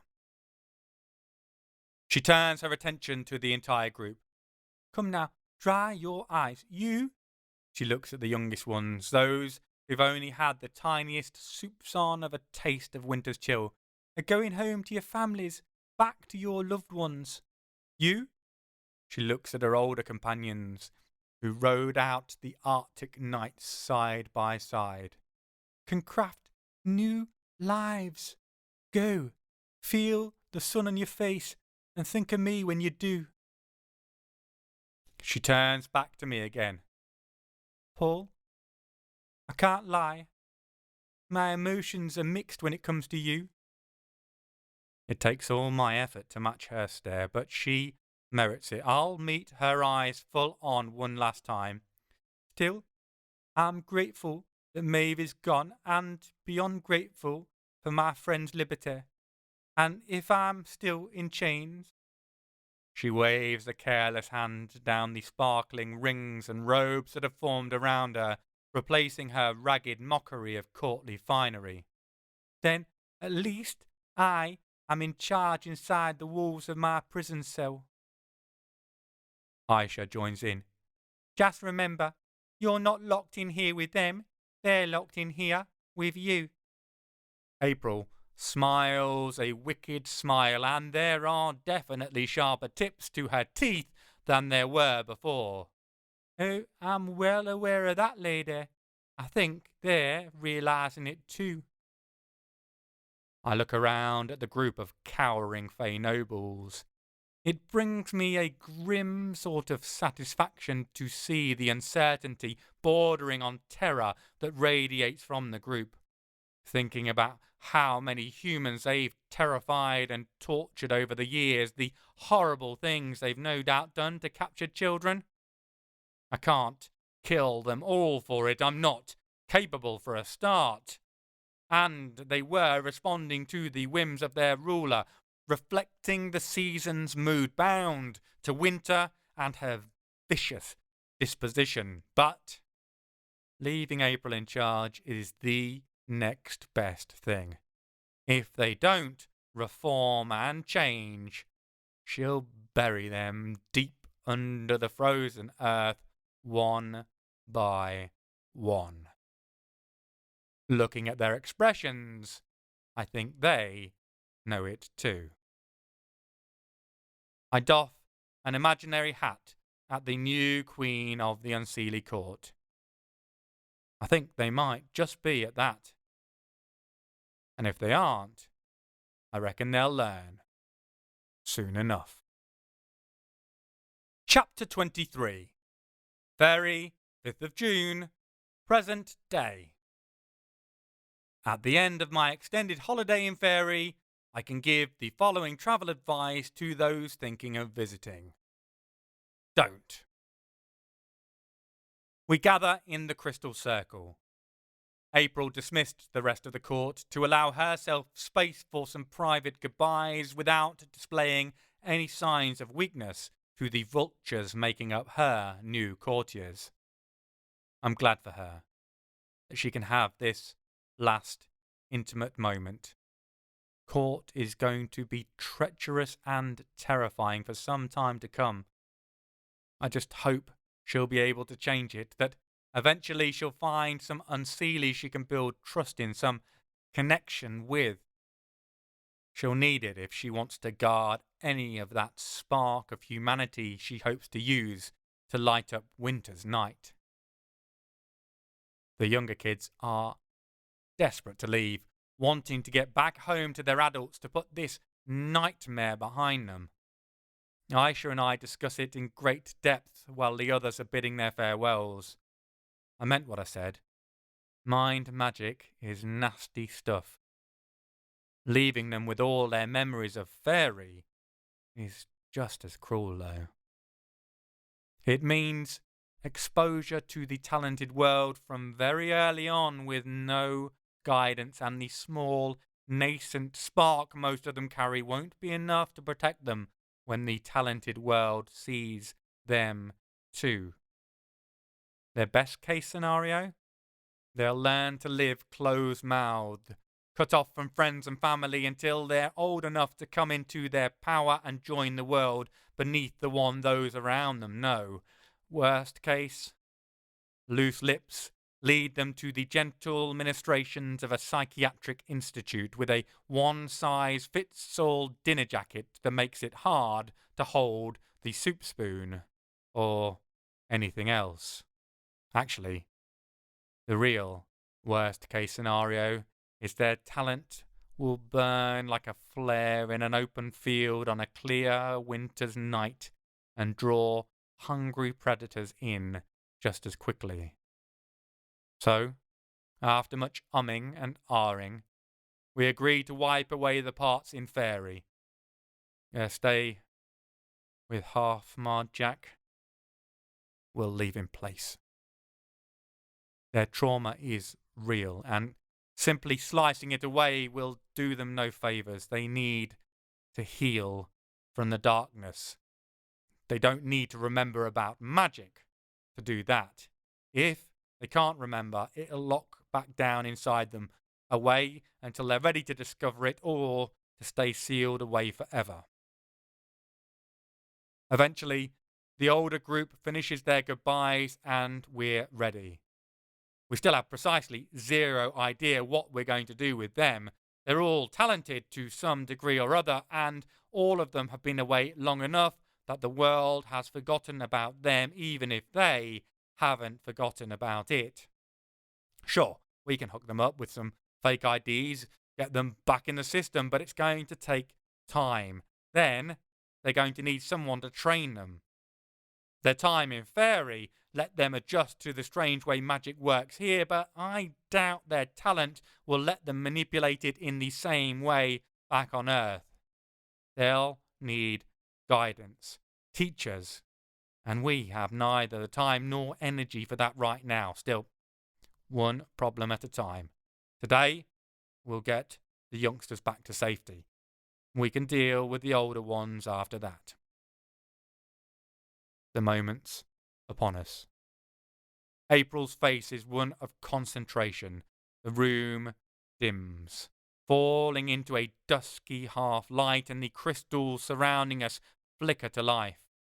Inside each, a tiny, cold fire springs into existence until it glows cerulean, ebbing and flowing eerily. The shadows dance up the walls and fall, subside, and it's like we're in a crystal lifeboat floating in a sea of darkness. There's a sensation reminiscent of being caught by a wild current, and it feels as though we're spinning in place, the entire part inside the crystals moving.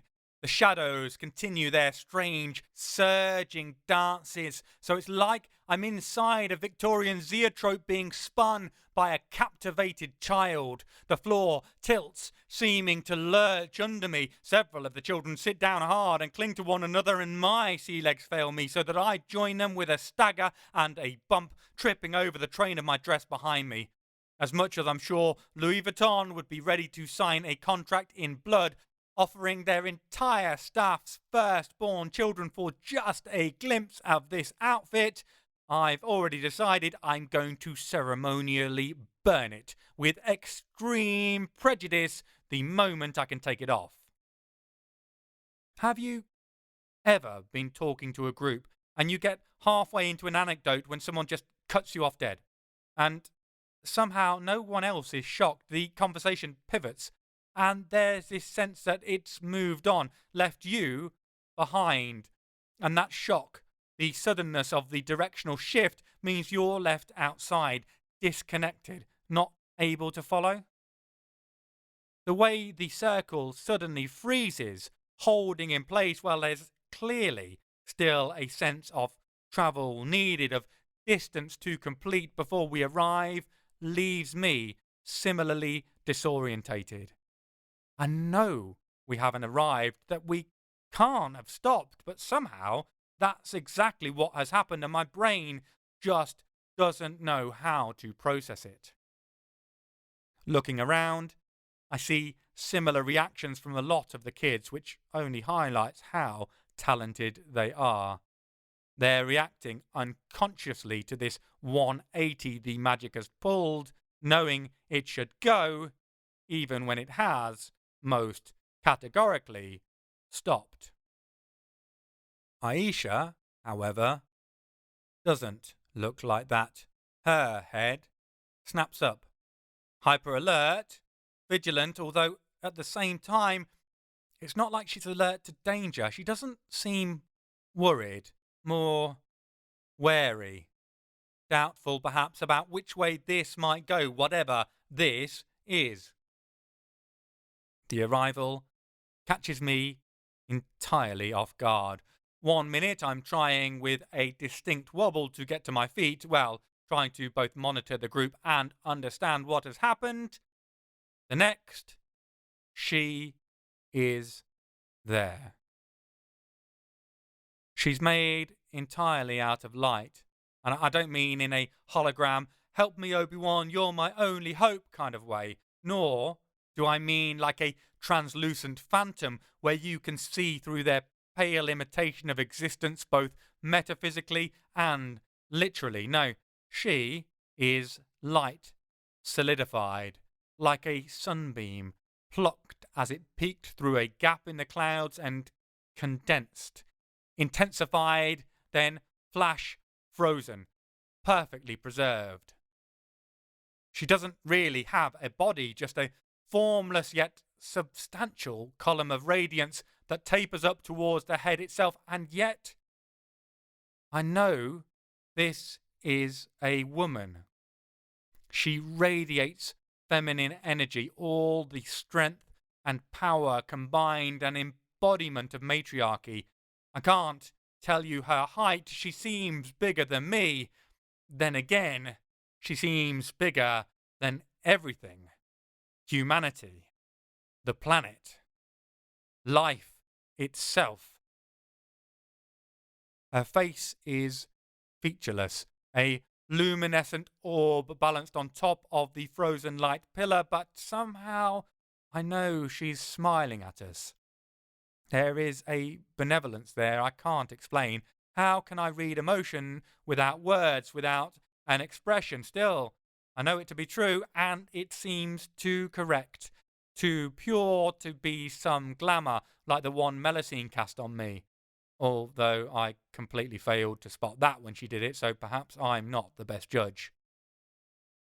Aisha sighs, and then she seems to deflate ever so slightly, like the sound is the air escaping from her metaphysical balloon. It weirds me out more than anything else we've gone through, more than the incomprehensible glowing female entity waiting patiently in the corner, because it seems to me as if she's giving up. Aisha Kandisha never gives up. It makes me distinctly uneasy. Is it time then? Aisha asks the glowing form. I wonder for a moment if it might not be an angel or equivalent from the higher realms, although the two angels inside my mentor, Isaac, Nith and Nan, have assured me they would know of another's presence on Earth. We are not yet back on Earth. Stopped too soon. We're somewhere in the in-between, which should be impossible.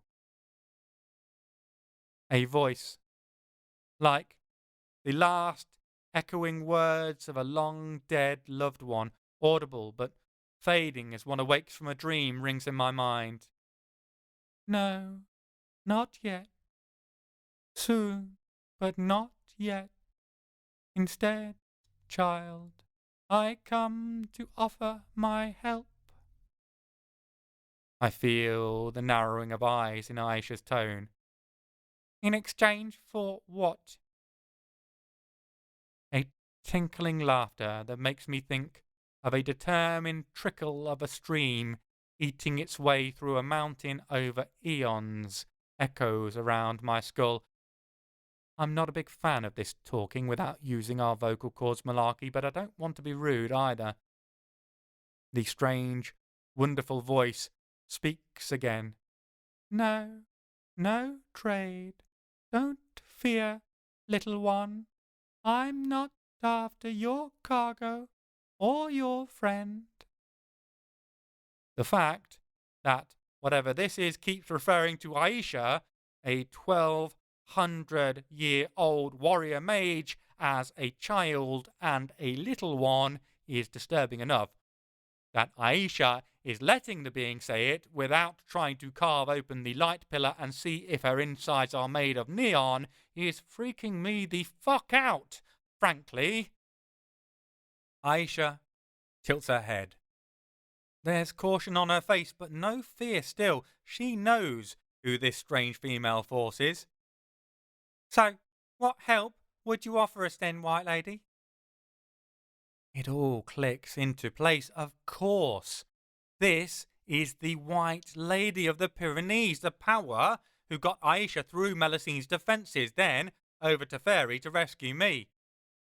The older ones you have with you, I would aid. I think they're lost between worlds now, neither fair folk nor fully human any more, after so long away. I can offer them a sanctuary. She's also apparently powerful enough to hijack a group mid-portal jump between realms, which is a terrifying amount of power, at least the equivalent of the angels Nith and Nan, if not even more. So, for once, I choose my words carefully.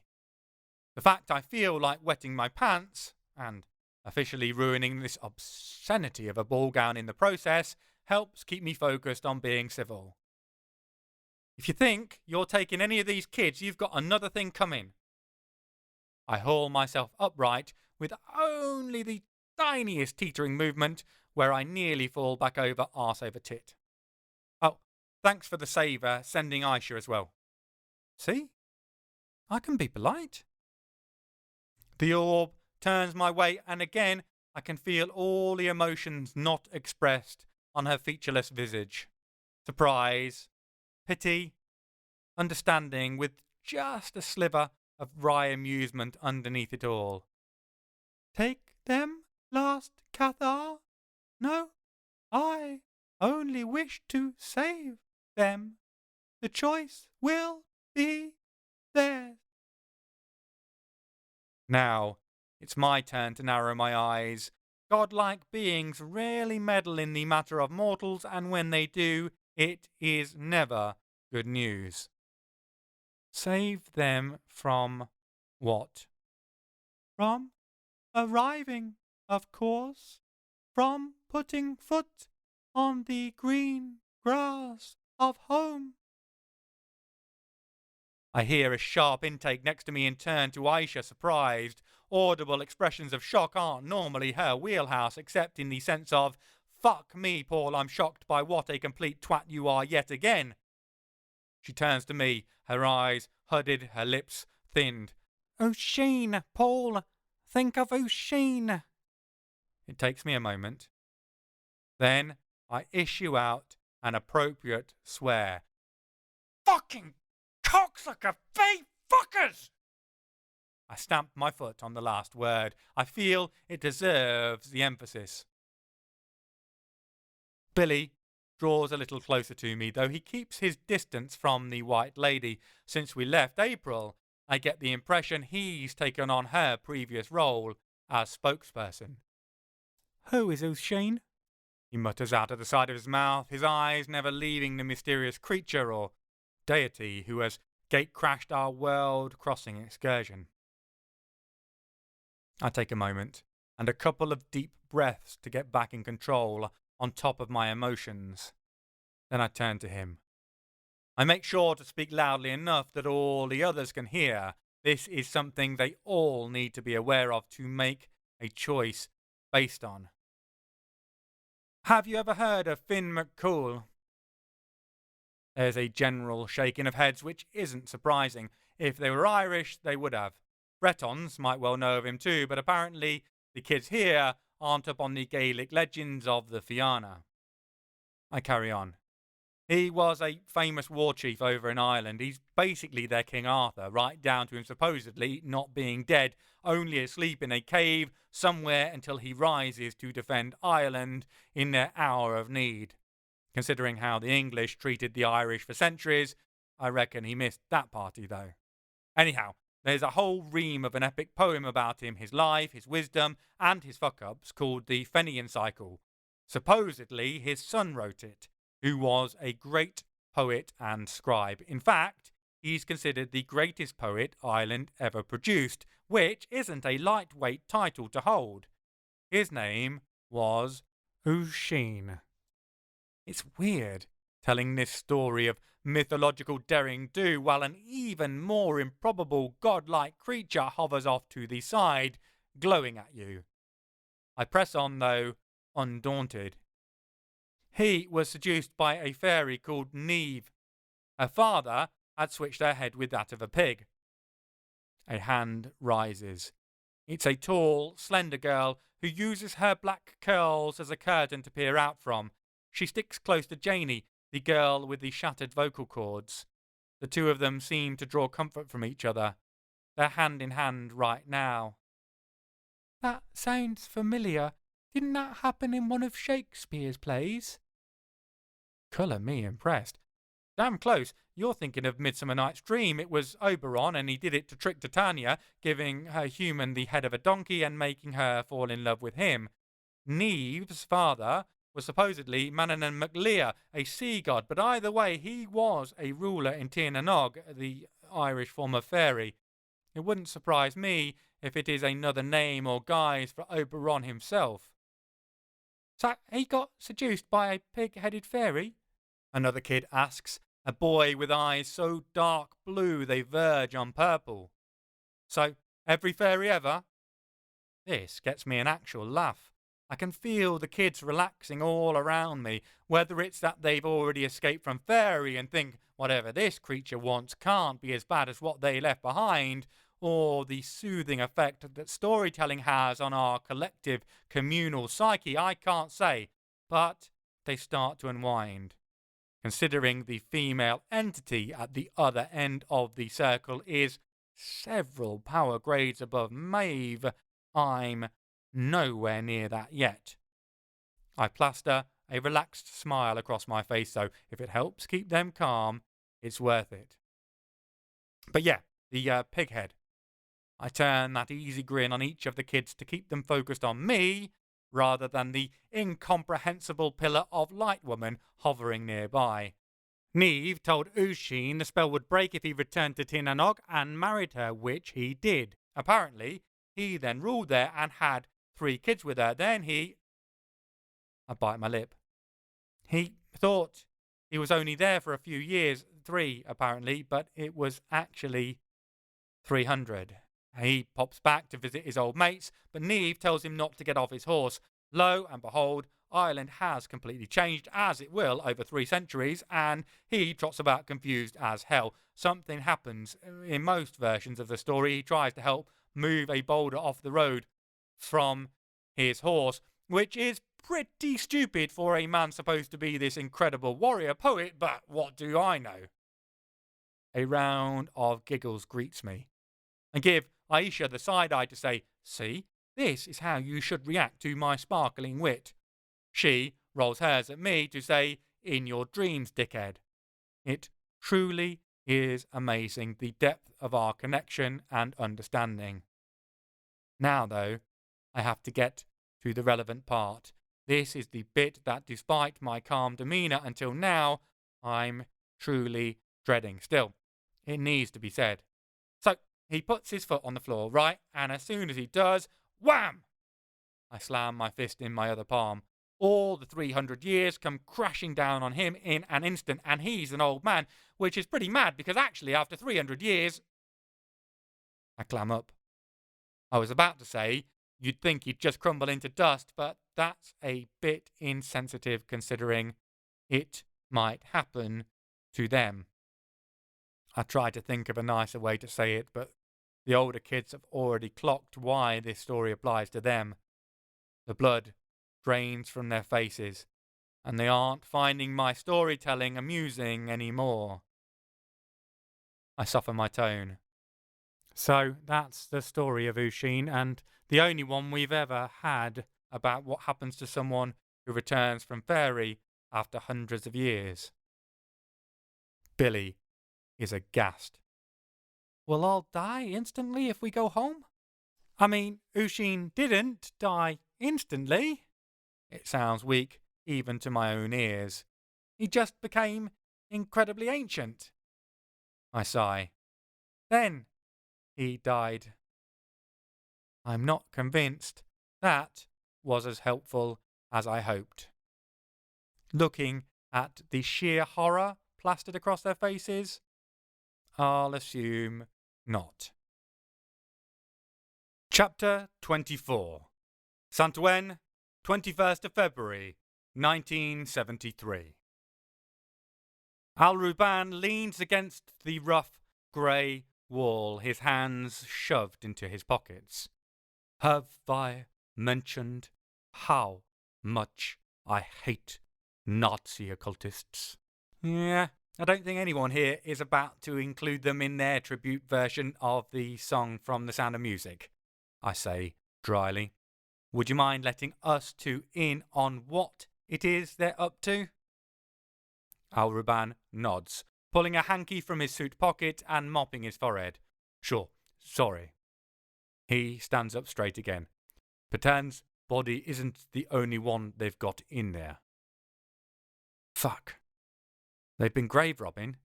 Sort of. A very specific grave anyhow, and only a part of it. Okay, I get he's a bit shook up, but dragging this out of him is becoming a pain in the arse. Which grave? Which part? It's from Ludwig von Mull or something, but they took his ribcage and it's packed full of magic. Ludwig Müller. Aisha speaks up behind us, her tone flat. Bishop of the Reich. Christian Nazis. Talk about cognitive dissonance. What do they plan to do with it? Al-Ruban flashes one of his grins again, but it's weak compared to his usual flashbulb charm. Luckily, one of them is getting cold feet while the other berates him, so I picked up a fair bit of the plan. Remember, I mentioned the pentagrams on the floor? I nod. This doesn't sound good. They're planning to switch this Muller's ribcage with batons and then call forth some sort of Aryan super being who will lead them in a new cleansing purge, first across France and then the world. I groan and resist banging my head against the wall in frustration. Just what is it with Nazis and their desire to poke their fingers in the plug socket of the universe to see what happens? Best to clarify. I take it from the workings themselves for Aryan super being, read some indescribable horror from the realities below our own. He nods. Give that man a gold star. I don't want his gold star. I want this to be the simple locate the stolen coffin and call the authorities job it seemed to be when we left the Ile Dieu. Is it too much to ask that once, just once, it doesn't end up devolving into an absolute clusterfuck with eldritch horrors terrifying enough to give Lovecraft a permanent stiffy, popping through the seemingly revolving door between dimensions? Apparently so. How long till they start the ritual? I want to get in there and put an end to this before that happens. Al-Ruban blinks at me. They've already started. They've just taken a momentary pause for the Hungarian one to get the Polish one back on board. Fuck. That would have been useful information to have earlier rather than having a jolly old chinwag for several minutes. Apparently, Aisha is of the same opinion. I turn to suggest to her we get moving just in time to watch her explode the door of the laboratory inwards, showering the room beyond in concrete chips and dust. She always knows how to make an entrance.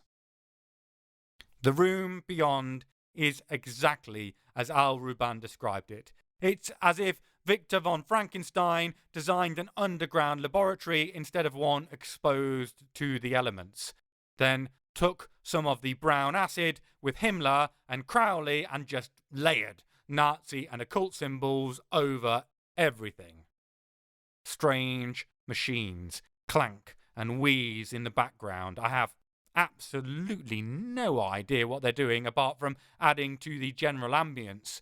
They're probably for measuring the effects of whatever absolute dumb fuck Nazi sorcery these two absolute dumb fucks are up to.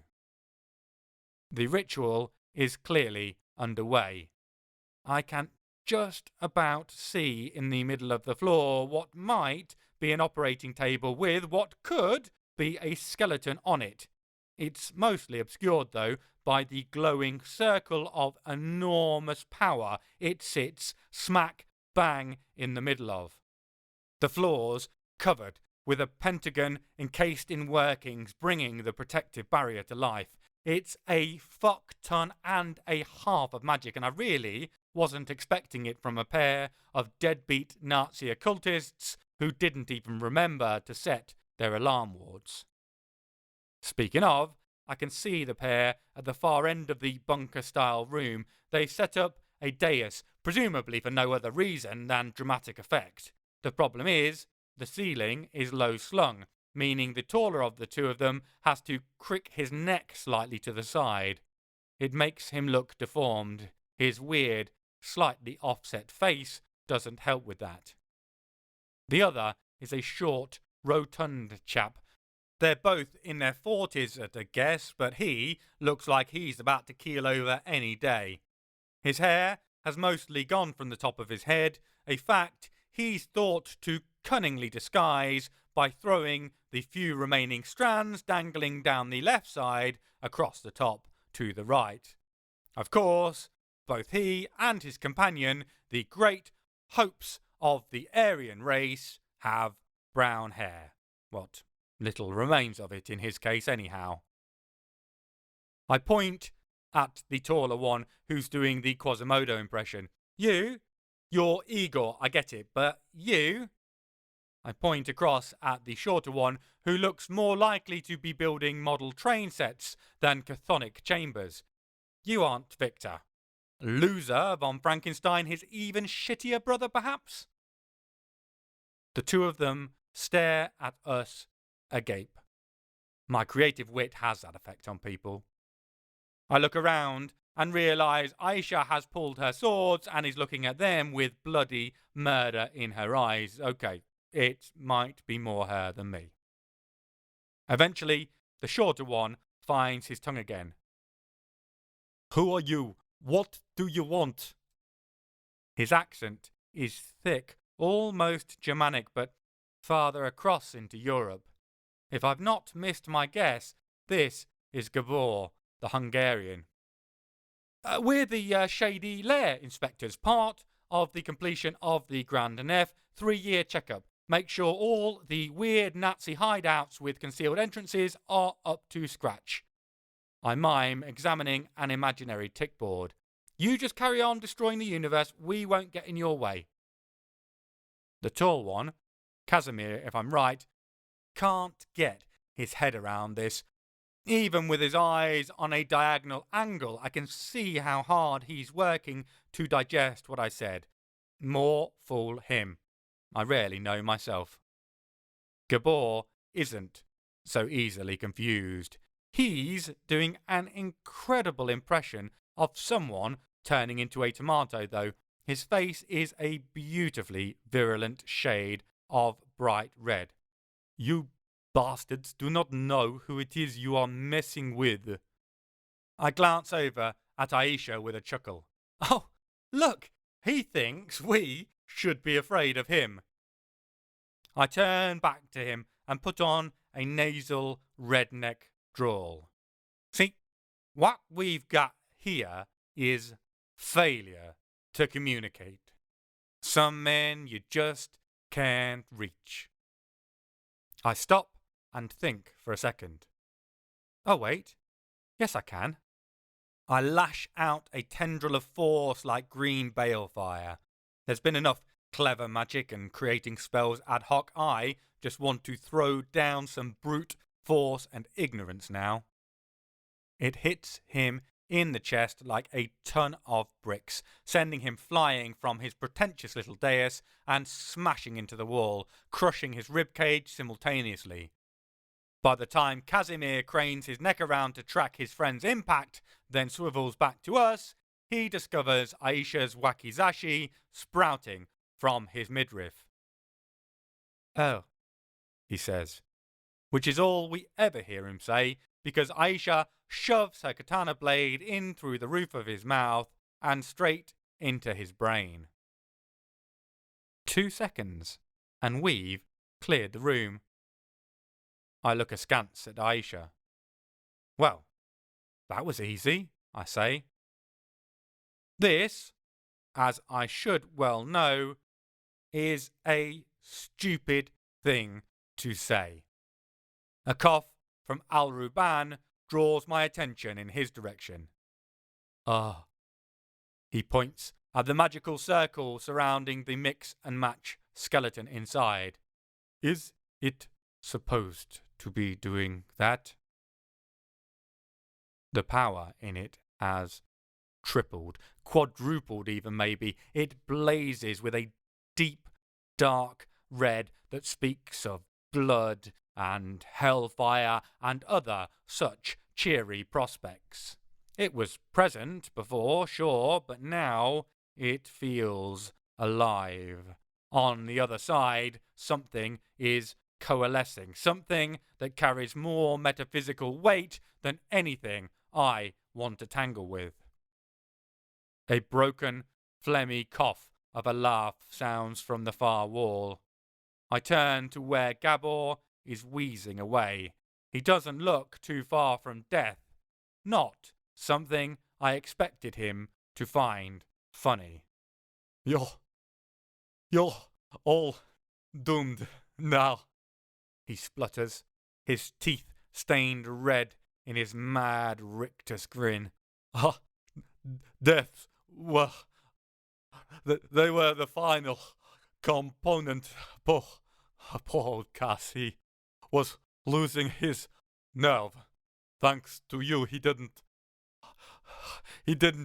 have to make the choice. Oh, shit. Shit. We just pressed the on button for the crazy Nazi monster time. That's a show I can live without watching, let alone taking part in.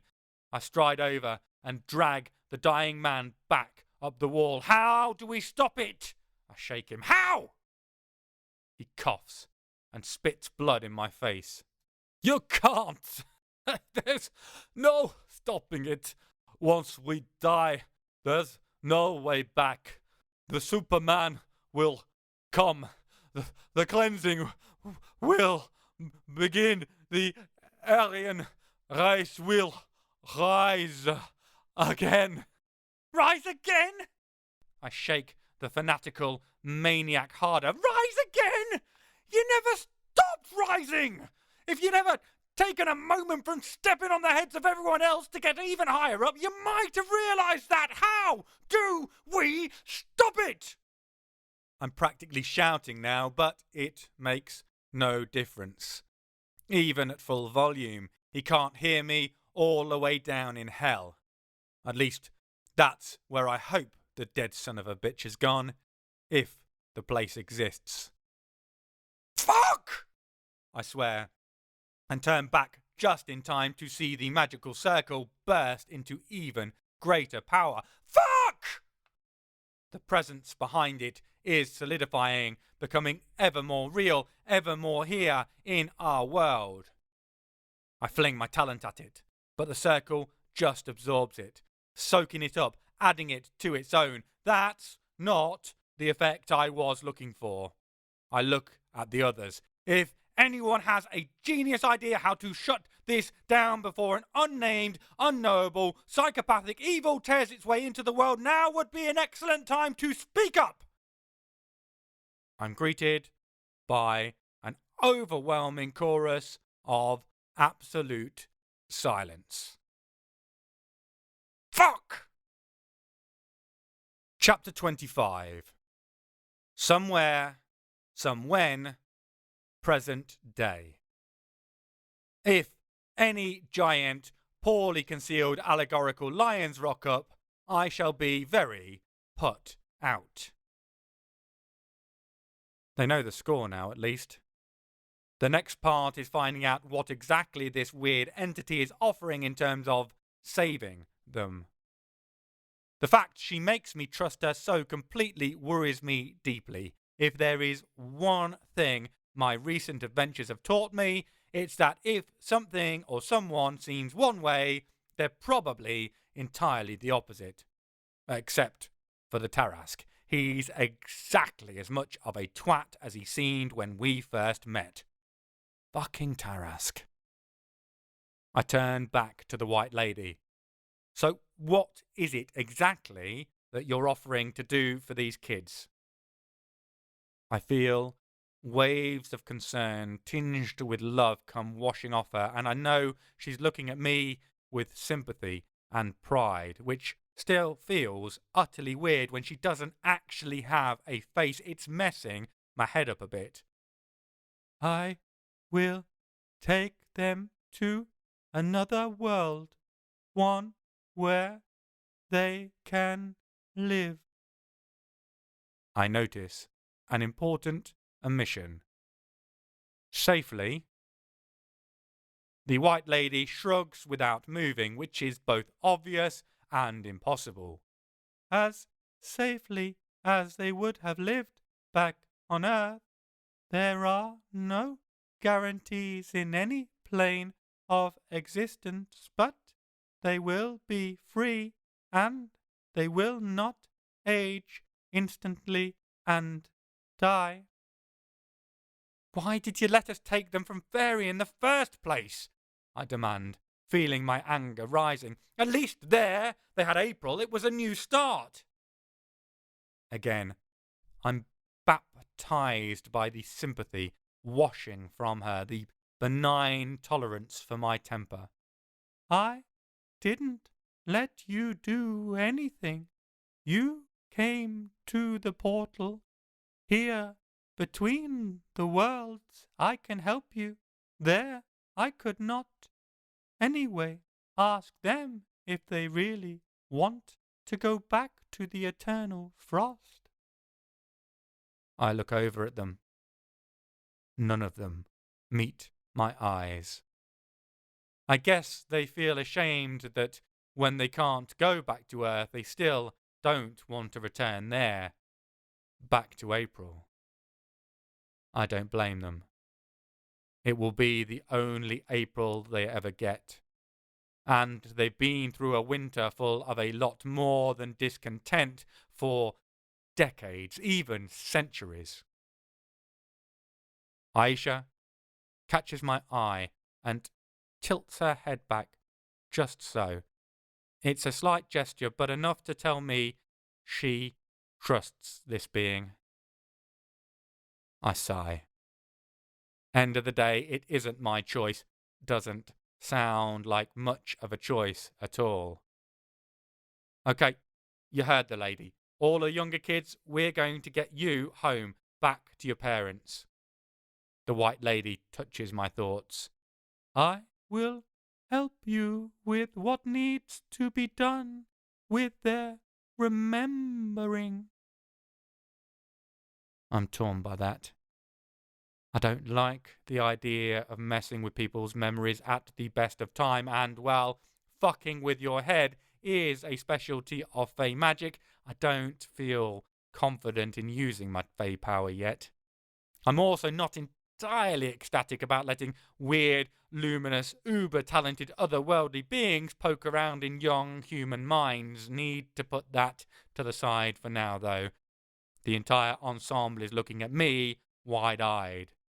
I tried to pick up the thread of what I was saying.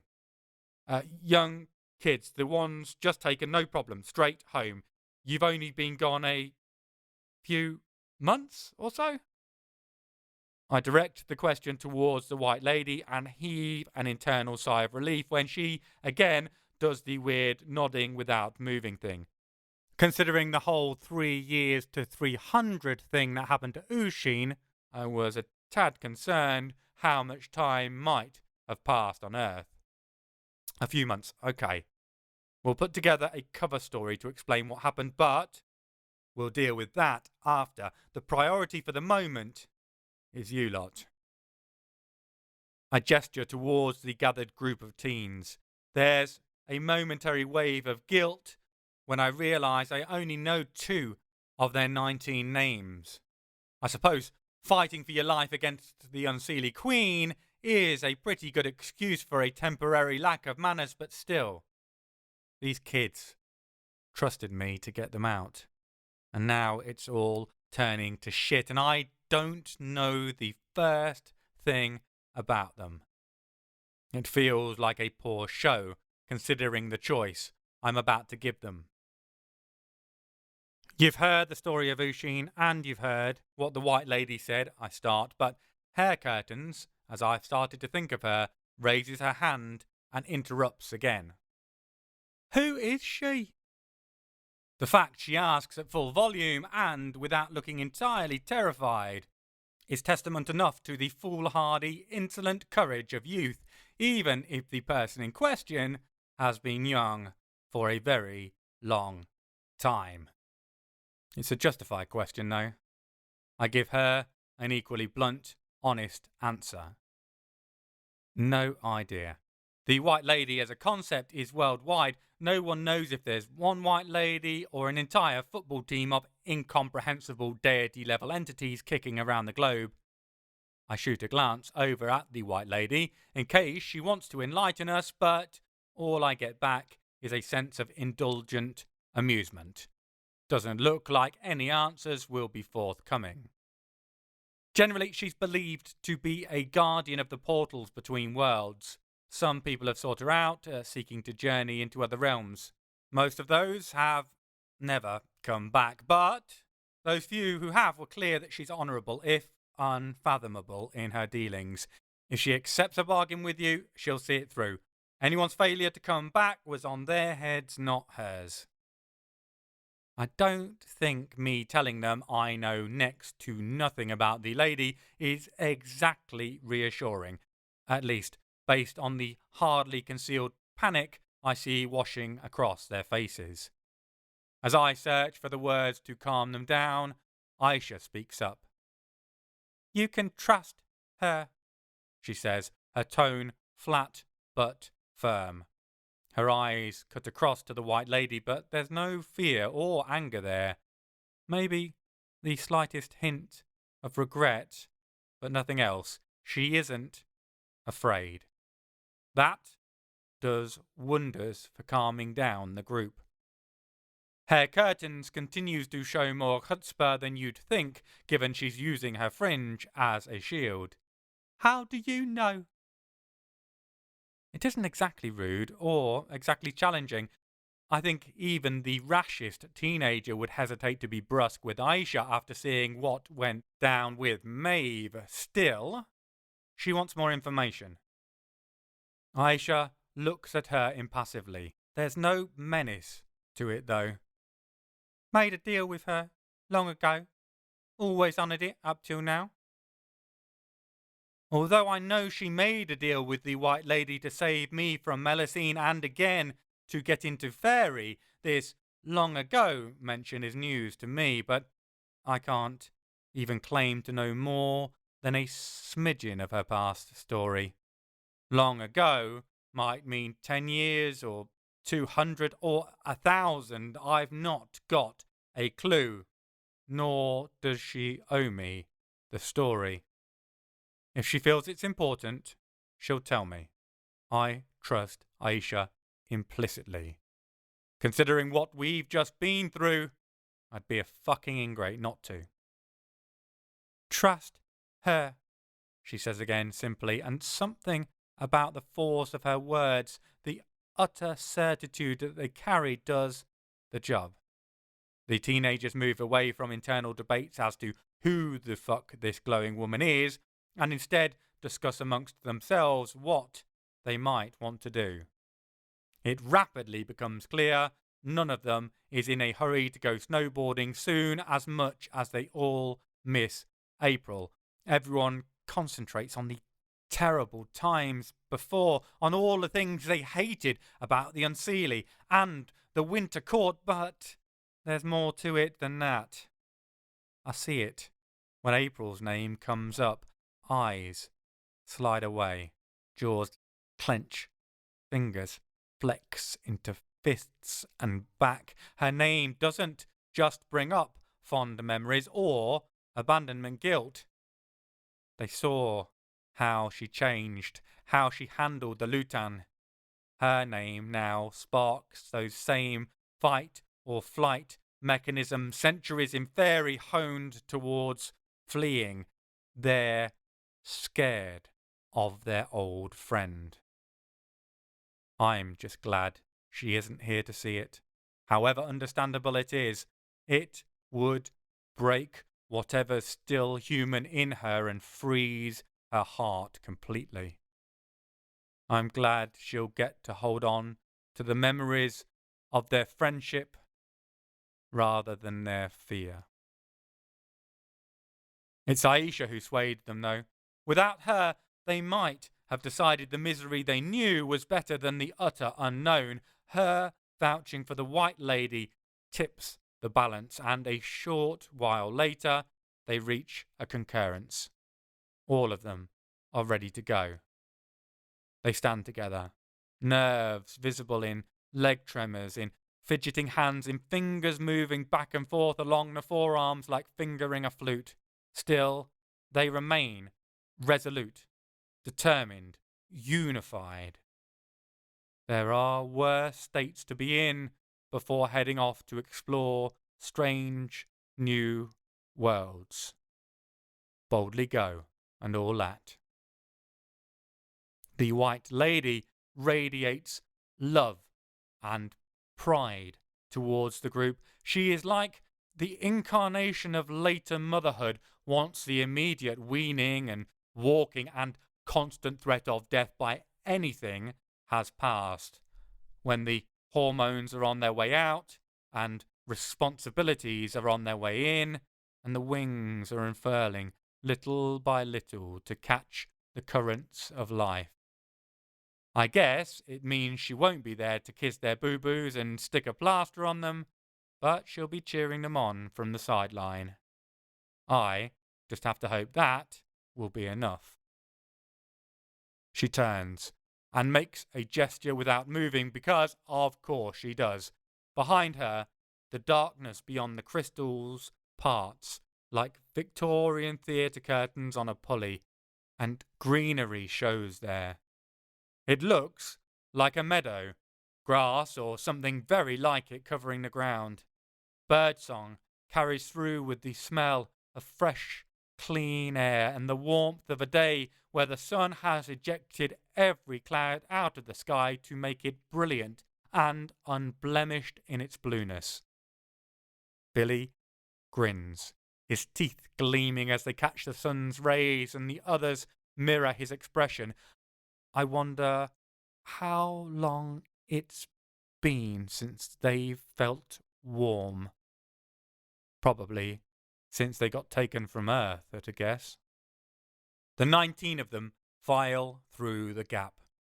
Billy goes first, scouting ahead, but turns and gives me a half salute before he's gone. The others follow behind with hair curtains guarding the rear, her hand on Janie's shoulder, gently leading her through while her eyes dart in all directions, utterly alert and ready behind her hair's concealment. I've not got time to delve into goodbyes though. The gap in the black nothingness closes up and the teens are gone.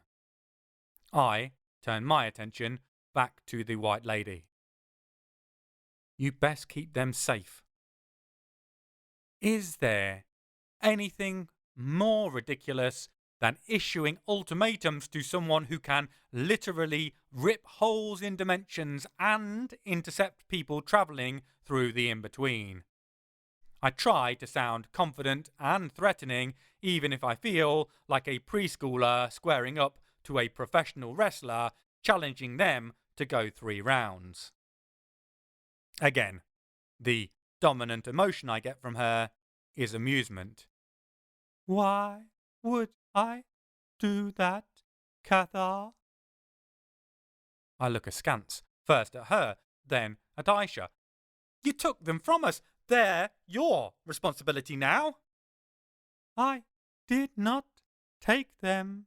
I gave them an opportunity. They can take responsibility for themselves now. Their opportunities to flourish or fail are all their own. She smiles her mouthless smile again, though a tinge of sadness carries through it. What sort of guardian would I be if I didn't let them live? That would make me more of a prison guard. Don't you think they've had enough of captivity? I open my mouth to argue, then stop and shut it. Good God damn it, she's right. It's very annoying. Only I'm allowed to be right when I'm pissed off. I'd call it getting in touch with my feminine side if it wouldn't make me a raging chauvinist. Plus, Aisha would knock me on my arse if I did, repeatedly, till I bleed sufficiently to show she's right and I'm wrong. The lady carries on looking at me, laughter in her invisible eyes. So, what now, last Cathar? Will you challenge me to a duel to assuage your conscience? Or shall we help the children left? Children left, I grumble, refusing to meet her gaze. Can't hear you, dickhead. Aisha's voice isn't exactly sing-songy. I can't imagine her hitting the local karaoke bar, except in the sense of with a large iron bar to make them all shut up, but I can still hear the mocking rhythm in it anyhow. Help the children left. I say it with as much humour and good grace as I can manage, which is precisely none. Petulance is for life, not just for Christmas.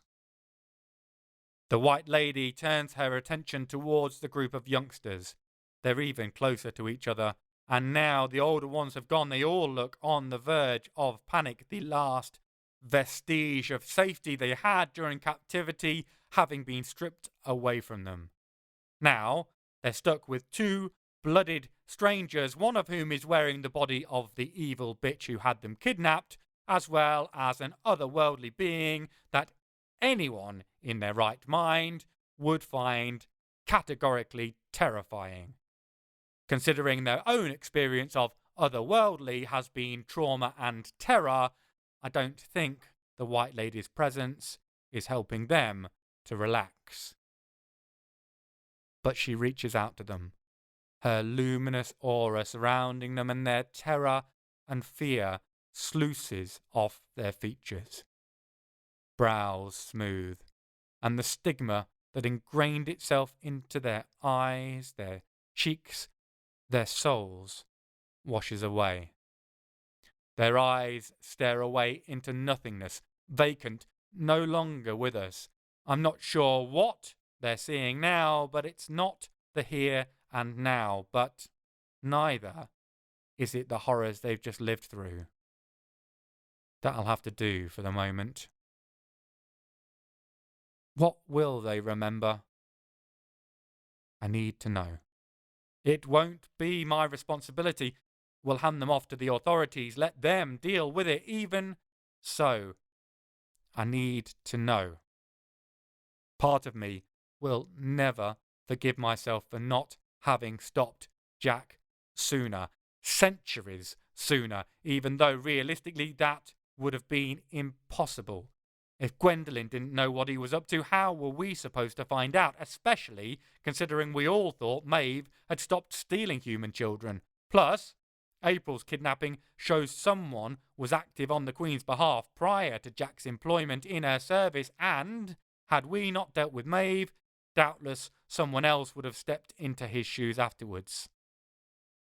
The thought doesn't help. It doesn't stop me from feeling like I failed them. I need to know they're going to be all right. The White Lady turns her benevolent blankness in my direction again. They will remember being taken. Cages, a man disfigured, their captor. Two heroes, a man and a woman who saved them. Vague descriptions. They'll remember the fear that is theirs. I cannot take it, will not. Still, they will not remember Fairie, nor the future they expected there. It is the best balance I can offer, to let them return to the world without endless questions, both from others and of themselves. It will allow them to heal and to forget with the aid of those equipped to help them. It's what I wanted. I can't ask for more. Doesn't mean I won't know. We're looking for a man, I start, but she cuts me off. I know. He has his own way through, a magic from his maternal side, combined with a certain stolen scepter. Oh, fuck. Of course, Gwen is the mistress of the Cago portal, and she mentioned Oberon used Suzanne to shepherd some of the Cago across. Portal magic must run in the family, and de Montfort combined that with Melusines' uber-goth staff. he can come and go from Fairie as he pleases without ever needing to pass through the courts. The sneaky cockgoblin. I've one last request to make of her. Will you make sure we get back to Lyon, ideally next to a gendarmerie? Of the 3 different police forces in France, the gendarmes are probably the best ones to leave a bunch of freaked out kids with, rather than those connected to the military with their automatic weapons and threatening aura. I feel the smile that I know is there but still can't bloody well see. Why, good man, we're already there. Her gaze seems to go past me over my shoulder and I turn to look. We're no longer in the circle. Instead, I'm looking at a load of buses row parked in a municipal car park underneath the uniform grey of some sort of government building. I turn back to the White Lady, only to find her gone. Where she was stands the gendarmerie. The embodiment of the 70s palette of pastel oranges and browns of the squat cube building isn't exactly welcoming, but hopefully the cops inside will offer a warmer reception, especially to a group of lost kids. I think about their distraught parents, wonder if the police charged them or let them go. Considering the lack of evidence, I imagine the latter, but this, getting their kids back, is the thing that will truly set them free. Free from the unbearable misery they've had to live through since they disappeared. I look the kids over again. The lady's radiance is still visible on them, a glow of talent that means they've not yet come to. Aisha looks as unfazed as ever, but then again, she just single-handedly slaughtered the wicked bitch of the West, Maeve herself. Sudden relocation is hardly likely to throw her. Aisha wraps herself in her talent, disappearing out of normal sight. I feel around with the strangeness of my now Fae abilities and find a line of somewhat sad beech trees patrolling a thin strip of grass a little farther down the building. Fae magic runs off nature, borrowing from it when in harmony, stealing from it when not. I'm aiming for more of the former than the latter, so I draw a little of the shade from the tree's branches, wrapping it around my shoulders, cloaking me from sight. Then I take the sensation of a winter's wind gusting through their branches from deep within their slow-living collective memory. As we walk up the road, I build up the breeze I grabbed and send it whirling towards the heavy metal gate of the gendarmerie, making it pop free of its fastening and whip back and forth with much accompanying screeching protest. It's enough to get the attention of the police inside. The desk sergeant jogs outside, confusion clear on his features even as we draw farther away. Then he clocks the kids. The gate's forgotten as I let the wind die and he turns towards the group of children who are just coming round at the last vestiges of the lady's touch dissolving like morning dew. The youngest one starts to wail that thin, high-pitched insistence of a child in uncomprehending distress, and as the first gendarme hurries towards them, others pop their heads round the doorway, primordially drawn by that noise that triggers the protector in all of us. Well, most of us. I guess there's always a half-marred Jack out there somewhere. We turn left at the top of the road and head towards central Lyon, keeping our obscuring magic wrapped around us for a few more turns until we're sure not to get spotted by inquisitive police searching for who might have left the kids outside their premises. The authorities will take care of all the children now, reuniting them with their doubtless frantic and despairing parents. Much though it will do my heart glad to see some positive results from our actions for once, we'll leave that to the proper legal channels. Our part in the children's stories is done. Chapter 26. Lyon, 5th of June, present day. After all that Shakespearean level drama and tragedy, I just want to go home. Leon Macduff. Being on the fucking Tarasque's turf, which spans the city boundaries of Lyon at the very least, we don't linger, much as it would amuse me to watch him try to run the racist bullshit he specialises in on Aisha. After watching her beat Maeve, I'd be willing to lay money on her making a clutch purse and a matching pair of extremely ugly Tarasque skin cowboy boots out of him in a matter of moments. Tempting as that is, we need to get going. We have a murdering, magical maniac to get our hands on. Again. I pull a burner phone out of my etheric storage as soon as we drop our cover and give Isaac a call. He wants the complete story, including every sordid detail, but honestly, I'm knackered, and it's a lot to tell. We agree it'll be easier to discuss over a pint of beer and a shot of whiskey. Possibly even a pint of whiskey and a shot of beer. If he's not exactly happy to leave it at that, he's able to read my voice enough to know that will have to do for now.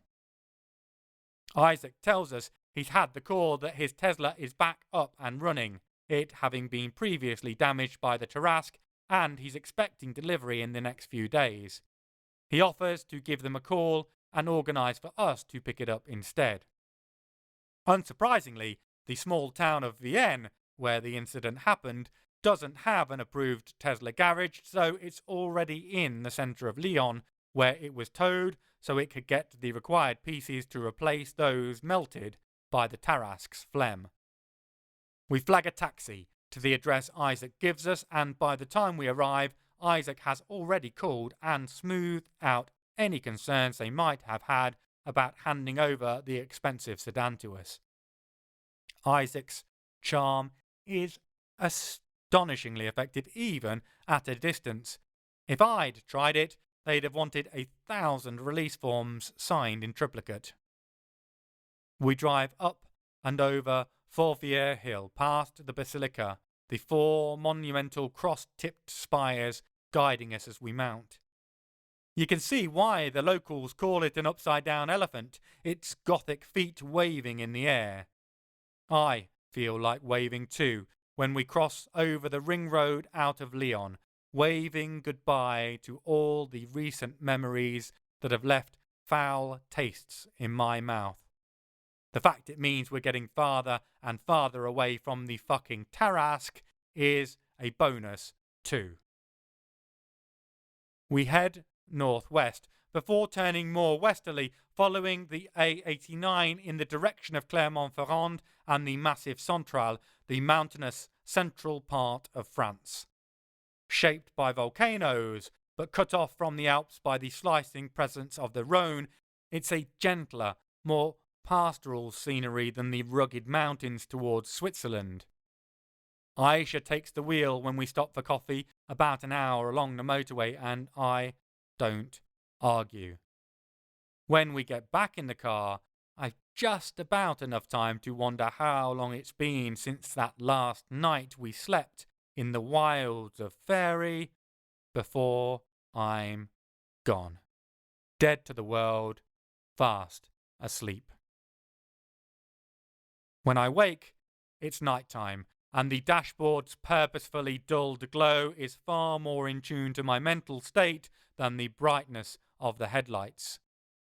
I recognise the strip of autoroute currently rumbling away under our tyres. We're cutting through the eastern edge of Montauban, various car garages hawking their wares among industrial units and factories. Part of me is sad to have missed the winding turns of the peaks and gorges between Périgord and Rocamadour, one of my favourite areas of France to drive through. The other is incredibly glad to have finally got some rest and even more pleased not to have woken up screaming. It might not be beating a fairy queen in battle, but I'll take that small victory right now. Now that we know how de Montfort's been getting back and forth to Fairie, we need to focus on finding him here. My guess is that now, having trapped me and killed Suzanne, he'll not risk heading back there. I grin savagely. Part of me hopes he does, and he stumbles into winter. I'm sure April will give him a particularly cold reception, probably by encasing him in ice for the rest of eternity. Sadly, I doubt he's that reckless or stupid, or that I'm that lucky. It must be close to midnight by the time we pick up the road towards Auch, peeling off from Toulouse's ring road. Part of me wants to call it a night, head home and sleep in my own long neglected, sorely missed bed, but I owe Isaac answers to his questions. He deserves the full story as a matter of priority. We wend our way up through Colomiers, the hulking concrete barriers placed to dull the roar of traffic for the locals, as well as shield much of the city from view, before taking the turn-off signposted for Pibrac. A few minutes more of driving, and we're at the small dirt track in the forest itself, leading us up to Isaac's cottage castle folly, the lunatic dream of some landowner farmer with delusions of grandeur 2 centuries previous. We don't bother knocking, just push the door open and walk into the warmth of pooled light around the weathered rural kitchen table. I texted Isaac an updated ETA when I woke up, so I'm not surprised to find him sitting at the table, a glass of whiskey in his hand, and one loaded with golden ambrosia and a single ice cube waiting for me on the opposite side. There's a glass of some sort of juice for Aisha, but my eyes are entirely fixated on the little dram of perfection he prepared for me. I sink into the nearest chair and take a sip, letting the fire build and roar down my throat to warm my belly and chase the frosts of winter from my soul. Aisha takes the other chair, and Isaac absent-mindedly pats her shoulder. That she doesn't stiffen or knock his hand away shows the depth of love and devotion she has for the man. It's a talent of his, inspiring that sort of loyalty, almost more impressive than his talent. Good to see you again. Glad the two of you have resolved all that nonsense over Frank. Aisha looks over at me. Not really talked about it in great detail. I shake my glass, watching the ice cube swirl around, eddying in the currents I create. Isaac's attempt at a subtle cough, which sounds like he's taken up gargling concrete as a recreational sport, brings my head back up. His attempt at nodding surreptitiously from me to Aisha would have been seen by the Dullahan before he got his eyes unstitched, but, just in case I didn't get the message, he mouths, "Apologise, lad," at me, over enunciating each syllable. I groan and rub my temple. Apparently, I tip my whiskey glass at my mentor. Isaac's going to break into apology charades if I don't tell you I'm sorry. I sigh. Which I am. Basically, you're a dickhead. I'm brilliant. Know all this. Isaac, you look like Dory trying to talk to a fucking whale. Knock it off. Aisha raises a warning finger at me. Try to hug it out. Just try. Hard without any fucking arms. Considering she already chopped her own one off to rid this body of its previous owner, I'm prepared to take her seriously on Nat. And I appreciate her far too much to get up inside her personal space. I raise my whiskey glass, give her the nod, and hold her gaze for a minute. Let her see it. How far beyond words my appreciation goes, how sorry I am for getting it wrong. That she came for me, saved me, when any normal person would have walked away and left me to drown in my own shit. She snorts as she looks away, but she tips her fruit juice in my direction nonetheless.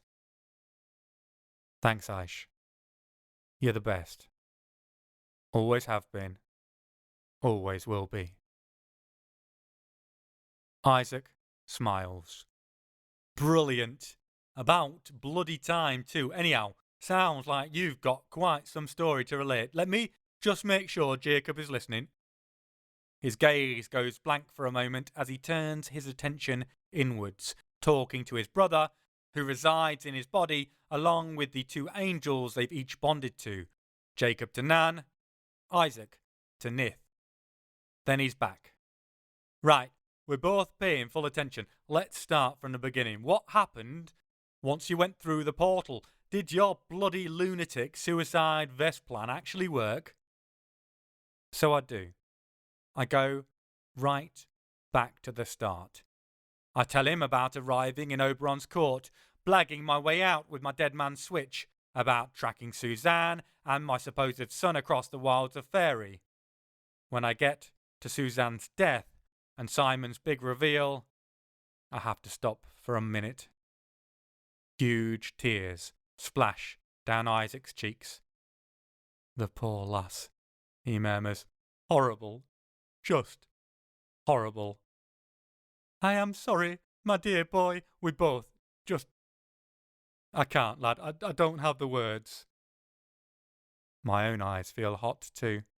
That burning itch where the emotions scratch like wounded, whimpering animals demanding to escape, and once the floodgates open, I can't hold back the tears.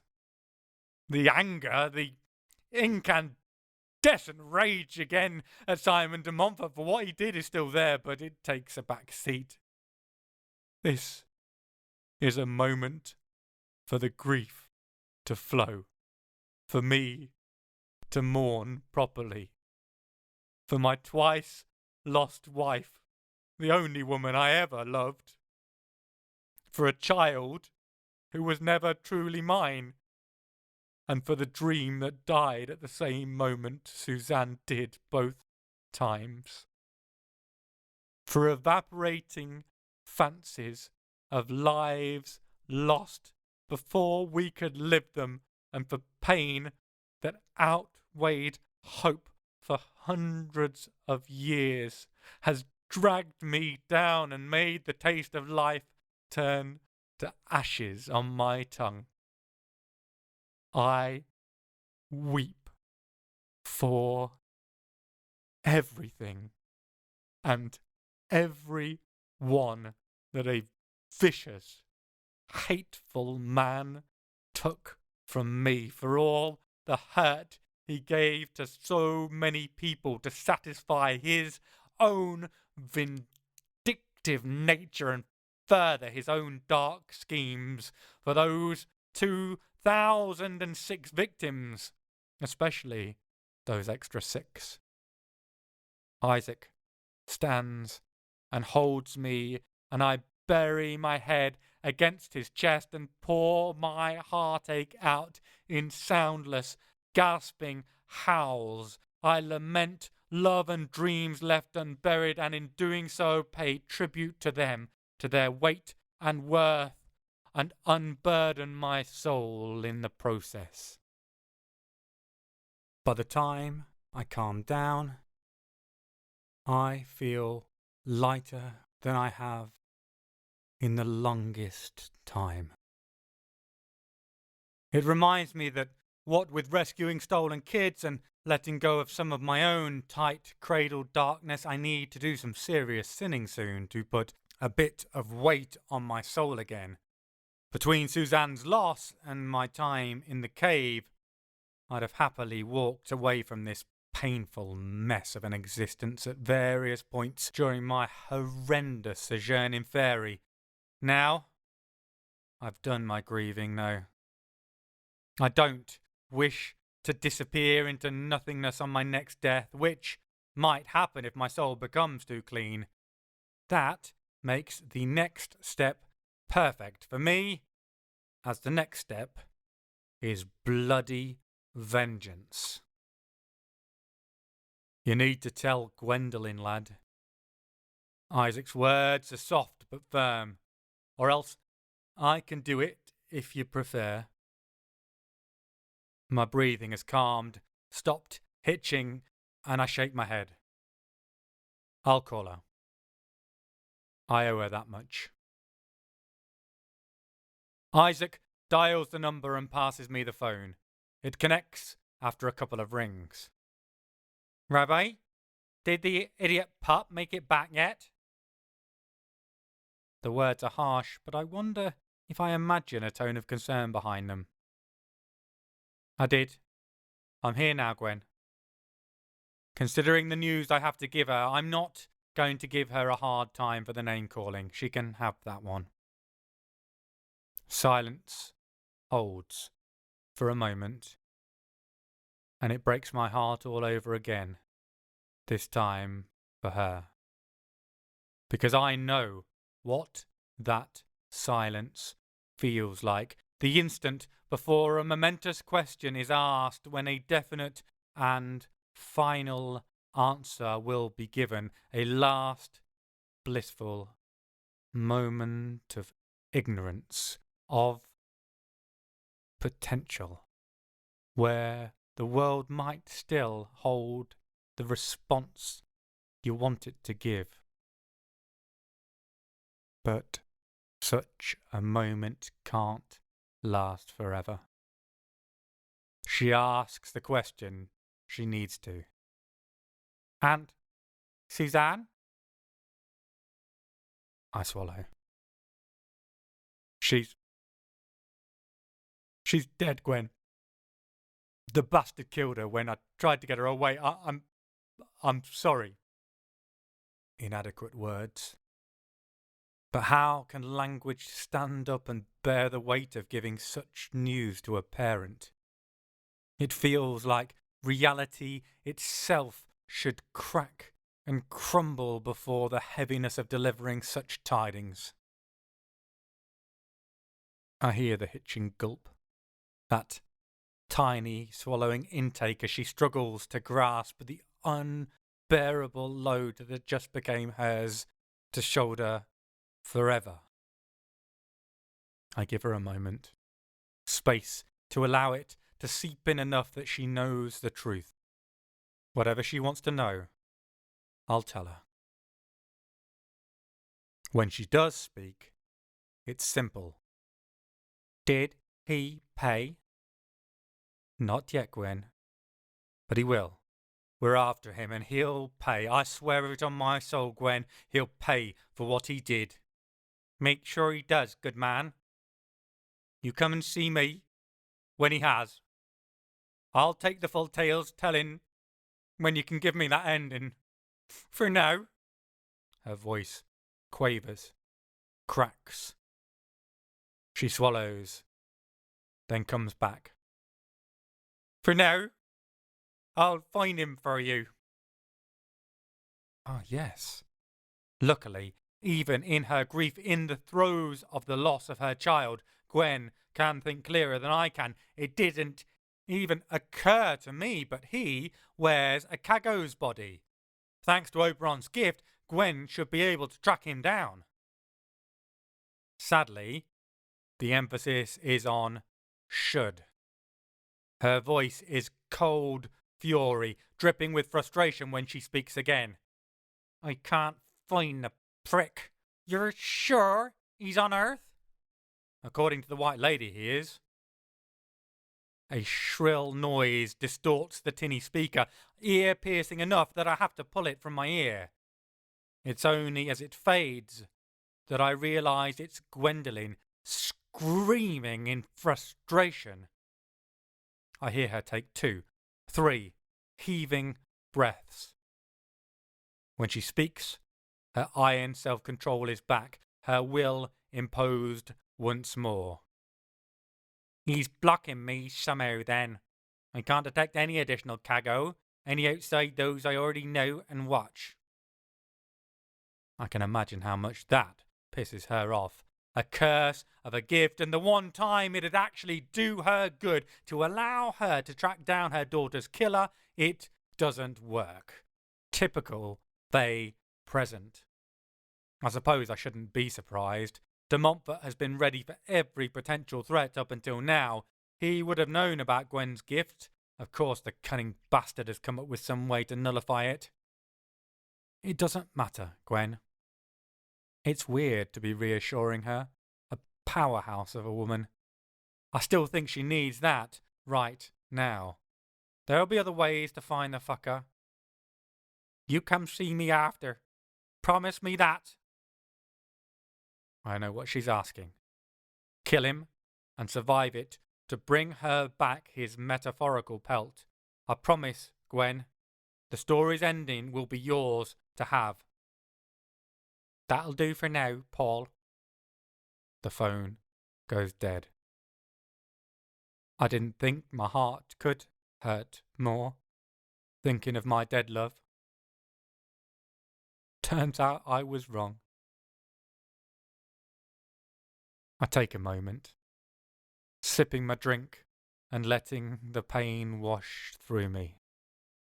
Between breaking down and then the conversation with Gwen, relating the story of my time in the cave to Isaac is easier to bear after unloading those pent-up emotions, after concentrating on the pain of Suzanne's death. My imprisonment feels like a story now, something to tell rather than to live, to say without it transporting me back to that unending dark all over again. I'm not even close to over it, but I am gaining some distance from it. One step at a time, I'm finding my way out of that damn trap. I'll make it, however long it takes.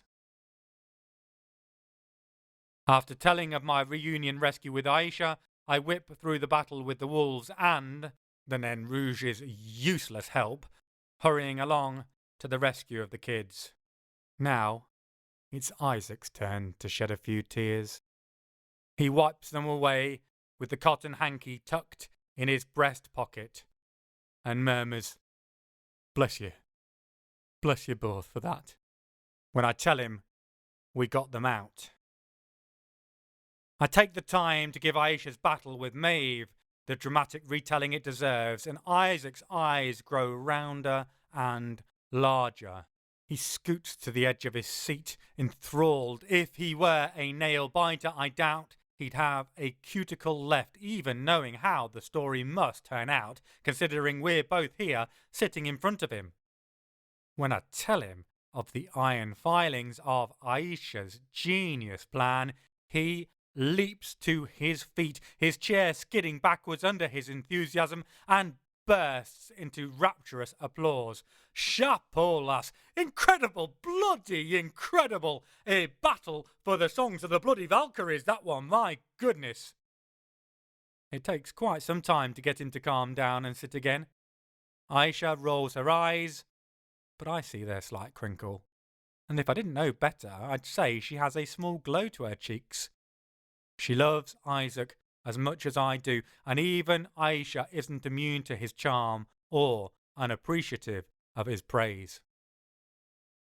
I pick up the story again, telling him of my brief reign as the ruler of winter, of passing it off to April, and our interrupted portal ride. When I tell him about the White Lady, his eyes slide over to Aisha, consternation clear in his thinned, drawn lips, but he holds his tongue. It's an understandable reaction.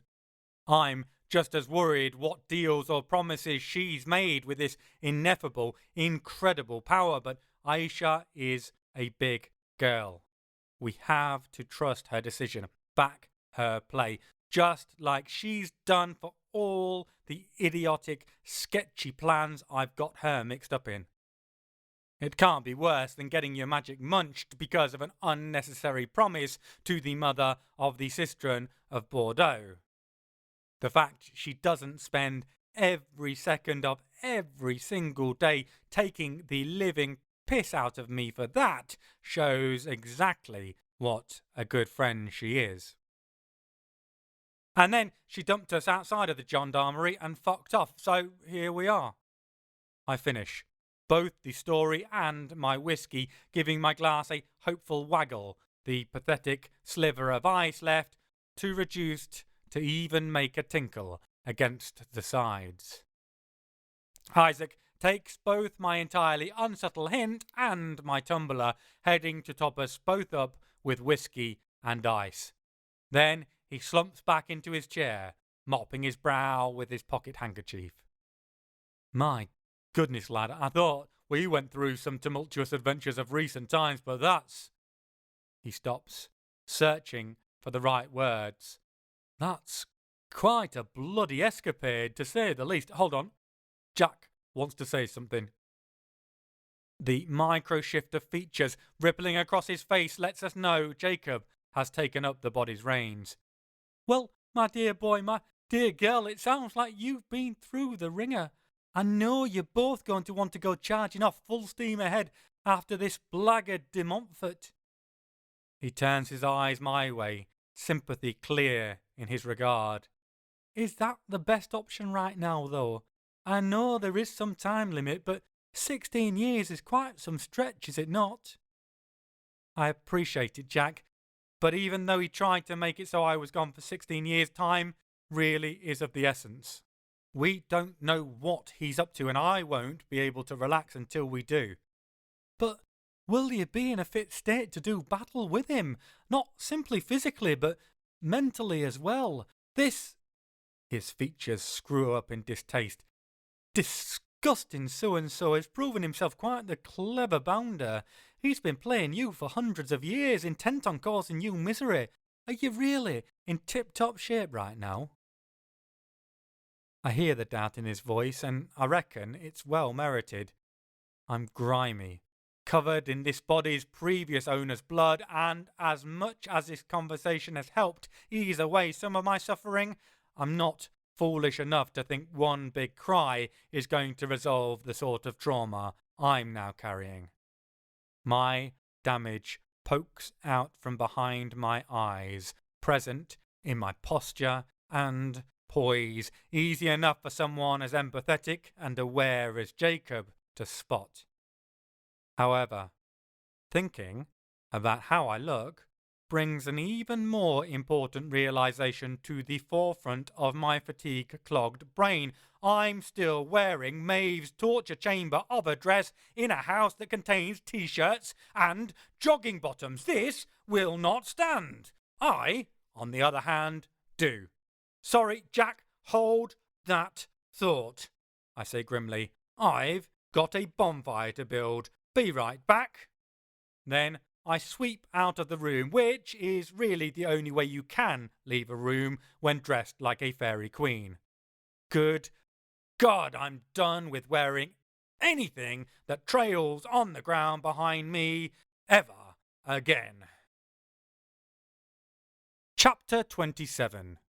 Toulouse, 6th of June, present day. Is this entire outfit getting ceremonially burned? Of course it is.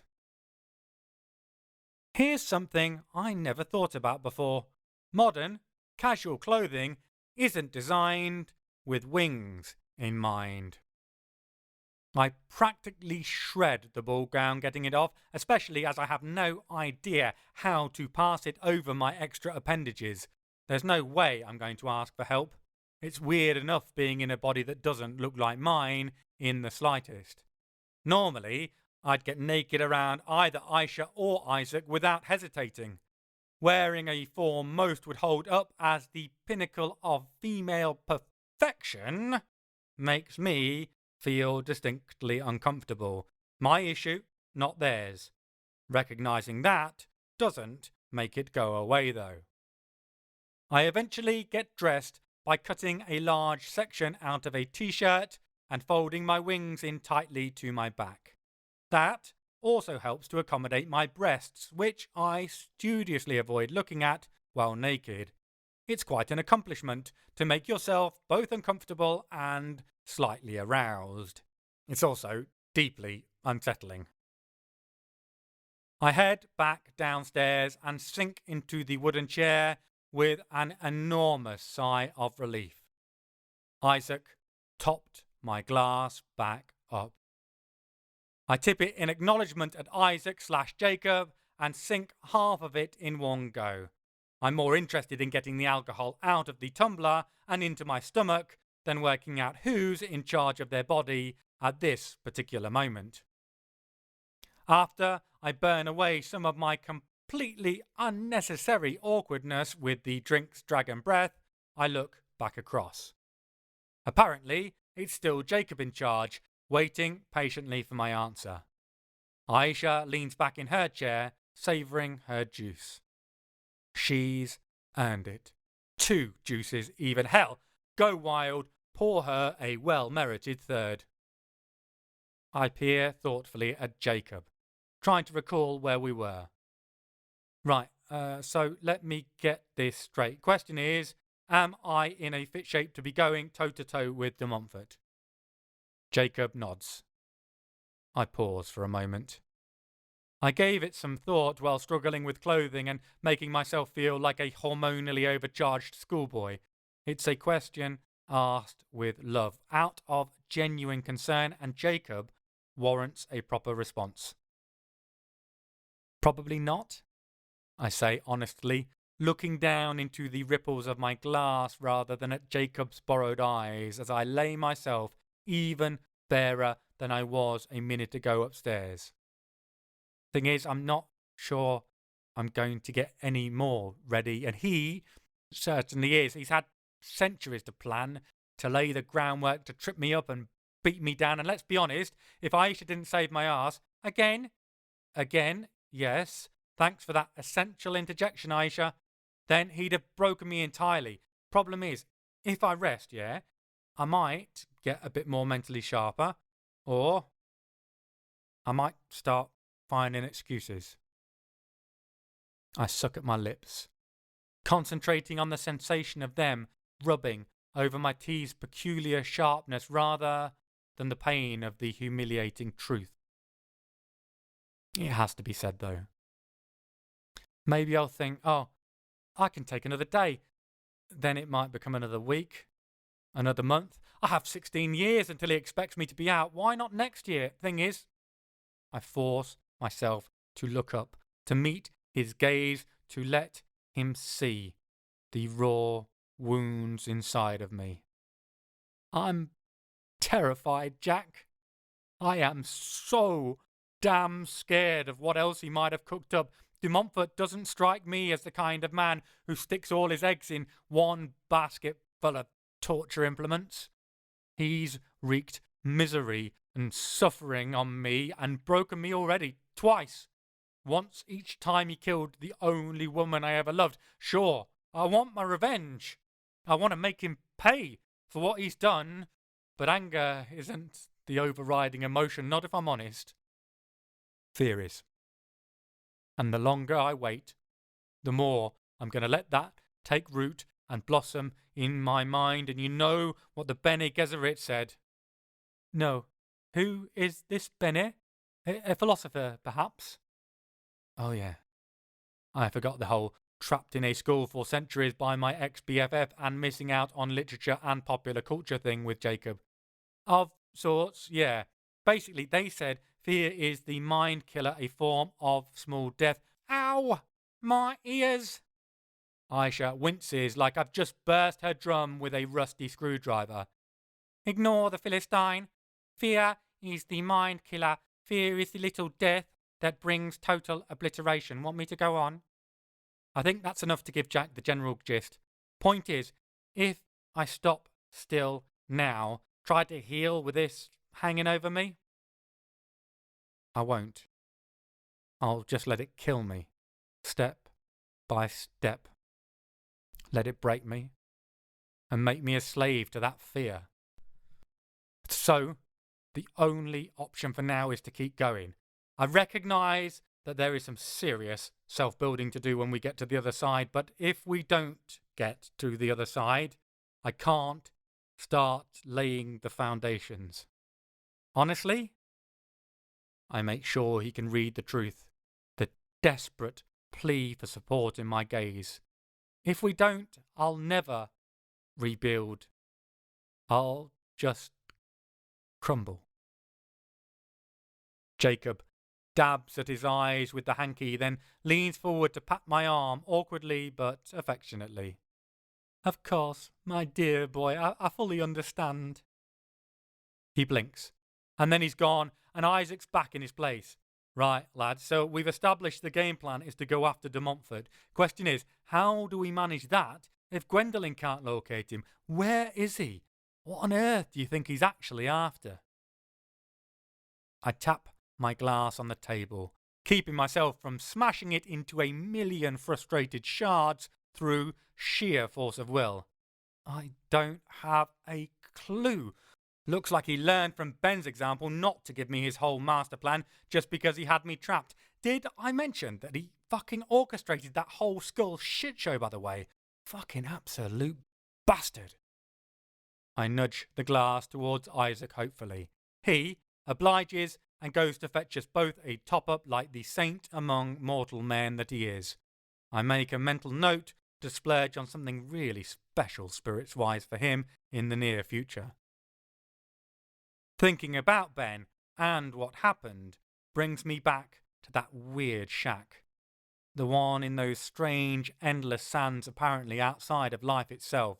Both Aisha and Isaac, and by extension I assume Jacob as well, know about my visits there after my first death and after Ben killed me in his lab, and of my recent visits in between my agonizing deaths in the dark of that cave in Fairie. What about the thing the voice told me? I say slowly, rolling the words around my tongue, tasting them like wine. Aisha peers up at me from under her hooded brow. Want to specify which particular schizophrenic episode you're referencing? Was it a giant, freaky-looking bunny rabbit? Drop-dead Fred? She leans closer. Did God talk to you through the neighbour's dog? Well, I don't think anyone will rush to label me as sane, I start, but Aisha interrupts. Agreed. We both stare at each other for a moment in silence before she graciously waves a hand like a passing monarch. Do go on. I eye her suspiciously. As I was saying, I continue, waiting for her to interrupt again, I'm not claiming perfect sanity, but I haven't started hearing random voices yet. Only when I die horrendously, apparently. A thought occurs to me, triggered by the last part of Aisha's sardonic interruption. I look over at Isaac. Could it be an angel? A Bene Elohim or someone else from the higher dimensions trying to give us a hint? An expression crosses Isaac's face, a certain rumpling of the skin above his nose, his eyes pulling together a flare to the nostrils, that tells me not only is he giving it serious thought, but he's majorly annoyed with himself that he didn't think of it first. Then his brow softens slightly, his eyes lose focus, and I know he's gone to ask a higher authority on the subject. Nith doesn't know, neither does Nan, he says when he comes back to us.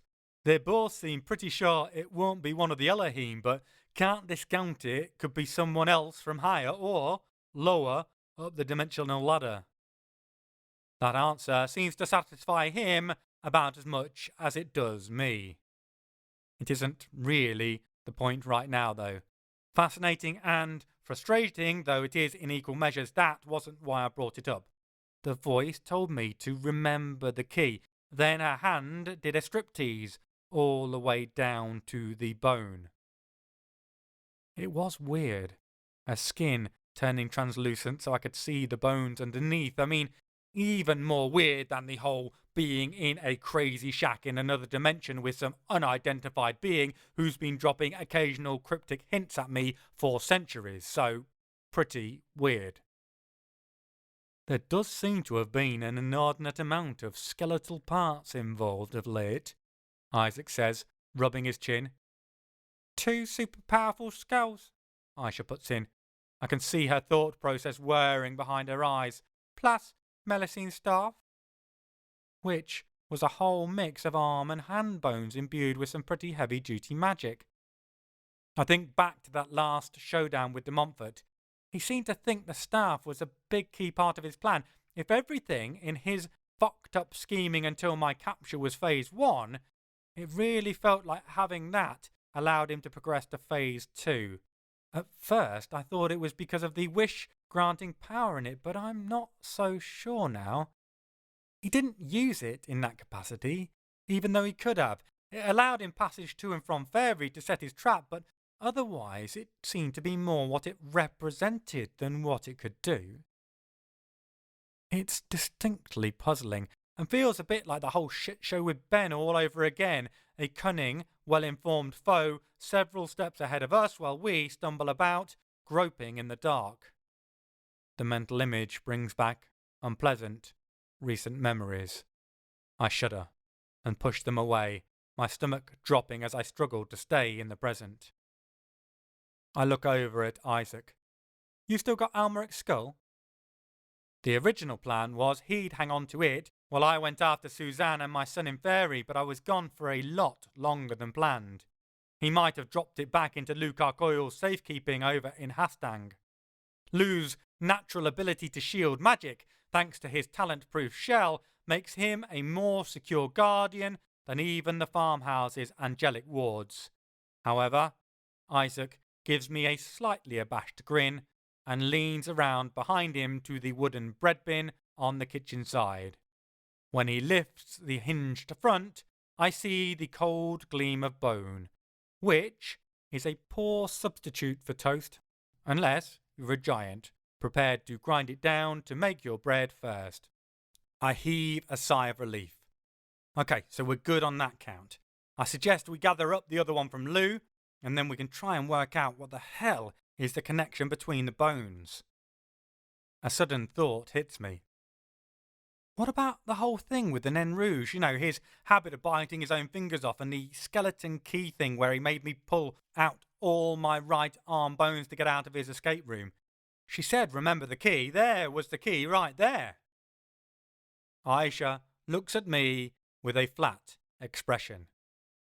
Paul, you've cracked it. The Nain Rouge is the criminal mastermind behind the whole thing. De Montfort is his henchman. He's clearly an evil genius. I look at her for a minute, equally blankly, nodding slowly, before we both crack up.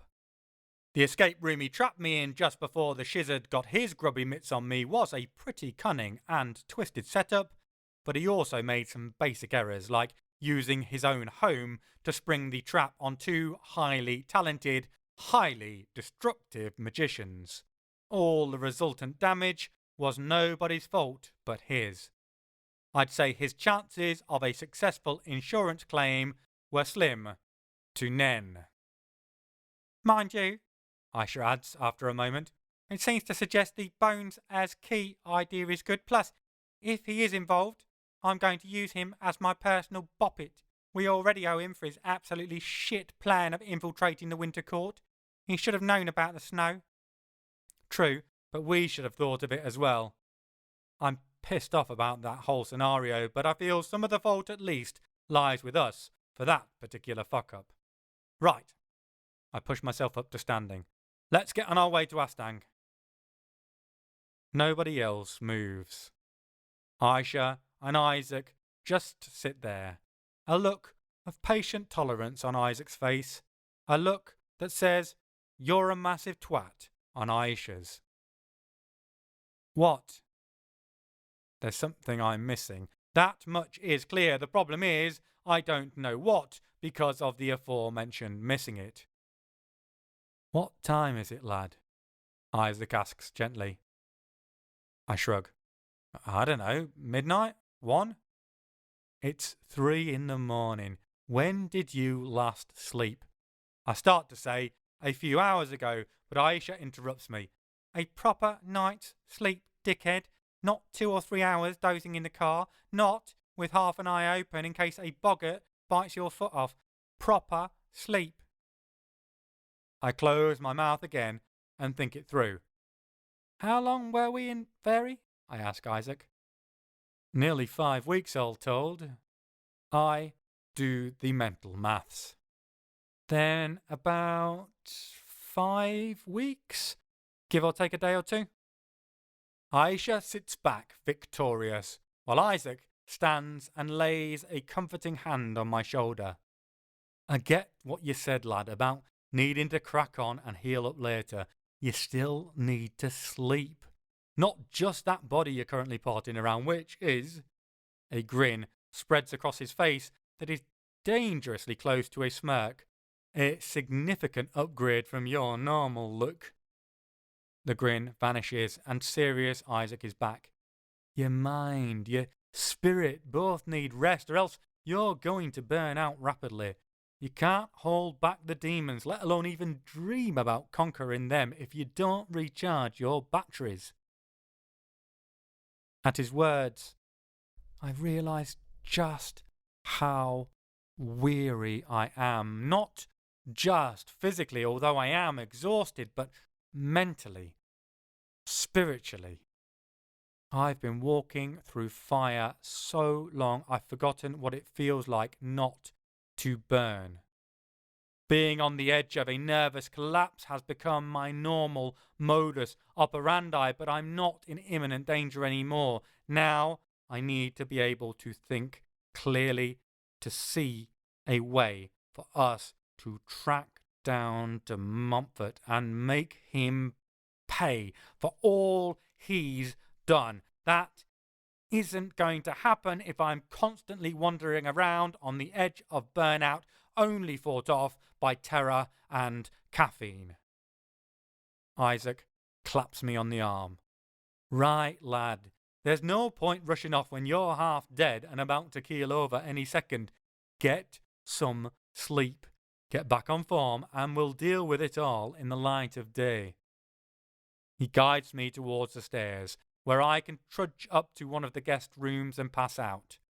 One night isn't going to make any difference, is it?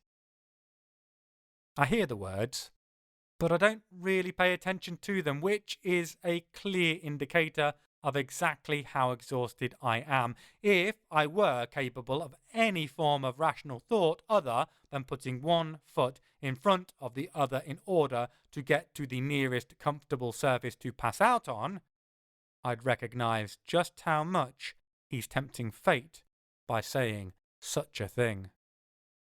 And Lady Fate never misses out on an opportunity to kick me square in the bollocks. Chapter 28. Saint-Ouen, 21st of February, 1973. 6 o'clock on a Tuesday morning is a time designed for drinking a cup of tea, perhaps perusing the newspaper.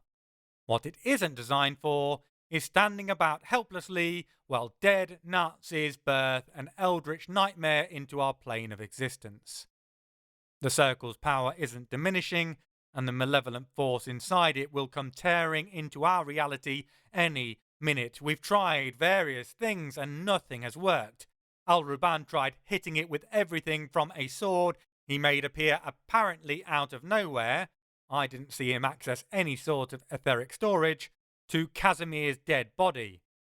Our talent bounces off it, as did the body, and as far as we can tell, the dead arseholes carefully set the magic up to repel all attempts to cross it until whatever is inside arrives fully in our world.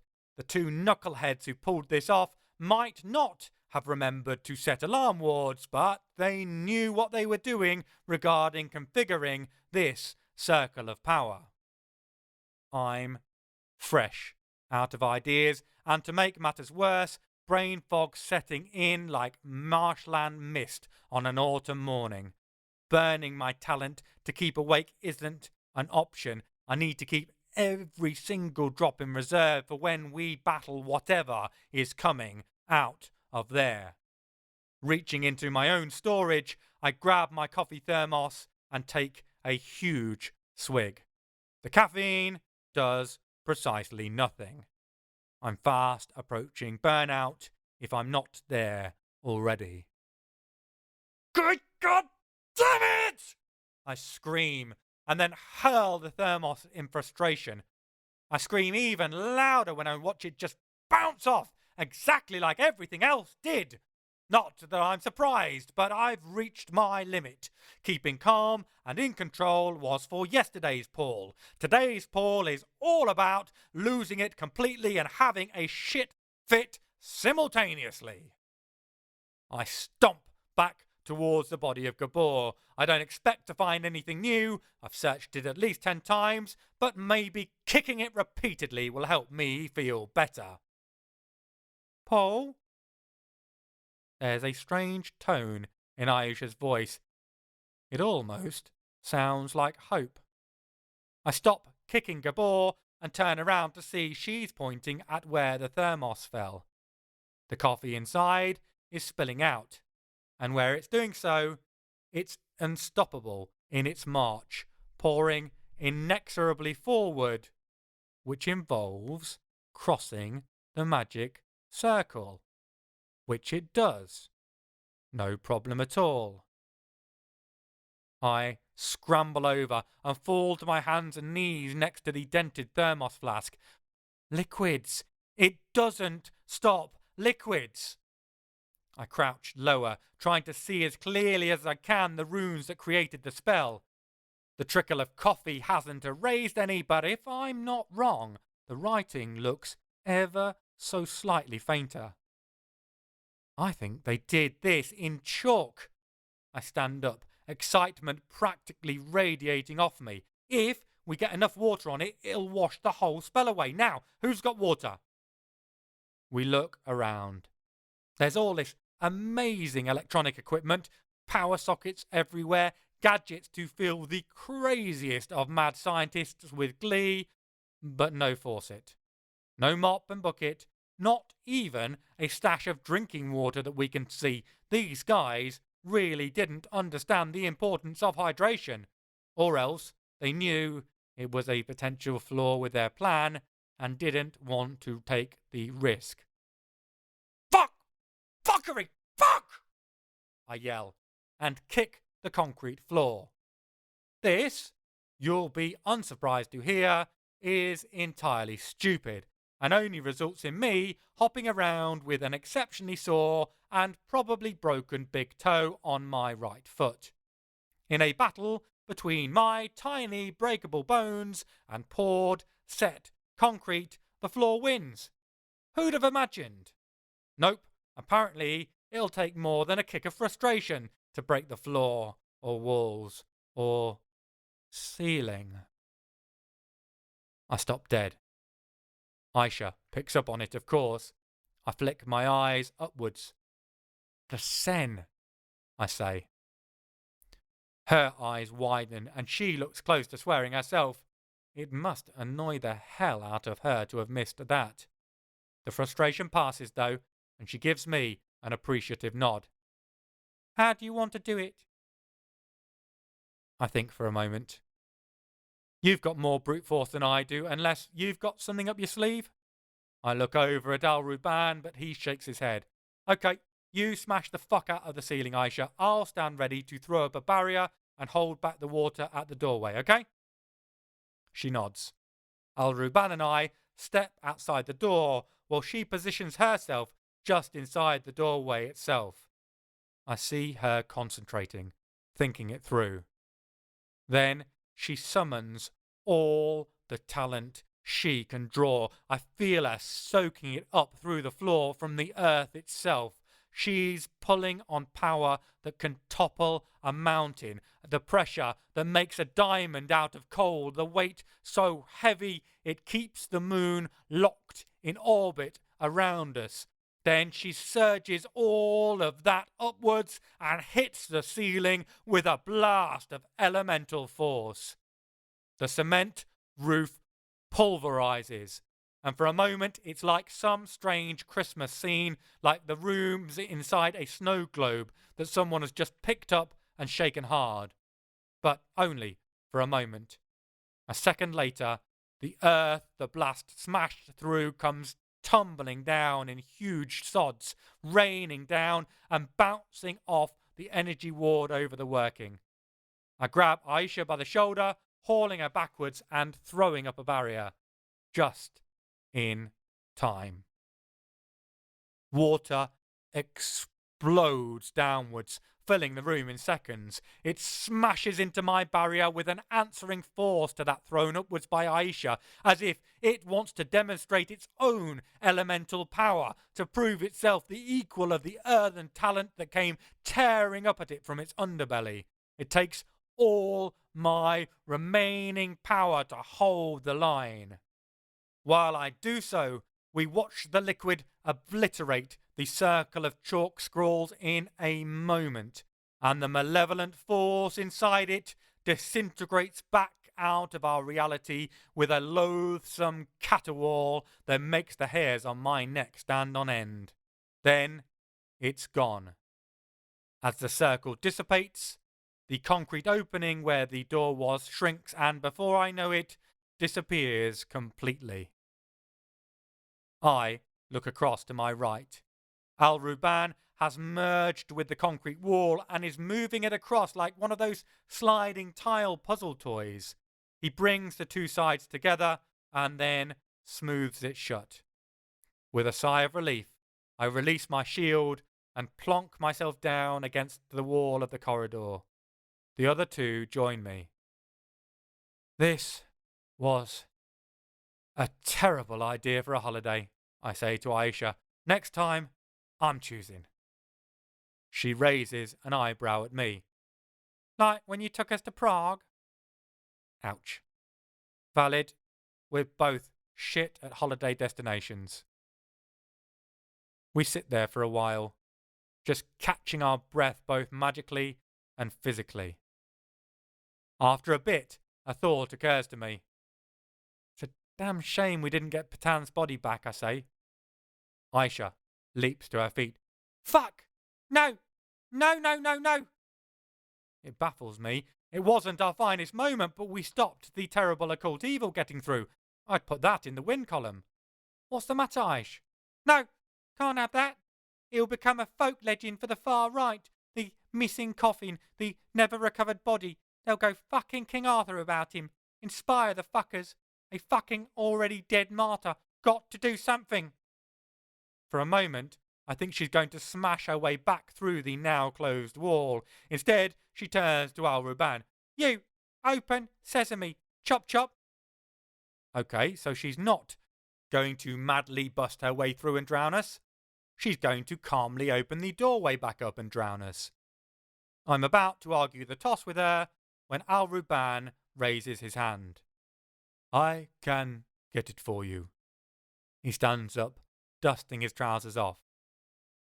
I blink and rack my totally overloaded and wiped out brain. How? My elements are earth and water. I can pass through and get the skeleton and the coffin. Anything I'm holding I can bring back through with me. Good, Aisha snaps. Less exposition, more moving from there. Exposition. He raises one of his weird fingers, the tattoos moving like an ink-black aquarium under his skin. On one condition. Aisha narrows her eyes, but I feel that's a tad unfair. I've no idea what the deal is between the two of them, but the guy's played it super straight so far in my book. He's let us rock up in his territory, for starters. Then he came along and helped us, even though he could have just left it all to us to handle. I raise a calming hand to Aisha. Let's hear him out. The rib cage from the Nazi priest, the thing they used to power the ritual. Man, he loves dragging things out. I am aware of the rib cage you're talking about. Let me have it. Now, it's my turn to narrow my eyes suspiciously. Why? He looks at me, his arms spread wide, his body language open. If I give that to Leandra, it'll prove my worth and be fitting tribute, enough that I'll get to keep this territory I've taken, probably expand it even. I think it through. I don't know much about the Prince of the Lutans other than he's a Fae who hates Fae. All who've met him, though, speak of his fair nature. He's a political beast, of course, but he's kept Paris at peace with both his talent and his intelligence for longer than I've ever known it. There's one final clincher for me. I turn to Aisha. Isaac said he liked him, that he's the most honourable Fae he's ever encountered, I say. I meet her eyes and make sure the message is clear. Despite that, the decision is hers. Whichever way she goes, I'll back her play. Aisha considers it for a minute. Eventually, she turns to Al-Ruban. Okay, but, she raises a finger of her own, if you suspect even an inkling that he plans to use it for something nefarious like summoning fucking demons, you call us, we get it back. No, he has my loyalty bullshit, agreed? He nods his head, and the two of them clasp palms. Then Al-Ruban turns and trudges through the concrete like it's viscous oil, back into the room we just left. We settle down to wait, trying not to pass out while we do so. By the time we manhandle the coffin up to the Citroën, day has definitely broken. Al-Ruban gives us a hand getting it up, which is appreciated considering how exhausted we are. We drop the back seats and shove the coffin in gracelessly. Al-Ruban stays behind to go rescue the drowned, magical ribcage of a Nazi priest because that's how fucked up the world I live in is. Aisha throws a don't look here on the coffin and drives us to the nearest hotel. I'm so tired, I don't even see what it's called. Aisha hurls a wodge of cash at the receptionist, who makes the room keys appear with such rapidity that what little of my brain is still functioning upgrades the amount thrown from a wodge to a major chunk. Then I'm being guided down a slightly twisty corridor by my friend, into the ever-present lingering smell of stale smoke that hangs in every hotel room everywhere. Next thing, I've progressed from vertical to horizontal, without clocking how, and proceed to pass from awake to asleep, similarly miraculously. When I surface once more, it's early evening. I gave my body clock a similar kicking to the one I gave my talent, but they'll both recover. I can live with that. Stumbling down the shag-carpeted stairs, I find Aisha studying the food menu and nursing a Virgin Mary. Anything vegetarian? I ask hopefully. Mushroom soup starter, she replies. Caesar salad? Oh, the chicken? I groan. Et tu, Brute? Oh, the amateur dramatics too. Going home soon. We pass our order, and I force myself properly upright in my chair. What are we going to do with the, you know? Coffin? She asked blandly. I resist the urge to shush at her and flap my hands, well aware she's right. No one is listening, but they will be if I do that. Instead, I give my tiniest secret agent nod. I've been listening to the radio. Authorities picked Pierre up. She pauses as our starters arrive, and she spreads her pâté over the crusty, fresh bread.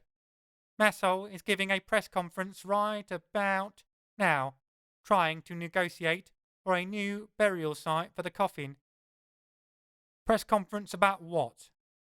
I slurp my soup, which manages to deeply satisfy me and massively piss off a snooty guest over the way. Success on both fronts. She cuts her bread into neat slices. He's setting out the demands for where the coffin should be laid. I snort. So he doesn't know the coffin disappeared? Nope. Nor does he know Pierre's been nabbed and his dad's in the wind, though. Not for long, I think. Reckon we scared them both too thoroughly, so there was no one to tip Marcel off. I agree. Neither struck me as the sharpest or sneakiest tool in the box. A sudden thought strikes me. What if we pop the coffin back in the garage, then let the cops know where it is? She stops spreading her bread, puts the slice down, the knife too, and looks at me wide-eyed. That is brilliant, an amazing idea. Her eyes go back to normal and she picks up her food again. So brilliant, I obviously already thought of it. Dropped it back and called the hotline half an hour ago. They should be... there we go. She looks over my shoulder and I turn to see a small black and white telly attached to the rear wall. Aisha makes a surreptitious gesture and the volume increases loud enough we can hear it. Some of the other diners start, but I don't give a fuck. They've not been battling demonic forces under the Seine in the early hours of the morning. They can live with listening to a news report. I can't see Marcel properly at this distance, but his voice has an unpleasant, triumphant grate to it. He's taking full responsibility for the theft, entirely unrepentant. The coffin, he crows, will never be found unless he shows the authorities where it is, and he will never tell if yada yada yada blah blah blah. And then, amid all this arrogant posturing, the police arrive.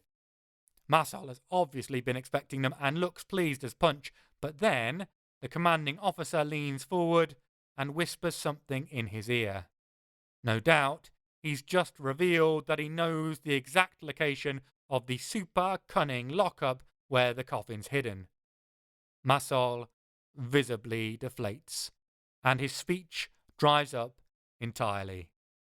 The police lift him to his feet and slap the handcuffs on before they march him away. That, I wave my spoon in the telly's direction, that was fucking satisfying. I hear a gasp and a mutter of language from someone behind us. I turn. French. The language was fucking French, I explain to the middle-aged, middle-class, pearl-bedecked woman. I turn back to Aisha. So, that takes care of Marcel. With Garou Jr. banged up, it's only a matter of time before they get Senior. They got the mortician too, she adds, yesterday afternoon. Great, and the fabulous fascist freak brothers aren't coming back. That only leaves Tixier Vignecourt. Aisha's lips tighten. She's not happy. I sigh. Of course. The money man, the one with status, the one who'd have actually benefited of all this if it had gone right, kept his fucking hands clean and stayed at a distance. I look at Aisha directly, making sure I catch her eye. She needs to know I mean this. Do you want us to go after him? I see the two options warring it out in her. Then she sighs and shakes her head. No. Truth will come out. He's damn politically, whatever he thinks. I can see her thinking of how to put it. People like him, little fascists and wannabe Führers. There will always be more of them. Kill one, another takes their place. Long as they don't get the power, long as they aren't marching people to the train station. Can't kill 'em all. I'd have to kill 10% of the population. I think she's being generous, but she isn't done.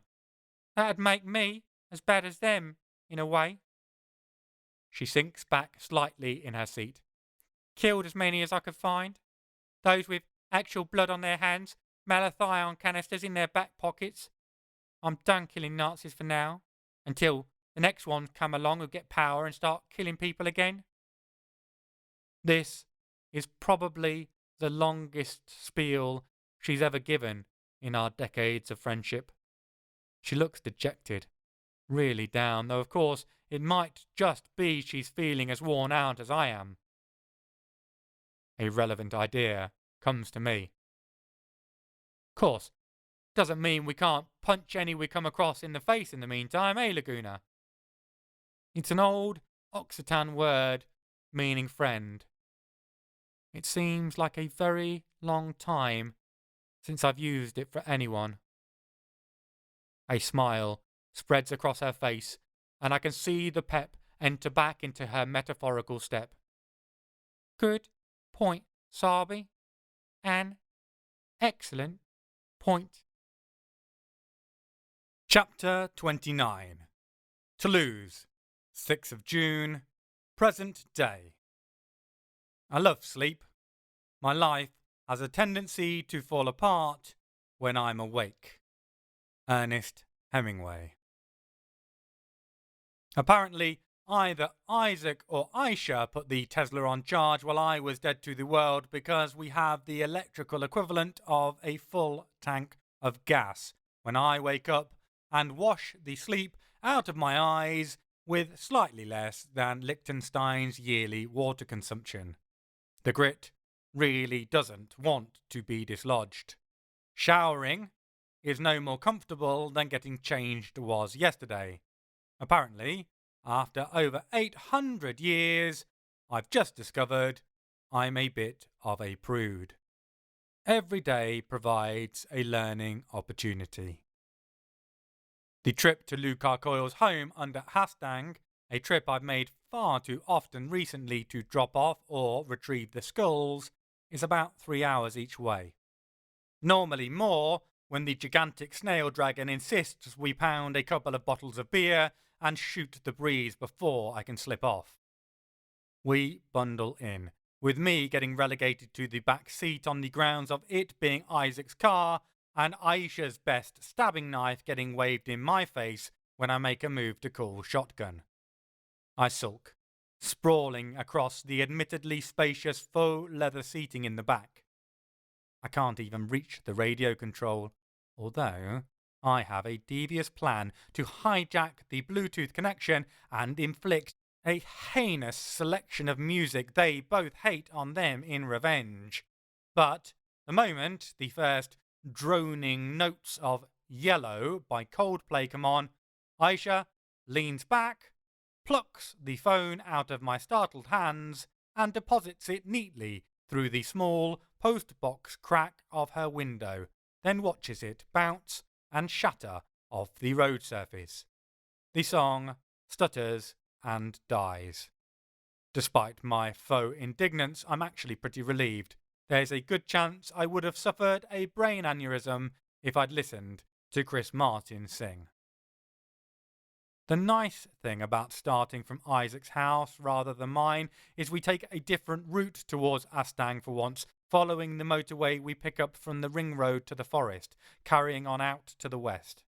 We skirt along the top edge of Auch, the Cathedral Sainte-Marie dominant even from a distance, imposing itself on the landscape from its vaunted seat in the middle of the town. The road narrows to a single lane, and we settle in to play leapfrog with lorries in between clear stretches where Isaac can open up the speed. The sun is shining, the sky is blue, and everything feels like it's coming up Paul. Which should be a warning if ever I needed one. As we drive, we brainstorm what de Montfort could be up to. Isaac's of the opinion he plans to supercharge the wish-granting sceptre somehow, perhaps plunging it into the heart of an enormously powerful magical creature like Melusine did to her sister. Aisha's response is that she doesn't care where he sticks it, more where she's going to stick it once she takes it off him the moment she gets her hands on him. I keep silent. Not because I'm sulking, whatever Aisha says, it's because we're missing something. I'm sure of it. I just don't know what, which makes logical sense, because if I knew, we wouldn't be missing it. It's an irritating itch at the base of my brain that makes me want to put my entire hand up my nose so I can scratch it.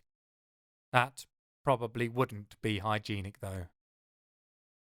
It's midday by the time we take the turning signposted for Peyrade and Astang. Fancy stopping at the same cafe for lunch after? I ask the two in front. The server's horror at our food and beverage choices last time caused me no small amount of amusement. Aisha shrugs, non-committal. Unless we can find something better. Guess she wasn't as amused. I rub the back of my neck, twisting to crack the bones. I doubt we'll find many options. It's hard to get comfortable.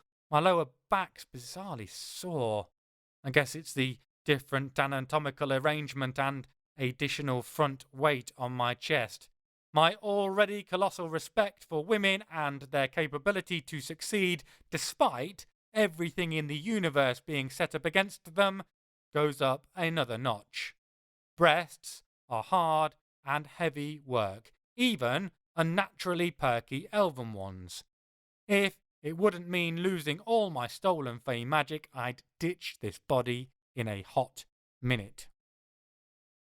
We park up outside the old tower gate at the foot of the main hill and meander up towards the church. It's beyond words to express how nice it is to enjoy the feel of the sun on my face after my time stuck in winter. I make a mental note to buy some decent sun cream as a matter of urgency. Ice Queen's skin probably doesn't have much in terms of sun tolerance. It's as we near the church that we get our first sign something is wrong. The houses seem somehow drabber, less authentic. There's always been a sense of living history to them, but now something seems to have drained away, making them seem like pale imitations rather than preserved and lived-in originals. A couple of locals huddled together in a corner of the square, a tall, middle-aged, rake-like man with a cigarette that matches his frame hanging from his lips, and an older woman, blue rinse hair set in curlers that look like they're a museum piece from the 1950s themselves. They both wear worried expressions as they mutter. When they see us, their features brighten, and the man strolls over, although as he gets closer and takes in our strange varied garb, particularly my homemade t-shirt alteration, his expression falters. Luckily, I'm glamoured, so my absolutely bloody useless decorative wings aren't in sight, but we obviously aren't who he was expecting to see. Still, he presses on gamely. Are you the people from the gas company? The alarm bells that were ringing quietly in my subconscious suddenly increase in volume, going from Casio watch alarm to air raid siren in a moment.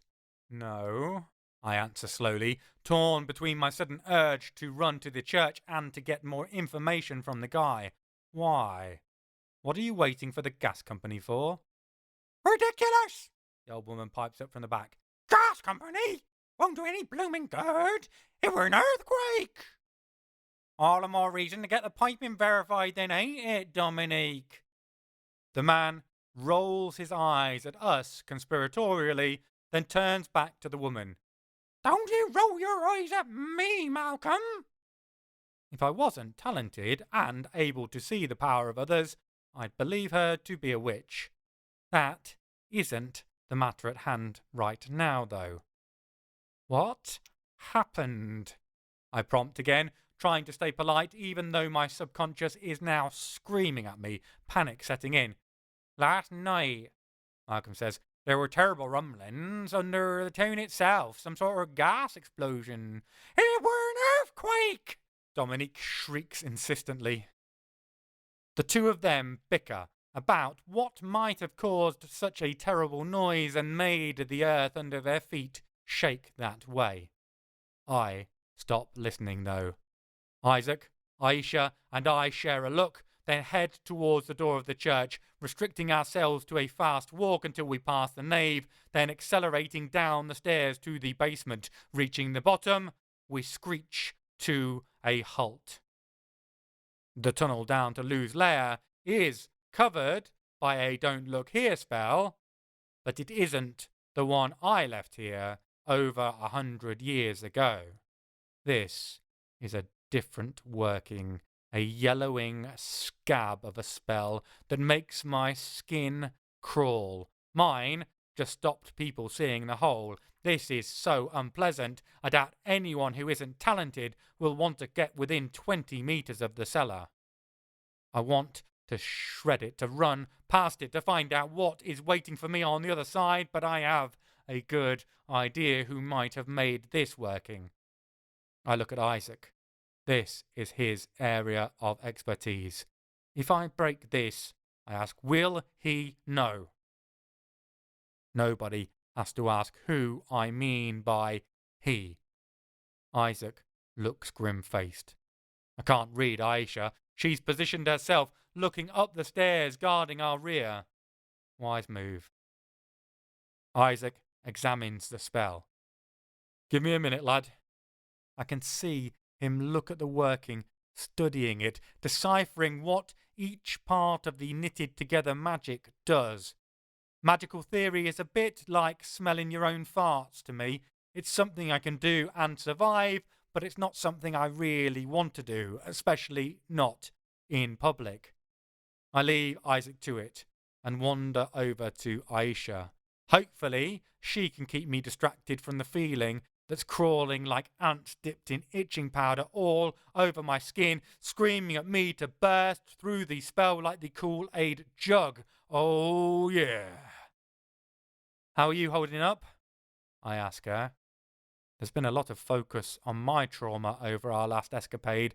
I can't help thinking that purposefully cutting off various parts of your arm on an enemy's blade and weaponizing your own blood counts as kind of traumatic too. Not to mention the memories it must have pulled back up about her time with the Nazis. Fine, is the short, shrift response I get. It isn't because she's pissed off with me, just that she has other things to concentrate on. Aisha radiates readiness, and her attention's entirely focused on the narrow gap where the stairs twist back on themselves towards the door out into the church. I don't know if it's because she's worried de Montfort is going to come back, or if it's because she's desperately hoping he will. Knowing Aisha, I suspect the latter. Either way, if it happens, she's going to make sure we aren't caught unawares, so doesn't have time to spare to get touchy-feely over her emotions. So much for that as a distraction tactic for me. Luckily for my blood pressure, Isaac finishes quickly. I'm not sure if Faye can suffer from cardiovascular disease, but I've certainly been putting this heart under strain. When he calls me over, I'm by his side before he finishes saying my name. You were right, lad, he says, which catches me a bit off guard because I don't remember expressing an opinion one way or the other. He's tied it to himself, to know if anyone comes poking around. Nith has cobbled together a workaround so that when I take it down, it'll stop the message getting to him. While the image of an insanely powerful Bene Elohim angel cobbling together magic, like some wannabe mad scientist tinkering in their garage, is as odd as it's mind-blowing, I don't have the patience for it at this precise moment. Less theorizing, more actualizing. Shut it down. Shut it down forever. Aisha doesn't turn, but gives me a whistle of appreciation for the Dark City reference, especially considering how stressed I evidently am. Isaac takes the hint. There's a moment of muttering, which might be him talking to Nithael, or might be him doing a Muttley, grumbling at my lack of appreciation for his genius, but either way, a few seconds later, the don't look here spell is down.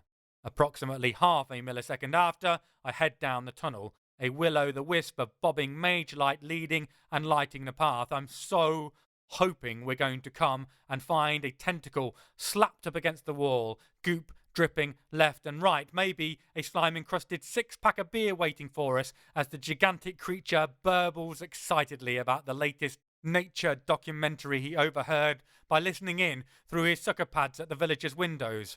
Perhaps he'll have captured de Montfort. Perhaps he'll be trussed up, wrapped up like a Christmas present waiting for us. He'll be a whole lot more pliant after a night with Lou chewing his ear off. Hopefully. Literally. I keep on hoping. Keep holding on to that desperate hope as we plunge down the tunnel once more into the dark. Chapter 30.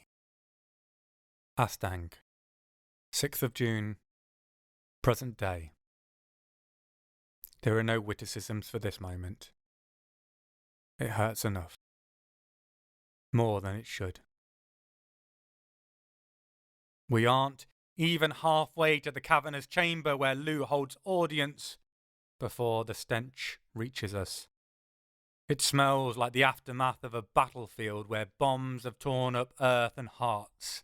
Thin tendrils of smoke float up to meet us, carrying both their own odour and the acrid bite that lingers after the usage of modern weaponry. We're already moving at a jog, without a word. When we smell that, we break into a full-on sprint. The sight that meets us is so terrible I don't even stop at the lip of the tunnel but just launch myself out into the air. Tree roots uncurl themselves, pulling loose from the soil to form trapeze-like steps for me down to the floor. By the time I arrive, Aisha has already hammered into the ground like a meteorite, relying on her healing rather than her talent to get her down, and seconds later, Isaac lands behind us, his fall transformed into a graceful descent when Nithael spread his ethereal neon electric wings. I remember once seeing a video of a giant squid that washed up on some far-flung beach and slowly died, unable to drag itself back to the salty depths it came from. The floor looks like its considerably more gargantuan kraken cousin suffered a similar fate. Limp tendrils cling to the floor, some bunched together, others splayed their full length.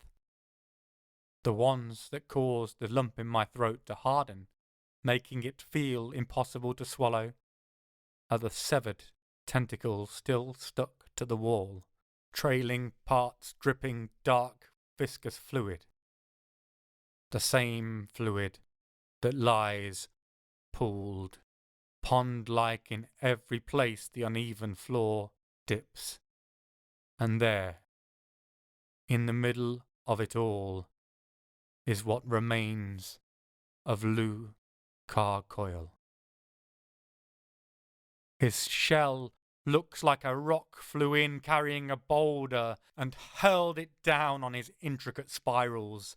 There's a hole the size of a bungalow smashed in the top side, the edges jagged and sharp.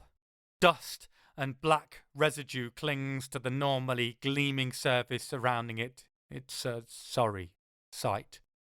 I know how much pride Lou takes in his polished carapace, or rather took, because Lou himself lies stretched across the floor.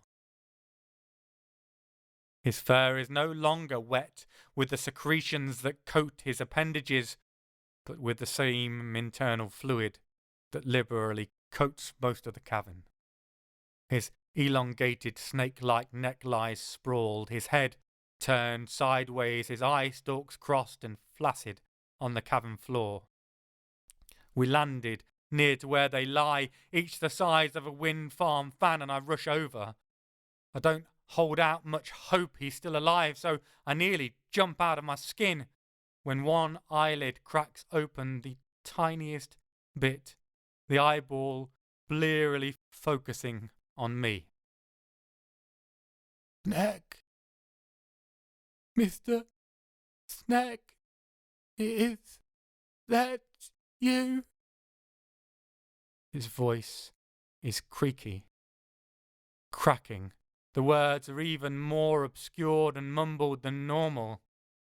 I can't imagine how hard it must be dragging his lips into word shapes with all those dead-weight tentacles still attached. It's me, Lou. I'm here. I rest a hand on his enormous tube train of a neck, feeling the rings of muscle under the hair quivering and pulsing. I don't even care about the gunk I'm getting on me. He deserves this moment of communion. Lou, Carcoil. He rasps out each syllable despite the obvious pain it causes him. My name isn't the... You bloody Philistine. I laugh, a half-hiccuped noise that feels dangerously close to a sob. Right.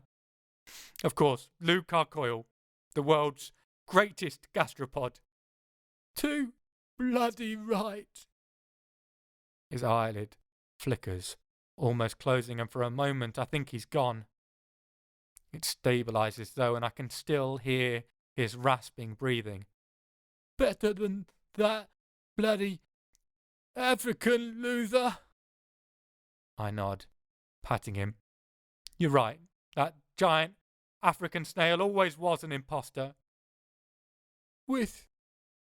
I got to meet the Attenborough. I can hear the wistful regret in his voice. Kept my promise, though, didn't I, Mr. Snack? Didn't leave the caves again? Kept my word. You did, Luke Carcoil. I have precisely zero idea of the details of whatever promise kept him here under Astang or who he made it with, but I know he honoured it. You're a snail of honour. Sir Attenborough would be proud of you. He brightens slightly, but his words are still weak. Do you think so? Really? I wipe at my eyes with the back of my one comparatively clean hand. Really, Luke Carcoil, I really do. He gives a half chuckle, half cough that carries up, vibrating through my hand. I always thought I'd stay here. Never thought anyone would get me. A sucker pad pulls itself incredibly slowly off the floor and lays itself over my hand. Bazookas, Mr. Snack. He had bazookas. He doesn't have to tell me who. I know perfectly well. I hold the sucker pad and squeeze it. Hold on, Luke Carcoil. We're here with you. Isaac and Nithael can help, I'm sure. He cuts me off. Too late for that, Mr. Snack. I'm bloody done for. An enormous tear, big enough to fill a bucket, drips out of the gigantic eye, rolling down the eye stalk to splash on the ground. I'm so sorry. He took the skull. Couldn't stop him. Bloody bazookas. Shh. I pat his side, feeling his anguish, his shame at having failed to protect the skull. Don't worry about that right now. Guard your strength, we'll get it back, don't worry. And slice your name through his core like rock candy. Aisha's voice is low and throaty, full of dangerous promise.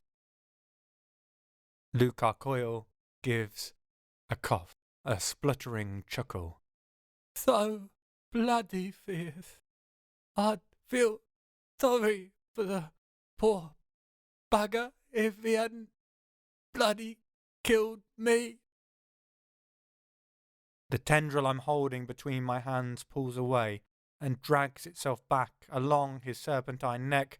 I want to help, but I get the impression this is something he needs to do on his own. The sucker pad inches and squirms until it reaches the mouth of the shell itself, then creeps inside. When it pulls back out from the aperture, it's holding something. The tentacle flops to the floor, exhausted. Then it drags its way over to me and unfolds, revealing the veil of Veronica, half stuck on the sucker. Didn't even bloody take that. Lou's rasping breath hitches, and for a moment I think he stopped breathing. It's only when he wheezes an out-breath that I realise I did too. Took the bloody skull and left the bloody veil. I try to close his sucker pad, to wrap it back around the veil, but it keeps flopping open. Keep it. You need it to heal, to stay alive. You need the magic to feed on. The whistling rattle, reflected in the heaving muscles of Lou's neck, isn't a good sign. Don't bloody think so, Mr. Snack. A harsher, grating noise like he's breathing through sandpaper accompanies each word now. I always liked the dramatic endings I heard as I listened to films. The dramatic last words. Always wanted to say them. I keep trying to make him take back the veil, but he won't. There's no force left in his grip. Next time I come, I'm bringing a projector. I'm bringing a projector, an underplayer. I shove my hand into my etheric storage and pull out a new phone, jabbing at it desperately, pulling up YouTube. Come on, Lou, let's watch some trailers. Pick a few greats, eh? Start with them, yeah? And we're going to watch everything. All the films you've ever wanted to watch, Lou. You and me together, okay? I wrap my hand around his sucker pad again, squeezing it tight, trying to force some of this strange fey talent into heal him, but whether because Maeve's body's magic isn't geared towards healing, only hurting, or whether because even fey magic is just a drop in the ocean compared to what's required to heal such a massive creature basically made of talent, it does nothing at all. Lou waggles his sucker pad, wraps it weakly round my fingers, and gives me a light squeeze. I always thought I'd live forever, you know, Mr. Snack. Thought I'd live to see the stars burn out and fade away. Instead, it's me who fades like tears in the rain. His one half-cracked eyeball rotates to look at me. I always loved that. Sounded so bloody dramatic. Did it look magnificent? Did I look magnificent? The gentle pressure of his pad on my hand disappears, and the tentacle goes limp as the last light leaves his eye. I feel my way along his neck, checking for a pulse, a muscle movement, any sign of life, but all in vain. There's nothing there. One more loss added to the tally of the score I need to settle with Simon de Montfort. Lou Carcoyle, the snail, one of the strangest and most wonderful creatures I have ever come across, is dead. Chapter 31. Toulouse, 6th of June, present day. Raise a glass to Lou Carcoyle, a snail who put the great African to shame, who put us all to shame in many ways. It is a slow walk back up the slope to the church basement. I don't feel like Orpheus this time. I don't want to look behind me. I don't even want to think about what I've left down there, all alone in the dark forever. I suppose of anyone in the world, in any world, I should feel the least attachment to simple vessels emptied of the spark that makes them anything other than flesh destined to be worm food. Someone needs to tell my heart that. It clearly didn't get the memo. I wanted to leave the vale with the snail, like an Egyptian cephalopodon pharaoh surrounded by his prized possessions. Isaac pointed out what happens to such graves after comparatively little time. Hell, ancient Egyptians by our standards were already robbing tombs of even more ancient Egyptians in turn, leaving a huge and powerful artifact sitting there without Lou Carcoyle's magic-proof shell to protect it would lead to his burial chamber being disturbed sooner rather than later. So I took the veil, although I gave it to Isaac for safekeeping. His house is far better warded than mine is, plus I have a tendency to lose things in my pockets regularly, usually along with the clothes and the body wearing them. When we come back out, I seal up the entrance again with a strong "don't look here" enchantment and ensure it's strong enough that even if I die and lose my fey powers again, it will stand the test of time.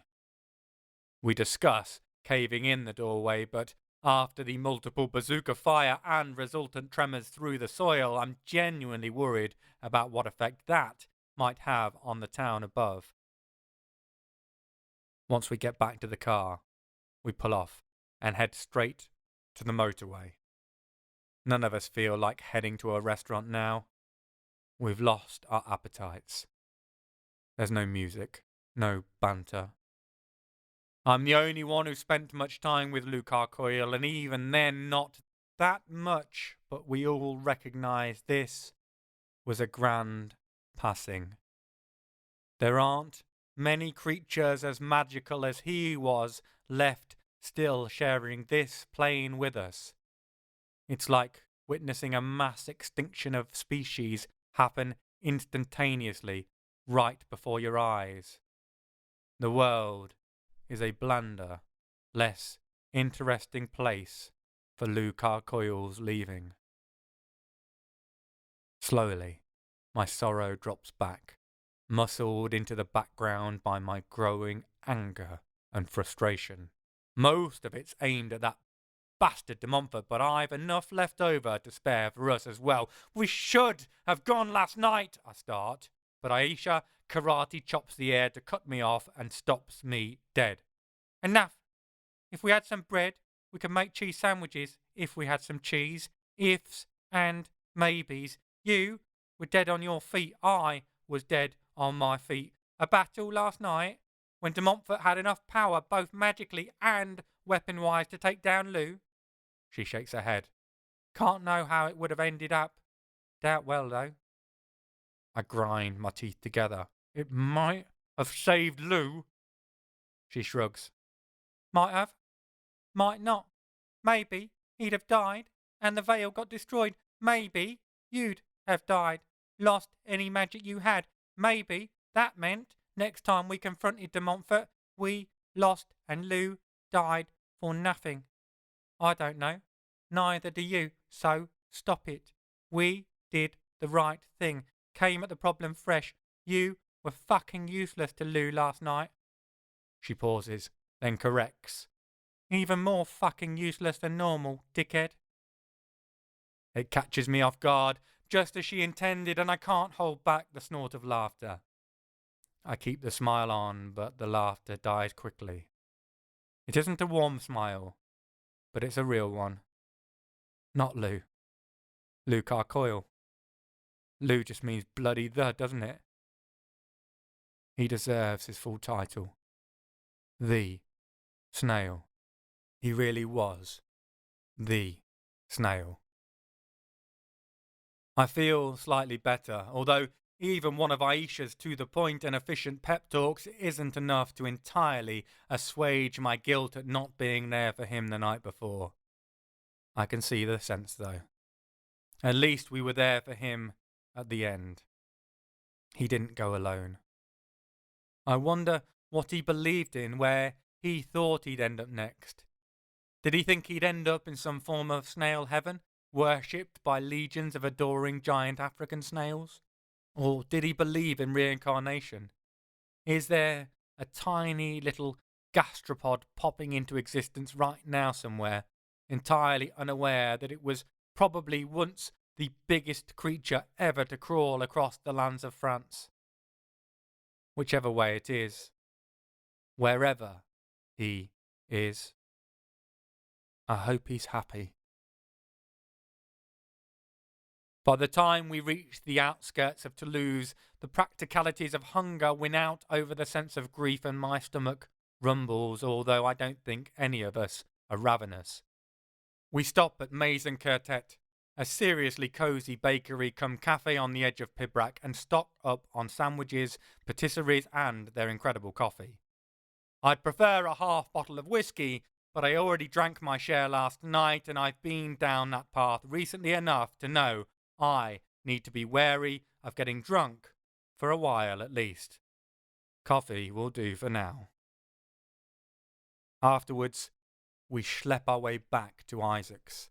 The mood is downbeat, dejected.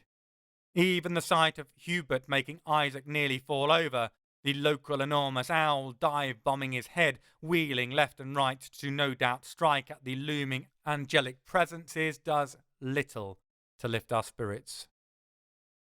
We gather around the kitchen table and raise our recyclable coffee cups in a silent toast to the giant snail dragon of Astang. He was truly unique, entirely individual. Life is lessened by his absence from it. After a moment's quiet contemplation, Aisha brings us back to the subject at hand. Didn't deserve that. Suzanne? Not her either. What he did to you? Rage fills the deep blackness of her eyes. Payback, Sabi. Payback.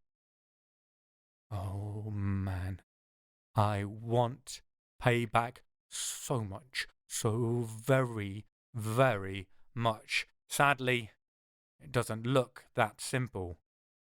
With you 100%, it seems easier said than done though.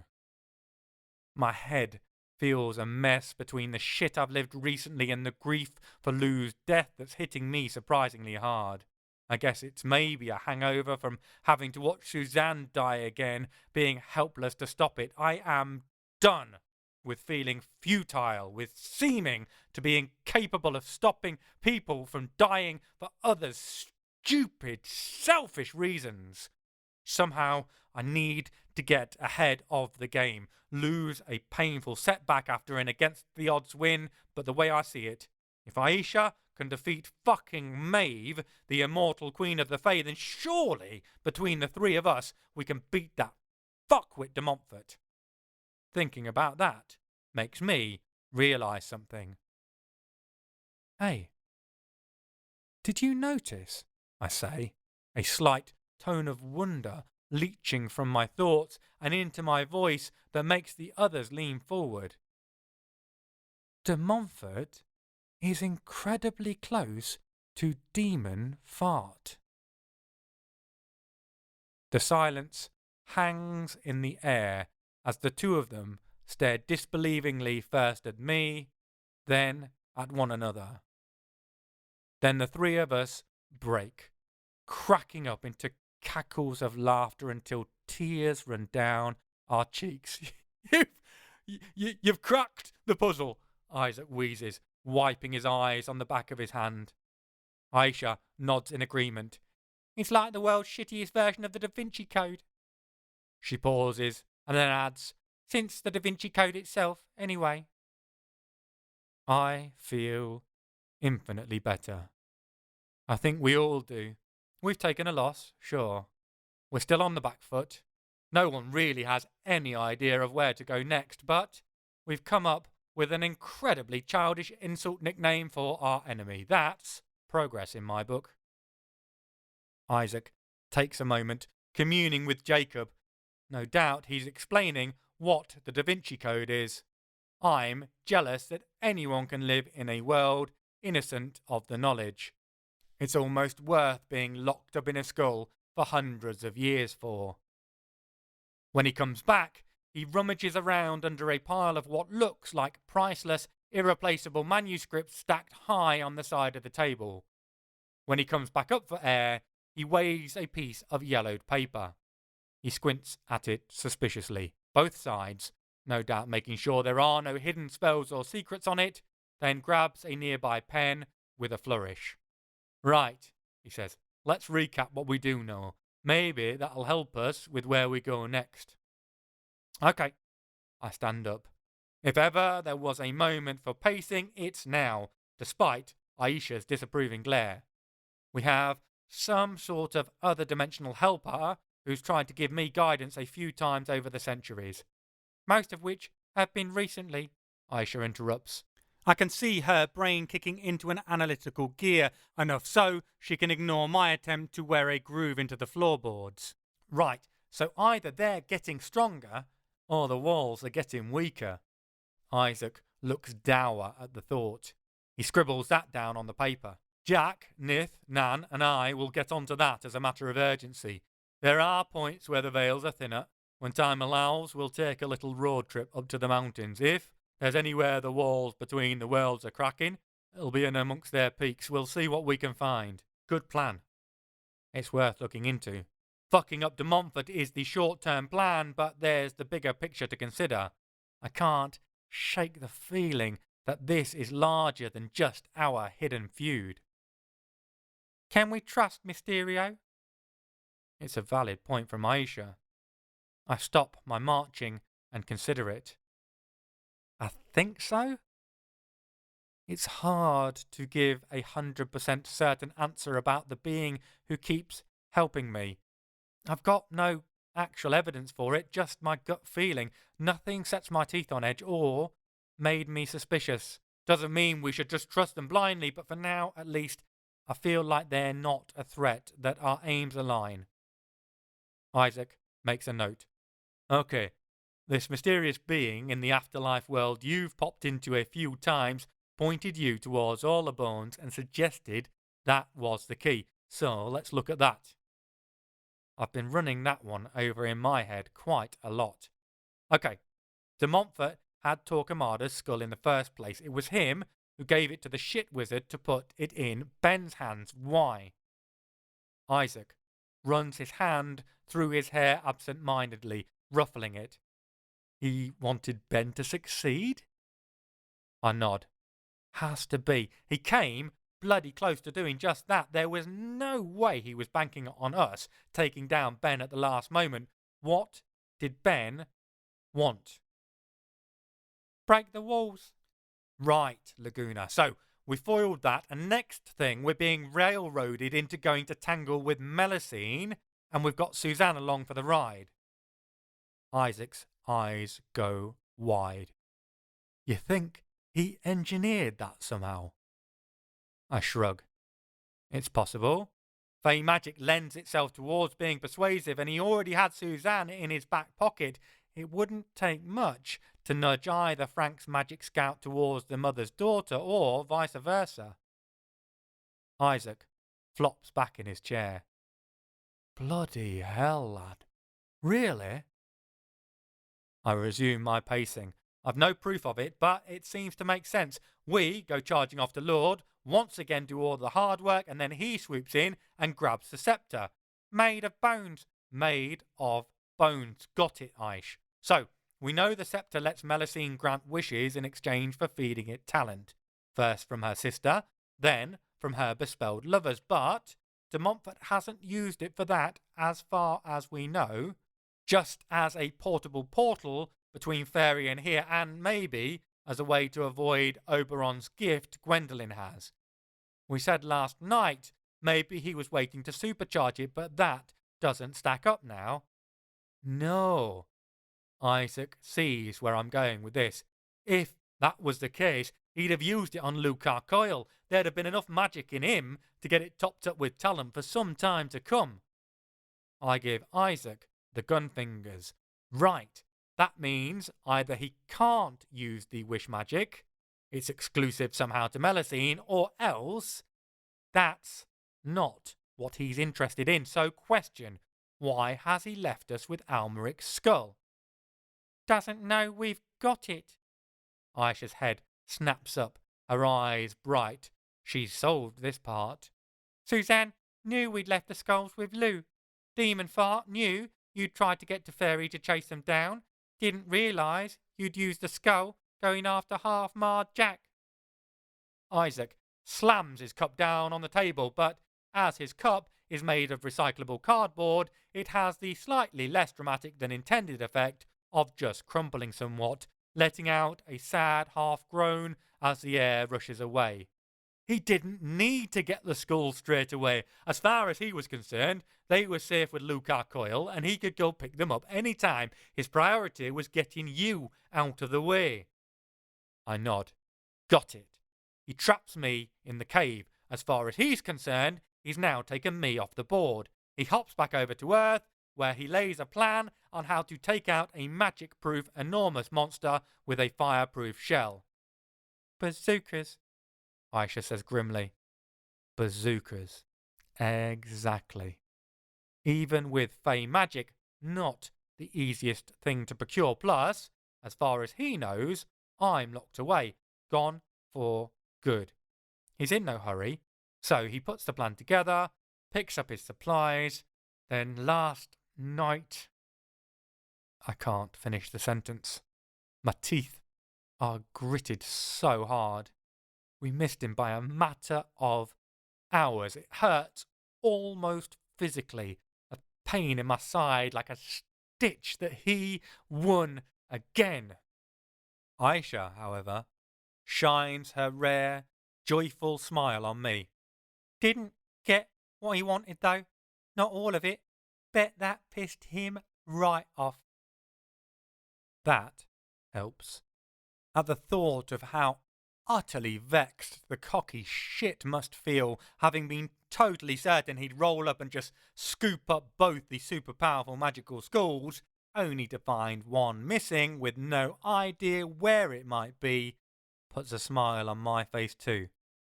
Oh, I'd love to see that. I bet he was raging. Isaac chuckles, pisses on his bloody parade.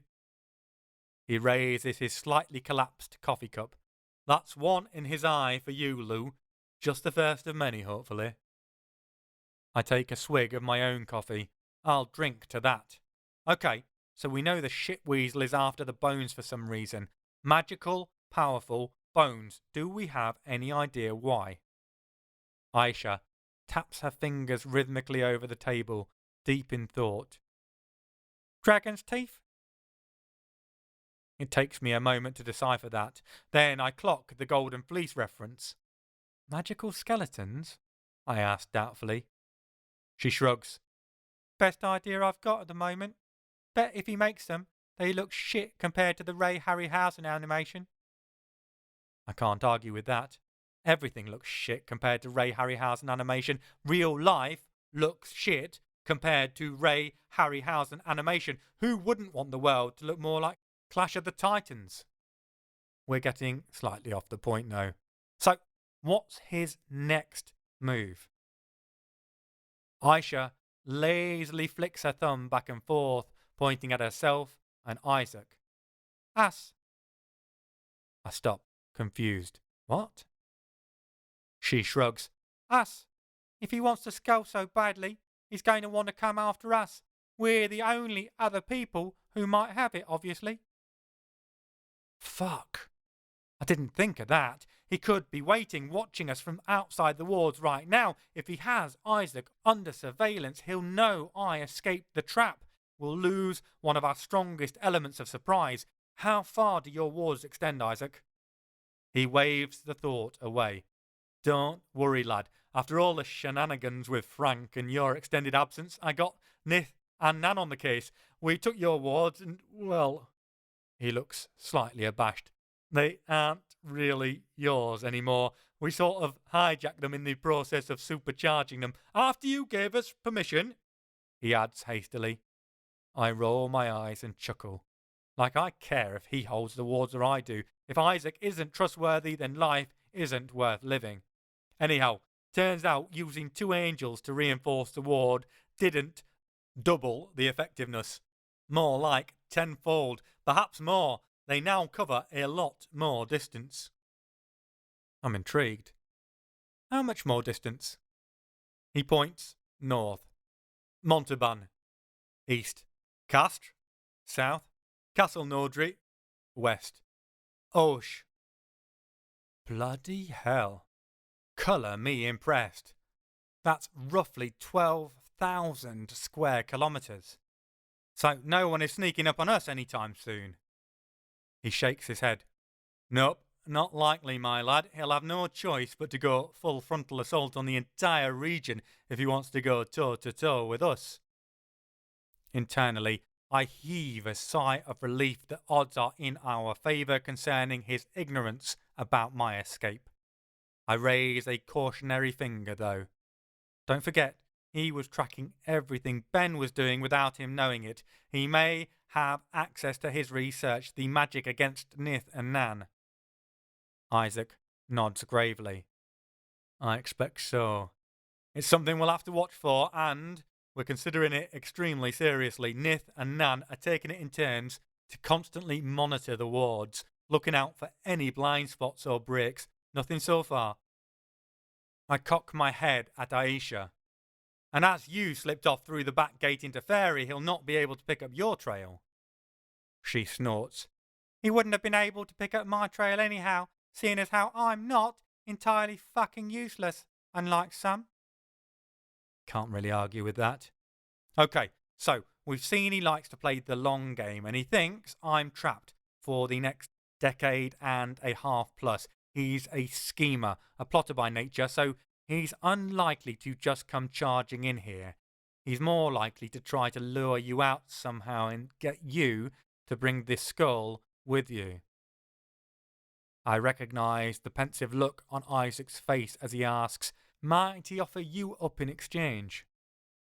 It's possible. Maybe, but I don't think that'll be his plan A. He worked too hard to put me in that hellhole to let me out, if he can help it. No. He wants to move his agenda, whatever it is, forward. But he's not in a desperate hurry. My guess is he'll head back to his stronghold, wherever that is. He'll take some time to connive his way to getting his hands on the skull, without me getting free. The other two nod. It makes sense. My relief is palpable. It feels good to have some sort of clarity to piece together some of his motives, some of his potential actions, even if there are still some genuinely humongous gaps in the complete picture. So I say, next question. Where on earth or anywhere else is his stronghold? That, Isaac leans back, a wise look on his face, is the bloody question, isn't it, lad? I know that's the bloody question, Zach. That's why I asked it. What's the answer? Oh, he goes slightly red-faced and slumps back. No idea, lad. Sorry. Brilliant. I wonder which is worse for your general health. Grinding your teeth into smooth nubs or screaming in frustration until your vocal cords pop. Maybe a combination of the two together might make me feel better. Honestly, at this point, I'm willing to try anything. Chapter 32. Toulouse, 6th of June, present day. Less brainstorming, more brain light drizzling at the moment. We take a break from the back and forth. Isaac obviously has a few ideas of his own and hurries off to his workshop. Aisha starts sharpening all of her edged weapons, which is as close as she gets to meditating. I take a walk in the forest. The trees are beautiful at this time of year in Bucone. The burgeoning buds of new life spring up in evidence everywhere, regrowth pushing through the mulch of broken down death from the winter. What has been shed is now reused. What has survived has grown hardier, having surpassed hardship. Outside of occasionally having to duck aside to avoid being run down by mountain bikers, it feels peaceful, quiet. Someone wearing rosier tinted lenses might talk about it taking them back to simpler times. I remember those times well. They were anything but simpler. All there ever was, all there ever is, are moments of calm before troubles sweep them away once more like the hands of a dandelion clock, carried off to root or ruin. Only time can tell. Hindsight is a wonderful thing. Foresight, a myth to justify a set of lucky guesses.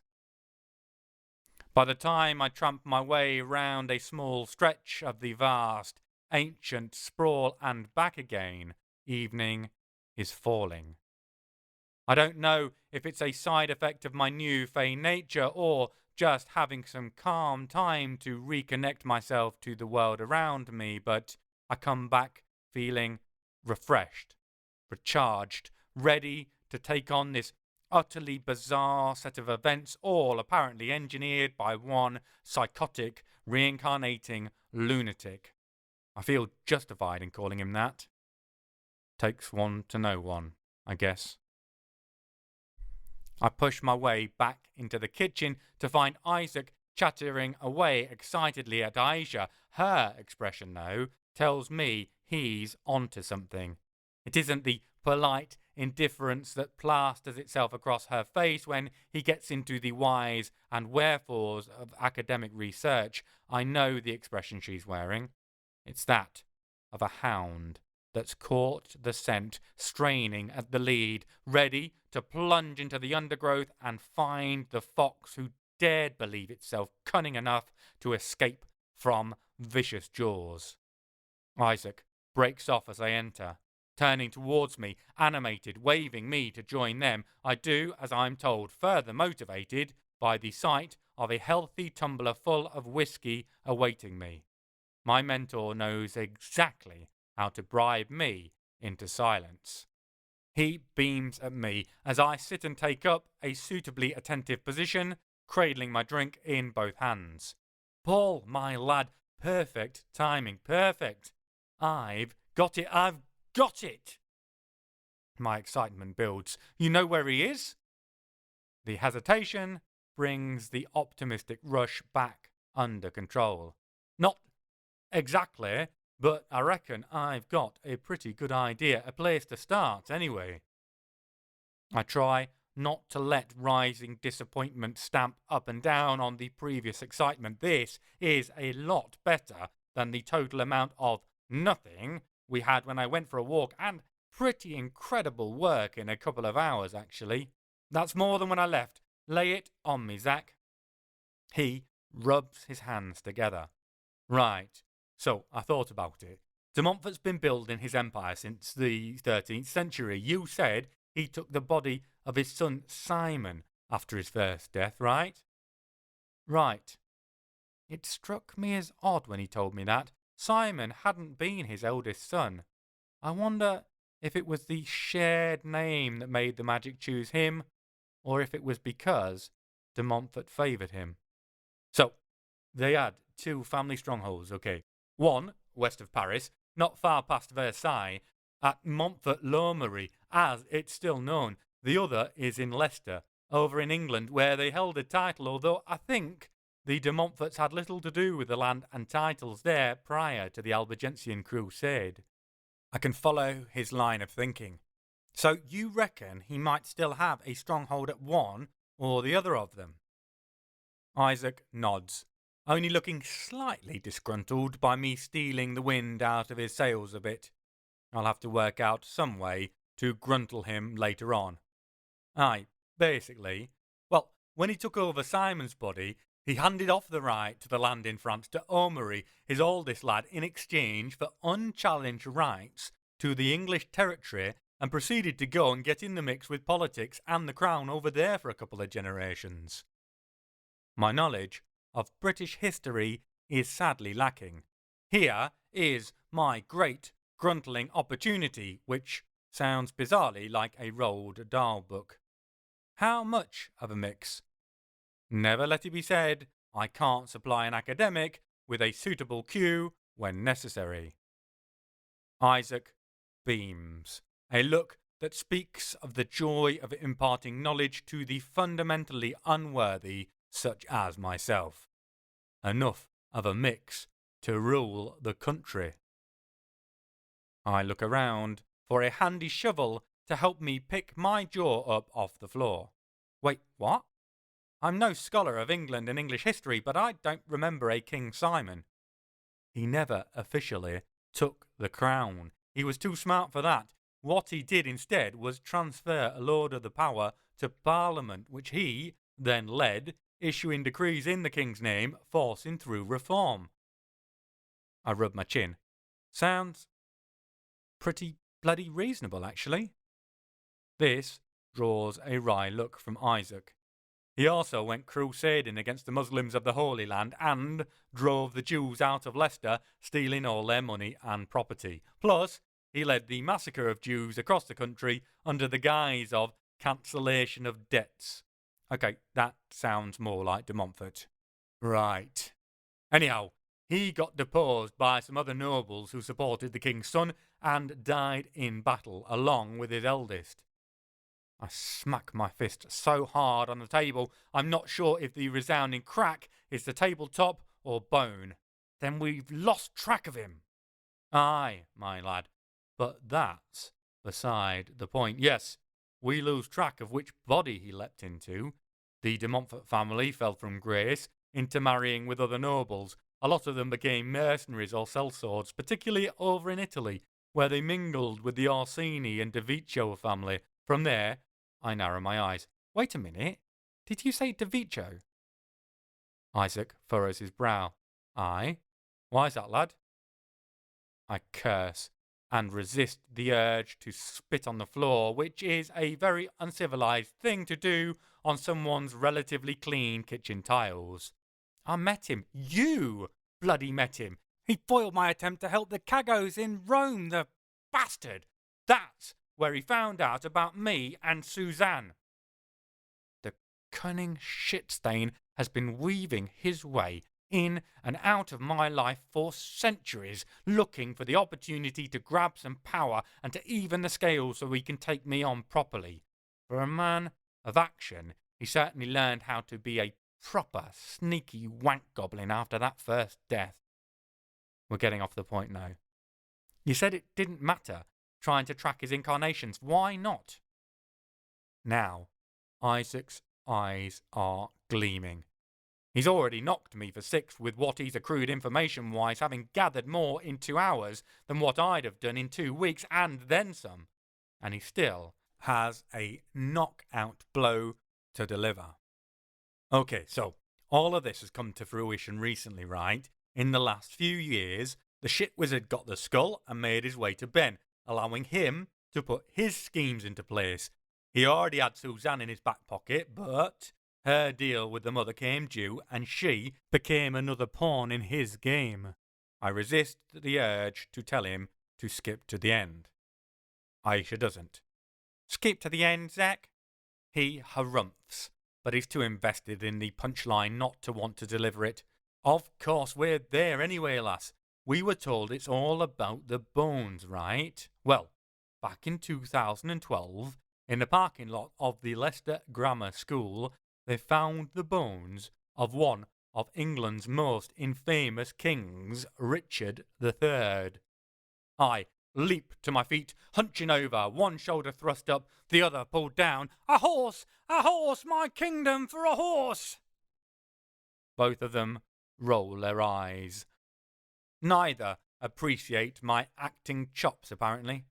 Philistines. Yep, that's the one, Isaac continues as I sink back down to stew over my consoling whiskey. Well, it wasn't just his body that they found. They buried him with 10 others, give or take. It used to be the grounds of the Grey Friars Abbey, so that's not so surprising. What is odd is that so many of them were women, including a surprisingly fancy sarcophagus, suggesting whoever the lass inside was, she had been very wealthy or very religious and favoured by the monks, probably both.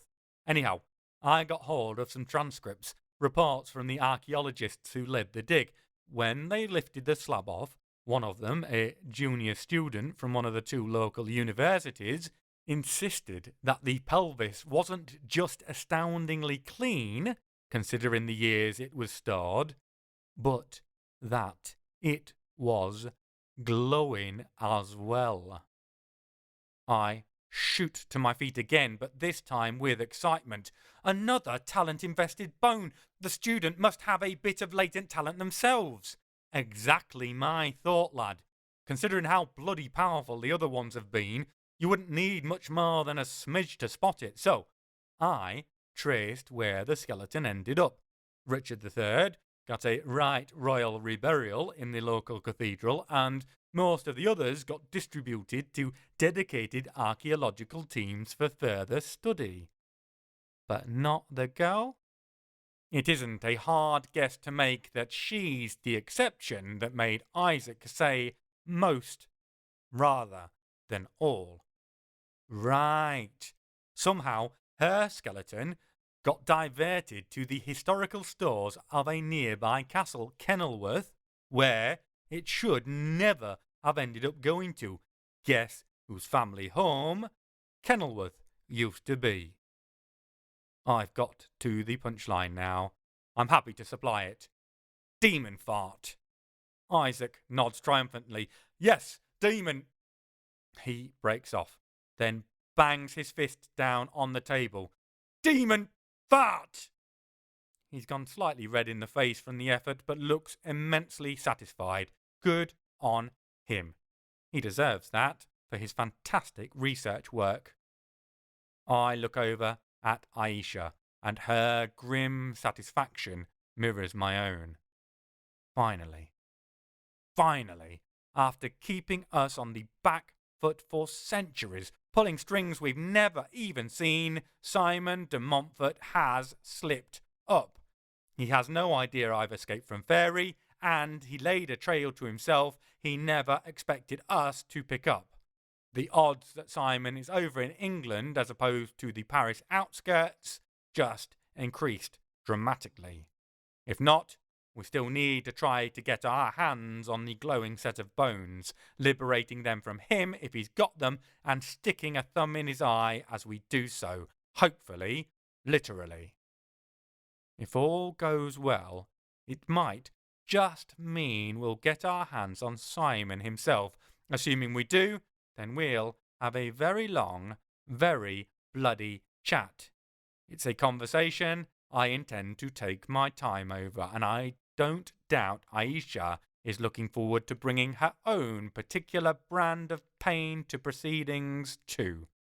We'll make him see the error of his ways, preferably while he's wearing his own intestines wrapped around his neck like a set of Mardi Gras beads. Then we'll do everything we can to make sure he becomes history himself, permanently this time.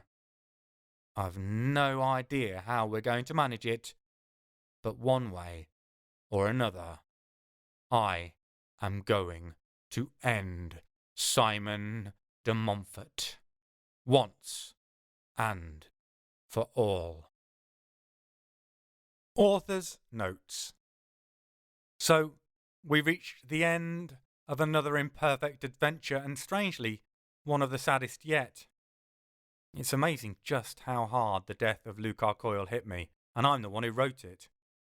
Even getting through reading this audiobook version of it took me several attempts as I kept choking up. Pour out a glass for the snail, the most magnificent gastropod ever. But we also end on a positive. The team has a lead and Demon Fart doesn't know they're coming. Maybe things are finally going to come up Team Bonham. You'll have to read Imperfect Hunt to find out. Less historical happenings in the main story this time, what with Paul and Aisha being stuck over in Fairie for the majority of it, but the setting for their sojourn in the past really did happen as described. Patan's coffin was stolen during the night with the aid of a mortician, and the theft only discovered thanks to an eagle-eyed caretaker noticing the cement joint was too clean. Those named are the fascist arsewipes who were involved in the theft, and all of them were tried and found guilty, apart from Tixia Vignacourt, of course, although it did tarnish his reputation and ended his attempts to run for president, so small mercies. One of the most peculiar things about all the reports I read was the two members of the team who weren't named. In all the French articles I could dig out, each time they were simply referred to as a Hungarian and a Pole, with their time served in the Foreign Legion mentioned. Nothing further was said about them. I'm sure if I dug into police reports I could have got the details, but I liked the weird mystery about them. It felt very much like a "don't look here" thrown on the media, so I picked names for them, and so Gabor and Casimir were born, and then killed, with aplomb. As always, I've tried to place things with historical accuracy, so the cultural references they make, the dates of the motorways, etc. should all correspond correctly. If they don't, it is because I am a bear of little brain, and you must excuse me, my foibles and failures. Thank you to all of you, the readers who are helping me to make this dream a reality. If you have enjoyed this audiobook, please do consider leaving a review or clicking follow on Amazon. These actions make all the difference in helping us independent authors to be discovered by other readers and help to lay the foundations for more stories to come. Also, it means the giant demon ape lord of the Pyrenees won't crack open my bones and suck down the marrow for his afternoon snack. He is bedazzled by star ratings, so, leave a review or rating, save my bones. In the meantime, take the opportunity to grab the prequel novella, An Imperfect Trap, by signing up for my newsletter. It's a story where you find out the origins of their encounter with Cyril the Nain Rouge in a bloody escape game puzzle. You can download it for free at freebook.cnrowan.com/trap. You can also listen to it for free on my YouTube channel. Just search for C.N. Rowan. And join me soon for Book 5 of the imPerfect Cathar series, imPerfect Hunt. The game is afoot. The end. imPerfect Bones, Book 4 of the imPerfect Cathar series, was written and read by C.N. Rowan. All copyright reserved by C.N. Rowan and Main Rock Publishing. Find out more at my website www.cnrowan.com or my Facebook page facebook.com/CN Rowan. You can also email me at chris@cnrowan.com. Stay tuned for the next audiobook, imPerfect Hunt.